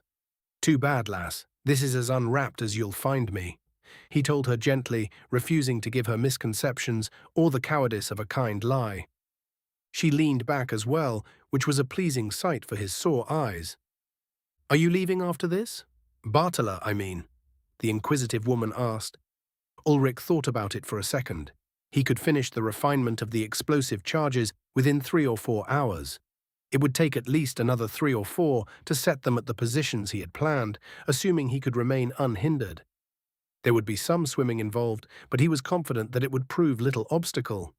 Then he would need to break into the Baron's residence or office or throne room, or wherever the fuck he sat ignoring his people's needs. Call it 2 hours to do that, and another 15 or so seconds to liberate the Baron from his mortal coil. So, 10 hours on the outside to complete his objectives within the city and see it punished for murdering Varrock. It was already past Midson's rise, his 75-hour marathon having cost him too much sleep. Normally, only 4 or 5 hours were sufficient on every 30-hour day, but at this moment he was in that place beyond tired. What with final preparations and the rough timeline, that would mean it would be well into the dark when he was done, which was when he wanted to be leaving the city. Surprisingly, yes, that meant today would, if nothing got in the way, be his last day in Bartala. His face must have given his realization away, because Alawan's recovering cheer waned a touch. Nothing is certain, but yes, I think it might be. It is a shame. I had thought you were almost ready to take me on when last you held your reverse card to catch me ready to call Uno, he admitted. He'd had to modify the game slightly to accommodate their deck structures on common playing cards, but it wasn't too hard. Alawan was a fast learner and an aggressive adversary. At the mention of the game, his near rival perked up a bit. I almost had you, she declared with vigor. He nodded. Yes, she had. If ever I am returning to Bartala, which is not an impossibility, I will return here to give you your chance. At that time, I will have my wife with me, and you will also have your chance to uncover whatever mysteries you might be thinking to find. Though I don't believe those will be so very interesting. My Taipan tells me I have the most boring stories. Ulrich confided in the girl as his hands worked soap into his clothes. He'd just wear them wet and walk them dry, it was fine. Maybe if the lab caught fire in this last round of mixing, the damp cloth would prevent him from suffering any burns. He hated burns. Alawan shook her head at him, not believing a word of it. But she was glad the strange man who had paid for her time to teach her card games and take long baths had cared to offer. The last few days had been oddly peaceful until the John who liked to hurt girls. And even that one was gone now, courtesy of her mysterious patron. She didn't know how he'd managed to kill the John so quickly and quietly, but it added to the secrets her curious mind would concoct fantasies about later. Ulrich left the brothel lighter in spirits just a bit, and lighter 6 owl squires, the heaviest coins he had besides the massive tun weights. The funds were divvied up between 20 impoverished ladies of the night and one slowed strong arm of good heart. He didn't know that the coin would solve any of those girls' problems, but it sure as hell wouldn't hurt. Wealth absent happiness was useless, and Ulrich felt happier about parting with it, which was all that mattered. He grinned when he recalled the slack-jawed expressions, disbelieving at the fortune casually laid out in front of them. With a skip in his step, Ulrich made his way back to the dingy basement to finish his little science experiment. Today, Bartala was going to get a wake-up call. Gilded cages were still cages, and Ulrich was going to blow off the doors off the hinges. Chapter 1. 158. Natural Justice. The twins sat low on the horizon, spreading an entire painter's palette of oranges and reds across the choppy surface of Vatin. Peaking just above the waves on the opposite side of their daytime counterparts, the trio of moons, known as the Coven in these parts, a name Ulrich quite liked, began their rise. 2 were in the crescent phase, while the third straggler was waxing gibbous. Streaks of golden clouds, striated bands of stratus, sat low in the fading blue-red hues of sunset. More weather would follow those harbingers of storms. It was another one of those vistas that Varda seemed to produce like a magician, pulling even more scarves from their bottomless sleeve. Shame he had to go and do violence with a view like that as a backdrop, but that was how things had worked out. Ulrich was sitting at the end of one of the slips, dressed in the way of the deckhands that pervaded the quayside. He had his pack wrapped in ratty rags, strung from a pole like many of the untouchables that could be occasionally found, before guards rounded them up and had them collared and press-ganged into ore crews for ships bearing Prosper's seal. And it solved one of the mysteries of why there were so many rowers on these ships. Obviously, because there were so many desperate poor who could be shackled to an oar, dummy. Yet another perversion of law, injustice masquerading as ordinance for the public good. Ulrich shook his head when he saw a small commune of them, harming no one and huddling around a small fire pit made of scavenged cobbles broken free of the roads by steel-shod hooves and heavily laden wagon wheels, was rounded up by a squad of guards. A summary judgment by statute, approved by the magistrate, a loyal servant of Prosper, saw them collared immediately, the runed collars flaring brightly as free peoples were turned into property. Bartala had this coming. They had brought this on themselves, he told himself, remembering his brave friend. That they didn't even understand why was not the point. Hopefully, if he managed to break Prosper's grip on them long enough, they'd be able to figure it out for themselves. Welp, time to rip the defunct adhesive bandage off. Rapid, efficient motions had his peasant's garb replaced by the blacks of the Irielen. Over the top of those, he pulled on the armor crafted, first by himself, and then, to an extent he would never match, of the bones and hide of the forest lord. The straps buckled everything into place, and it fit him like a second skin. Last, he donned the helmet, its bestial predator's visage completed when he pulled the face guard down and clasped it into place, locking the grinning fangs into an apparent roar. Ulrich rose and gave a brief toss of his head, checking his range of motion and visibility. All fine. He hooked the pack, much less full now that the armor was gone from its bottom, to his belt like a large satchel. Zeftocht he freed from its wood and leather-wrapped disguising sheath. Glittering midnight blue metal and a cayenne wave pattern along its edge were just the first hints that there was something special about the blade. It was another working of Galed Uldin, the weapon to go with the armor, its engraved runes charged with the core of the Forest Lord, imbuing the enchantments with its fierce aura. Zeftocht was made to cut, and the razored edge projected its desires into a sort of slicing aura a few centimeters away from the metal itself. It would shear even through metal, provided that metal was not equally enchanted to resist its destructive influence. All told, this was the first time Ulrich had really taken full advantage of Taipan's godparents' gifts. Tonight, he was going to show Prosper why they should have left the Lord of the Ancient Glade exactly the fuck alone. Serrano perception, warrior's instinct, battle rhythm. Instantly, he became aware of the subtle imprints on his skin that designated living things, metallic objects, and, to a far lesser extent, wooden structures. He closed his eyes to let the electrostatic sensory show him everything his eyes might have missed. His somewhat aggravated mind calmed, becoming more focused, less antsy. The slowing beat of his heart set the pace of the coming battle. In Ulrich breathed, long and slow, and out, long and slow. Ready. Eyes opened slowly, and he took off at an easy run, his legs taking him from one set of crates to another, slipping from cover to cover. The matte, charcoal-black enamel of his armor let him blend somewhat easily into the shadows of the stacked cargo awaiting its transport, keeping the sight of the Baron's retinue in easy sight. The Baron, it turned out, was not a hard man to find. He went everywhere with a large complement of personal guards, all of them wearing cloaks with Prosper's sigil, all of them marking themselves out as being the masters whose booted feet stood hard on the necks of their lessers. 2 days ago, after a manic Ulrich found he could not endure the sound of water running down the walls of the abandoned cellar any longer, he'd gone out to locate Prosper's de facto figurehead and prime pencil pusher. It wasn't hard, just climb the relatively low wall between 3rd and 4th tiers from a mansion roof adjacent.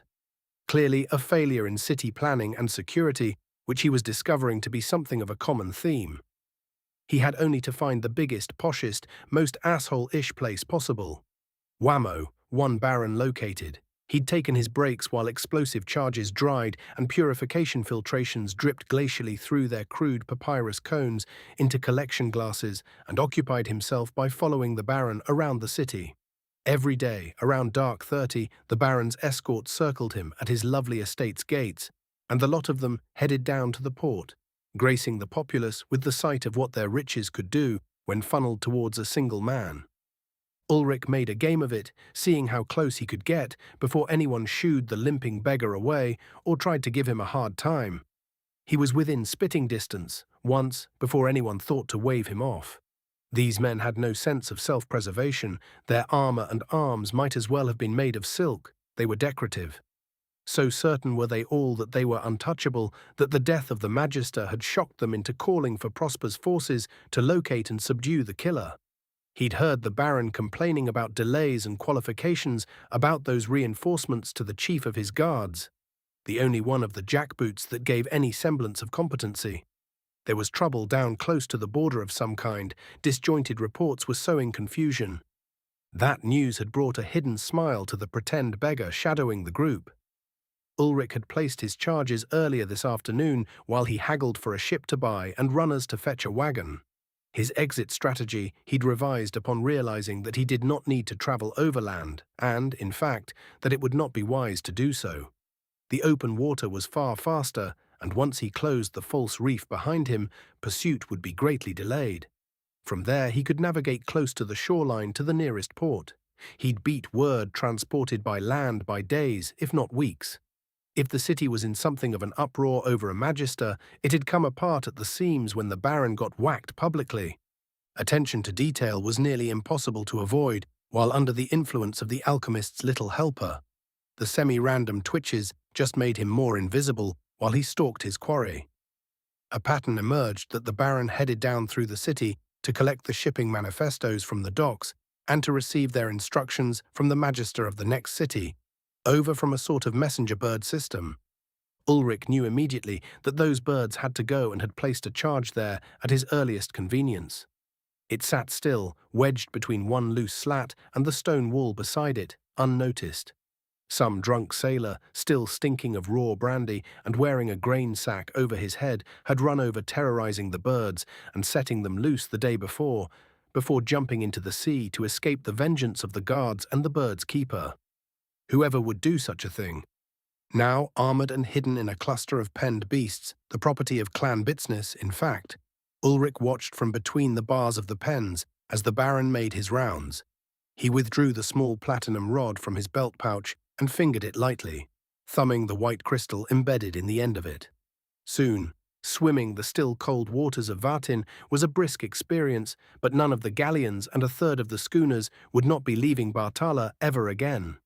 Not without a new bottom and a winch to lift them from beneath the waves of the harbour.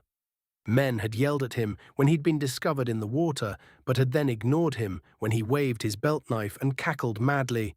6-elled squires to scrape your barnacles are captains, only 6-elled, and they'll never trouble ye. No better cover could a man have than to be thought mad. Out of consideration for Varrock's kin, he avoided any ships that carried the markings he recognized from the wedding. He'd realized while testing the shaped charges that his putty-like explosive had a far better application for scuttling ships than it did even for taking out the stone supports for the docks. Ulrich had tried rolling it into a very thin strand, formed into a long loop. Triggering the putty at one end sent a cascading detonation through the loop. The resulting hole knocked out of his shield wall down in the basement revealed that there was no chance it wouldn't simply blow a massive hole through the wooden hulls with the water pressure pushing the wall of cut planks into the interior. He did love it when a plan came together. The moment was coming. The Baron was almost to the portsmaster, to receive his manifestos and be able to calculate the coin he would be claiming that day as his cut of the taxes. A disruption started farther down the docks, and Ulrich struggled to see what was going on from his hiding place. Oh, goddamn! He heard the guttural voices of lupid peoples, yips and cries in riotous frenzy, and soon saw that they had come in a large angry group. 30 or so, all young, mostly male, but more than a few female, had forced their way onto the docks and were pushing past hapless guards. At their front was Nanya and her new husband Urswin. They were dressed as if they were ready to travel, and their expressions told of the kind of rage that had, along with the alchemist's pills, been keeping Ulrich going at full throttle and beyond for the 3 days prior. He heard the pair demand justice for Varrock Hora, patriarch of the Horan Valley. They wanted blood for blood. "Well, shit," Ulrich whispered from his place. Sirana perception revealed that each of the wolfkin was armed. Kitchen knives, garden tools, a few of the clansmen from the Hora carried spears and swords. They were no match for even the pissants that called themselves warriors guarding the Baron. The lupid kinsmen gave no sign that they cared. They were here to have justice. This was Varrock all over again. It would seem the old wolf's legacy was to rouse his kin to action, to put steel in their spines again. Promises to keep, Ulrich. No harm, he told himself under his breath. Maybe it was better this way. They deserved to see their vengeance firsthand, not to hear of it later. Surge. The Lord of the Ancient Glade stormed from cover, pulsing his core to flare Saran into the Kalis Sil rod and its pure white gem before throwing it ahead into the group of Baron's thugs. The entire quayside rocked as the pilings the dock sat on dissolved simultaneously. Great gouts of water from many of the ships nearly lifted some of the smaller schooners from the water before they began to list badly. A tiny pulse of Deathstone anti-magic washed through the Baron's men, even as they were drawing their weapons to slay the approaching group of beastkin malcontents. Such was always the way to handle the rabble, at sword point and in public, to send a message. They staggered, unharmed, but stunned by what felt like a nauseatingly strong pull on the cores within them. Ulrich planted his feet and jumped, soaring high through the air. For an endless moment he was flying, free from gravity's hold, the rushing of air coming through his visor so sweet. His core thrummed fury, and he concentrated on this first strike, feeling his mana join with the artifact blade in his hands. Down he came hurtling into the gaggle of men that made up Prosper's choking hand around the throat of Bartala, rage in his heart for the wrongs they'd done, and done nothing to stop. Crackling draw. Zeftocht appeared as a half-moon of arcing violet, flaring bright as the Baron, and the 3 men to his left were bisected at the chest, neck and head, along his descending stroke. Ulrich hit the ground on his toes and pushed off, pulling from his core, turning his fall into forward momentum. Surge. Like a cannonball, he tore ahead and shoulder-charged the commander of the guard, the most dangerous target, even as his employer's halves splatted wetly to the quayside stones. The pauldrons of the cuirass absorbed the thunderous impact, dispersing it across his body, raising a bruise from the force, while concentrating it directly in the middle of the commander's chest. Ulrich blew through the only competent warrior in the jackboot squad and felt the man's breastplate cave in, even as the ribs beneath shattered. His momentum carried him forward, the dying man flying through the air before him, albeit far reduced from the collision, and the Lord of the Ancient Glade continued moving behind the projectile that was now the brand-new owner of a lethally flailed chest. Surrounded by enemies and slaughtered prey, the beast that slept in his mind howled loudly within, and he nearly joined it. Instead, he called lightning and air, hand swiping as if collecting snow, and threw the arcing maelstrom behind him to devastate the men just now realizing that death was amongst them. Galvanic Mistral. A cloud of blood mist, body parts, tattered cloth and armor shrapnel blew off the quay into the water. The ones who had been standing too wide of the arclight blender panicked. Some ran, some threw down their weapons and begged for mercy, others ran towards the back of the armored figure that had slaughtered their baron and comrades, finding some measure of courage too late in their lives, and only at the very end. The former commander ended his flight by slamming into his troopers. His body's arc absorbed the first 2 of the swordsmen in front of the wrathful Reforged, and he turned one cut, another, and then, on the next, found his opportunity to retaliate.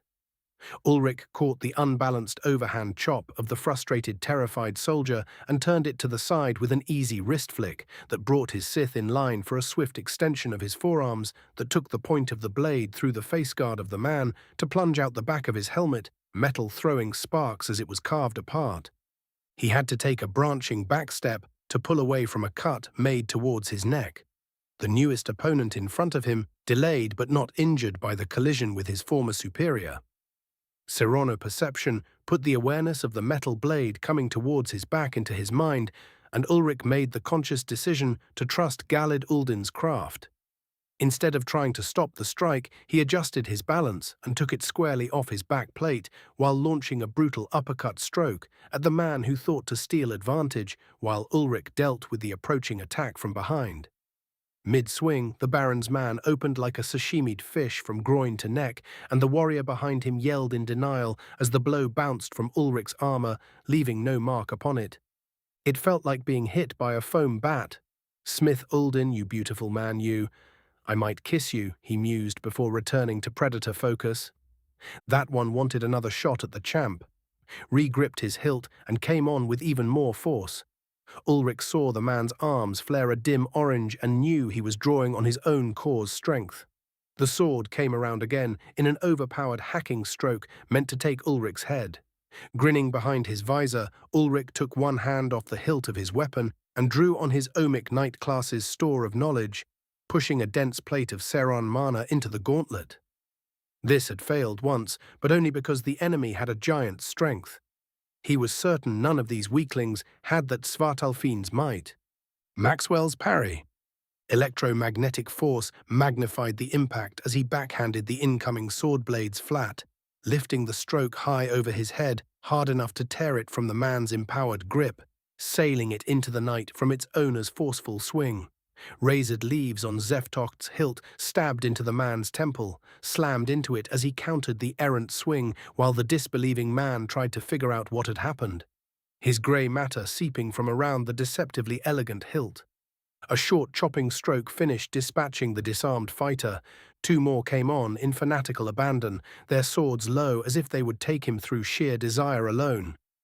The Iriellen would have laughed to see so little skill in their enemies. Ulrich just felt waste, so much waste, raising his gauntleted hand, palm loosely open, as if to compel them to stop before they could throw their useless lives away. Ulrich called again to the coursing lightning, and it again gladly answered. Voltaic riot. Wrist-thick arcs leapt out, buzzing joyfully as they danced across the chests of the two men before scrolling across their heads and limbs, coursing Seron, leaving its glowing metal edges and cauterized wounds through the already dead corpses even as they plunged face first to the stones. Ulrich stilled the vicious flow of mana and took inventory. The Baron and his men were very dead. The lupid clansmen were unharmed, if frozen again by the sheer scale of the destruction around them. Boats sinking, docks tearing apart under their own weight, and some dozen armored men wearing Prosper's sigil dead on the port stones. They had not been still long. Many of their weapons were stained red, dripping to join the rest of the carnage, and Ulrich saw why. Those men who had run, and the ones who had dropped their weapons, were already dead, killed by the gathered beastkin. The knives held by the bride and the groom were crimson, as were their sleeves up to the elbow. It gave Ulrich some joy to see old man Varroc's kin get theirs. His lord instinct calmed, the foes dominated and stilled beneath his conscious thoughts.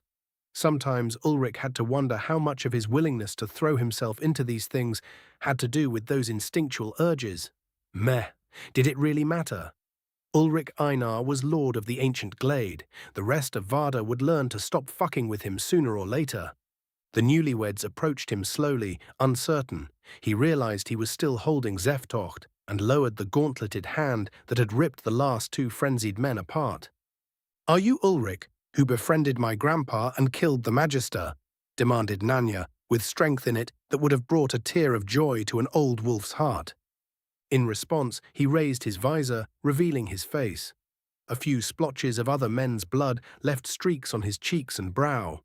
The former engineer wiped a wrist guard across, streaking it but keeping any of the driblets from getting to his mouth before he risked a spoken answer. "The same," he replied simply. The pair looked to one another and then to the ruin of the docks and the sinking ships. The rest of their kin milled around, staying close to support the pair who led them, but not crowding. Erswin gestured to the mess and stated more than asked, "You have done this, brought this calamity to Bartala." Ulrich nodded and said gravely, "Yup." Why? What would motivate you to do all of this? Surely not for a promise to a man you met only a day before, challenged the groom.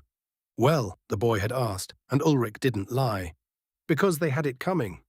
Ulrich answered, his voice taking on a hard edge. Prosper has made themselves my enemy, and Bartala was supporting their regime through its ships, its ports, and its taxes. I would have done something to limit the ability of the city to fulfill its master's goals regardless. But the murder of a good man in whom I found friend and an oath to him moved me to go further beyond. He tried, without overmuch success, to take the anger from his tone.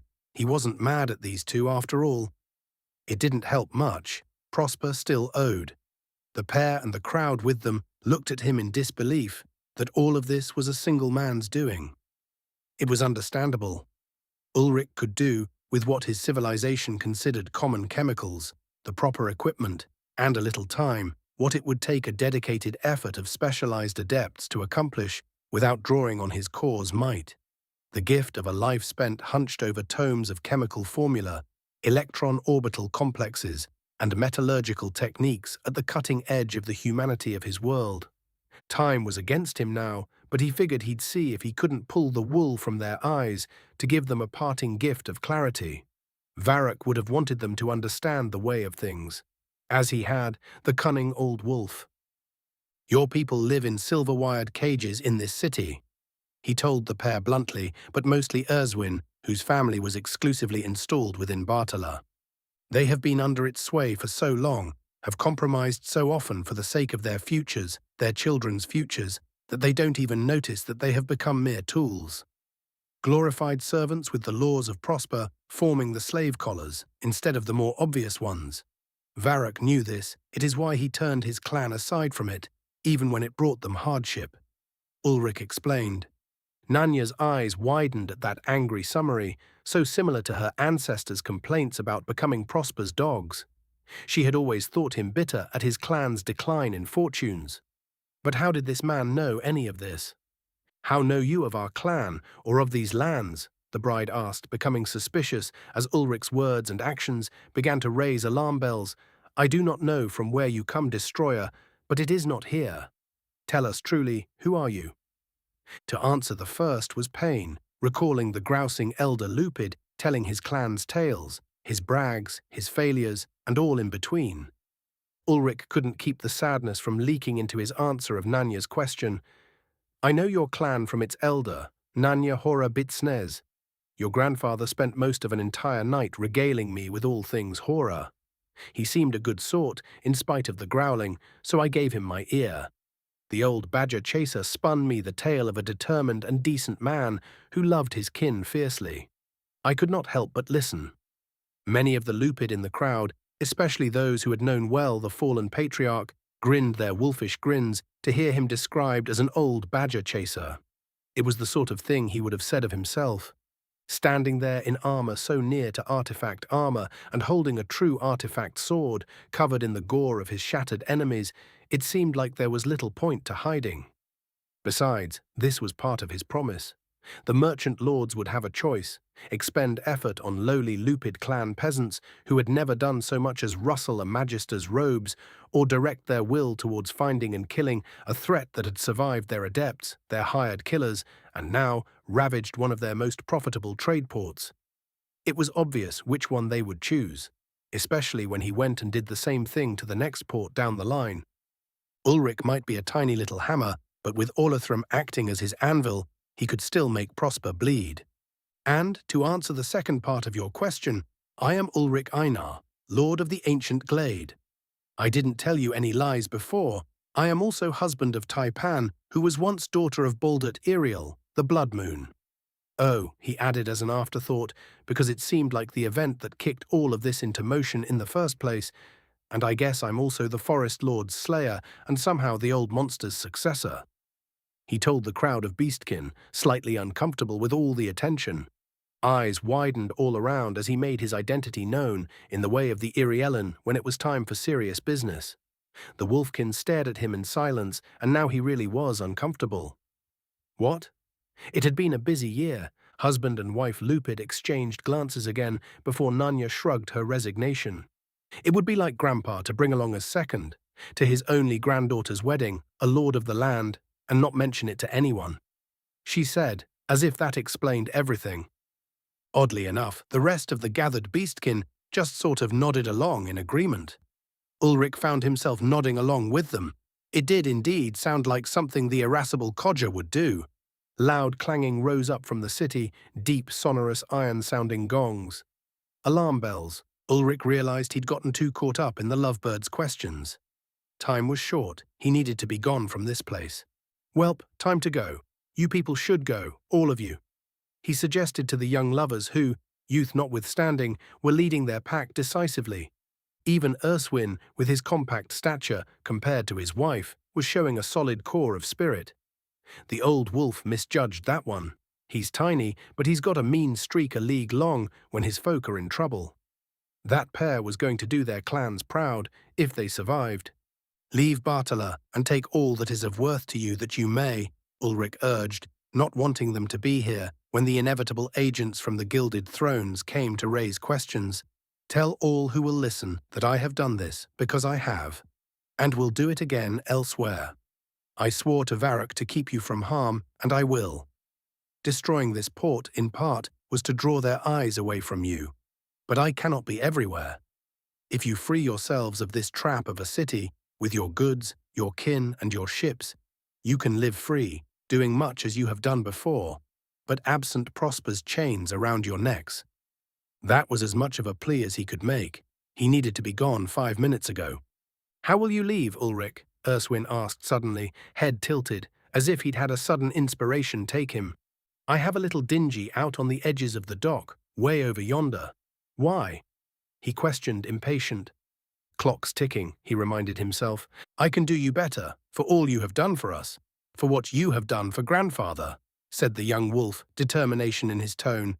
I need a crew, 5 hearts full of courage to serve Clan Horan Bitsnez.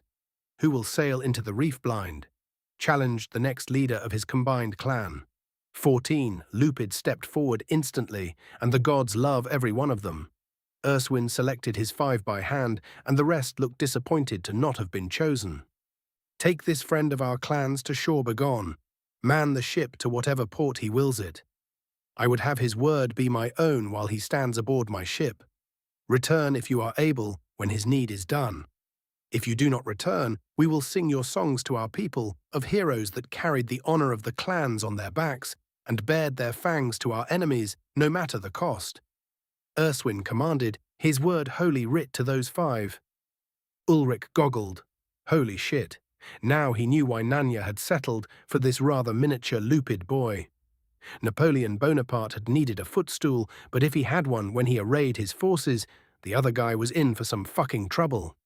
The young miss of her house was only a moment behind. A snap of her clawed fingers brought 3 Lupid from the crowd, ones who had been wearing weapons. They knew which end to use by the look of them. You will go with my mate's crew to defend the ship and its occupants. Do not return without knowing their fates, dead, lost to the seas, or gone to war with our enemies.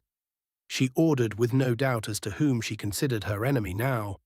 Gone were his reservations concerning grouse and what that might imply for the werewolf sorts of beastkin. Grouse was an animal.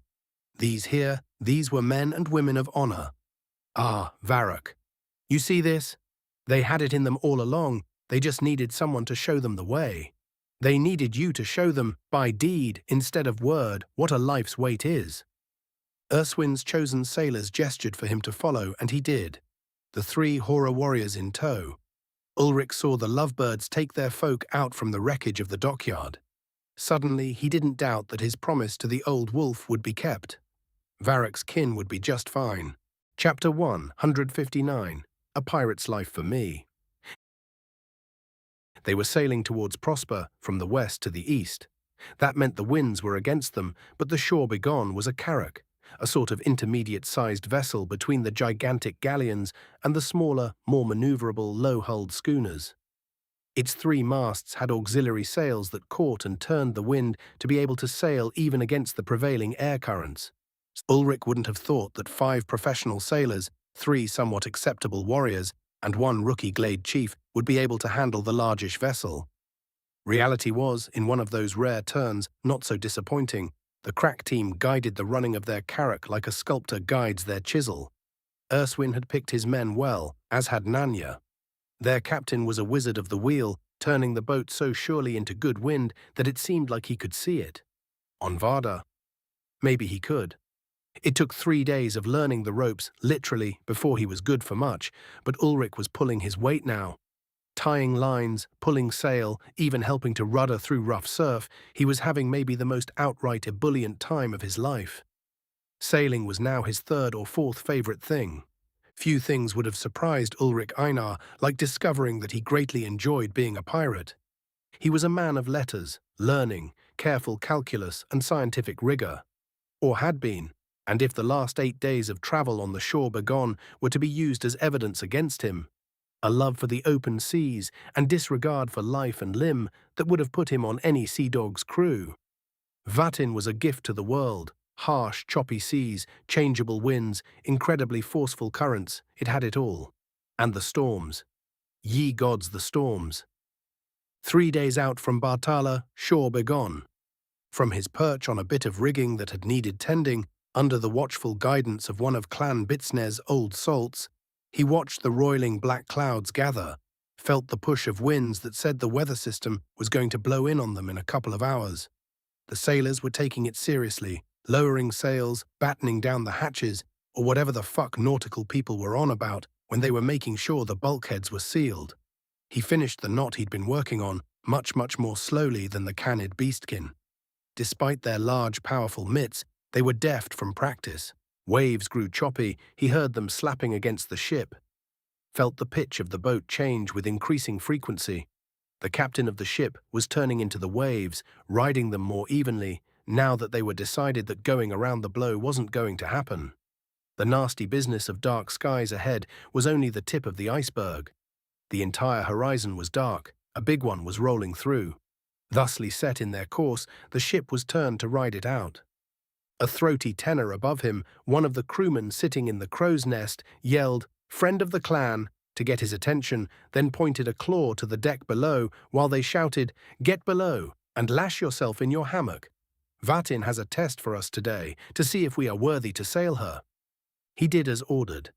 He liked sailing and learned quickly, but he still had to be told what to do, and the heightening winds promised that when they were under that set of clouds, he probably wouldn't be able to hear what the crewman said. Already dark pools of grey, curtains across the sky, were falling as heavy rain cut loose from the storm. Hand over hand, bare feet finding the next step of sturdy rope, he retreated from the rigging to the not quite polished deck below. Solid hardwood gave him a sense of security. At the instruction of the Wolven clansman, he went below, finding the hammock he'd been assigned in the hold. The hold held little at the moment, mostly foodstuffs. Empty barrels, some, though most of those were being hauled above, lashed to the deck to fill with rainwater. They shouldn't want for that, not by what he had seen. Ulrich went to his hammock, a surprisingly comfortable affair of canvas and netting, and got into it. He wasn't alone, many of the sailors had already completed their duties and were already ensconced. That didn't worry him. The sailors ran a bit of rope through the netting of their hammocks, in a cross, to make a harness, and slipped inside of it, effectively tying themselves in place. That worried him. It meant that the pitch of the ship was going to exit safety thresholds. On a boat this big, that kind of angle meant big ass waves. He found the little line of rope tied to the hammock, whose purpose he had not understood before, but now did, and mimicked the tying of the harness over his chest that would keep him from falling as the ship buoyed over the waves. Then, anticlimax, he waited. The wolf-faced crewman laughed and japped, made light. There was a slight hint of worry there, though. These sailors knew what they were about to experience. It was serious business. That didn't stop them teasing one another, bragging, or declaring the greatness of their clan, though. Fatalism was a large part of the identity of the professional sailor. They knew the sea was greater than they, knew it swallowed them all whole if it desired.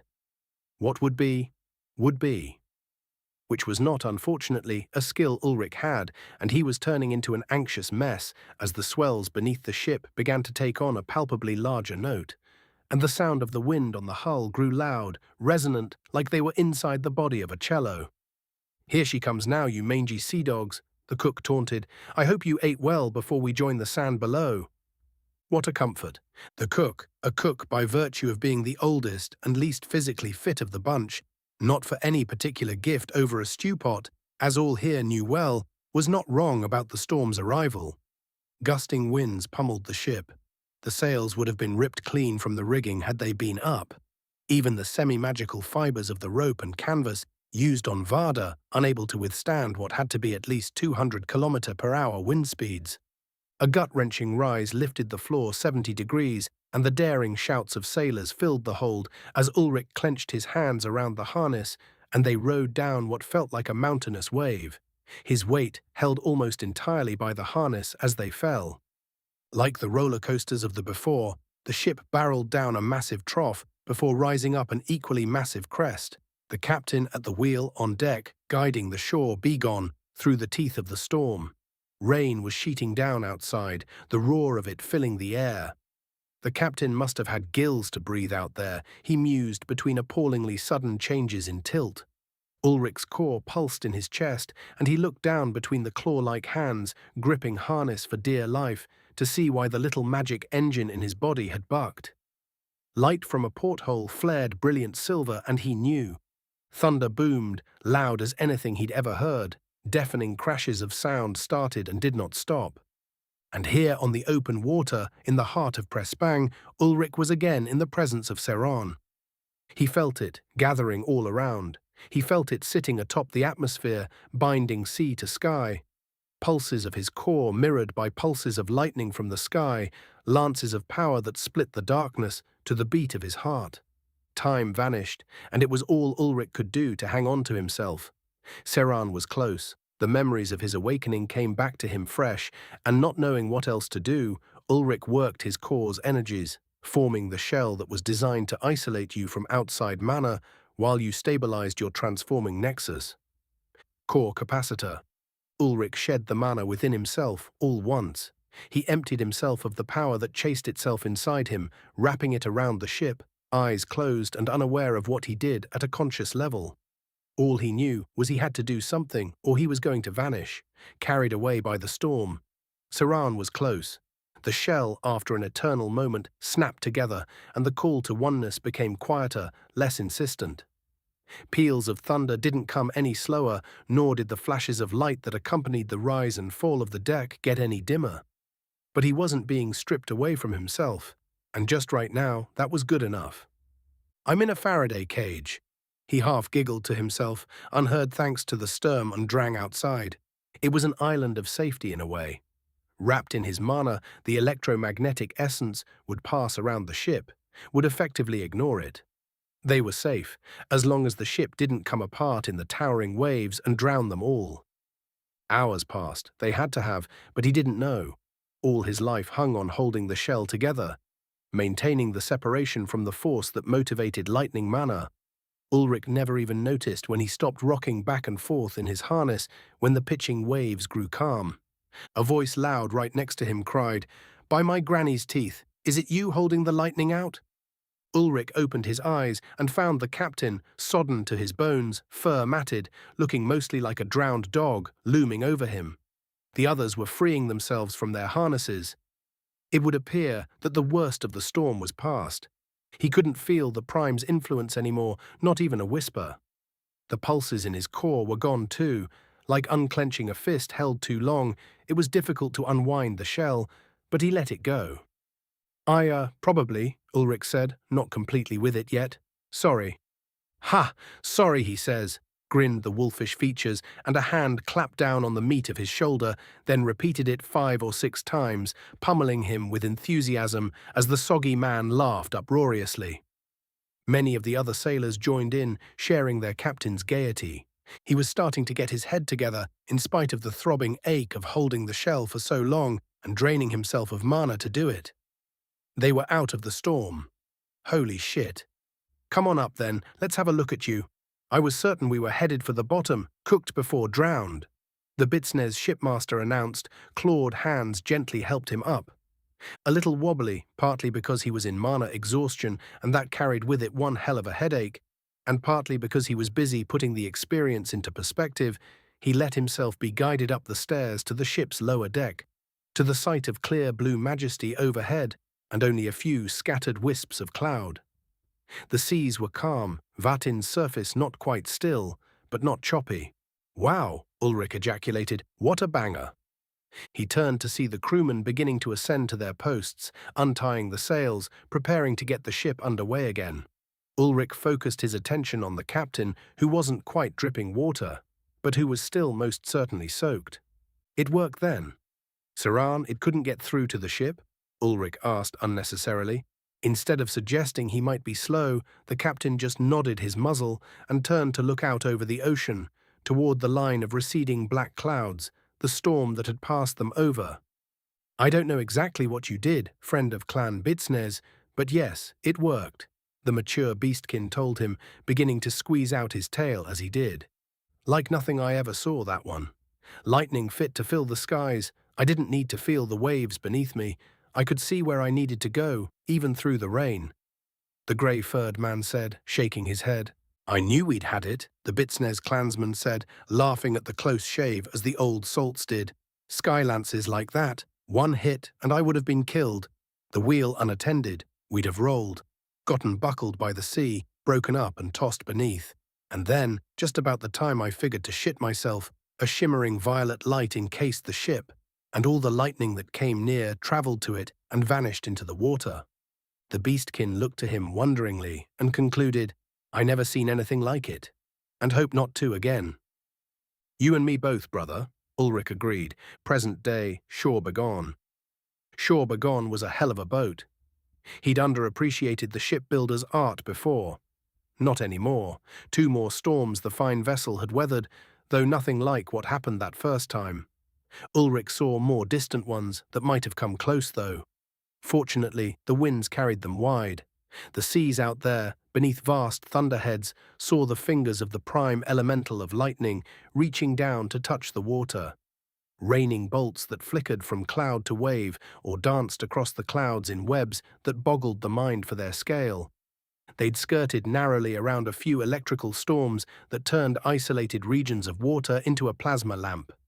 No ship could have survived that insane lightning rain. It was still sobering to know how eerily close death had been. Later that day, after escaping the Vatin's challenge, they'd come across another ship, or what had been one. It was scorched kindling, drifting in the waves. A multitude of bodies still floated with what was left of their vessel, humans and beastkin alike. Shore Begone sailed past that reminder of the fickleness of the seas, and no one laughed for a while. It's funny how not all dyings are sad things, though. Not really funny, haha, more like funny, this is how it is, so get over it. The day after the storm, 4 days outside of the harbour of Bartala, which Ulrich had closed behind them by breaking the levers that lowered the ship-blocking gates, they encountered several ships bearing the flag of Prosper's magistrates, the enforcers of the merchant lord's laws. Like a combination of lawyer, judge, and executioner, those individuals were the direct will of Prosper, writ large. Ulrich smiled when he considered that 3 of them, besides the one that was likely still running through Bartala's gutters at the moment, were now food for whatever Piscium inhabited fair Vatin's salty waters. Of those he had seen many and even caught a few when the crewman showed him how to deep-sea fish. He was pretty sure they were joking about catching a leviathan that would eat the ship for his trouble. He knew at least a couple of those specimens were some goddamned spooky-looking sharks. One of the fuckers was transparent, right up until they opened their gnashing jaws. Then it was all hard lines, black eyes, raking fins, and about 4 rows of serrated teeth that did to meat what a wood chipper does to, well, basically anything. The other one was a little less sinister and more overtly hazardous, since its long tail fin, like a thresher shark on steroids, could sling compressed water blades that could bite through hardened wood hulls. Blue slashtails was what those were called, and the entire crew mobilized to put harpoons into the water when a trio of them came at the boat from the waterline. The water blade would destabilize beneath the surface of the sea, pulled apart by the water around it. Just above the surface, though, it performed only a bit worse than Ulrich's water jet spell, which could carve steel. Or Forest Lord bone, needless to say, a few of those to the shore-begone structure, and they'd have the vatin spilling into the boat, some 50 kilometers away from solid ground. At least the bastards tasted good. Shark fin soup was a euphemism for eco-terrorism in his homeworld, but it was damned fine eating here on Varda. The rest of the animal got used in a variety of ways, which fascinated the landlubber from a distant world. The oil from its swim bladder was of particular interest. The stuff burned like absolute hellfire. Ulrich's mana sense pinged hard on Incendiary once the thick, goopy tar-like substance was freed from the organ that housed it. Sounding off against it with his core, he would have thought he was looking at a campfire in a leather pouch. Wild stuff. Some people liked the teeth, finger-length, incredibly sharp and serrated for arrowheads. Ulrich thought the Iriellan hunters had the better idea with their hand-long, almost miniature spear-head arrow tips.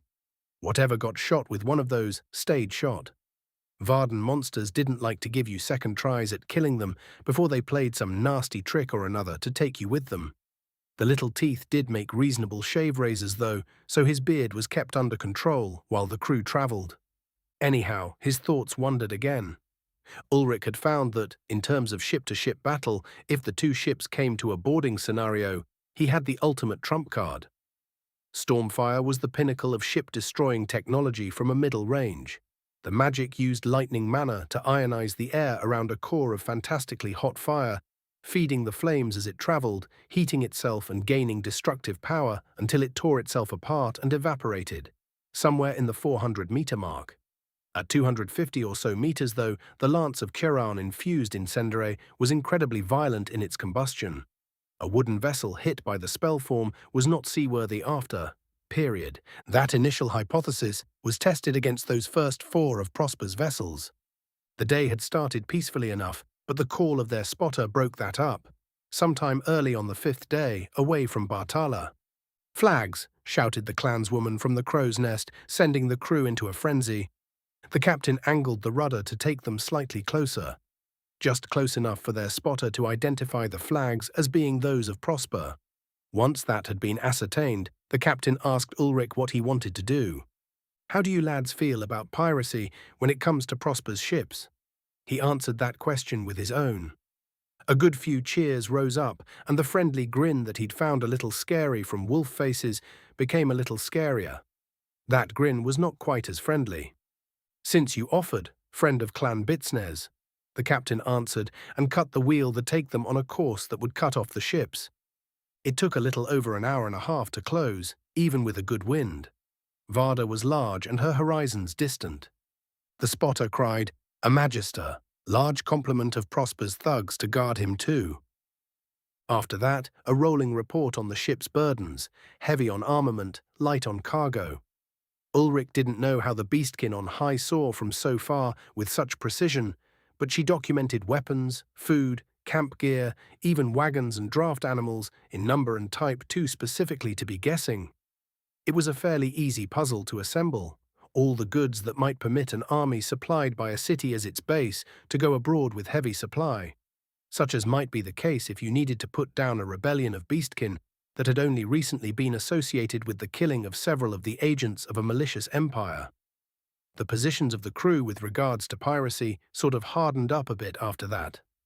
Ulrich offered his assistance in unleveling the playing field. It should be noted at this point that Ulrich had not so far observed the existence of particularly effective explosive powders. There were a few examples of black powder, although he didn't even consider that explosive, mostly because it wasn't. Black powder was incendiary. At best, with the proper refinement, tedious grinding, sifting, and granulating, it could be a somewhat poor secondary. His manufacture of RDX in Bartala might have been the first demonstration of what a properly purified and applied primary high explosive could do. He wasn't worried that the alchemist he'd partnered with would attempt to recreate it. The man had a proper regard for his own life. When Ulrich had conducted a heating and hammer test on a half-teaspoon of material in the man's presence, the alchemist had promptly noped out from the alchemical lab Ulrich had created and wasn't seen again there.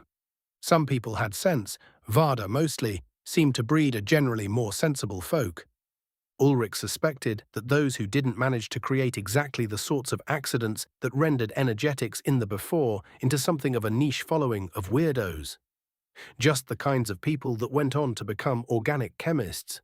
Mention in passing that you were forced to engage with something that had a combination of carcinogenic, toxic, and high sensitivity around those type, and you could hear their erections. Psychos.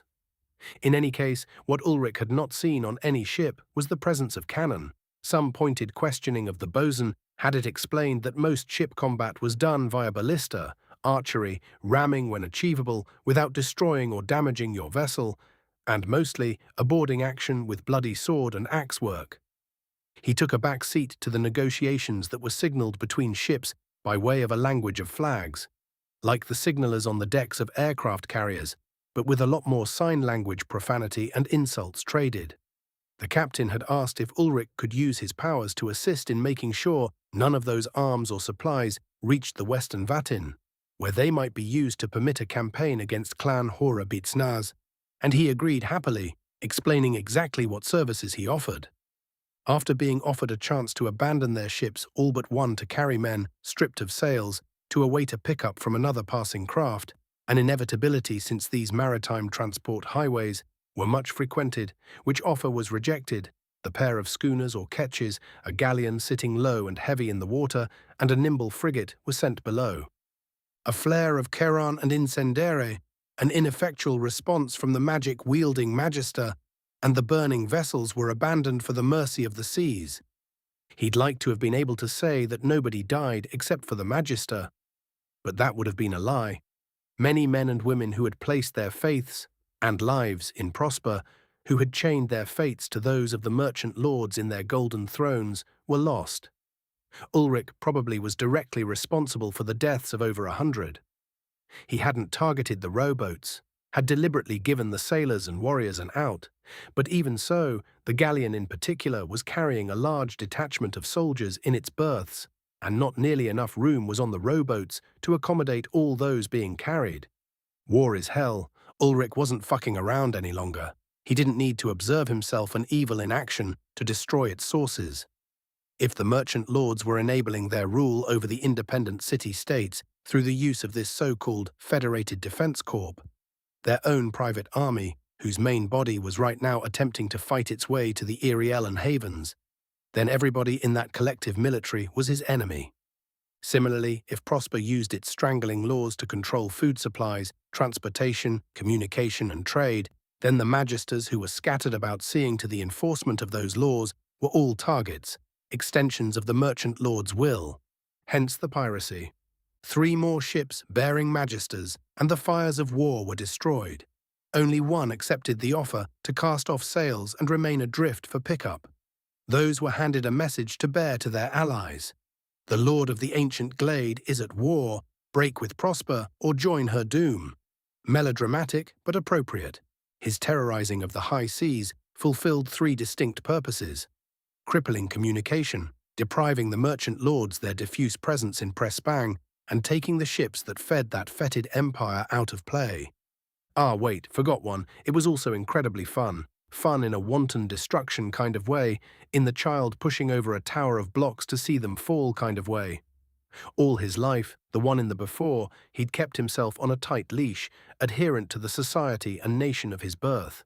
He'd tried his hand at fitting in, restraining the growing urge to lash out at the myriad nagging wrongs that seemed to leap out at him, but which so many others either ignored or accepted. Not anymore. Ulrich was free now.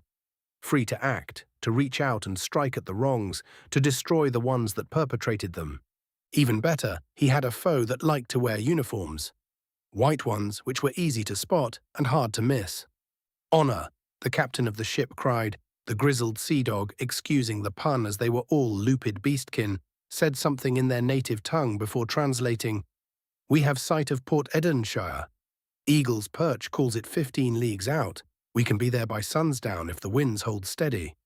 Alas, all good things come to an end. His pirate's life was over. These clansmen would be considered criminals when word came back to the merchant lords.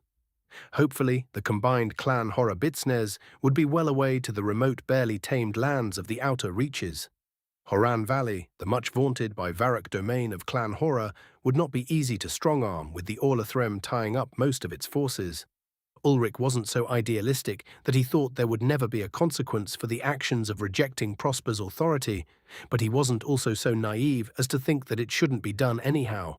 Besides, if he had his way, the merchant lords had an expiration date that was sooner come than later, including whoever was pulling the strings behind the scenes, running their centuries-long con on Prespang. In any case, he would disembark out of sight of this Port Edenshire and make his way on foot. The shore begone would turn, taking its brave crew back towards the western coasts of the Vatin, beyond Bartala, and to the small harbour held by Clan Horror Bidsnes, and he wished them luck. Resistance on the return trip should be light. There simply weren't many ships left in this part of the world. After consulting the crew and polling their opinions, Ulrich had burned every dock between here and Bartala as they'd gone. No bullshit, no games, the shore begone sailed in just past dusk and sat some 100 meters offshore with its stern to the ships lining the docks. A flight of flaming arrows fired from the pirate ship announced intentions, a universal notice for non-combatants to get the fuck out of Dodge. Then Ulrich used core capacitor, emptying his core completely to raise the port with stormfire. Ships, piers, docks, even some of the stone pylons were obliterated. It wasn't nearly so thorough as his meticulous deconstruction of Bartala, but then that had been very personal and he'd had time. When the lightning-empowered flames washed over the dockyards, it ignited basically anything that burned and spread hungrily, good enough. Most times the only people on the docks at those hours were guardsmen, and he held no sympathy for the instruments aiding Prosper's oppression. All the same, he hoped that not too many people were caught up in the hellscape unleashed on the docks. Prespang cities along the coast of the Vatin were being used to fuel the war machine against the Orlathrem and against himself. Ulrich was committed now to breaking that machine. That didn't mean he had to like killing, even if it was supremely satisfying to be directly able to inflict grievous harm against the ones who had caused him, and those he'd called friend harm. Matters were helped none that he'd once been on the receiving end of a mage's fire and knew the full extent of what he was doing to anybody who happened to be there. It was an odd thing to savor the destruction of one's enemies while lamenting their deaths. But Stormfire didn't have a stun setting, and in war, everybody plays for keeps. The Lupid clansmen were aghast at the scale of his assaults, but cheered jubilantly for the destruction of Prosper's hold on the region. They knew what was at stake too, everything. The merchant lords would, one day, turn their eyes back on the clans and would come to erase them if he and they failed. He was not intending to fail.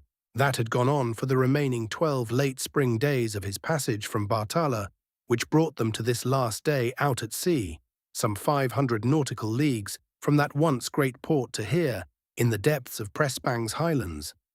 Prosper herself only lay some 3 more weeks by ship, curving around the coast to find the mouth of the Zealous. Chapter 1, 160, Journey into Darkness. Night fell before the crew guided the ship in with caution born of experience. Rocky shoals were common in this area, and it took only a single mistake to rip the bottom out of even so large a ship as the shore begone. Under cover of dark, a crew of 2, Ulrich and 1 other to return the boat, rowed in to shore. A clasp of forearms was all they shared before the Lupid pulled oar back to his people's boat, and they set course by starlight to make a breakneck run for safe harbour. Ulrich, standing on the rocky beach, softly lit by silvery moonlight, was going to do the opposite of find a safe harbour. Deep, steadying breaths and staring at Varda's endless starscape helped to recenter his focus. A quick check on his status revealed that all parameters were green, and he was ready to do the old ultraviolence. Ulrich took a moment to shrug his large travel coat into a more comfortable position. It was a waxed canvas affair that felt more rigid than his armor and weighed twice as much. The high collar jutted up under his chin, and the wide poncho-style hood made him feel like a dark lord of the Scythian order of space magi. Actually, the only redeeming quality of the grey-green duster was that it was utterly waterproof. Just as well, the rain smell in the air tickled his nose alongside Vatin's salt. Another storm. Fandamtastic. No wonder there was an inland sea splitting the continent, All it did was rain around here. Off he trudged, carefully placing his feet to avoid rolling an ankle on the wet stones jutting up from the shore. No sandy beaches and clear blue waters had he seen yet along the Vatin's coastline. It was all obscuring blue-green waters bordered by high cliffs, or, as here, stone-dotted moonscapes that made travel in the dark an exercise in frustration. Frustration he was treated to in full while picking his way up from the shore to something of a highland kind of terrain under minimal illumination. Low rocky hills abounded, up a rise and then down to a fetid peat bog, thankfully avoided by going half a kilometre around, and then back up the next boulder-ridden hill.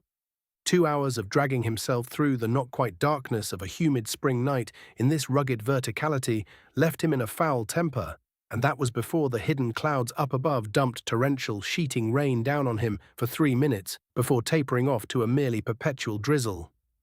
Times like this, he deeply regretted leaving the glade. Eventually, he'd had enough. Enough of just about everything, and he huddled beneath a boulder to get himself out of the rain, finding fitful sleep. Dreams came, the punishment of a flogged conscience. He saw jagged arcs of lightning jumping from the pyroclasms unleashed on ships, their burning sails lighting the night. There were spasming, rigid forms locked in the throes of electrocution. Sometimes he was consumed by the powers he wielded, turning into a mindless storm. Sometimes he simply exploded, a cascade failure causing his core to erupt inside him. He was forced back through battles, this time failing, freezing, forced to watch the sword he hadn't blocked end him, or end another. Varrock was there, frequently, sometimes Taipan as well. The final macabre pantomime was sufficient horror to force him to come awake with a choked-off gasp of pain weighted to rage. He wiped his face briskly, trying to shake off the awful, not-quite memories, and found there were tears in his eyes. Deep breaths, old man, he reminded himself. Nice and deep and slow. He spent another few minutes calming down. The nightmares were becoming more frequent, enough so he wasn't exactly surprised by them. The crying in his sleep was a little worrying. It was uncommon in the time he lived. There hadn't been a war of any kind since the big one that had driven mankind underground, but he was beginning to suspect that he was suffering combat fatigue. Too much stress, too much brutality, too much overstimulation of his adrenals. It had been a little over a year, by his old reckoning, since he'd woken beneath the boughs of the arbours on the plateau of Ancien. The last quarter of it was a little much for a quiet, self-imposed hermit who made a living tinkering with metallic complexes and fiddling with graphene microstructures. As usual, he'd thrown himself into it with nothing held back, fixated on hammering through the obstacles that stood before him. That was no shield to the horrors he'd seen and sometimes done. Ulrich was doing the right thing, he felt it in his bones. The thing that felt like the only way to bring an end to greater pain for larger numbers of people, some of which he had come to feel friendship or even love. Right did not equate to easy, fair, or kind. War was not kind, but it was here whether he fought or not. The only thing worse than fighting a war is losing one. Grim dawn there, Ulrich. Awfully grim, he noted aloud from his pocket of eroded boulder. Rain had departed, but left its buddies the clouds behind. The twins would not grace him with their dance this day. Some combination of muted light and air temperature gave the impression of it being just post-sunrise. The wind wasn't yet picked up, lending the morning that distinct stillness that early hours possessed. Atop the rocky cliffs, he saw his destination ahead, Port Edenshire. If he was going to be completely honest about it, the place looked like a shithole. None of the majestic old Europe architecture and high walls out of fairy tales. Just grey stacked stone mortared by red-brown clay, surrounded by a palisade wall that might have been constructed last week. The logs were newish, still fading from being peeled whilst green. For that matter, many of the town's buildings looked new too. The only feature of the port town that was remarkable, other than its recent construction and dour soulless impression, was the huge lift that allowed masses of goods to be transferred from the city, overlooking the sea, to the ratty docks below. The lift looked similar to that of the Iriellen, only absent their artistry. A great square platform, without rails, was supported by arm-thick ropes run through a system of massive pulleys anchored into the cliff face. The timber framing holding the pulleys was new. Ulrich was honestly at a loss as to why anyone would bother with building this place up. It had no harbour to speak of. The docks might accommodate 6 or 7 smaller vessels at most, and its position on this high cliff virtually guaranteed that there was no fresh water other than what a subterranean cistern could provide, according to how much rain it caught. Who the fuck knew what lived in that kind of still water? Something twitched inside him. Some instinct drawing on subconscious information made him lie flat on the rocky ground, the grey-green canvas of his overlarge coat blending effortlessly with the landscape, and remain completely still. He'd seen nothing to provoke that kind of reaction, but when your gut tells you to freeze like that, you'd better damned well do it. A round of the twins must have passed while he lay there, watching, trying to figure out what could have triggered the reflex to go to ground. A seagull cried again, plaintive and distant from somewhere above the depressing little city. Ulrich's eyes scanned the town and the coastline. He did not see a single bird. A breeze had picked up and carried with it another such sound, and this time he knew why he was frozen, why his gut said to wait and see. It wasn't a seagull, it was a person. And they weren't crying. This was a despairing wail, full of pain. There was something bad in the air here. Wrong. Closing his eyes, Ulrich knew he was about to add to the weight of awful shit on his dreams. He just knew it. Welp, nothing for it. Let's go see what fresh hell Prespang has to offer, courtesy of the maybe ancient evil elf monster over there in Prosper. He could not have chosen a better metaphor for what he found. The first clue was, upon coming around one of the many rocky outcrops, a small caravel approached at great speed. From his position, crouched behind the stones of the elevating highland, he saw that it bore markings familiar to him. Track and ear. This little boat was either far from home and had run the elves' blockade of the Zealous, or it was flying false flags to hide its real origin. Either way, the vessel drawing in towards the dock so quickly was up to no good. As he watched, he had that suspicion confirmed when the small hold opened and naked figures wearing collars came out of it, marched along the dock towards the lift. Each and every one of them had the long, pointed ears and features of Acer Celestin. They were all lowlands forest elves. Perhaps the ship really had managed to break through the blockade. The slaver's ship did not stay long. After unloading its cargo, it pushed off and turned back towards the open sea. Ulrich stopped watching it to see what came of the enslaved elves. After they were all herded up to the lift, the great pulleys were engaged, and the heavy platform slowly began to rise up the cliff face.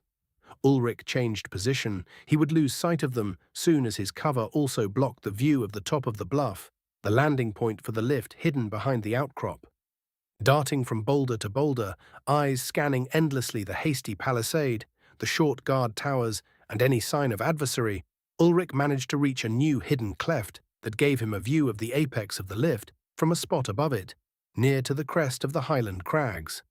He was higher now than the city itself, which sat on a levelled bed of compressed stone and dirt. From this lichen-covered nook, he just barely saw over the low, roughly cut logs of the wall. The second clue to the mystery revealed itself. Each elf from the lift was bound, hands manacled to ankles, but with just barely enough chain so that they could scarcely shuffle. They were prodded along from the lift, which immediately returned below, and their captors took apparent joy in shoving, switching, and generally terrorizing them as they were moved to, for lack of a better word, a paddock.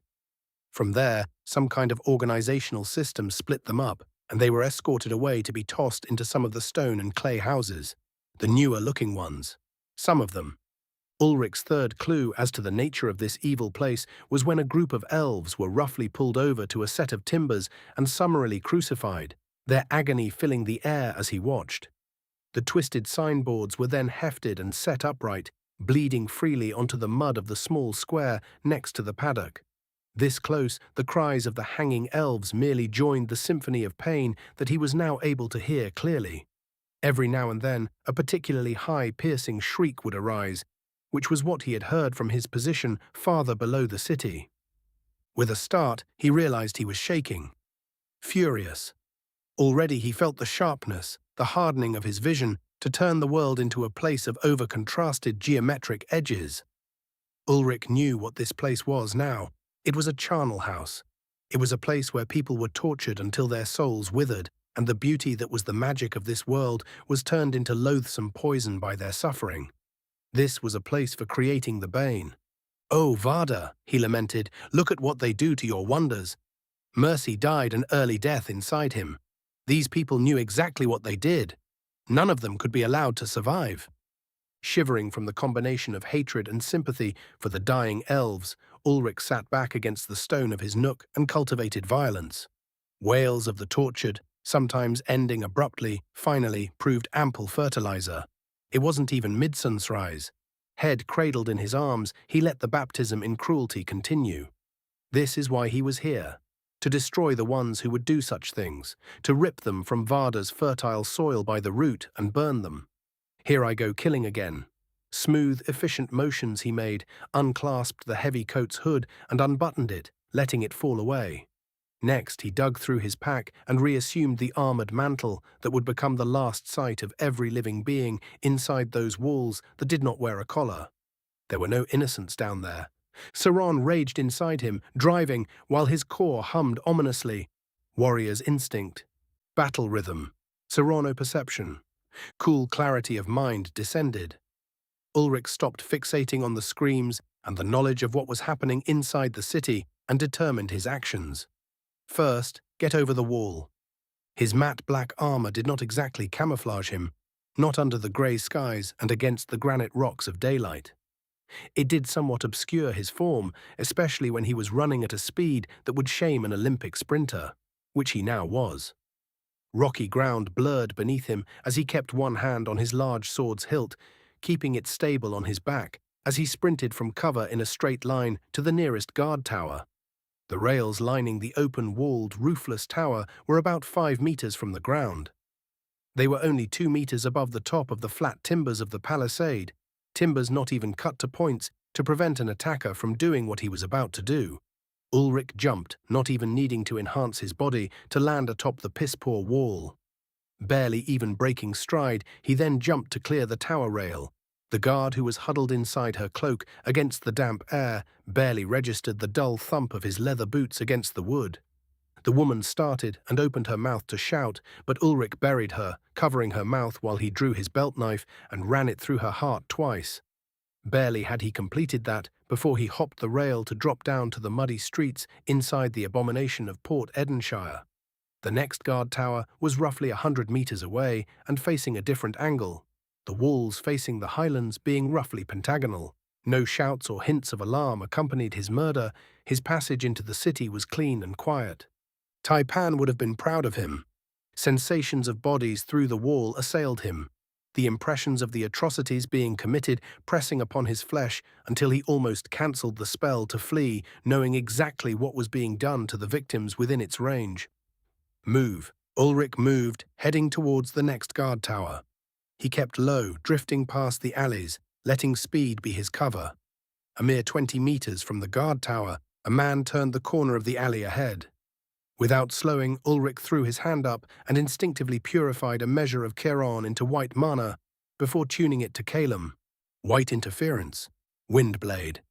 The thread of vacuum guided the thin shard of hardened air at arrow velocity and then more, curving upwards before banking down along the thread of Calum, itself following hidden air currents. The man had just unloaded himself from his pants before the sound of muddy footsteps alerted him. His eyes raised from his task and looked up just as the hand-wide Calum blade took him diagonally across the face. It looked as if someone took a full swing with an axe, splitting the man's head open with a spray of gore. The corpse dropped. Still no cries. Excellent. Up and over, Ulrich hopped up against the wall of an adjacent stone hut and launched himself to the rail of the tower that served as an overwatch, saved for last in this little cluster of sentries, because its occupant was looking out over the Vatin instead of watching inland. He hauled himself easily over onto the platform, and after a brief struggle, his arm wrapped around the face of the similarly huddling watchman, crushing the man's mouth and nose against the Forest Lord bone plates of Vambrace and Cuirass.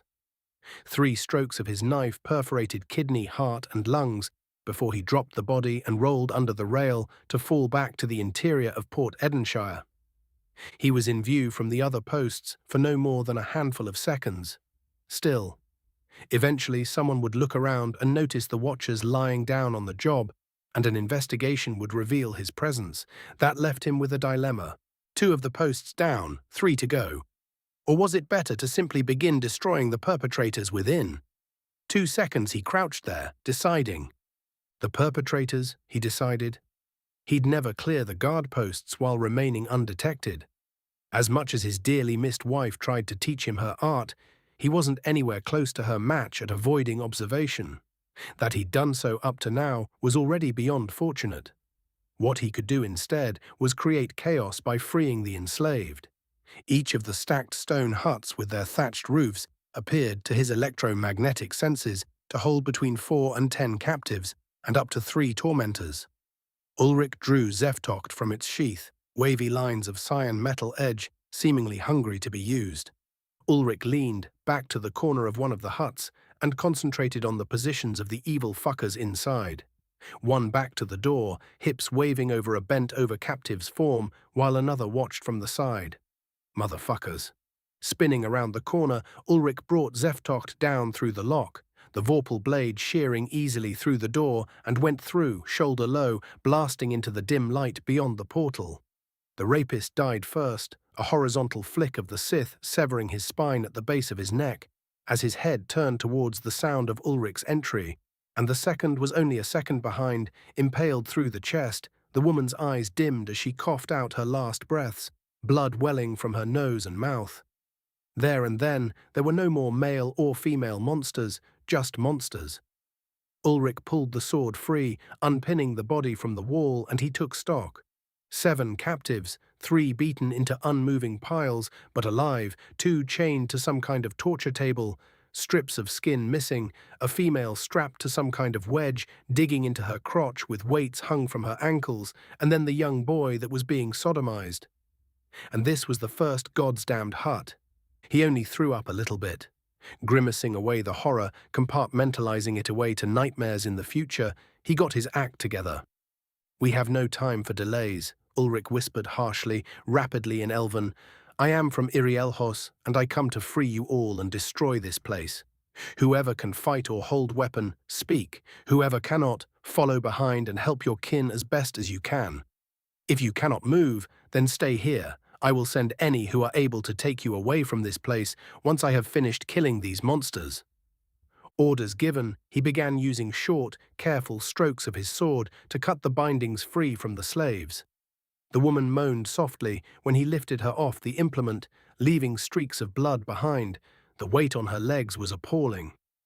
Bastards. She was able to move, but it was clearly excruciating. He finished cutting down the ones bound to the peeling tables, and they huddled quietly in a corner, weeping after he cut the chains off them. He was about to try the same on the slave collar of one of the unconscious elves when the youth being abused cried quietly, "No." Freezing, he looked to the elf, maybe a decade older than Bright Eyes. Shaking his head, the young man crawled over, whispering, "You cannot. The collars must be rendered inert first. The spells inside it will kill if it is removed or destroyed. Every single moment, and another bit of light leaving the world." Ulrich tried not to curse. "How?" he urged. The elf shook his head again. "I do not know. None have been freed, but all were shown an example when we were captured of a victim of a collar being removed without inactivation. My mother died, instantly." The elf told him, too hurt to even sound sad. His hand gripped the artifact sword's hilt so hard it ached before he unclenched it. "No time. Fuck. Fine, then, if you are seen, you can be ordered to stop or to resist your rescue." He checked, seeing an immediate problem with his plans. Nod. "Fuck. Fuck. New plan, stay here, tend your kin and yourself as best as you can. If possible, assist in freeing your people as I go ahead and kill the demons in this hell. My priority is saving you all. Failing that, destroying this city completely before any of you can be used to create Bane." He told the boy, wintry as he realized that freeing the captives might not be an option. The elves in the room nodded, understanding. They even looked slightly hopeful, for which outcome Ulrich would not ask. 5 minutes in this hut. Too long. He had to hurry. Get in, slay the monsters, get out. You can't play hero anymore.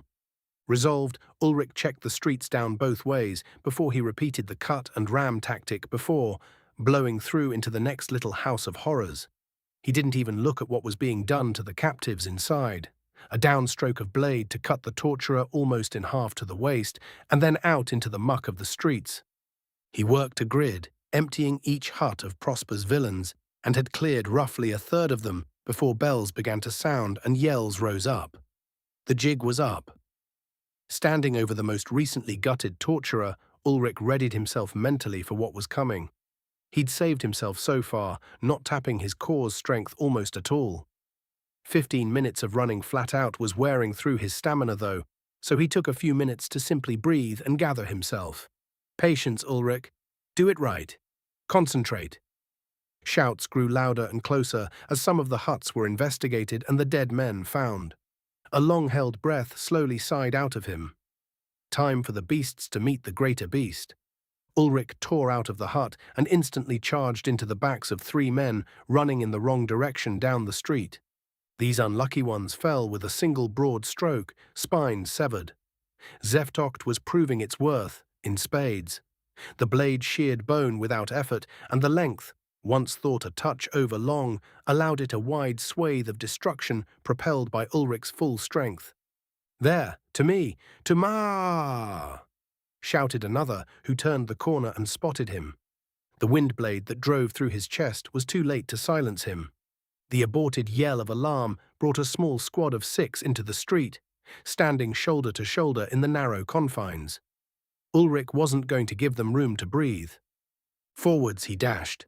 White interference, again pooling unexpected mana in precise quantities, which he immediately harmonized to those rigid, enduring notes of terror. Stone wall. The rock beneath their feet liquefied and re-solidified instantly, a 20-centimeter wide ridge of stone halfway up their ankles, trapping them in place. 2 did something that empowered their legs. Ripping free of the rock, they dropped to the mud to avoid his strike, lightning coursing through his sword. Crackling draw. A line of seared cut stone, and 4 corpses appeared, their chests ripped open by the lightning-infused stroke. Ulrich had to dodge now, though, as his 2 misses had come up swinging, and he was still recovering from the expenditure of the skill. The first accelerated suddenly, 3 sharp spear thrusts darting in towards his chest. He parried 2, slipped in the mud, and took the third off his cuirass's side plates, and then returned the favor with a thrust of his own weapon into that one's gut, drawing a groaning cry. He couldn't finish the spearman, though. A large, curved scimitar, much like that one back in the canopy, came down at his head. Ulrich swayed backwards, retracting his sword, and clipped a forearm with his return stroke, not deep enough to put it out of action, but enough to have the big sword user concerned. Ulrich settled his feet as the other man retreated a few steps. Another pulse from that one, and he took a massive overhead slash at Ulrich from much too far away. Ulrich readied a guard by instinct, but was confused by the maneuver from such range until the nearly invisible Kalim wedge blasted his own guarding sword back into his armor and knocked him down with its force. He hit and rolled awkwardly thanks to the slick mud, regaining his feet while the scimitar's curved blade rose high again. Fucking magic. His hand dropped to the thigh bandolier he'd made so long ago in the glade, and he sent on of the short, slim knives in a spinless throw. It hit the man in the stomach, beneath his breastplate, and bit through the light mail under his leather jerkin. The links broke, but saved him being perforated. Down came the scimitar again, and the blast of wind. Ulrich had set himself this time, though, and the blade broke apart on his sword, shedding off his armored form, though it sent him skidding backwards another meter. Whatever horseshit that was, had a cost, though. The swordsman's arm struck by Ulrich earlier went limp, and he looked at it as if betrayed. More shouts were closing in.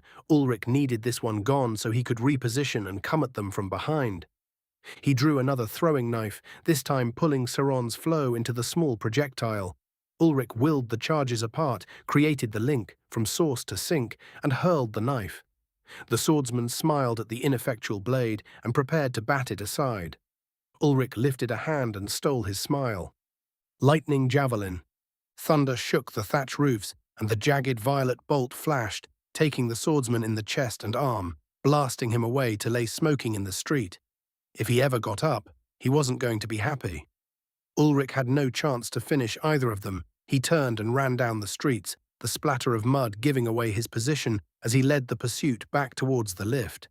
He hadn't come through this part of Port Edenshire, hadn't done his little Angel of Death routine, so there should be more assholes running around. Which was good. He needed them packed as close together as possible. Lo and behold, there was a wider road, slightly drier, and Ulrich raced to it, shouts following. He turned onto the central lane, and he and a group of at least 12 armed men stood face to face only 3 meters apart. The little squad, 2 deep all the way across the street, was a justifiable use of Warona's gift to him. Ulrich pulled the Tefras mage's catalyst from his belt and pointed it at the group as they started their charge. A small portion of his mana drew into the catalyst, and the tuned Arcanite diamond reverted it into unexpected magic, before the circuit runed into it by the adept ash mage twisted his magic into a street-filling, dense cloud of incredibly hot ash and cinder. Pyroclasm. The billowing black and glowing red-speckled cloud engulfed the men. Agonized shouts rose jarringly high-pitched and were rapidly cut off as they broiled rapidly inside the ash. As the cloud traveled, it dissipated, thinning and rising to reveal the cooked bodies in steaming mud. Nearby, thatch roofs caught fire as the widening edges of the spell grazed them. Son of a bitch, Ms. Autumnclaw, that is a doozy. It was one of the first unnecessary thoughts he'd had in a long time, born of surprise at the potency of the adept's sorry Magus's working. Idly, he wondered how many more of those volcanic clouds the catalyst had in the tank. Focus, idiot, Ulrich reminded himself before taking off down the street. He turned another corner and kicked in a door. Another rapist, Shiza. He murdered the animal, cut the bonds of the 4 elves in the hut, and moved on.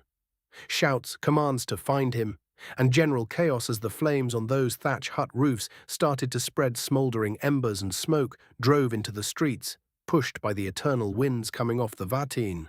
3 more huts, 3 more torturers dead, 3 more groups of mauled elves cut free but still enslaved.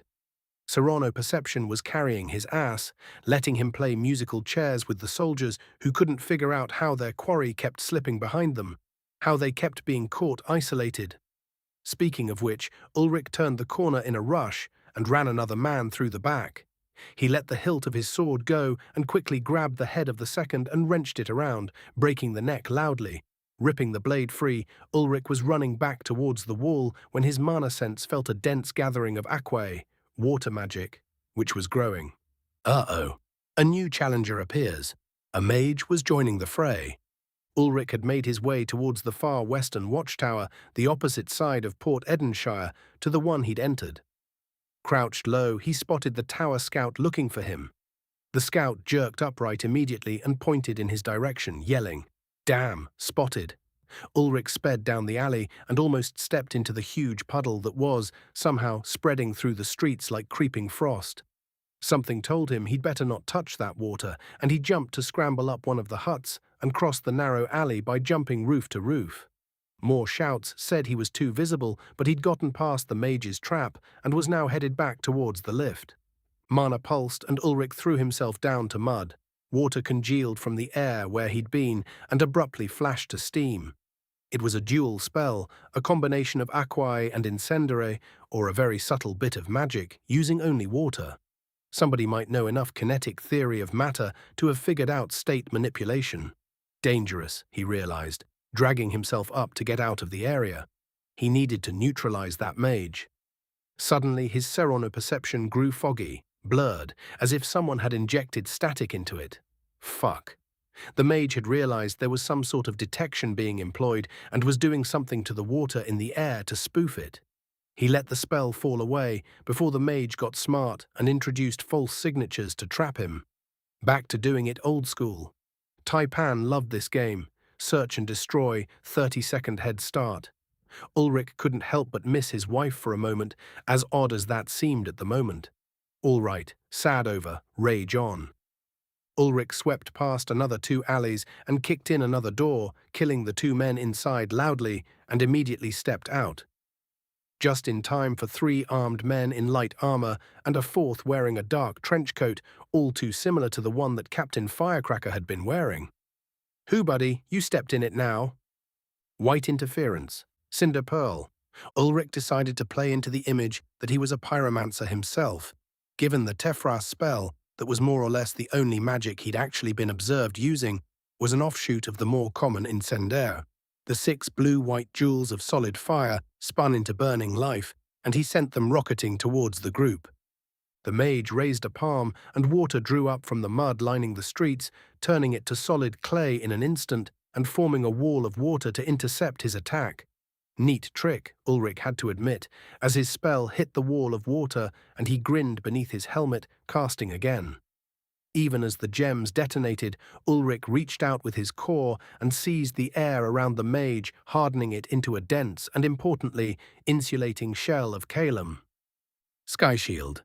Flashing steam and roiling flame rose into the air and trapped poured down the walls of the dome of air, trapping the heat inside. Screeches filled air before cutting off, and silence greeted him. He had to tip his hat to the mage. Using steam against them had been his idea after all. Which was how Ulrich learned one of the most important lessons about dueling mages. They are not dead until you see the body. A water bullet the size of a large apple shattered his shield so fast he barely saw it and hit his pauldron hard enough to snap a buckle. The world spun violently, and he was thrown 4 body lengths, to slide through the mud another 2. "Ugh!"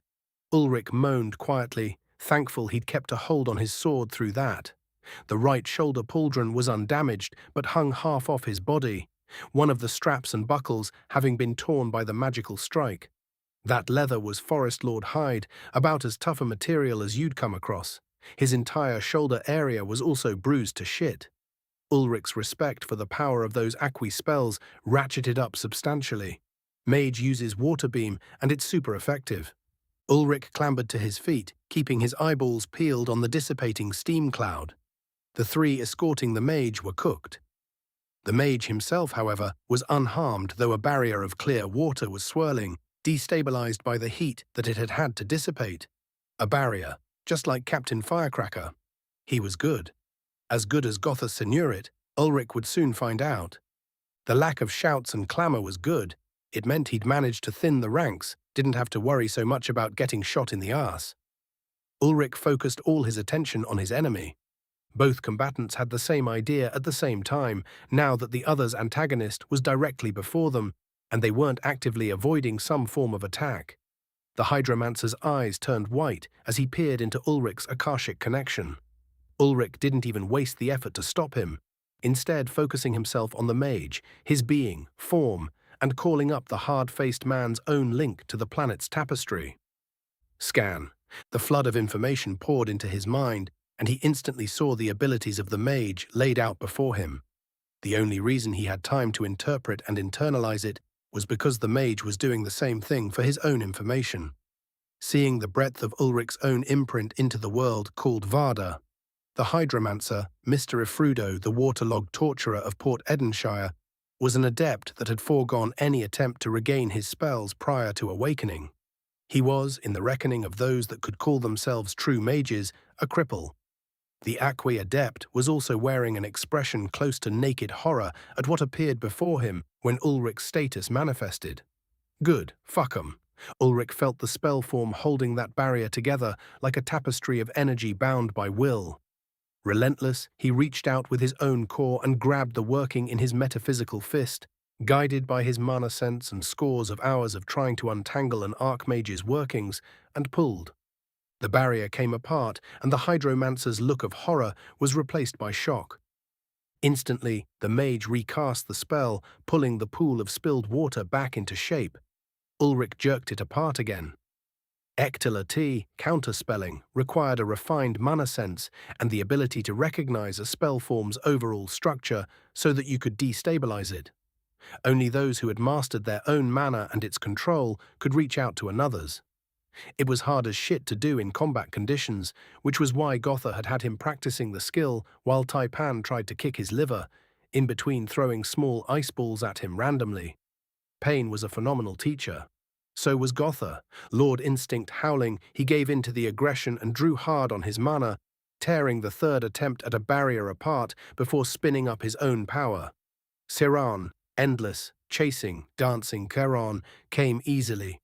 Calum, free and fickle and gusting, joined to it, forming 4 scythes of air bound together by lightning. Galvanic Mistral. The mage wasn't ready for the synthetic spell. He tried to pull Ulrich's weave apart, and found it to be like pulling apart a knot tied with steel cable. Ulrich's will wasn't so easily broken, nor was his spell form so sloppy that some schmuck could pull it apart on first glance, not with 2 different harmonics joined. He realized, too late, that he couldn't break Ulrich's spell and raise another wall of water screaming denial. It snapped into place between them just before the crackling maelstrom hit, blocking the mage from view as the spells collided, sent droplets exploding into the air as a fine mist. A cry rose up, and Ulrich felt satisfaction in his bones. Prismatic weave elevated his mana control to a thing of thought becoming deed. Not as good as that dry old bag of bones after all, he confirmed about his enemy. The Reforged man wasn't going to be fooled twice, though. That yell meant he'd survived, and Ulrich was already dashing to the side, eyes scanning the surroundings for threats. Nobody hit by his Mistral made sound. They didn't have lungs to do it, or most of a head and neck or anything but chunks. 3 bullets hit the place he'd been standing, meteoric trenches, blasting mud craters and throwing debris, while the highest slammed into a hut and blew its wall inwards. The scientist-turned-warrior smiled at the ploy. Fool me once. Ulrich firmed his 2-handed grip on Zeftocht and pulsed Sirona perception briefly before letting it go. The jamming was still there, but he distinctly felt the mage, hidden behind his dispersed shield. He only had 1 arm, and it was holding his stomach. Ulrich screamed and threw his sword in a glittering spin. He heard the gasp along with the damp hiss of the blade shearing through flesh. Water gathering in the air for some sort of last-ditch effort, probably that rain thing, dissipated, as well as the remnants of the water wall, the will behind it gone. Zeftocht was standing tall 3 meters past where the mage's chest had been, buried halfway to its hilt. The hydromancer lay in 2 clean pieces, as if parted by a laser for a bilateral dissection. Ulrich stood straight and pulsed Serrano perception again, worried about his mana reserves. He was working with maybe 15%, by the slightly hollow feeling in his core. Nevertheless, lightning still hummed through his mana circuits and body. These were the people creating the bane. Ulrich wasn't done yet, not until they were all dead. 4 of the sadistic fuckers came around the corner and sprinted at the evidently unarmed man. Ulrich pulled his knife and let the lessons Taipan had drilled into his brain and body come to the fore. Every nasty trick, feint, and way to hurt a man. Every cut to bleed him, blind him, and destroy him, blurred into the background of his brain. The charging men's expression fell when they saw their lone enemy smile with all the warmth of a glacier. There would be no nightmares for these men. Siran cried for release. So did the Lord Instinct. So did he. Surge.